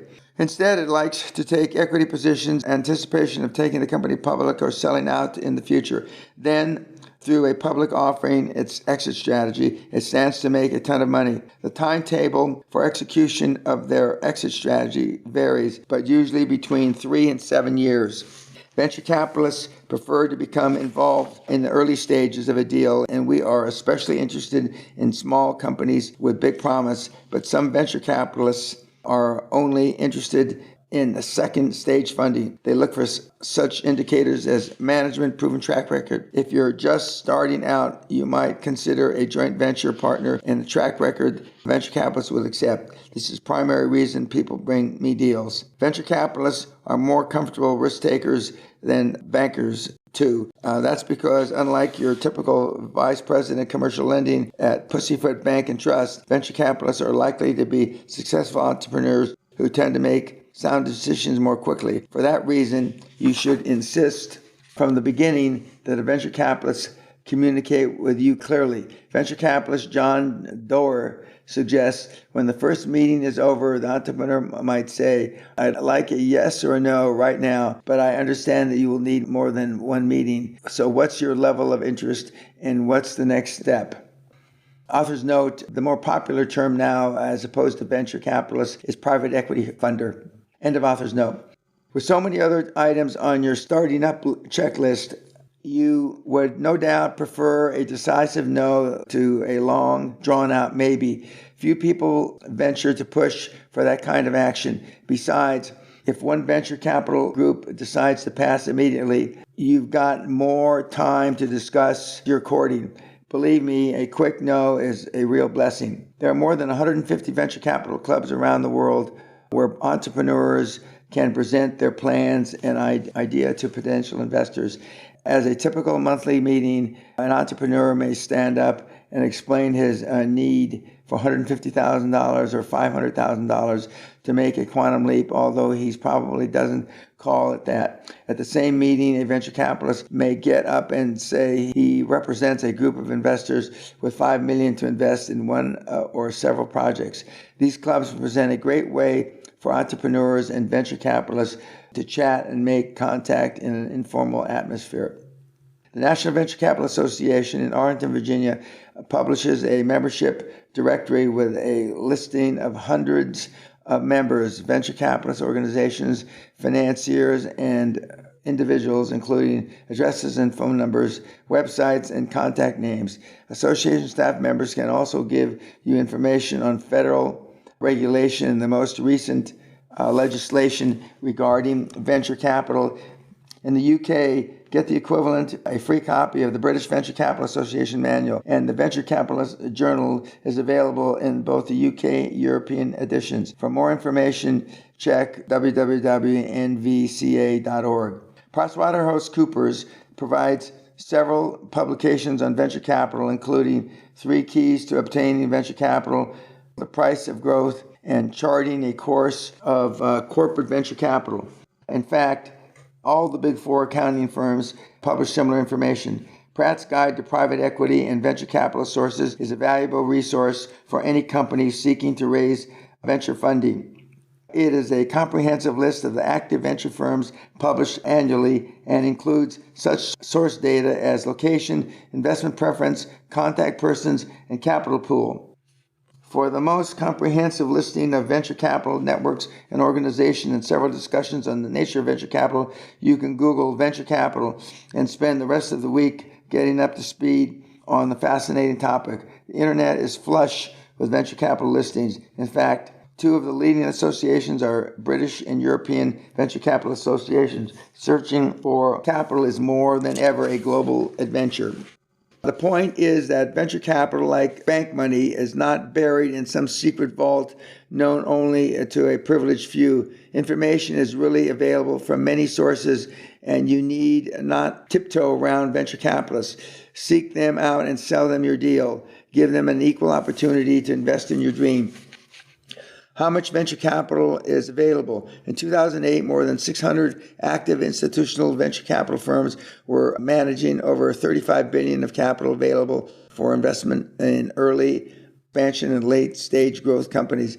Even in today's gloomy economy, these figures continue to rise and indicate the hundreds of billions of dollars are available from venture capitalists nationwide for growing businesses, including yours. Corporate bonds, the IOUs of business. Issuing bonds or fixed income securities is yet another way for a corporation to raise capital. Bondholders receive a fixed rate of interest, coupon rate each year, with their original principal being paid back when the bond matures on a predetermined future date. There are a variety of bonds which a company can issue based on the nature and the structure of its business and its capital requirements. Subordinated convertible bonds or debentures, company pays the buyer, say, 12% interest on bonds sold to a venture capital firm. Then at some time in the future, hopefully when the company takes off, the holder can exchange them for common stock or just collect the interest or redeem them for the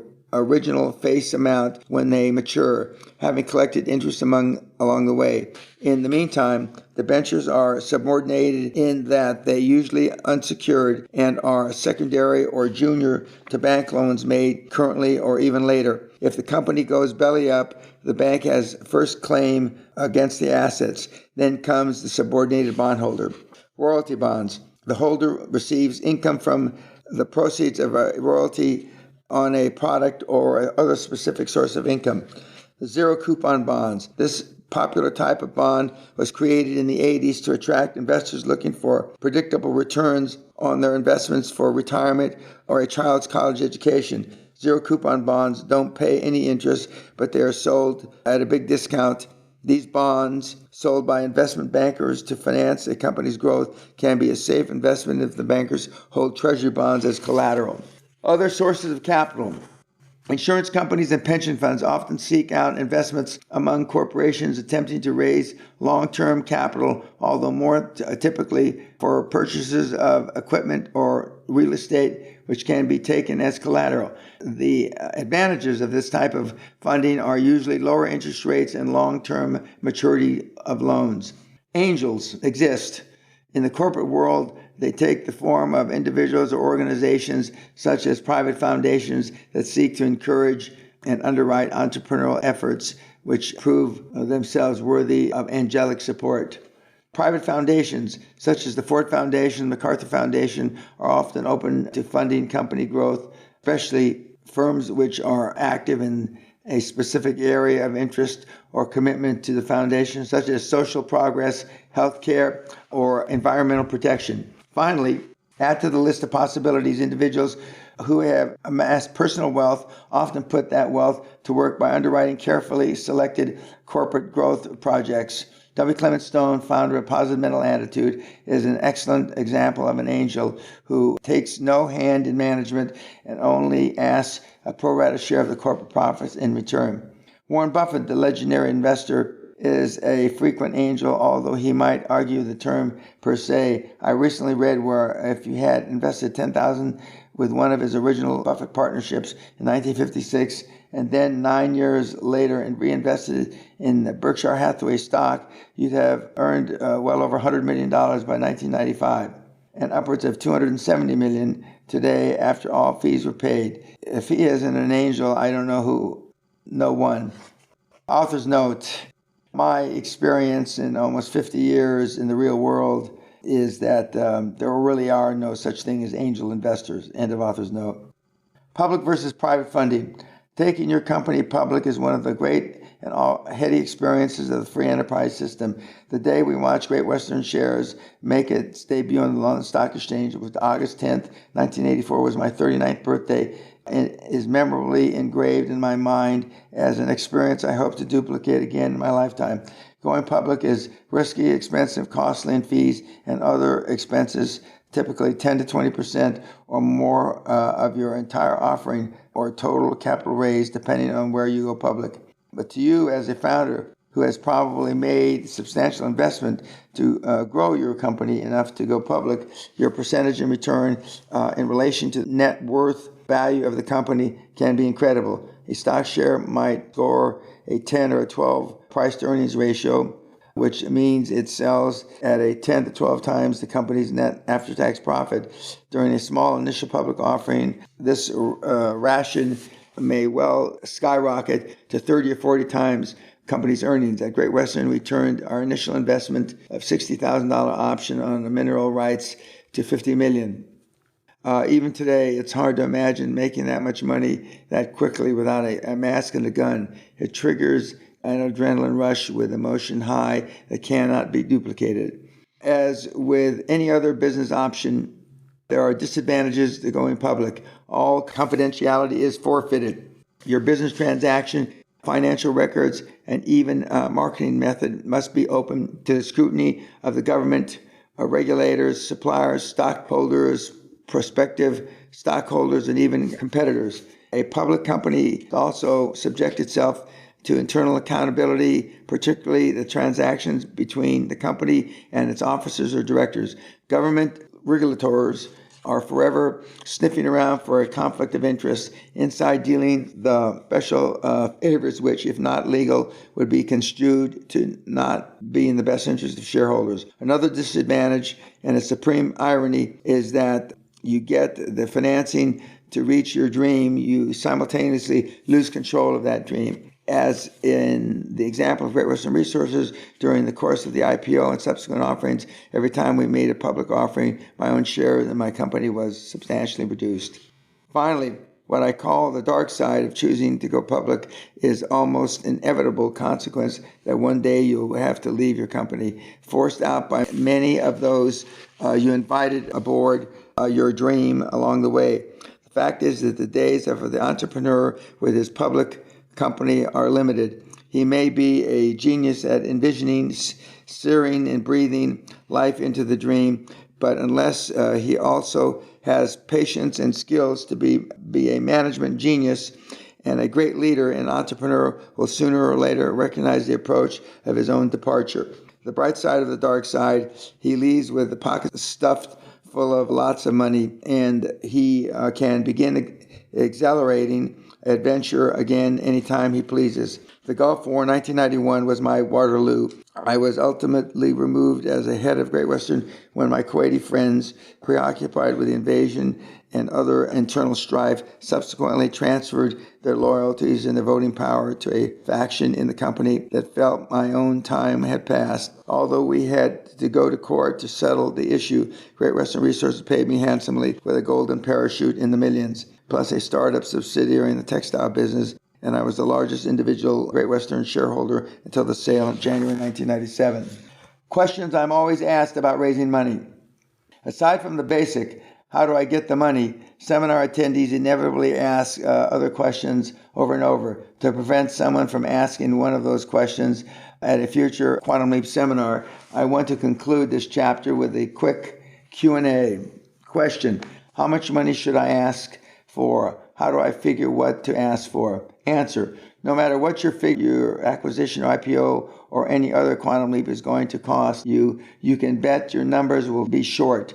The only figure you can be sure of is that the bank will loan you a maximum of about 2 to 3% of the total assets on a secured loan. My advice is to ask for 3 to 5 times more money than you think you need. If you can get it, you've got a pot of capital you can always use. If you don't, you've at least cleared yourself some negotiating room for a smaller loan.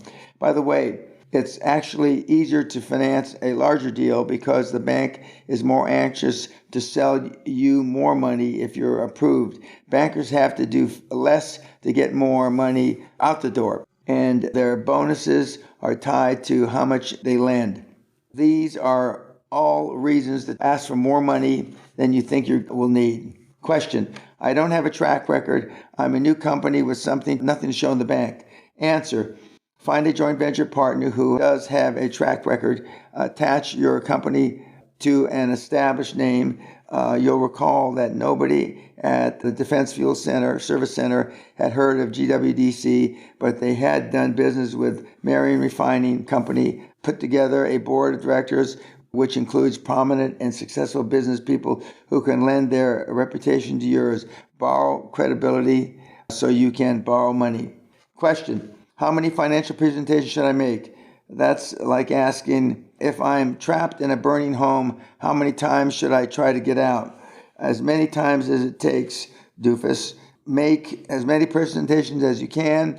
Set your goal for at least 2 presentations a week, more if you're trying to raise your comfort level faster. Question: should I fight for a certain number of points over prime of a lending or the lending rate? Answer: worry about getting the damn loan, not how many points above prime interest is going to be. If that's an issue, if the amount of interest you're going to pay is a big thing, your deal is too tight. You're asking for a loan that gives you no room for error. And you can bet your executive ass there'll be costs slapping you in the face you never heard of. It's just as easy to ask for 2.5 or 3 million as it is 750,000 or 1 million. Maybe easier. Go for it. Question: I've made some presentations, but I was turned down. What's the next step? Go back to those institutions and try to find out why you were turned down. You may have not answered their questions to their satisfaction. Try to give your proposal by filling these holes. If you can't get back in, your next step is to move on to other sources, other banks, venture capitalists, foundations, insurance companies, pension funds, angels. The list is endless, as your determination should be to get your funding. Question: won't being turned down by a financial institution ruin your credit? Answer: no. Searching for finance does not hurt your credit. In fact, I think you must make 5 to 7 presentations before you understand what the procedure is. What hurts your credit is proving to be financially irresponsible for whatever reason with the money you do borrow. Question: when is the best time for a loan? Answer: without question, the end of the year. About 75% of all business loans are made in the final quarter of the year. And remember, like car dealers, at the end of the month, bankers are scrambling to boost their own end-of-year bonuses based on how much lending money they've pushed out the door. Stop writing checks on your emotional bank account. I'll tell my seminars we all have 2 bank accounts, financial and emotional. As low as you think your financial bank account is, you may drain your emotional bank account even faster. Fear of failure drops the balance. Fear is false expectations appearing real, at least in your mind. My emotional bank account stays high because years of practicing my skills in uncomfortable situations have reduced my fear and anxiety level to virtually zero. As I said, I may be wrong from time to time, but I'm never in doubt. I bet you never heard of a high performance individual whine and say, well, I don't know if we're going to make it. Failure is testing. Failure is learning. Every financial presentation you make, even if they laugh you out of the bank, which they'll never do, even if they shred your little business plan, which you probably don't need, and throw it in your miserable face, is a positive experience and no reason to debit your emotional bank account. So get moving, make those financial presentations, and make some more. You'll find somebody somewhere to lend you the money to reach your dream. Not only that, when you see Dan Peña in a seminar screaming about who is in the room of doofuses has made a presentation in the past 3 weeks, you can raise your hand. Disclaimer, I can't advise you on the details of your decisions. That's why the disclaimer in front of this book tells you to consult with your own professionals. Author's note, again, we're at the beginning, early stages of the greatest transformation of wealth since World War II. Take advantage of the Trump bump, the Trump era, and Allah and God and Buddha be with you. End of author's note.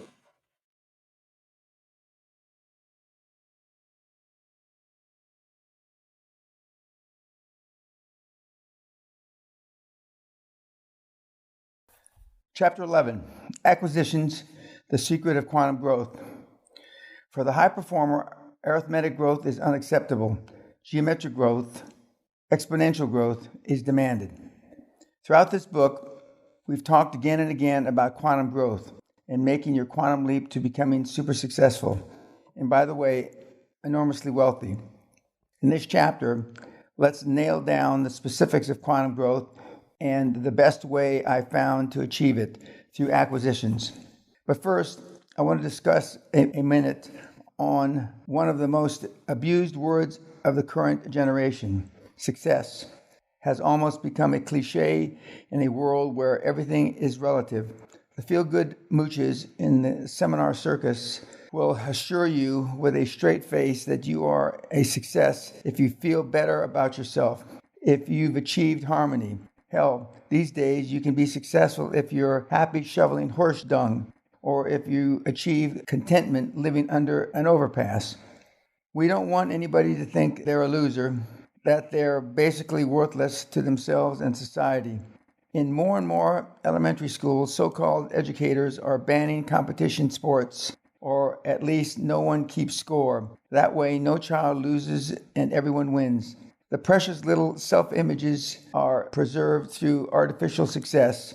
What kind of preparation is that for the real world? Thanks to such inverted thinking, nowadays even failure is success. George Orwell's 1984 has come to pass on the playground. Editor's note, in this day and age, in 2017, almost the summer, this is even more prevalent than it ever was when I wrote this several years ago. Now there is no first, second, and third place. Now there is just one medal or ribbon for participation. End of editor's note. In the 90s, there a snake oil artist on a seminar circuit who charged $7,000 a head for taking all your assets away so you can learn to live with nature in abject poverty. And the morons bought it. It should be illegal to be that stupid. So let's get back to reality. The only success in life, and especially in business, is that which you can quantify into measure. Otherwise, you're playing word games. I define success in terms of the most universally accepted qualifier of all, money, cash. Nobody argues with cash.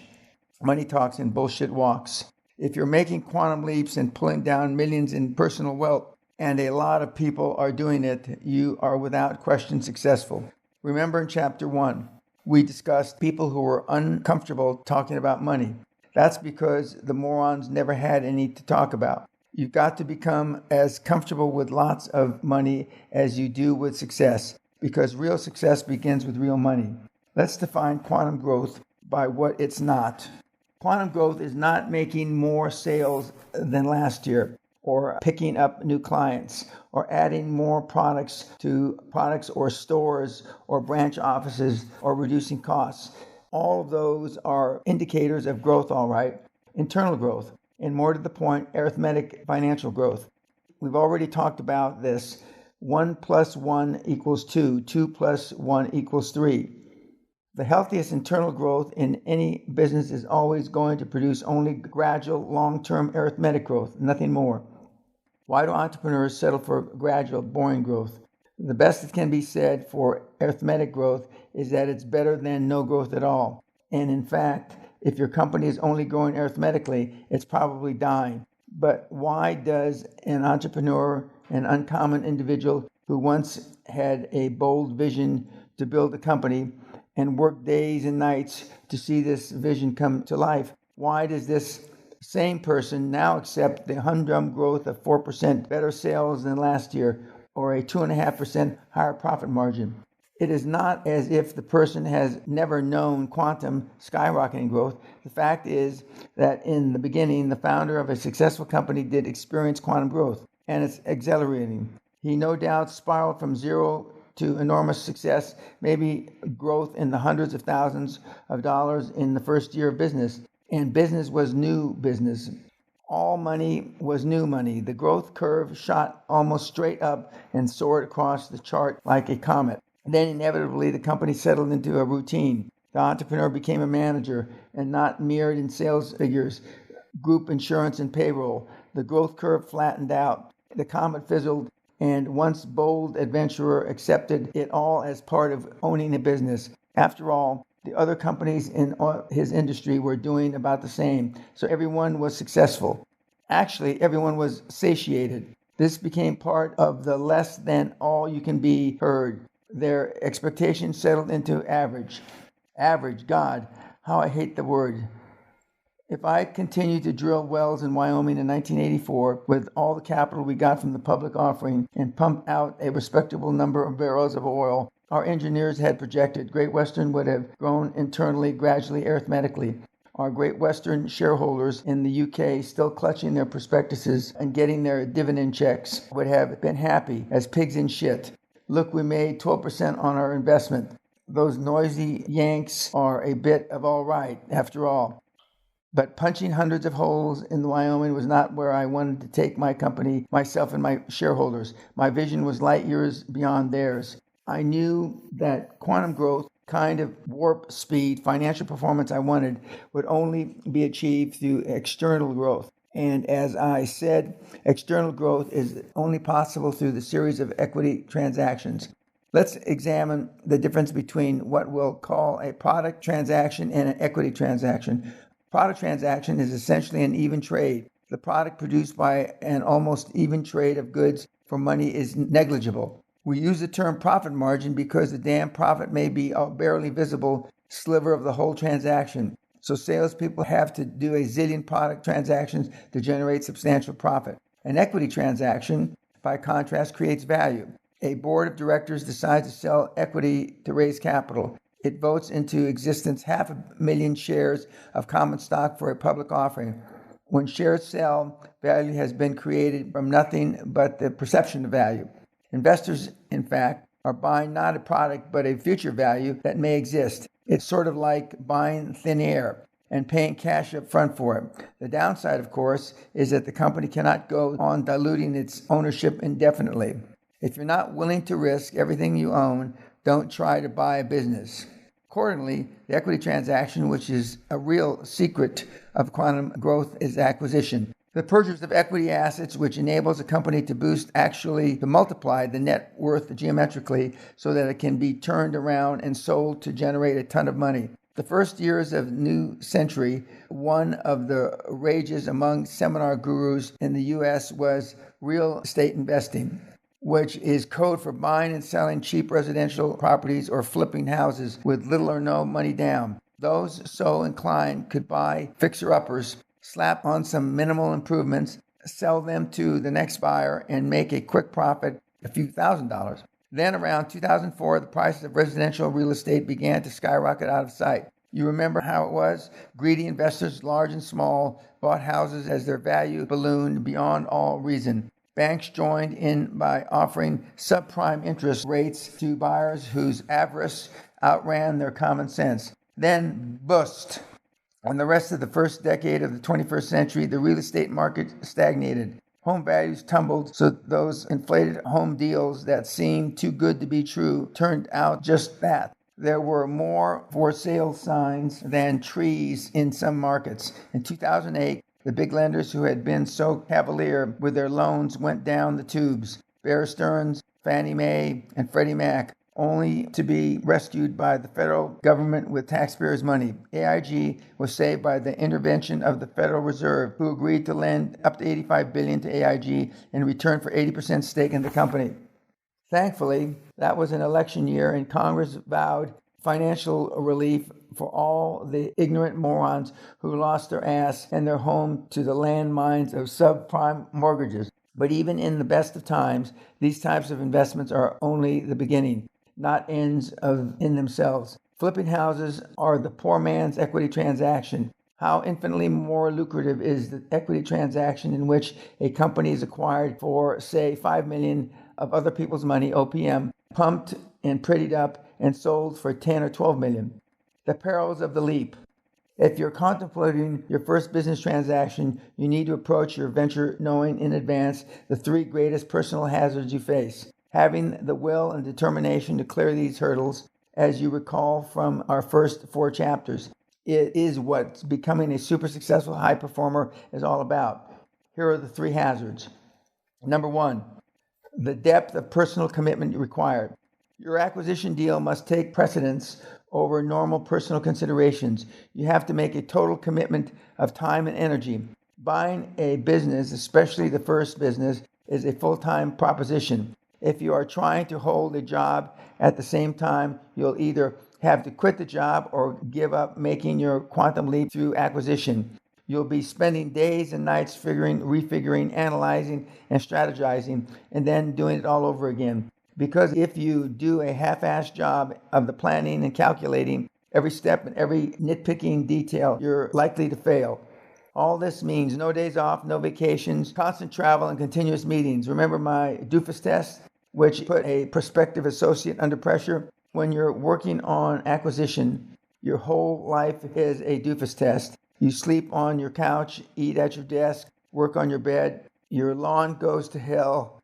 Your friends think you're crazy, and your family stays mad at you for ignoring them, forgetting their birthdays and missing their recital. You must have commitment of support from your family. If not, you'll have to make a decision, your quantum leap or your family. I'm not fooling around here. When I hold my week-long seminars at Guthrie Castle, I stress the importance of couples attending, wives or significant others, because the depth of the commitment required is such that the other in the personal relationship must be a signatory to the quantum leap his or her partner is about to make. On occasion, the castle attendee has ultimately divorced his or her spouse or business partner because the other person was unwilling to make correspondence and commitment to that dream. 2, the total financial risk involved. You must be willing to make a total commitment of your financial resources, to put everything you own on the table.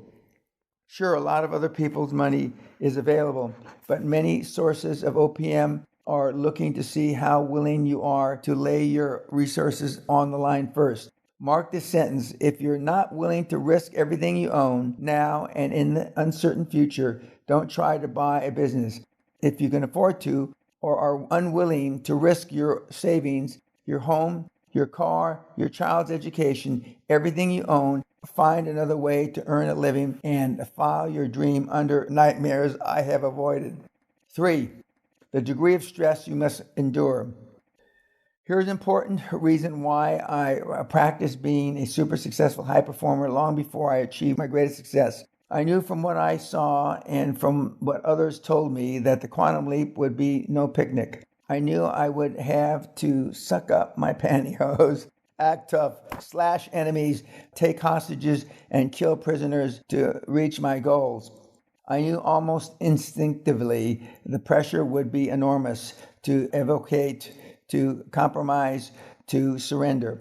I foresaw times when, unless I practiced, I would be too wound up, too stressed out to beat up or just too damn tired to take action in my best interest. So I practiced. I thrust myself intentionally into one uncomfortable situation after another. I led charges when others retreated. I picked fights while others prepared to surrender. And except for a few modest vices, I've kept my body and spirit in peak fighting condition for more than a half century. In Texas, where I battled with the energy giants, they called Dan Twisted Steel and Panther Piss, amongst other things. Sooner or later, stress can kill most people. Stress, no doubt, contributed to the loss of my dear friend and partner, Charlie. But the fact is, life eventually kills us all. My feeling is that no blasphemy intended. Life after death isn't so important as life before death. So I live the son of a bitch, play the cards, and seize the day. Stress be damned. I give ulcers, I don't get them. If you can't handle stress, if your health is of more immediate concern than your quantum leap, move away from this terrible chasm. Once again, it isn't for everybody. How to find your first acquisition. We've discussed in detail the process of raising capital for the purpose of acquisition, but well before you arrive at the point of beginning to interview capital sources, there are several basic issues you need to clarify in your own mind.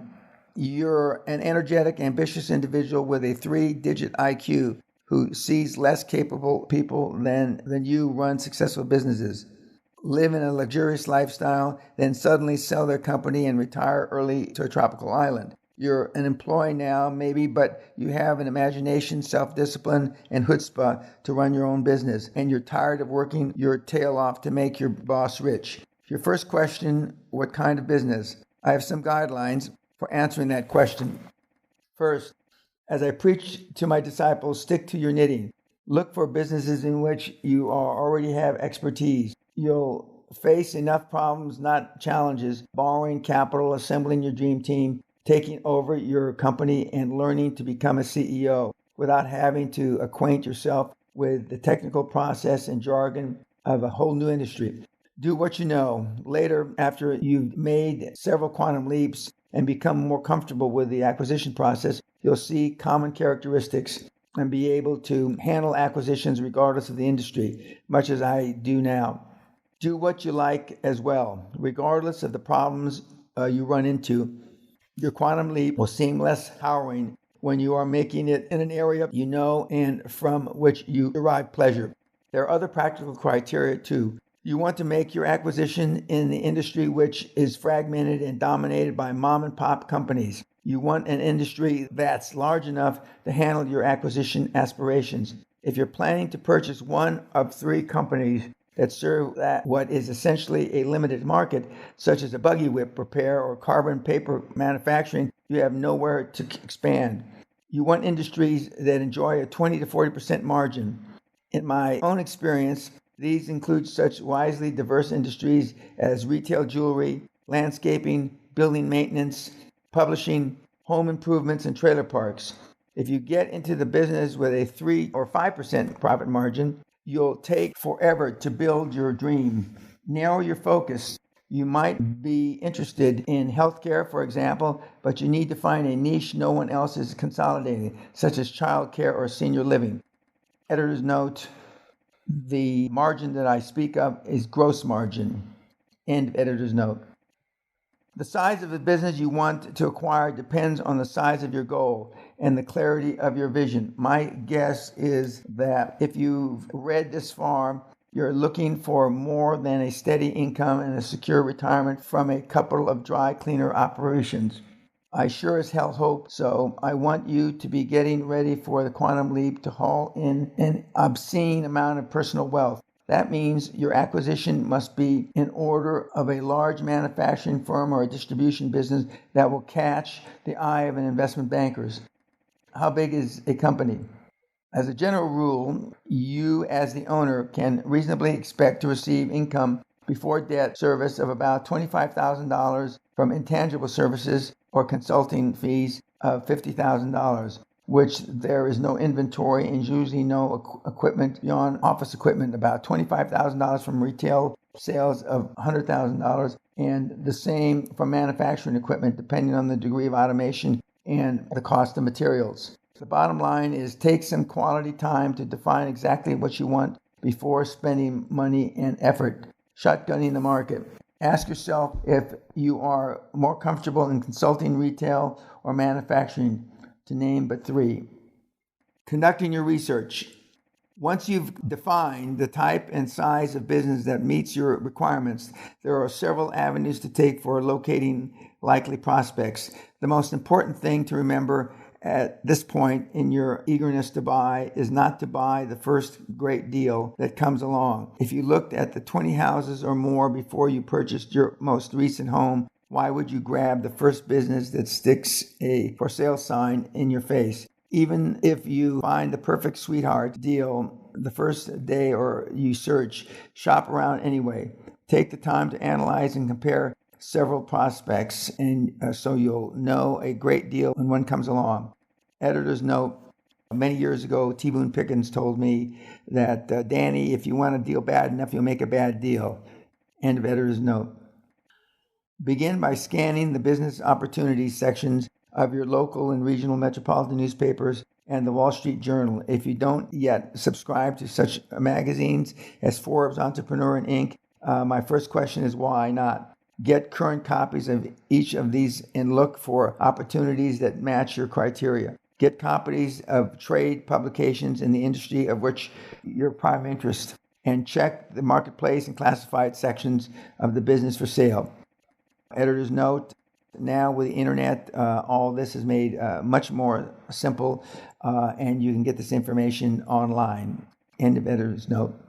Contact local business brokers and explain in writing exactly what you're looking for. Otherwise, like real estate salesmen, they'll show you every listing from ice cream stands to funeral homes. Typically, the seller of a business pays broker commissions, so it should cost you nothing for a broker to help you during your search process. But don't sign any exclusive contracts. One of the largest business brokerage firms in the U.S. is VR Business Brokers, headquarters in Newport Beach, with almost 50 independent offices in 15 states. According to VR's chairman, Don Taylor, a professional business broker has the expertise to accelerate process leading to an equitable acquisition. Although VR brokers are reputable, my experience in over 25 years has been shabby at best using business brokers. I would advise extreme caution.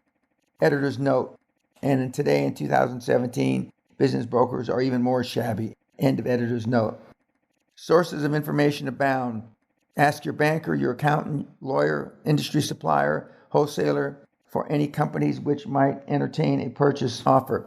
As an aside, an inside tip gives you the head start on any deal. The most direct approach is to contact a list of qualified companies directly. A lot of burned out owners are hiding in the corporate jungle, desperately wishing they could retire. You should be their salvation. In fact, you'll be amazed at how receptive so many business owners are, at least considering selling their business. My partner in tax consulting firm decided the best way to approach prospects in the industry was to cold phone call to the owner. He says that he frequently got a respective response to the effect, "Our company's not for sale. We're having a great year. When do you want to get together?" Another of my partners was an ambitious publishing entrepreneur. He sent out 240 inquiry letters to publishers he found, although through Dun & Bradstreet. The letter was intentionally vague as to the size and type of publishing companies he was looking to acquire. What it did say was that he was in the process of building a unique kind of publishing company. From the 240 inquiries, he got more than 80 responses, about 35% response rate. Of those, he qualified his pursuit list to about 50 publishing companies, which satisfied his revenue parameters and whose principals wanted to discuss selling their firm. By the way, the first question many of those who called asked was, "What do you mean by unique kind of publishing company?" A little teaser on the bait never hurts. That partner has continued to refine this simple yet powerful inquiry letter. It is so effective that I have included it in the handout of my high-ticket Doing Deals and Acquisition seminar. As an added value, I've included it here for you in Appendix M, along with other letters and outlines used successfully by my protégés and partners, all at the price of this book. Want another example? The fired up Philadelphia airline pilot turned entrepreneur sent me a copy of the letter he has sent out under his company Impressive Letterhood to prospects in his target industry. You could literally change the industry and price range and use it yourself. The letter is reproduced here below. Mr. Winchester Healthcare Clinical Labs, Corona, California. Dear Mr. Winchester, we are interested in acquiring a medical laboratory firm located within the greater Los Angeles area with sales ranging from $2.5 to $5 million. Our preference is for a company that supplies the needs of most local physicians. However, we are flexible and will consider other opportunities. We are principals, not business brokers, with adequate capital and financing, and we're prepared to close very quickly on the right situation. If you have an interest in selling, please call us at your earliest convenience. You have our assurance that all matters will be held in strictest confidence. We enclose our business card for future reference in the event you have no present interest in selling. Of course, we would greatly appreciate your directing this letter to any of your colleagues within the field whose business may be on the market. Sincerely, name Managing Director. Every element of this letter nurtures the perception of his company as a large, professional, well-financed organization. He assures the reader he's not a broker fishing for leads, that he's got capital in the stacks of large unmarked bills sitting on his desk, and that he'll buy immediately if the company and terms are right. Hey, if I were Mr. Winchester and wanted to say, screw it, I'm retiring to Barbados, I'd pick up the phone in a heartbeat and call this guy. One of my finest deal hunting partners was an Aussie named Martin Heller.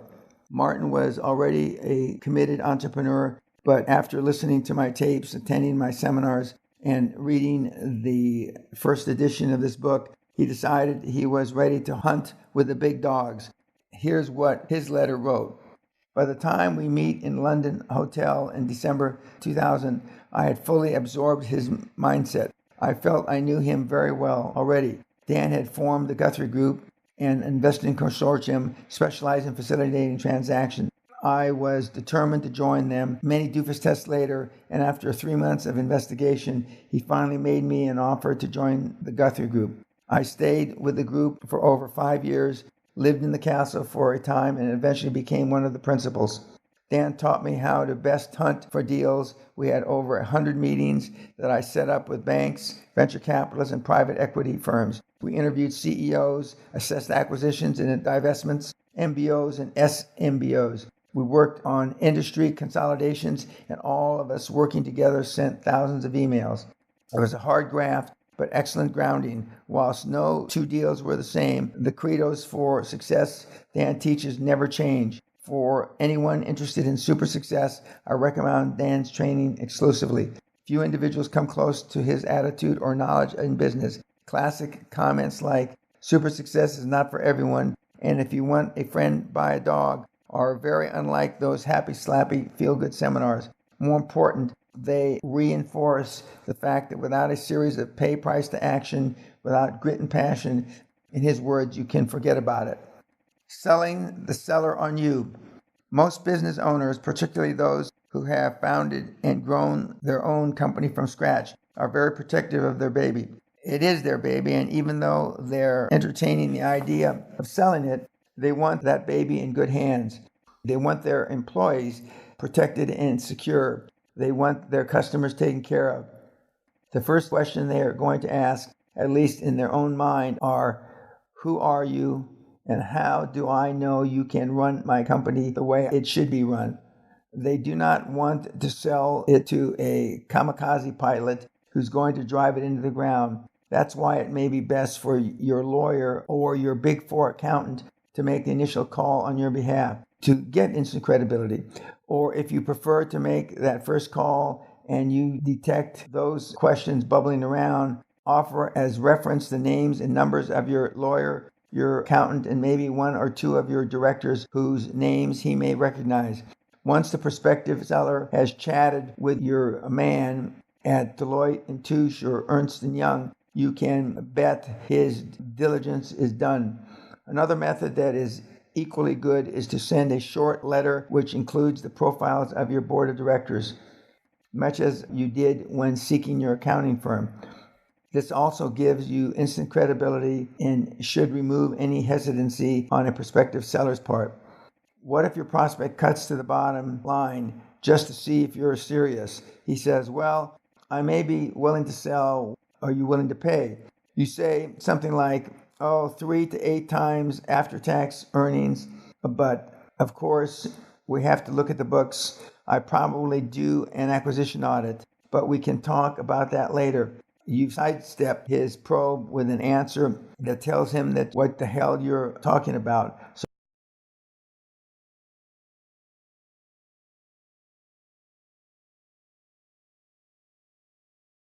regardless of the deal you eventually hammer out, here's a key point. Make the other side part of the transaction so that his net worth increases. If he makes the deal, factor the seller into the future revenues for a specified period. Give him cash or cash and stock. Pay him a consulting salary for a specified time, but give him a spoonful of sugar. Make this departure from his company as honorable and as painless as you can. And most comforting balm you can apply is money. What if you find a dream company meeting your criteria beyond your expectations and the owner says it's not for sale and means it? You may well move on to the next prospect, or you may employ a strategy Dan Peña uses on occasion, especially with companies that are in big trouble but are in denial vis-a-vis their real financial condition. Virtually every company in the business has debt. Your target has $300,000 of credit with $60,000 outstanding. You find out which bank is holding the paper and pay the banker a visit. You negotiate to purchase the note at a premium from the bank. Yes, you can do that because banks enjoy profit as much as you do. And then visit the reluctant prospect. You ask him nicely once more if he'd care to sell. And when he says no, but before he throws you out, you advise him that you own his note. You're calling it, and you demand immediate payment in full. Now, sir, let's talk quietly about buying your company. That's chilling, you think. Somebody could do that to me? Not if you have your lawyer draw up your own lending documents, which specifically forbids purchase by a third party. You don't have to use the bank's standard document. Most companies just do without questioning it and without reading the fine print. Editor's note, I found very rarely that a bank will allow you to write your own documents. End of editor's note. Another tactic is to contact your prospective customers and offer them a deal which makes you more attractive supplier than the present ownership. Or you may prefer to move to the next project on the list. That's fine, but I give you these alternative strategies because business is hardball. And if you're more comfortable pitching softballs, somebody sometime is going to knock your butt right out of the park. Speaking of hardball, I tell my seminar attendees that any deal there is a high road and a low road. You should always assume that the other side will take the high road, giving them the benefit of the doubt. But if and when they step off the high road, be ready. I've referred to litigation as a legitimate business tool. Of course, you always want to avoid litigation. It's costly and it takes your focus off your real priorities. But if the other party even mentions litigation, sue the bastard. Never threaten to sue. That's because you want to be the plaintiff. The plaintiff gets 2 shots at the jury and picks the venue for the civil trial. How do I know? Dan Peña has been involved in more than 250 lawsuits over his career, and his record is 253 in U.S. and in England. So whether they just testing your resolve or maneuvering to stick it to you, instruct your lawyer to act quickly and decisively and with sufficient force of how to have them realize their miscalculation. Then resume negotiations. Doing your pre-purchase homework. After you got some prospective acquisitions identified on the type and size of business, take a look at the profit picture of each. You want a company which has shown increasing profits over the past 3 years. Look for a trend rather than a sudden spurt in profit. Comb through the books with a lice comb. Then invest in the acquisition audit by your accountants. Since it is a Big Four firm, they will have staff people who specialize in acquisition audits. If you have already made a tentative offer and your own audit indicates the offer is too high, adjust it. If your prospects protests Just tell them that he already knows that the numbers your audit revealed did not agree with the numbers to support your initial offer. Editor's note: all offers should be subject to due diligence and finance. And the initial audit before your Big Four or whoever your accountants are is done, you should have your dream team with your accountant and your lawyer that are on your board conduct a preliminary audit. End of editor's note. Your capital source, especially investment bankers, will want your annual return on investment after you take your salary and make debt payments to be about 35%. Regardless of where you get your funding, you should accept nothing less than an ROI of 20%. Of course, there are acquisitions you may consider that have no profit, but which you might be able to turn around. But I would be hesitant unless I had a couple of buyers tucked under my belt. All the answers you're looking for are not in the books. Books can be cooked and simmered to perfection. So begin your investigation immediately. Check court records for outstanding lawsuits, claims against the company or companies in which you have interest. Investigate the owner and senior management. Are they honest? Are they who and what they say they are? Look for red flags, and don't ignore red flags because you want the acquisition so badly. Be willing to walk away from the most promising deal if a red flag pops up. As you can see, the financial and legal considerations become complex quickly. Now you can better understand why you want the best acquisition lawyers and best accounting firm you can get. Some of your investigation is best done by you. Once you've narrowed your search to one or two companies and you've made contact with their owner, it's time to talk to the key management people. If and when the company is purchased, do they plan to stay? Or is their primary loyalty to your former owner? In instances where highly technical processes are involved in manufacturing, how do the skilled technicians feel about staying on? There are vital issues because existing customers look for continuity. The fact is, everybody wants continuity, especially you. Continuity of operations and the strength of continuity to generate increasing profits is what you're buying.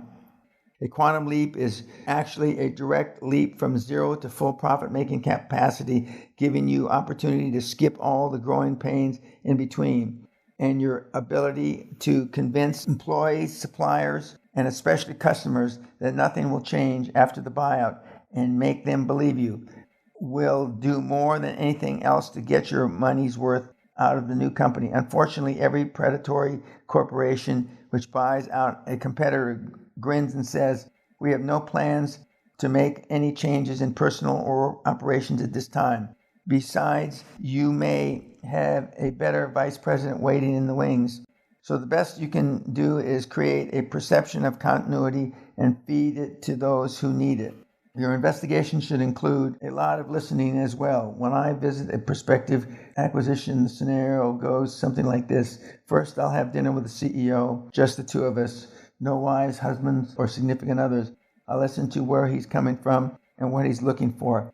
Most important, I'm trying to get to measure of the individual and I'll soon be negotiating with. Then preferably the next morning I have breakfast with the company's chief financial officer or the equivalent. This gives me a different perspective of the same target.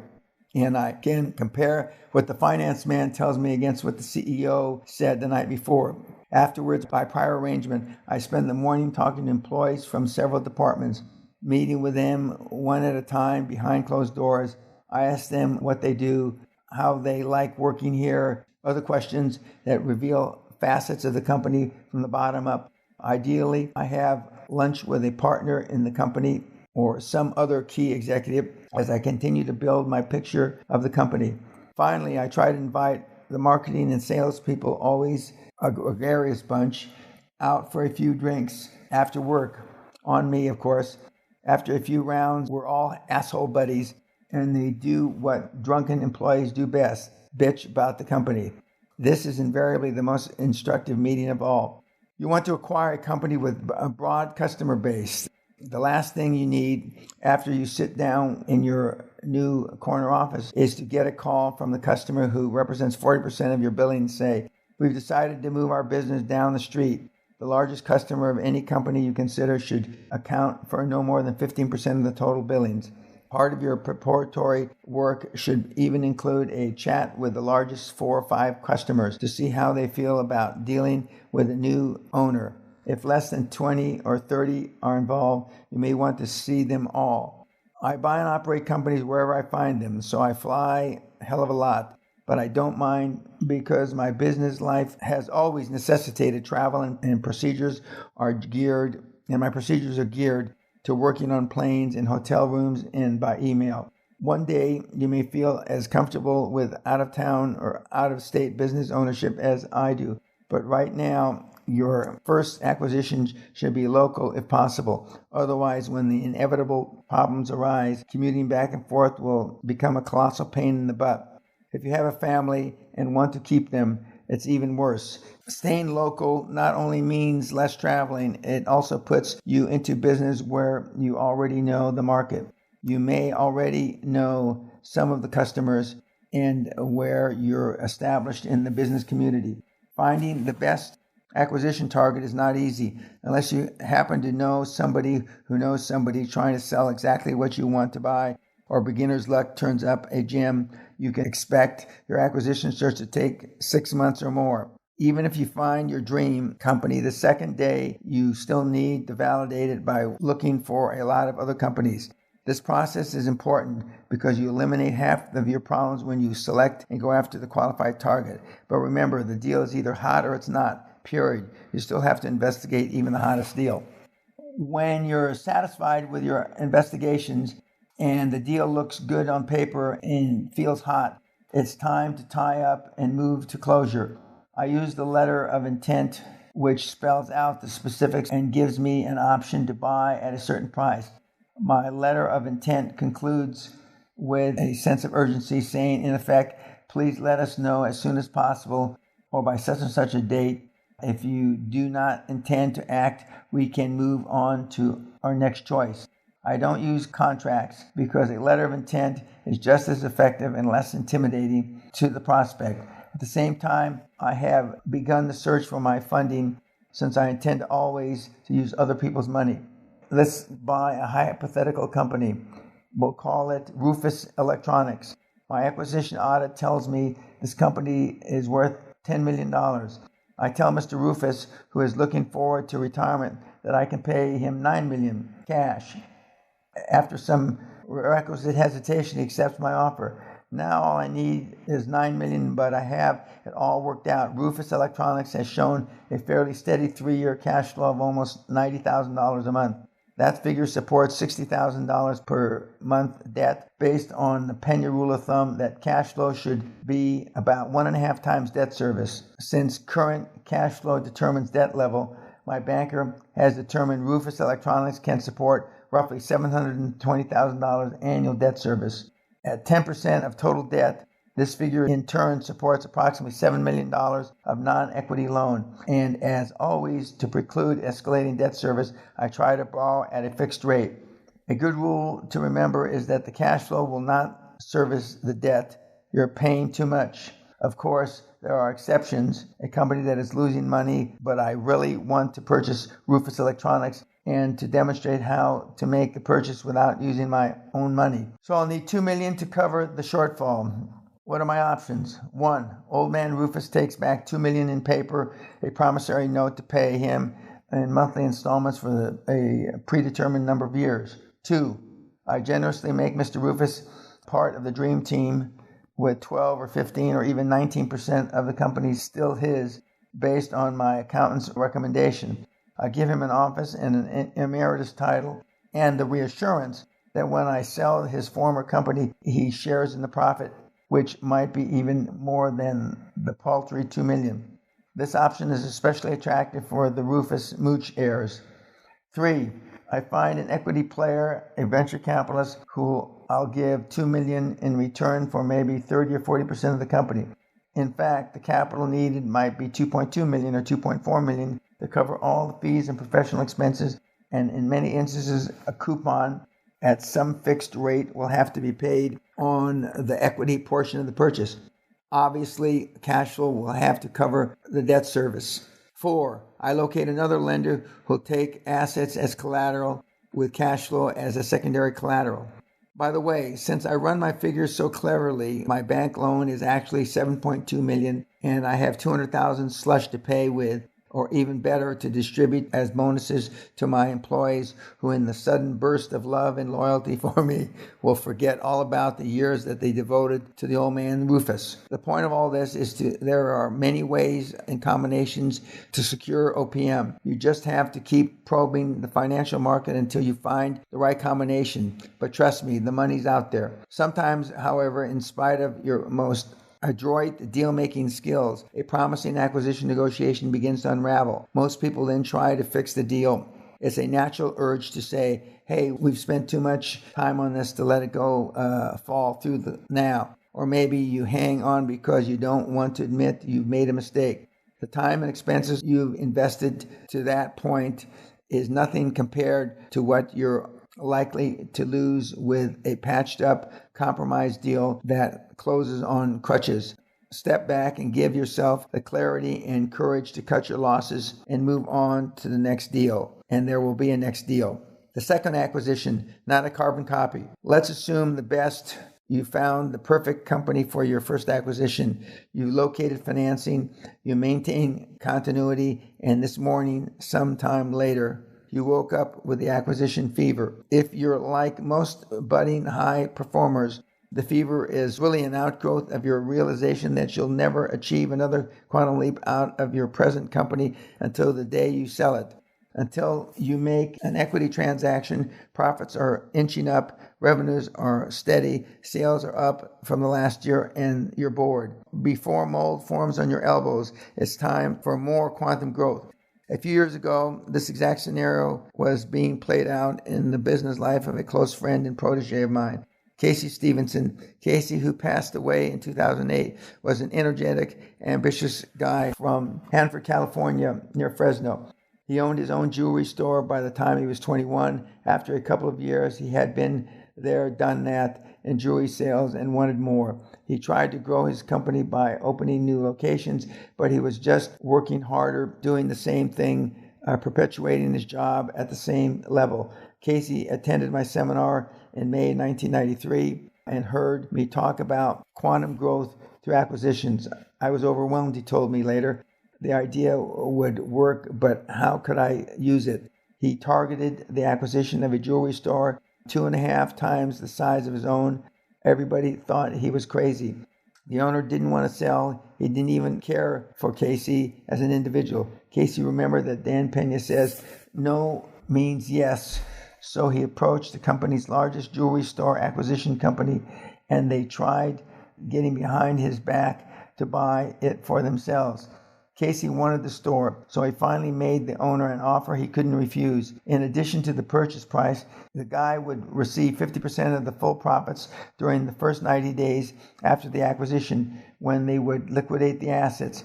He made the seller a generous part of the transaction, soothed his pride with money, and the deal went through. Casey later wrote, in the following the same steps Dan Peña did when he was acquiring multi-million-dollar companies, I was able to purchase the oldest jewelry store in the state of California in just 3 months after attending Dan's seminar, battling against the biggest jewelry store acquisition company in the U.S., and without using any of my own money or taking on debt.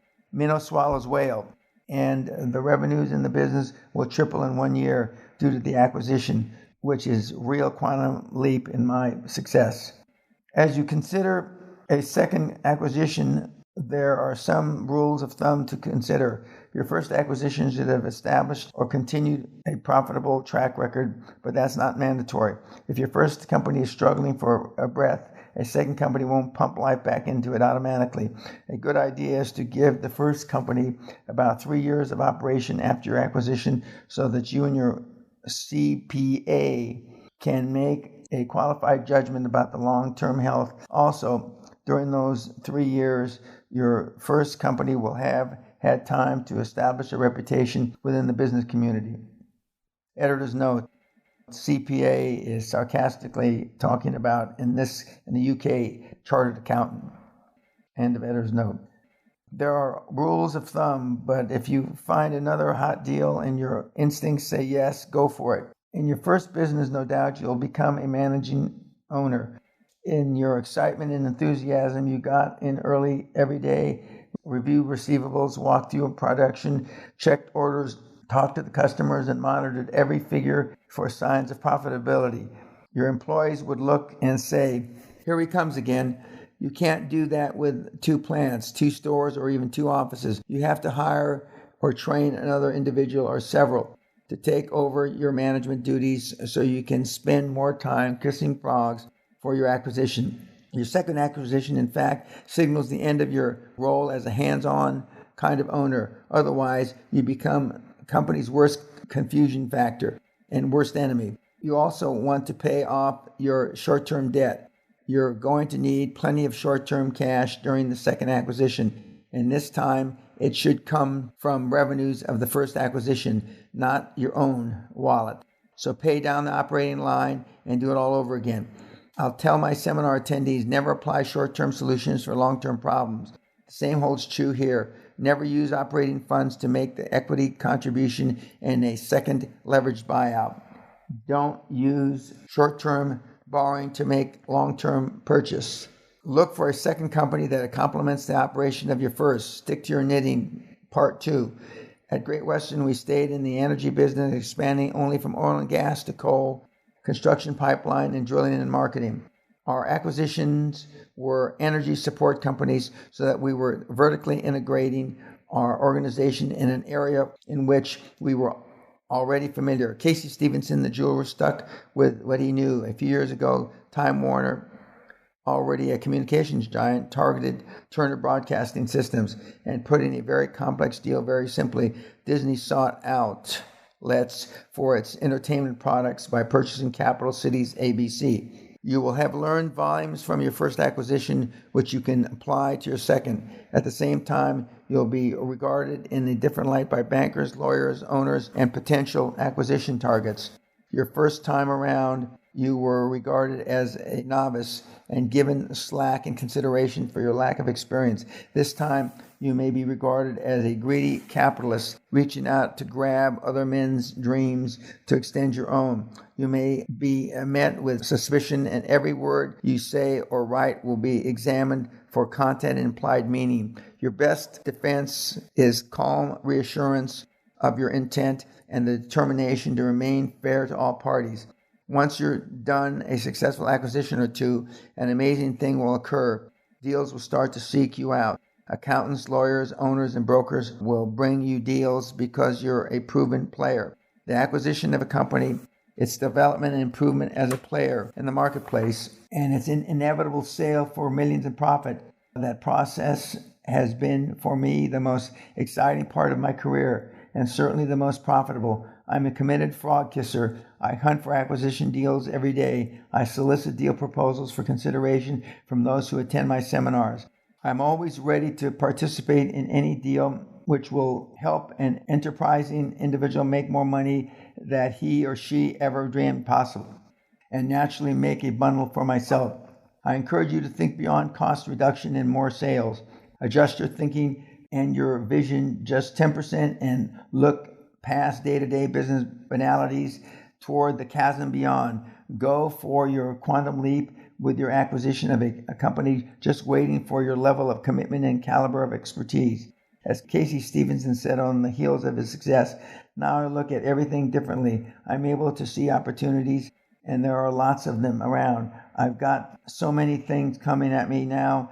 People in the industry are calling me to buy their stores. It's phenomenal. Finally, when you get just a glimpse of your potential for success, qualified and measured by the flood of money into your own bank account, I guarantee with no reservation that you'll never, ever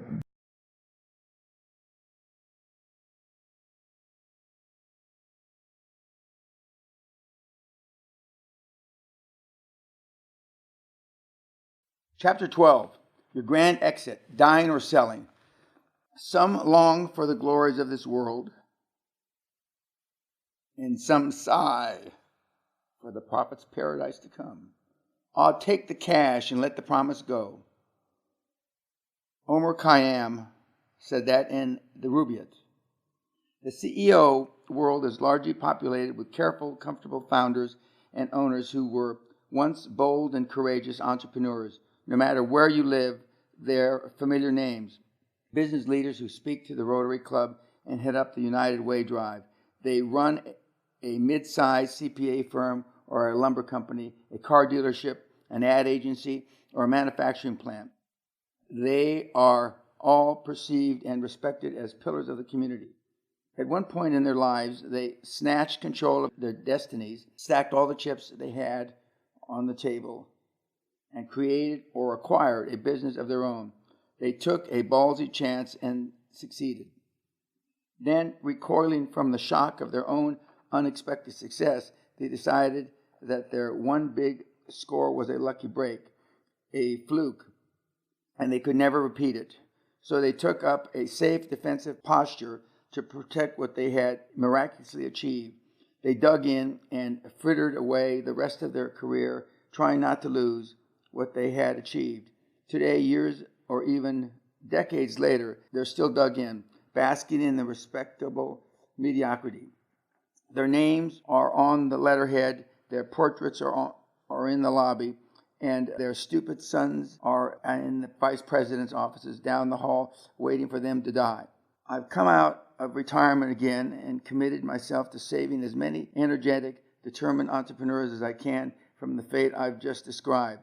If I kick you around and hold your attention long enough to inspire your first quantum leap, I'll be damned if I'm going to let you do it once, then quiver behind your desk for the rest of your career. The truly successful high performer understands that the strategies and skills which he marshaled to generate the first quantum leap can be called upon to repeat that success over and over. That's why he doesn't hang on his first venture like some sort of corporate teddy bear. He's secure enough in all his abilities to build it up, then sell it off for a bundle and start the process over again. You as a progressing or even entry-level entrepreneur can make a quantum leap, hold on to your company, and sit on your assets the rest of your life. Or you can keep your dream humming along for a few years, improve its profitability, then dress it up and unload it for a substantial profit. Succinctly put, unless you're thrown out by your own shareholders, you have two exit strategies options: die or sell. Author's note: having been thrown out of more than one company myself as a founder, I relate to this section extremely well. End of author's note. I can't help you prepare for the first option.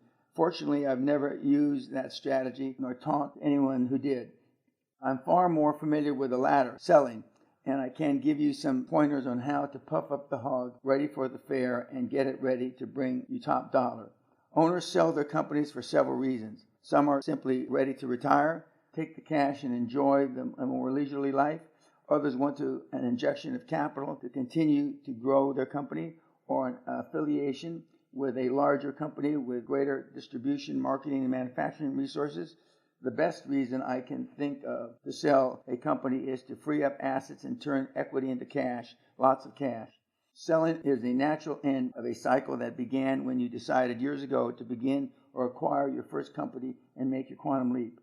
If you're young and energetic enough, and most of us are, you can take part of your newly liquefied asset or the leverage it provides and acquire a second or even a third company and start the process over again. One thing I learned quickly: making an enormous amount of money suddenly from a single transaction is habit forming, absolutely erotic. And you're 18 again and you can't get enough.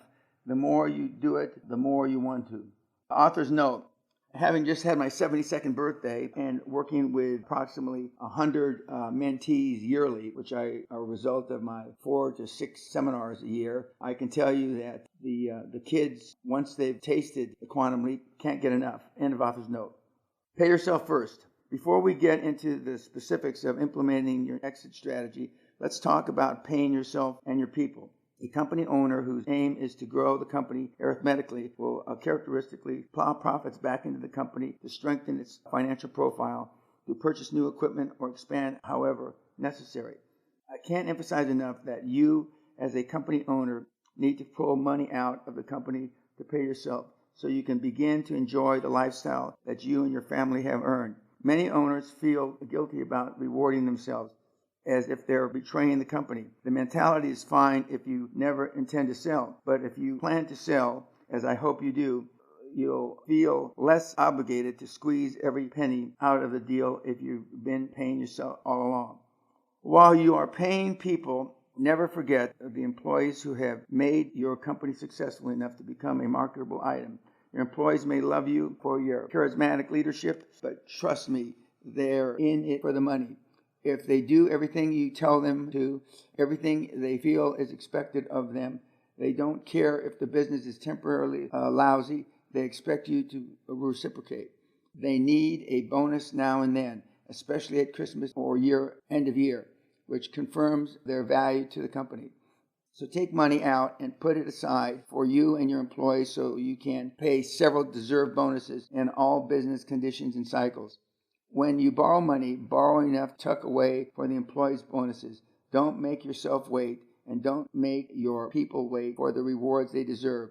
The cliche is true. Take care of your people and they will take care of you. How much is the company worth? The market, not you, will determine how much you will ultimately get for your company. The fair market value is what your company or any commodity can bring in open exchange between a buyer and a seller in an uncontrolled market environment.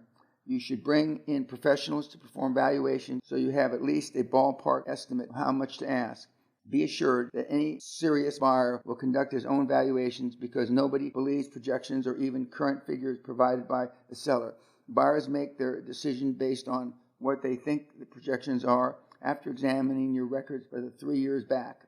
Regardless of who does it, there are 4 universally accepted means of valuing a company, plus one which is all too often used by the business owners. Number 1, the asset approach based on fair market values.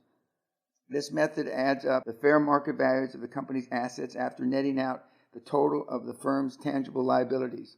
A real estate holding company might use this approach. Quite often, a company in financial trouble will do an asset-based valuation just before going out of business, liquidation sale.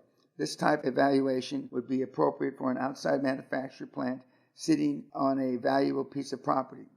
Number 2, the income capitalization approach. This valuation method, also called discounted value of future cash flows, is based on the current worth of economic benefit that will be enjoyed by the buyer in the future. It tracks the company's expected future earnings stream over a predetermined payback period, expressed in the percent values dollars. This method is filled with ifs because who can predict interest rates, inflation, or hypothetical future revenues and expenses? Nevertheless, most prospective buyers want to use this approach to assess your company's value since it stresses future performance. Buyers will typically pay 3 to 5 times annual cash flow, all other factors being equal. Accordingly, if you use the same type of valuation, you get a clear idea in advance of how much a prospect may be willing to pay.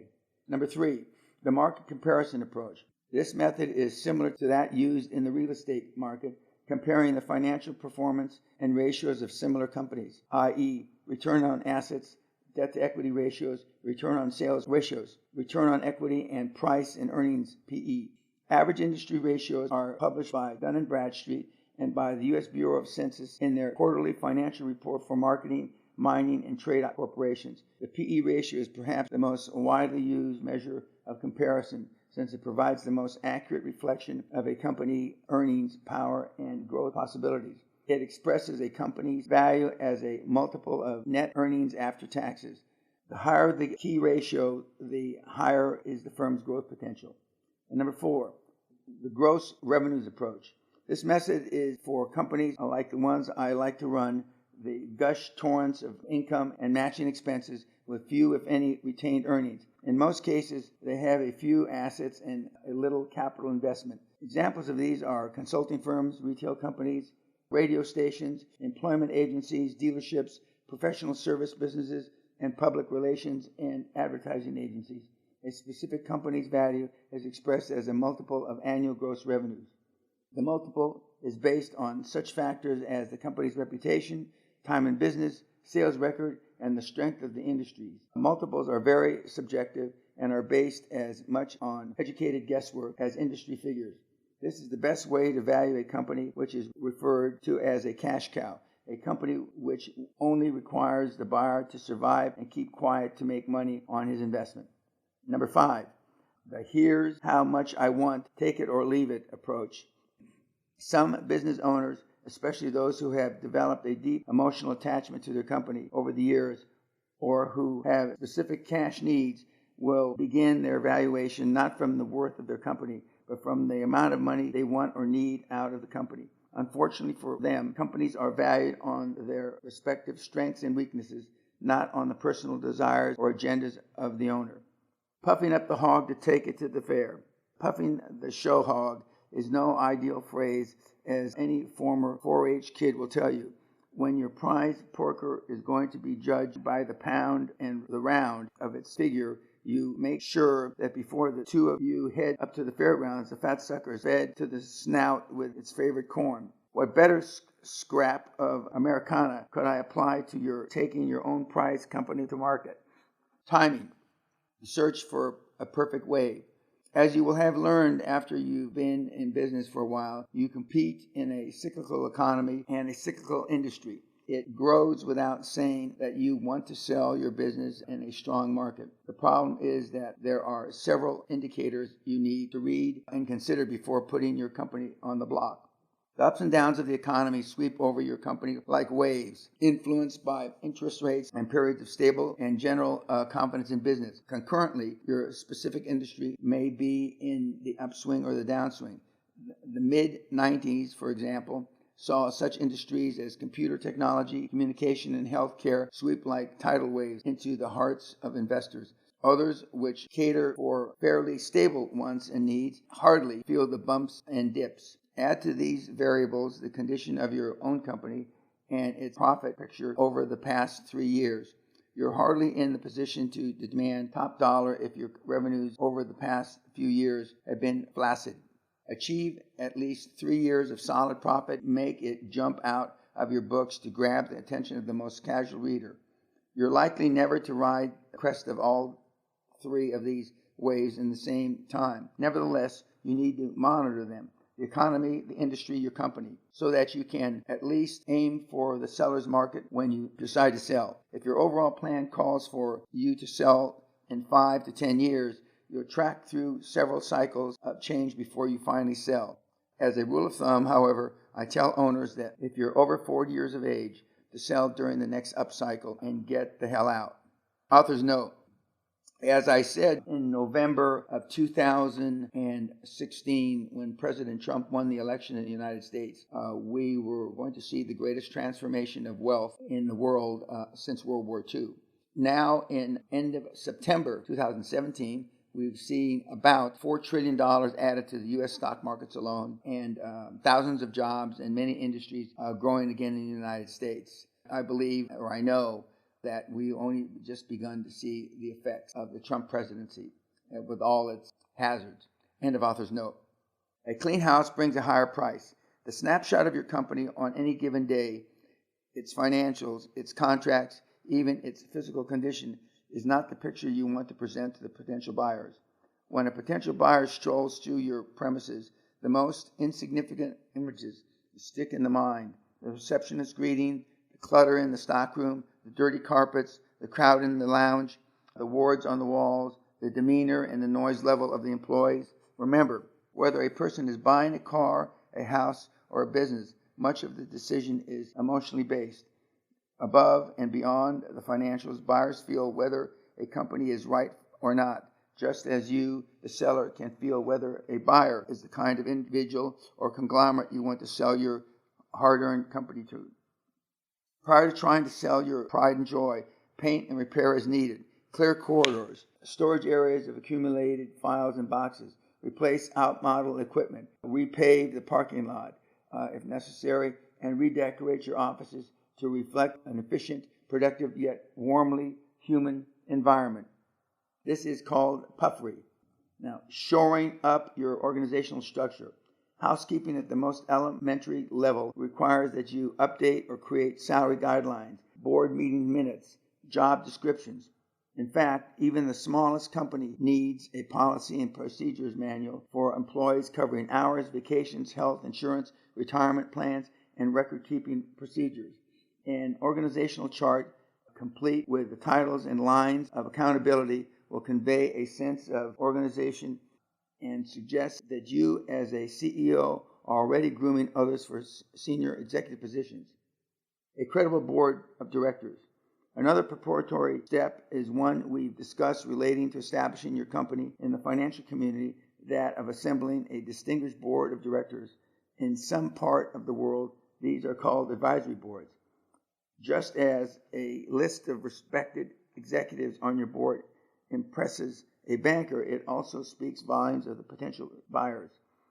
Recruit them carefully, person by person, as if it were putting together a team of all-stars.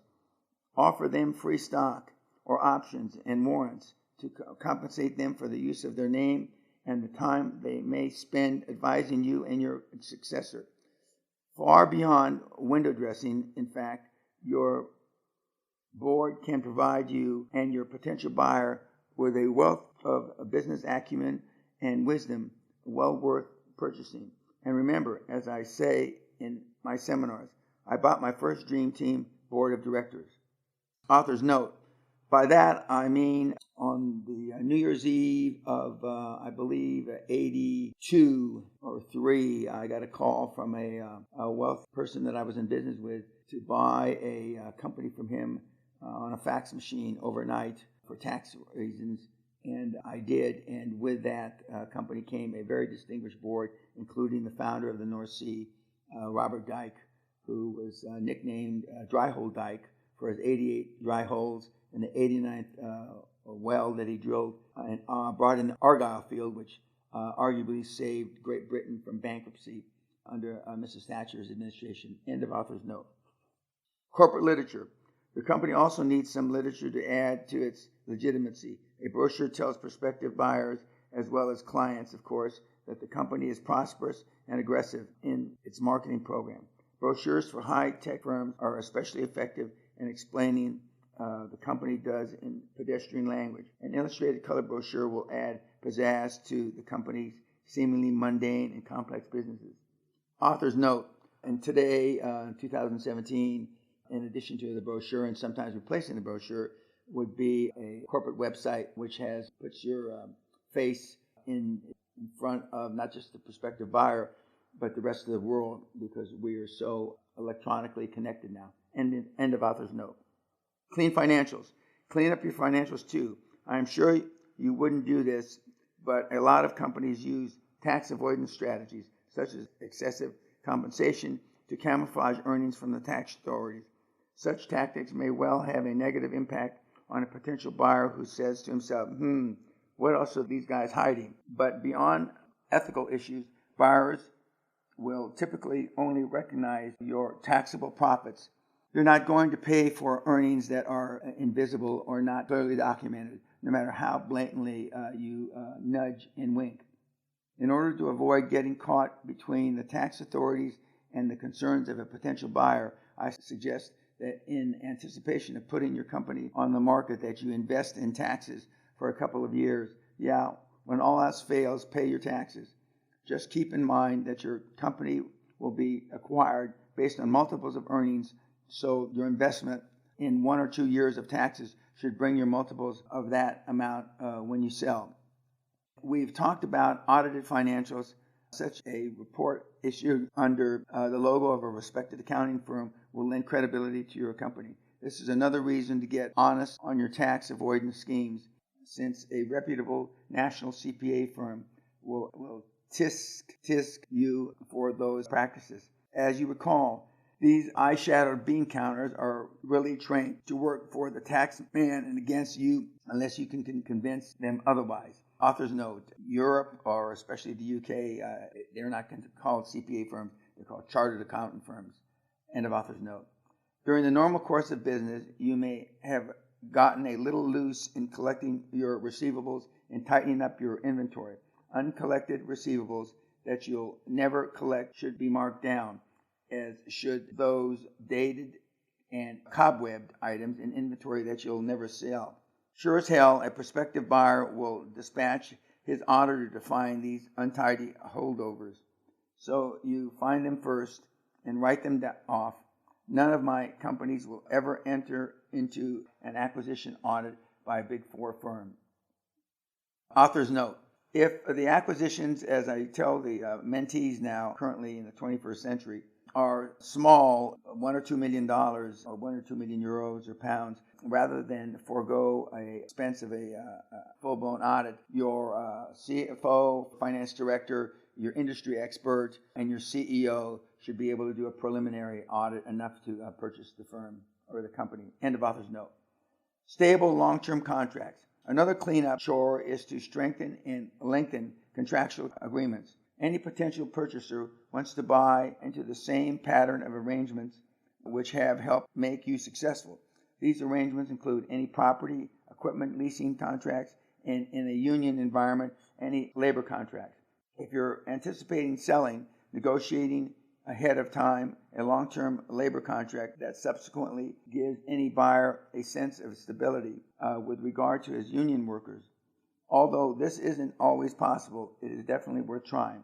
Customer contracts are equally important. When we were negotiating to purchase Bow Valley, USA, we looked carefully at the extensive coal contracts and the company had with utility companies all over North America. Those contracts were part of the firm's assets as surely as were its coal mine. Also solidify any contracts you have with suppliers to provide you with the raw materials or other products at a certain price for a number of years. The more contracts you will nail down with every party, the more stability you craft into promising deal for a likely buyer. Cleaning up your paperwork. If you're like most owners of private companies operating outside the public spotlight of the SEC disciplines, you've got a hell of a lot more to do than clean, timely records, like run the damn company. That's fine if you never intend to sell. Otherwise, it's in your best interest to maintain all the data a prospective buyer looks for as evidence of organized and efficiently run operation. For example, payroll records, tax records reflecting up-to-date filings, documentation of any bank loans, documentation of copyrights, trademarks, or patents, copies of current licensing, distribution, or franchise agreements, all documentation required by OSHA or EPA and other bureaucratic tentacles of government. Speaking of the Environmental Protection Agency, make sure your company is in compliance with any appropriate environmental regulations and guidelines. Hire an outside evaluator to check your procedures and processes for dealing with handling and disposal of any waste your company may be generating and documenting everything. Information and financial control systems. Buyers who see a working system of controls in place are more likely to pay a premium for the company. They know that your systems will save them the agony of having to install these processes at a time they're going through post-acquisition transition. I suggest you have your accountants or an external consultant review your controls and data processing systems to ensure they meet your needs. The cost of these reviews will be more than recouped in the price paid by a satisfied buyer. The transition management team. Buyers want assurance that you're not going to hand them the key at the closing and disappear, along with the expertise which has made your company successful. You may now be running your company single-handedly, but if you're planning to sell, you'd better begin to develop a management team, a second level of competent management, and a control which will ultimately make you dispensable and raise your buyer's comfort level about the people he is inheriting. Especially key to this management team is a conscientious, certified chief financial officer who continuously feeds data into the system. In addition, almost any buyer will want you personally to be around during the transitional period, leading him through the processes you know by heart and helping him establish relationships of his own with employees, customers, suppliers, bankers, and anyone else in the business community who can continue to provide him support. Depending on the size and complexity of the company and the confidence and experience of the purchaser, you might be asked to stick around for anywhere from 90 days to 2 or 3 years. Negotiate the shortest period in your buyer's comfort zone. You want to get on with your life and begin your next quantum leap. Besides, Former owners, becoming increasingly irrelevant to all parties, tend to take on aura of a ghost from the past if they hang around too long. Lawsuits in progress. While you're tidying up, cleaning up your lawsuits, if you're a defendant, settle wherever possible and put litigation behind you. On the other hand, if you're a plaintiff, keep the suit. Make sure you advise the buyer of the particulars of the suit and emphasize why you feel it's important to pursue it to the end. The buyer will appreciate your being forthright, and you give him the option to continue or drop the action after purchase. Structuring your deal. The financial and legal form your company sales takes depends on your liquidity objectives, tax strategies, and other goals, which may or may not be a conflict with those of the buyers. The structure that emerges from the acquisition negotiations is typically a compromise of what you need and what the buyer wants. There are 4 basic ways you can structure the sale of your business. 1. The purchase of your corporate stock, cash and or other consideration, and you pay taxes on the purchase price. 2. The acquisition of your stock in a tax-free exchange of stock. 3. The taxable purchase of all the portions of corporate assets for cash and or other consideration. 4. The acquisition of all or part of your assets in a tax-free exchange for stock. The S Corporation. With regard to taxes in the U.S., if you're at the stage of founding or purchasing the company, talk to your accountant about establishing it at the outset as an S Corporation. This is a vehicle that has been popular with qualifying companies since the Tax Reform Act of 1986. It gives companies a protection and structure of a corporation, but a tax treatment as a partnership. The S Corporation sells assets, passes the gains or losses to individual shareholders who are then taxed at their individual tax rates. There are no corporate taxes. The law stipulates that to qualify as an S Corporation, your firm must have only individuals as shareholders, not investment groups. For example, only one kind of stock and no more than 35 shareholders before you think about converting your existing company to an S Corp. Bear in mind that the IRS says you can't sell or liquidate within 10 years of your company conversion. So if so, you'll be taxed like a regular corporation. Author's note, we are not giving you tax guidance. You should consider any advice of your own personal tax advisor. And if the law has changed reference S corporations, I'm not qualified to say. End of author's note. In summary, the time to begin thinking about your exit strategy is at the beginning of your entrepreneurial experience. From the first day you open your doors, keep full records and documentation, maintain written policies and procedures, and regardless of how much of a pain it is, operate as if you were planning to sell in 3 months. Watch and learn to anticipate economic and industry trends and cycles. Keep an eye on the companies comparable to yours are selling for. The whole time you're in business, you'll be preparing to exit on your terms. And should a buyer happen to appear in your lobby unexpectedly some morning, you won't have to scramble around at a disadvantage that could cost you hundreds of thousands, maybe millions in purchase price.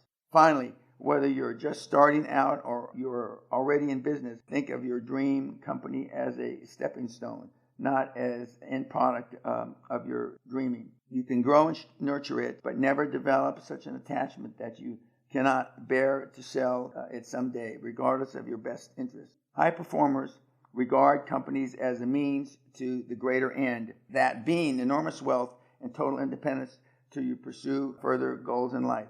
Your quantum leap will have already propelled you further than most dare to dream and put you at the starting mark of a lifetime of quantum leaps.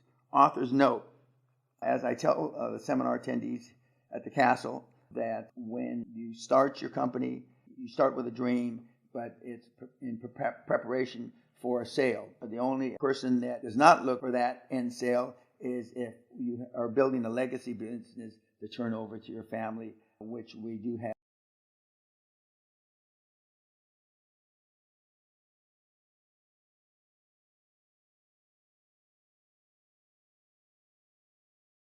Chapter 13, author's note.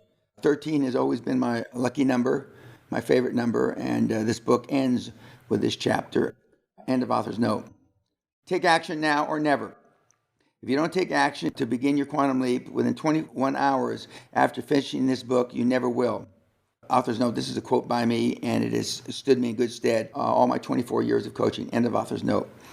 If you've read me this far, you've had a damn good dose of Dan. We talked about creating your personal foundation for success by thinking yourself out of the box of conventional wisdom. You will recall that I told you conventional wisdom is almost always wrong. I'm talking here about doofus wisdom, not the expert opinion of people who have achieved success. You will know from experience that you can't talk about your goals and aspirations with your business peers, your friends, neighbors, or even family because they're all mirrored in conventional wisdom. They also have a loser mentality. The only advice they'll give you is you can't do it, or quizzical look and a good luck, pal. Now you know you can. You also know you have to get comfortable with making decisions by realizing that every decision is not a Sophie's choice, and nobody is going to die if you screw up. You have to take risks too, understanding that failure is only learning opportunity, not a social disease. Risk means you're not taking a chance, you're giving yourself a chance for super success. There is absolutely not the slightest hope that you will succeed by sitting smack inside the middle of your comfort zone. I guarantee that. The more mistakes you make, the more action you're taking toward achieving your final goal. Action is the key. Author's note, unless you're in the life-death business, and we have had physicians, medical doctors, and surgeons come through over the years, nothing you're going to do is going to cause anybody their life. For those of you that are in that kind of business, take note. I'm sure you know how to handle it. End of author's note. You know that you must focus on the ends, not the means. Think macro and big picture, executing a good plan right now, to paraphrase Patton, instead of a perfect plan next week or never. As an entrepreneur, you've got to think big, not only for yourself, but for those you take along with you. Your dream, and that's what it is, must be big enough for everybody to see. Like the flag at the front of a parade, like a beacon of clarity that cuts through the fog of bullshit. You must have passion and be obsessed with your dream and the values it represents. As we learned from President Ronald Reagan, when values are clear, decisions are easy. Author's note, I was also told that by Roy Disney Jr., the son of Roy Disney, brother of Walt Disney. End of author's note. You know you can't just wake up one morning and be successful any more than you can wake up and play the piano. Seminar gurus who tell you that you can have it all and instantly are lying just as surely as the ads that promise you will be able to play the piano within 10 hours of receiving their course. You have to practice success. Take actions that assume you are successful. Act as if you have no limits to your abilities. Put yourself in risky situations and work your way out. Build your confidence, expand your comfort zone, and all the time visualize your dream down to the smallest detail. The carpet style in your corner office, pictures on the wall. I agree with the strategy voiced by success guru Dennis Waitley. Write down your dreams, keep it in your wallet, and read it every day. Don't just think it, ink it. Find a mentor too, a super successful executive or CEO who has been where you're going. Some of the nation's finest minds are retired from active business and have the time and wisdom they'd love to share with you. Retired successes are national treasures we ignore. Claim one of your own. While you're taking care of all these substantial tasks, you have an image building task as well, to create and feed the perception that you already are who you want to be. Act successful. Dress and travel in the style of your success. Never share your doubts.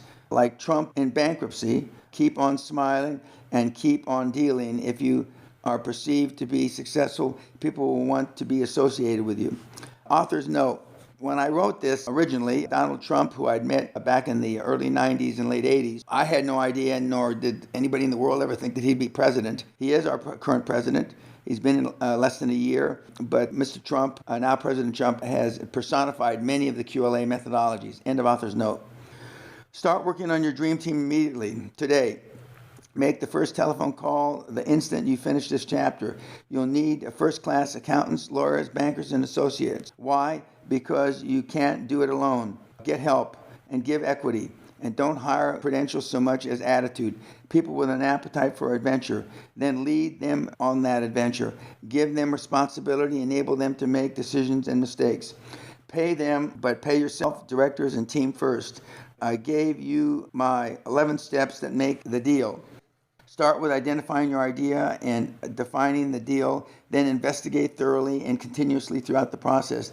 Then you make the commitment, establish your critical path, continuously modify as you need to, follow up every step to make sure it's taken, and execute. Forget about Plan B or safety nets, just like the Chinese general who posted the troops where their backs to the river, fight or die. Commit yourself and your people to fight for the deal. Your dream as if there's no tomorrow. If I had to identify one factor which is seriously lacking today, it is guts and that grim, unalterable determination to fight and win. If you are a gutless tree hugger, a new age mystic, or at all touchy-feely, then this path is not for you. This book will have been an individual's aid towards defining what you don't want to be in life, super rich and super successful. Author's note, in this day and age, in September 2017, with me going around the world speaking at universities, and my first university last year was Oxford University, 2016, one thing is undeniable. The snowflakes are gaining in population, and that means two things. Number one, their chances for quantum leaps are slim and none, and slim left town. And two, that means that the universe for us doing deals is that much fucking greater. So take advantage of it. End of author's note. As far as raising capital is concerned, you have more hard information about how to find other people's money and get your banks on it in Chapter 9 and 10. The 98% of the people who ever tiptoed into the bank use it. Nothing you can do in the business suit is more satisfying than to outflank a doofus banker, shake his hand, and take his money. Authors know we're not taking anything from anybody illegally. It has to be legal, moral, and ethical. But that's just a phrase that I've used for almost 50 years. End of author's note. We also talked about the heart of any quantum leap adventure, equity transactions. This is where the real money is made. You should begin immediately to search for likely acquisition targets. Finally, you now know that unless you plan to hang on to your company, sit right and be buried someday under your mahogany desk, you should begin planning your exit strategy now. There are two main exit strategies. One is to clutch at your heart one day and slump forward, face into your file marked cost reduction targets 2010. The second is to find a great fool to offload your turkey and stagger away with barrel loads of green folding liqueur and then start again if the mood takes you. You choose. Author's note, nobody falls into their exit basket now. Now they just fall over dead on their laptop or their handheld. End of author's note. With such wealth, a trove of information, you've no reason not to get off your ass or your couch and get moving. Adding to your urgency is that once you finish this final chapter, a proven countdown kicks in. I used to tell my seminar attendees that if they didn't take at least some small action toward making their quantum leaps within 21 days, they never would. I've since come to believe that the take action time is far shorter. Now I'll tell them that if you don't take action within 21 hours, it's almost guaranteed you'll never do anything. Stick this book in your bookshelf with all those other feel-good volumes you wasted money on. Call an accounting firm, call a local banker, use Chapter 9 as a script, at least to set up a practice interview. Call your local newspaper or the nearest metropolitan paper to where you live and ask the business department for the most recent list of financial institutions who are currently begging for a chance to lend you a capital. Do something, for God's sake. Get off your dead ass now. Well, Dan, you may be winning in your mind. It all sounds good, but how do I know what you've said is valid for anyone else but Dan Peña type, a guy with an in-your-face approach to business? Author's note. Yes, I am a super aggressive alpha male, and the kids now come to me from a different demographics. When I first wrote this book, Your First 100 Million, My demographics were roughly 35 years of age to late 40s. In the last 5 or 6 years, my demographics have now changed from teenagers to 35, with an occasional person over 35. As the last seminar that just ended a few days ago, we had kids from 19 to a woman 52. End of author's note.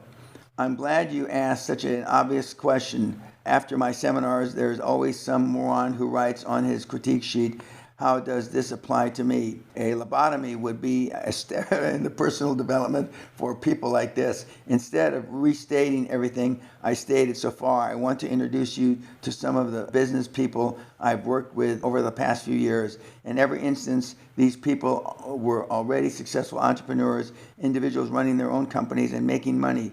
You've already heard one success story, that of Casey Stevenson, the young jewelry mogul in California. Casey passed away too young and too soon. I've always remember him as a minnow who swallowed the whale. Here are a few more. Candace Knoll, whose Houston-based company has handled the custom accommodation needs of thousands of top executives over the years, never attended the Castle Seminar or, to my best knowledge, any of my other QLA events. Instead, she benefited from QLA through direct personal contact. Back in the 80s, Dan broadened our caliber and scope of service, said Candace, just by requesting many of the same services he has accustomed to receiving in five-star hotels of London. He and his team really expanded our idea of premium hospitality with special requests for cable service, at the time a novelty, advanced telecommunication, and other personal requirements. Inspired and challenged by Dan's expectations, we moved into a custom furnishing of apartments, condos, and homes, and then expanded into residential sales. Author's note, Candace attended my 70th birthday almost exactly 2 years ago. She has sold the business and has moved on to developing real estate projects. And when she sold the business, her business in the oil belt of Houston was the most effective and successful business there was. End of author's note. Or as Deanne Verdier, during the mid-90s, she and her partner George, who happens to be her husband, were already making good money, and with Sugarloaf Mountain Works organizing upscale craft shows in the mid-Atlantic states. They were working hard and growing a little each year by every conventional standard. They had no reason to change their thinking and their mode of operations. A year after her dose of Deanne wrote to me saying, as a direct result of attending your seminar, many changes have taken place. On the cash flow front, we've already found and instituted a way to increase our cash flow $500,000 this year. Since our seminar, we've also added 4 new shows to our next year's schedule, a 50% increase over the number we're doing this year. More than a decade later, I wrote this chapter. The country seemed to be sliding into a recession, but the Sugarloaf Craft Festivals were doing good, measured, as the Verdiers say, by the new good of 2008. They have 10 festivals scheduled for the fall of this year and 8 more already in the works for early 2009. And already their market ranges from New England to New York to Michigan, from Maryland to Delaware, Atlanta, Georgia, for almost 20 years, 20 shows a year. Deanne points out that Dan's Peñaisms are firmly incorporated into their business thinking. Perception is reality. She says, share your dreams, but never your doubts. So ladies, I'll repeat this Peñaism just for you. And I'm sure with Deanne's blessing, act as if you have no limits to your abilities. You can make your quantum leap with your heads down, looking at goals in the dirt. You've got to see clearly that other side of the chasm and have the unbridled confidence to know that the next time your feet touch the ground, it'll be on the other side of the cliff. In addition, acquiring a new and bolder mindset, QLA practitioners come away from my training with a tool kit jammed with tidbits of business wisdom. My longtime hunting partner, Martin Heller, sure as hell agrees. Here's what he says. I have personally applied dozens of the killer ideas of my business, including an e-commerce startup that soared to $80,000 per month turnover in just 8 months, and then to 7-figure total turnover in just 24 months. In another current business venture, in just a few years, we've gone from a company to become one of the leading private healthcare companies in Europe and the UK. We focus on sleep disordered breathing, sleep apnea, a number of the UK and EU exclusive product deals, and license rights in our portfolio. We are now planning larger acquisitions with the build or buy, sell or float focus in mind.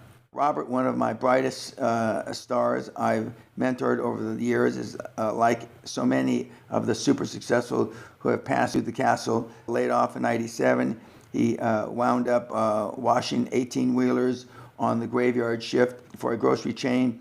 But along the way, he heard me speak and bought some QLA tapes. He says that his success has been built on the ruins of many failures, but he never gave up. A determined entrepreneur, he started his own business in 2002 and became quite successful. Then in 2004, we reconnected the next year. He sold his internet business for what he calls a nice sum. Today he does consulting work and is involved in some project in Asia where he currently lives. Robert has attended several Castle seminars.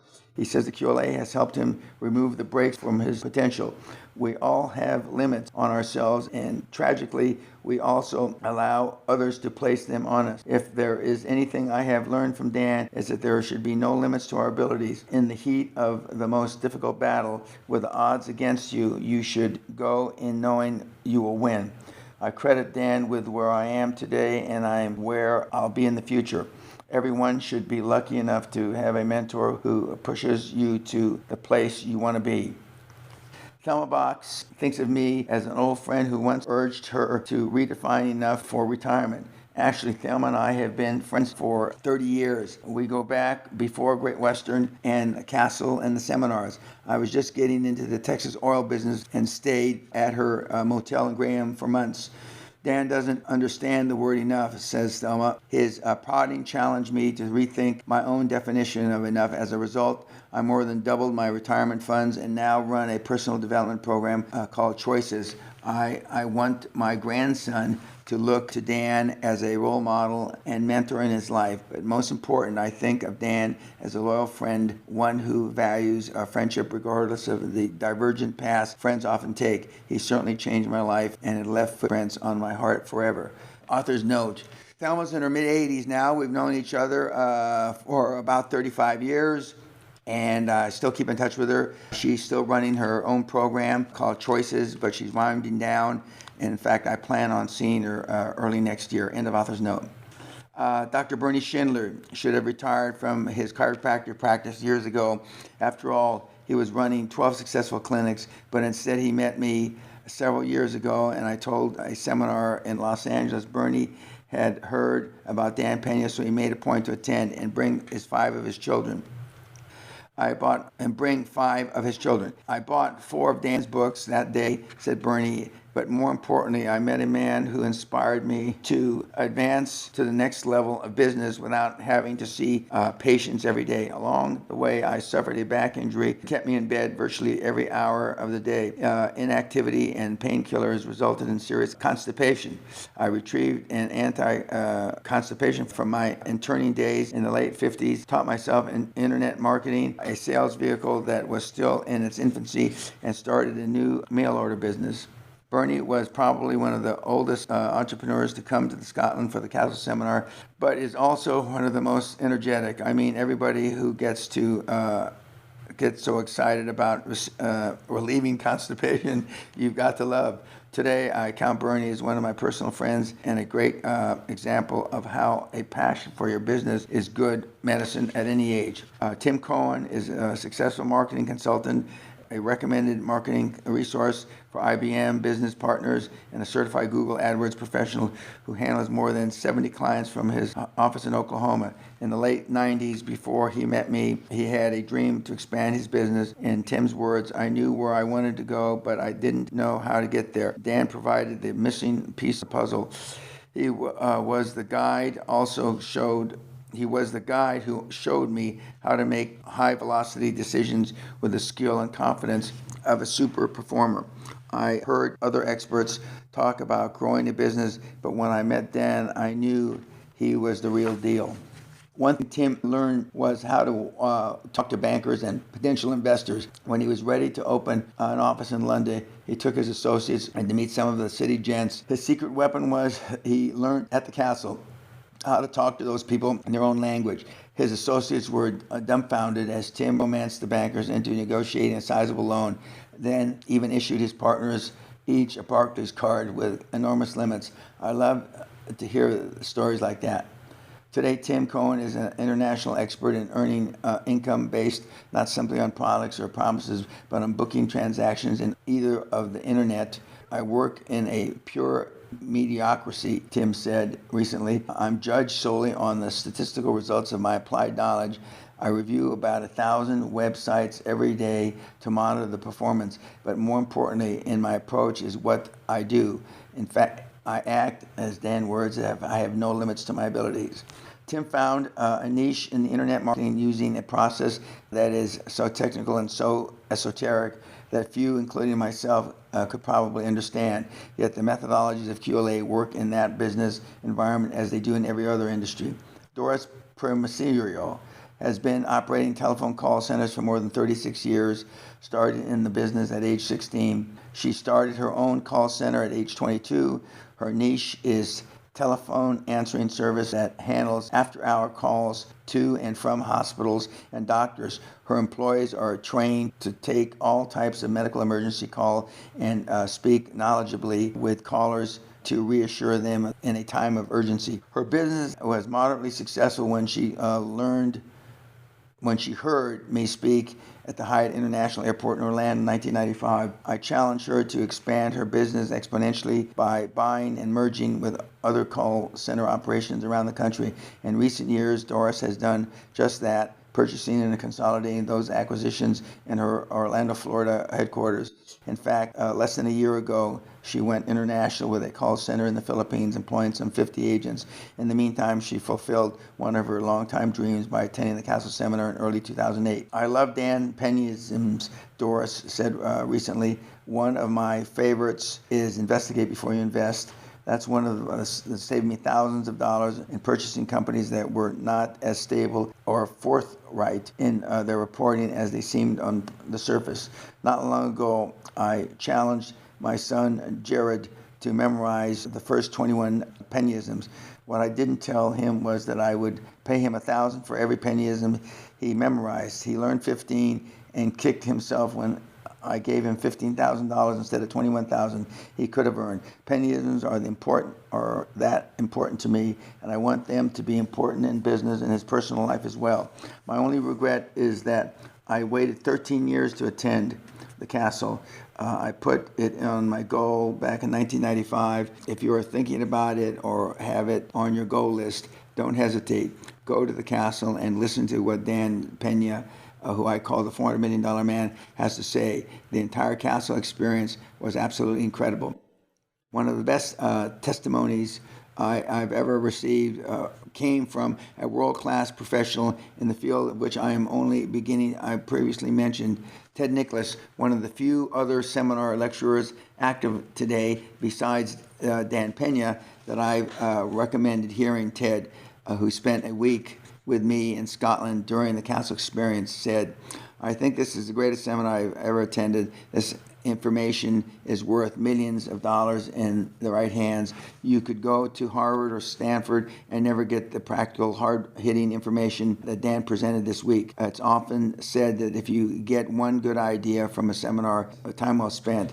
I've counted 103 specific notes of ideas I've gotten from the seminar, and I plan to use them. Author's note, Ted is retired now.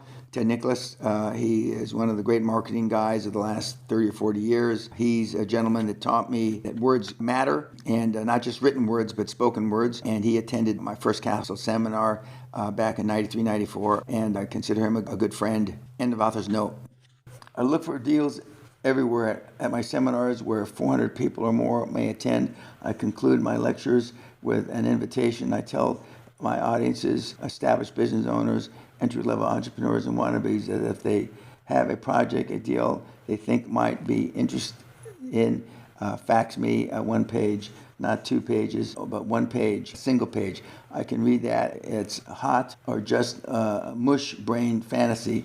If it's hot, I can determine in a heartbeat what it needs to take off to become a multi-million-dollar quantum leap. I no longer extend this offer to people because I only give one seminar now, and it's at the Castle. This century, since 2000, I've only given this seminar. My final words. If you've stuck with me this far, you've passed a doofus test of your own.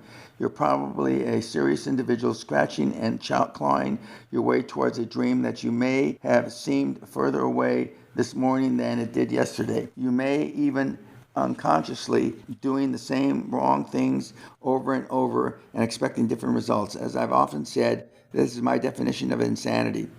You've got a good business that is getting by, paying the bills. You're on the cusp of giving birth to a new venture, but just can't get her going. Or you got a hell of an idea, one you've been tweaking for years, one every expert says will make you rich and famous, but after all this time, it's just an idea.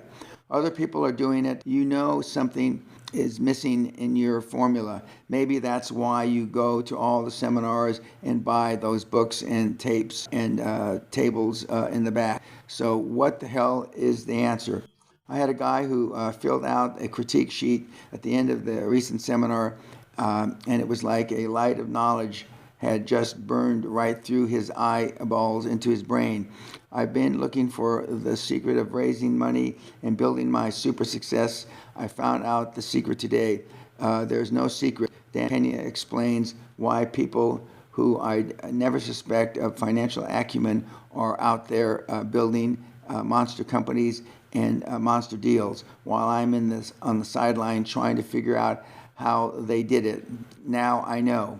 And now you know, and you have no one to blame but yourself if you don't make it happen. Action really is the key to making it big in this world, littered with layabouts and armchair dreamers. Anyone can say they want super success. Anyone can set goals for super success. Anyone can dream of super success, but the rewards come only to those who actually do something, not talk about doing something. I hope I've made up my point. Look at your watch. Your 21 hours have started. Author's note, the book that I've just read, the 13 chapters of, gives you or allows you the ability now to be able to play the entire financial orchestra. Heretofore, you have had just individual tools. Now you have the whole, I hate to say toolbox, but more importantly, you know how to use the different tools as a conductor. I look forward to hearing about your success. Signing off, the 50.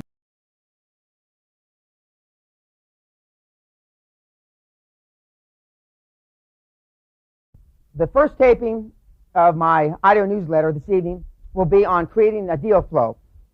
What do I mean by a deal flow? A deal flow is a series of transactions that come in to my offices for me. Now, how did I get that deal flow? When you go out and you try to implement QLA, Quantum Leap methodology, Quantum Leap Advantage methodology, one of the first problems that you will have is creating a deal flow. How do I get people to recognize me as a shaker and mover? How do I get people to show me businesses that are for sale, to show me businesses that are that I can purchase? And the way that this is done is that, one, you are who you hang around with. I get a lot of deals, notwithstanding I've been in this business for 25 years and I originally am from Wall Street. I get a lot of deals brought to me because people know that I do deals. Now, for those of you that are neophytes in the audience, and most of you are, you will not have that reputation. So why would a banker, why would an accounting firm, why would a law firm bring you a deal? They probably wouldn't.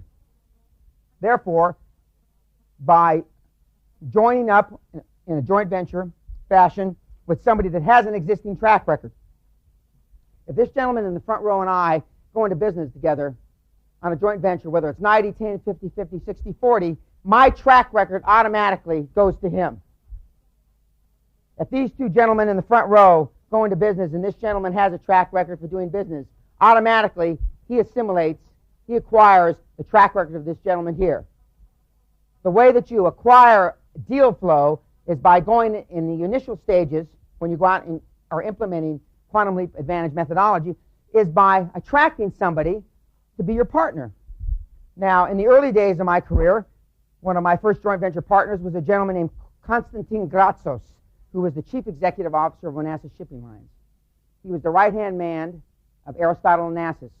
If you read any of the books about Aristotle Onassis, you'll read about Konstantin Gratsos. They were born on the same little island in Greece, and they were best friends 65 years. And when Mr. Onassis passed away, he assumed the position of chief executive officer. He was the trustee of the Christine Onassis Trust.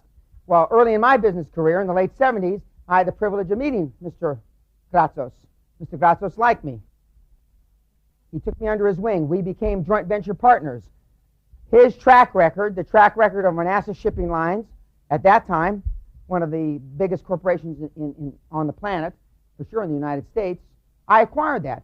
So my deal flow was Mr. Gratsos' deal flow. So one of the ways when you go out and you read these books by some of the other writers, some of the other gurus, some of the other speakers, the basis of being successful in using their programs is being able to do transactions. But before you can do transactions, people have to show you transactions.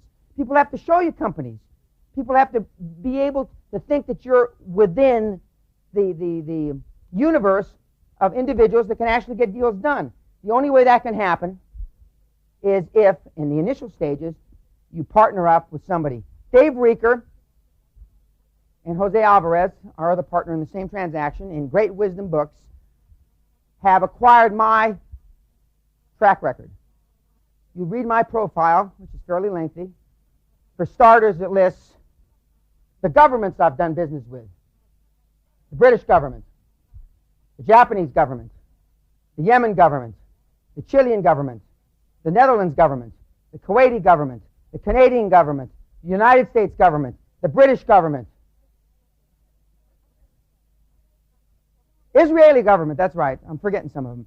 Okay, by definition, those transactions that I've done with those governments accrue to Mr. Rieker and Mr. Alvarez. By definition, they're players. Now, I'm not saying that you have to get somebody like me, but you've got to get somebody that's more than you, for sure. That is the first step. Not the first step, one of the first steps. Another step is to be represented by a Big Six accounting firm, because Big Six accounting firms, by definition, will bring you deals. Last night, at my home, I went to dinner with Paul Hastings, one of the fifth or sixth largest law firm in the country. They got 450 or 500 lawyers. Excuse me. Dave Rieker went to dinner with Paul Hastings. I went to dinner with O'Melveny and Myers, which also represents me, that has 500 or 600 lawyers. And one of the questions that I had, another partner of mine, Cinda Burke, who's AKA, also known as the Butcher of Phoenix, who's a little young woman about this tall, who was a pre-med student at Cornell and graduated and decided she didn't want to go on to medical school and be a doctor, and so she's out in business, and she's almost 26 years old, and we're in partnership together. We're consolidating the mobile home park industry, and she called me this morning because I used to be in the energy business, and she says, Peabody Coal owns this huge trailer park. Like I'm supposed to know somebody at Peabody Coal. I don't know anybody.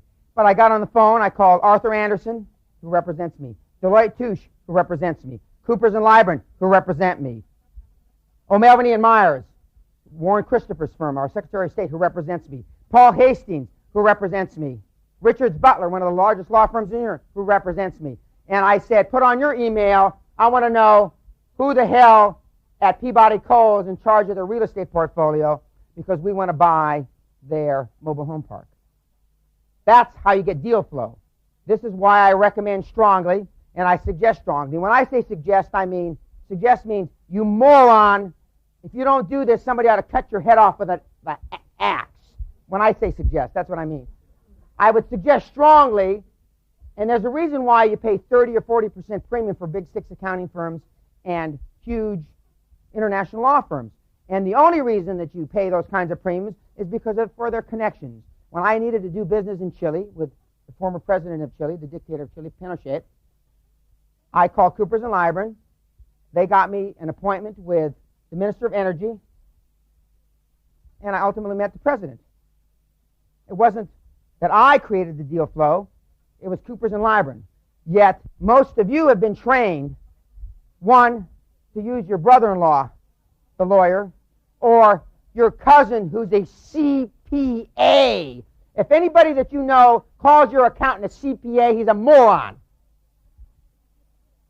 Coopers & Lybrand are not called CPAs. Deloitte Touche are not called CPAs. Arthur Andersen is not called a CPA. Most of you in this room, to the extent that you have accountants, have CPAs. Or your cousin, fifth cousin, twice removed as your lawyer. Joe Schwartz, single proprietor, operating out of his bedroom. This is not how you create a deal flow. You create a deal flow by being represented by Warren Christopher, the Secretary of State's law firm, O'Melveny and Myers, who has represented me a lot of years. And you wonder why you've had difficulty, perhaps, looking at transactions. You hear me talk a lot about transactions. I am not a proponent of internal growth. All the big money that I've made and all the big money that of my contemporaries, the Ross Perot's of this world, have been made mostly externally, exponentially, by acquisition. Now, there are key questions that you ask people that will represent you to create a deal flow. One, when was the last time you did a deal? Two, I'd like you to give me 3, 4, or 5 recommendations or references of people that you have done deals with. Now, this will eliminate, those first 2 questions will eliminate 90% of anybody that you do business with. One, they haven't done a deal. And 2, well, if they haven't done a deal, they don't have anybody that they can give you as a reference. Banks should be able to give you references on deal flows. When was the last time, and don't raise your hand, please, when was the last time any of you have ever asked your banker to recommend how you can do deals? It's not heard of because most of you have what I call deposit relationships. You deposit money, they sometimes pay you interest. They give you no service. Most of you have deposit relationships. Deal flow, without transaction flow, quantum leap advantage methodology is dead. Not only is quantum leap advantage methodology dead, virtually any aggressive exponential growth methodology is dead. It's about attracting the ambiance, the social and economic milieu of a shaker and mover. We are who we hang around with. We are what we think about. Now, if that were true, I would be a human organ, because in most of my life as a male, I thought about one thing. And I would be an organ today, and it would not be a male organ. I know for sure that you do not become what you think about. Most. I can attest to that.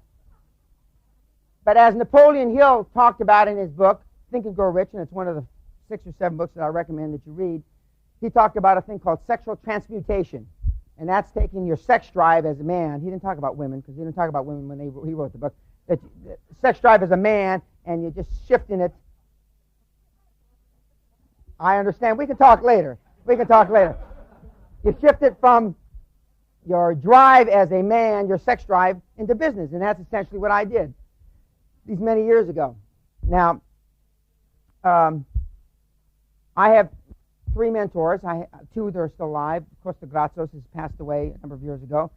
And my 2 mentors that are living, by definition, I've acquired their track record. Now, it so happens that my success has superseded, but has grown larger than my 2 mentors. But early in my career, the deal flows that I had in the energy business and various other businesses that I've been in were primarily responsible to my association with my two mentors. For those of you that don't have mentors, I would suggest that you get them. You might ask how you get them, and you get them by picking up the phone. You get them by reading in the newspaper. You get them in calling them. You get them by aggressively wanting to be a high-performance person. As a sidebar comment, I would be remiss if I didn't say that 95% of the people that talk about being successful, it's kind of like, some of you are old enough to remember this, in the 60s and 70s, you could go to a very nice cocktail party and people would be smoking dope, grass. And I'm not a proponent of that. People used to do drugs in the 60s and 70s. People now talk about being or going to motivational seminars, reading motivational books, because it's vogue now in the 90s.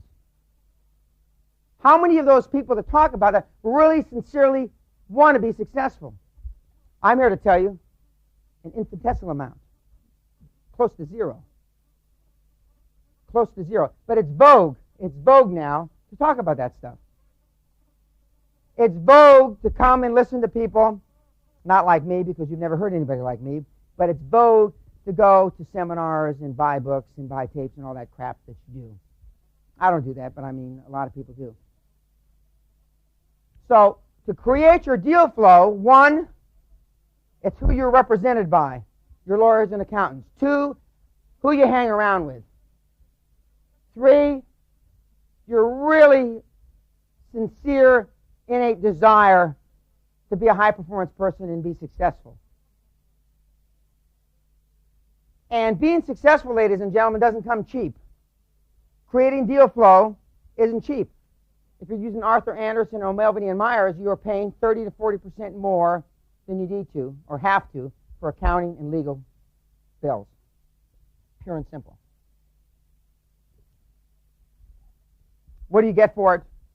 Well, I've already alluded to that. You get first-class representation, one, and you get the opportunity to be exposed to the things that will help your business grow. For those of you that don't, how many have businesses or have been in business? How many are just thinking about going out on your own in business? Okay. For the latter group, it's critically important that you get off on the right foot. And the way you get out on the right foot is to have that kind of representation. Now, there is the difference between long-term deal flow and short-term deal flow. Short-term deal flow is some of you are going to keep in contact with one another after tonight. Long-term deal flow is that you're actually going to do something about the reason you were asked here. For those of you that think you can go to a $189 seminar and learn the same as a $20,000 seminar, you're sick and need help. In fact, I would suggest to you that there's a bus that comes by here at 11:15. I'll buy you drinks till 11:15, and that you throw yourself under the leading wheels. Because that's crap. That's not going to happen. It just isn't. What are we've alluded to some of the key questions that we ask professionals, and that's, when did you do deals, how many deals have you done, etc. But at the end of the day, it's a chemistry that you have between the professionals or don't have that will tell you. I can, and Dave and some of the other people that have been to meetings with me in the audience know that I pretty much can guess what's going to happen.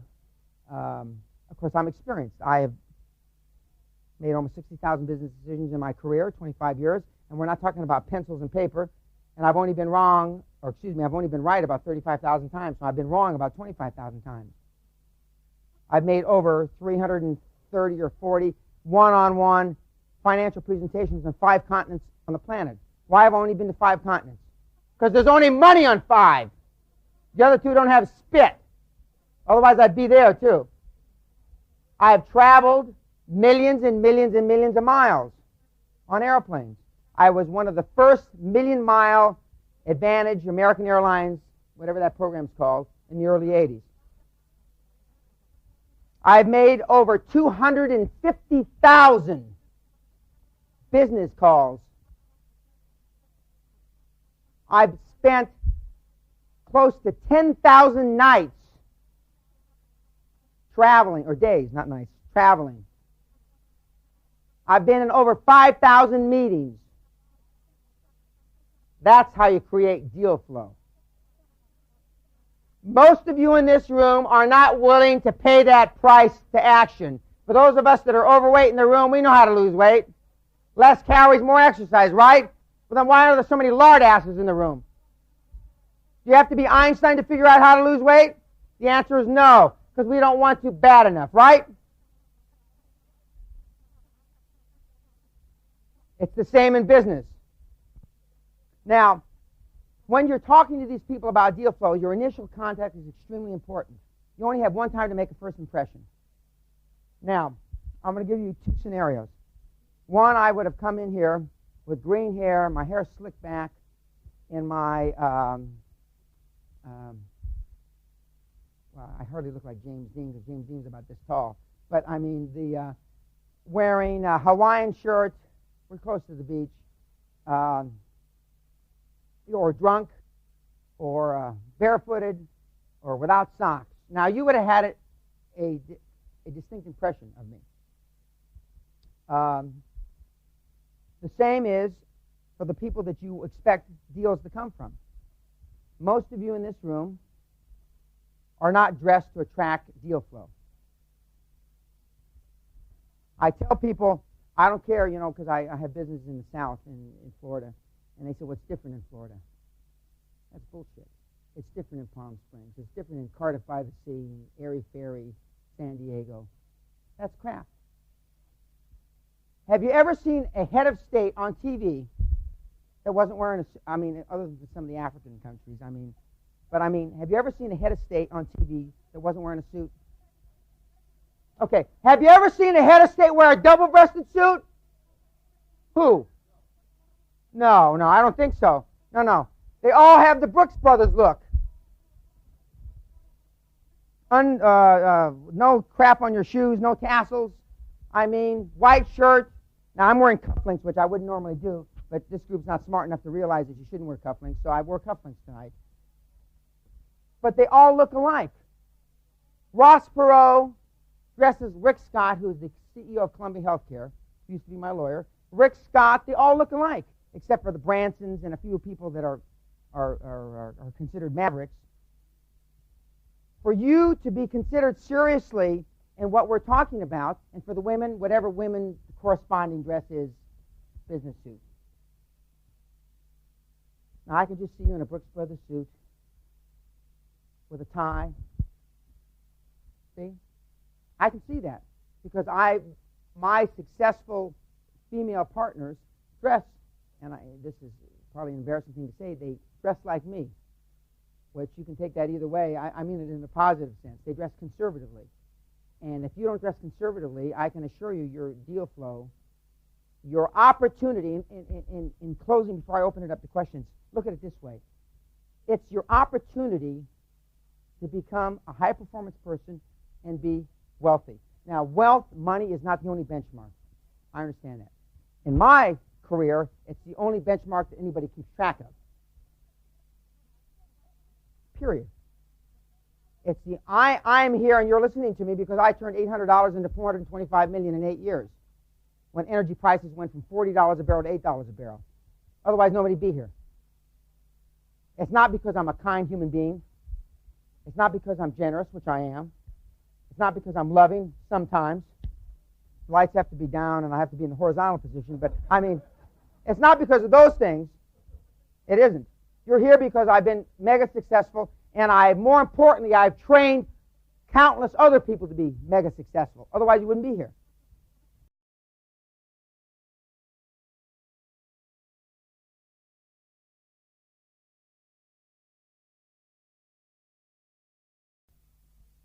We are now going to open it up to my fun time. This is special time, as my children would say.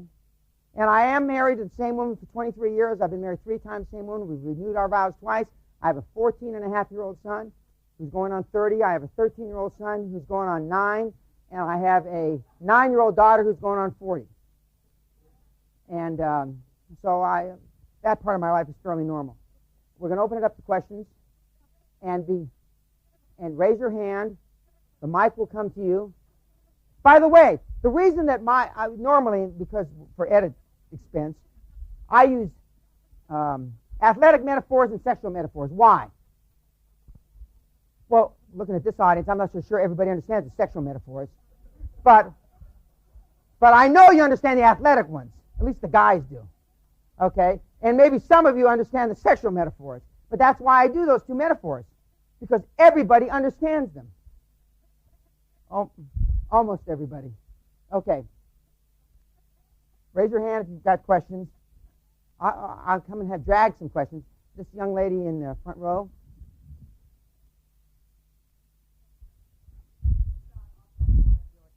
And you said something about 2 mentors. Would that be Jerry Orman and Jim Stewart, and how would one go about meeting them? Jerry Orman and Jim Newman. Jim Newman lives in North Hollywood. He's semi-retired. His name's in the book, phone book. He was my mentor for getting my head screwed on straight. He's still a good friend of mine. He wrote a book one of the books I recommend. It's called Release Your Brakes. How many have driven a car with the emergency brake on in your lifetime? Now, see, now the young kids, because you can't drive with the emergency brake on now. Okay, now when you drive with the emergency brake on, the car is sluggish, right? It's bad for the brakes, it's bad for the transmission, it's bad for the universal joint, everything. And when you pull that emergency brake deal off, what happens? The car surges with power. Most of us, and this is one of the premises of his philosophy, most of us through our lives have been going through life with the emergency brake on. Women have the emergency brake on more than men. Keep your legs together, don't chew gum, you'll look like a slut, all the crap that you're raised as a woman growing up, which is mostly crap. Now, I have a daughter who, unfortunately, they say is a little me. Now, it's hard for me to imagine a woman me. Of course, Lucinda Burke is very much like I am, and I'm old enough to be her father, the young woman that I talked about earlier. But it's releasing that baggage that we've been trained with. More women for women than men. And his book helped me redefine my definition for success. He's a great public speaker. He's a great guy. Another one of his proteges is Dennis Waitley. He's got a stable. Jim Newman's stable is second to none. I believe he's coached the Joint Chiefs of Staff. I mean, just virtually IBM. He came out of IBM about the same time Ross Perot did. Jerry Orman's my other mentor. He lives in Bel Air. I believe Jerry's name's in the book as well. He lives on the 9th hole of Bel Air Country Club. He's like a second father to me and my wife. He's a great guy. He was my mentor in the energy business. And most of the mistakes I didn't make were because of Jerry Orman. Another question. Jose. Dan, one thing that you mentioned is about deal flow, but what a lot of people probably don't seem to understand is sometimes they'll go try to do one deal, doesn't work, and they stop. And Correct. Obviously, you know, it takes a lot more than one deal sometimes to make Correct. something. You will have to try, unless you're extremely fortunate, you will have to try 5 or 10 or 20 or 30 before you do one. It's like, you've heard the story, if you stand on a corner and you ask enough women, will you go to bed with me, one will say yes. Right? You've heard that. Well, I've actually seen that happen before. I know I was on the corner of 55th and something in Manhattan, and a friend of mine that will remain nameless because his wife may get a hold of this tape, the 16th woman that went by, he got spit on, slapped, kicked, but the 16th woman said, your place or mine. If you ask enough people to loan you money, if you ask enough people, can I buy your company? Somebody will say yes. What happens in life is that we ask 1 or 2 or 3, and then we stop because the fear of rejection and all the things that are inherent, lack of self-esteem, lack of self-confidence. High-performance people have a great deal of self-confidence. Nobody loves Dan Peña more than Dan Peña. If my wife were here today, she would say, I worship the ground Dan walks on, but my love for Dan compared to Dan's love for himself is transitory. It's non-existent. All the high-performance people that I know and all the high-performance people that I've alluded to all have, unfortunately, for a lot of us, huge egos, but we all like ourselves a great deal. It's extremely difficult. It's not impossible, but it's extremely difficult to be a high-performance person and not like yourself. And not everybody likes themselves. Next question. Dave. And I'm in the process of acquiring any type of company, and I have my professionals that are doing deals my way. Is there some things that I can do to step it up, to proactively hunt for companies? Any suggestions that I can take? Yeah. The Wall Street Journal, the Business Journal, the major newspapers, the New York Times, the LA Times if you're here, whatever state, the Houston Chronicle if you're from Houston, Texas, all those newspapers, the LA Business Journal, the Houston Business Journal, the San Francisco Business Journal, those business journals that are in most of the major cities are all conduits of transactions. You've got to call them, though. You cannot put them under your pillow, and by osmosis, these people will know that you want to do business, and they will call you. That won't happen. At least it hasn't happened to me, because I've tried that method 20 or 25 years ago. That method doesn't work. There are, in addition to the accounting firms, the law firms, etc., that we've talked about, there are the investment banking firms, the brokerage firms, most of which will work on a contingency basis and funnel you deals. We have a guy named Lenny Knock, who's a pilot for U.S. Air. His claim to fame is that he was the Bachelor of the Month 5 or 6 years ago in Cosmopolitan. And this is a guy about 2'6". And how he ever got to be Bachelor of the Month, the level of macho men in the country is not what it used to be, I guess. But I mean, this guy has put together an investment. Forgive me, Lenny, because you'll be listening to this. I'm exaggerating what you look like a little to make a point. But this guy's put together an investment banking team with no money and a deal flow with no money better than I did 20 years ago, and I came out of Wall Street. I came out of Bear Stearns. KKR fellows came out 10 months before I did. And for those of you, KKR, Nabisco, and they're the bright guys. But you can find people. I mean, I listen to CNN and various programs on television, and if I see something that's interesting, I'll ask one of my assistants to call them, see if we can get their number so I can talk to them. But you have to be proactive. You have to kiss a lot of frogs. 95% of your time should be in search of deals and or finance. Next question. Yes, ma'am. Wait. My question is, how does a woman who needs to be conservative in appearance and aggressive in style and carry the baggage she has and deal with the baggage that men will put on? Not easily. Okay. The way you do it is, number one, my recommendation to women, not just women, but especially women, find a female or male mentor that has been there, done that. Not somebody that's talked about it, written about it, lectured about it, but has actually physically done it. Number one. Number two, hang around with high-performance people. Most people that you meet at seminars, with the exception of our seminars, I mean, aren't high performance. They're groupies. They're the kind of people that follow the Dodgers around, basically. Read the 4 or 5 or 6 books, in my judgment, that are the best books vis-a-vis being a high-performance person. And I'll tell you some of them right now. One is Tough-Minded Management by Joe Batten. Some of you may not know who Joe is. Joe, for starters, is the mentor of Ross Perot, which is pretty strong by itself. Release Your Brakes by Jim Newman. Think and Grow Rich by Napoleon Hill. Magic Words by Ted Nichols, the best marketing guy on the planet. He's a very dear friend of mine, and he's the second most successful guy in this business after me. He's actually made money in the real world, and he's on a board of ours. In fact, Dave Rieker's board and Jose's and Great Wisdom Books.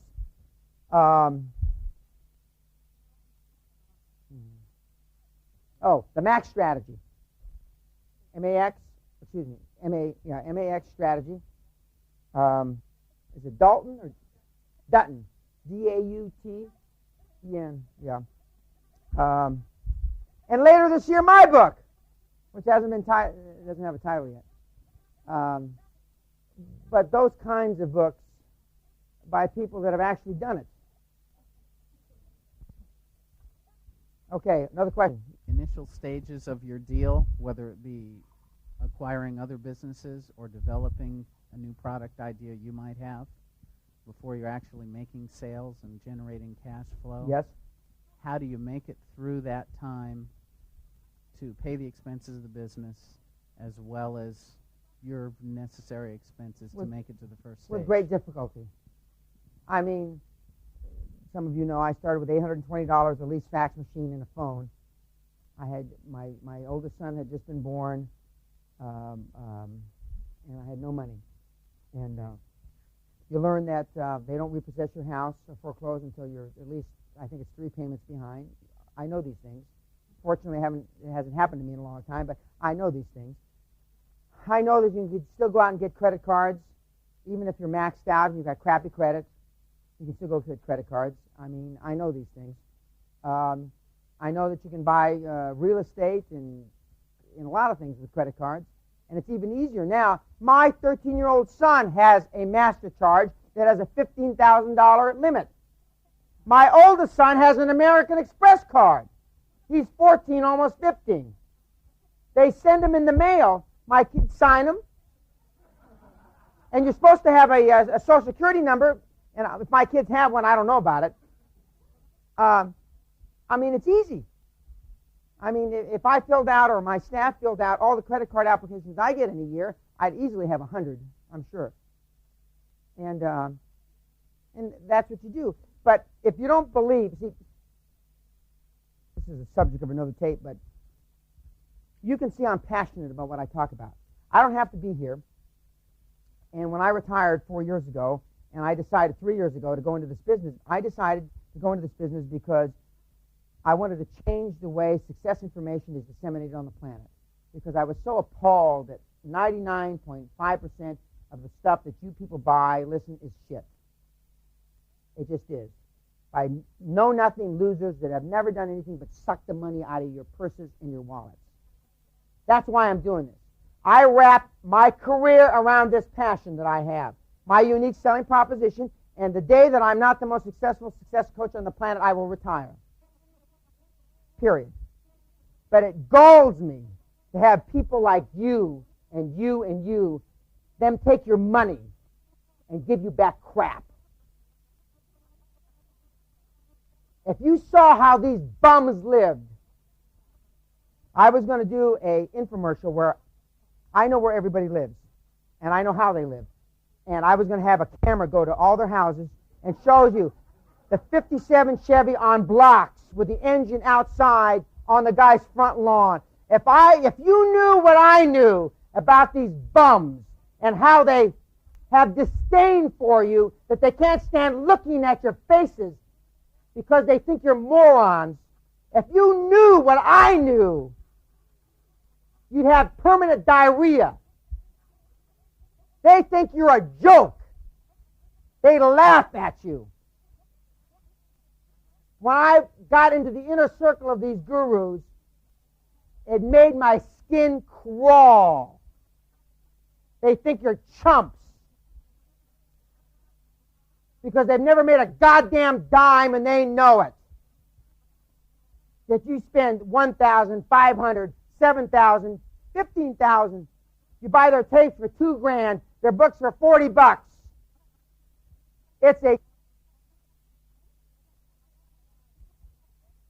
That's why I got into this business.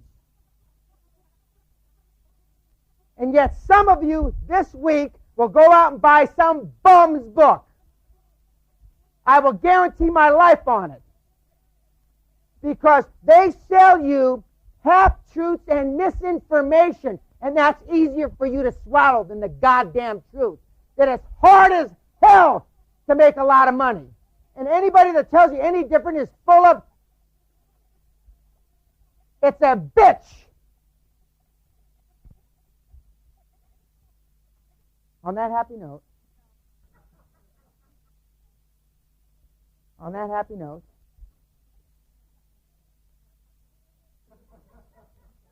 any other questions before we close down? Mike, for the, go ahead.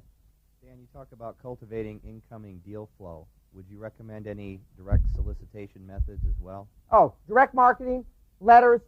For people that go to our seminars, we have put together a package of successful letters that have worked, successful phone solicitations that have actually worked, that people like Dave Reeker, Bruce Whipple, Lucinda Burke, Danny Taylor, to name some of the people that have gone through the seminar that happen to be my partners, that have actually they've made them work.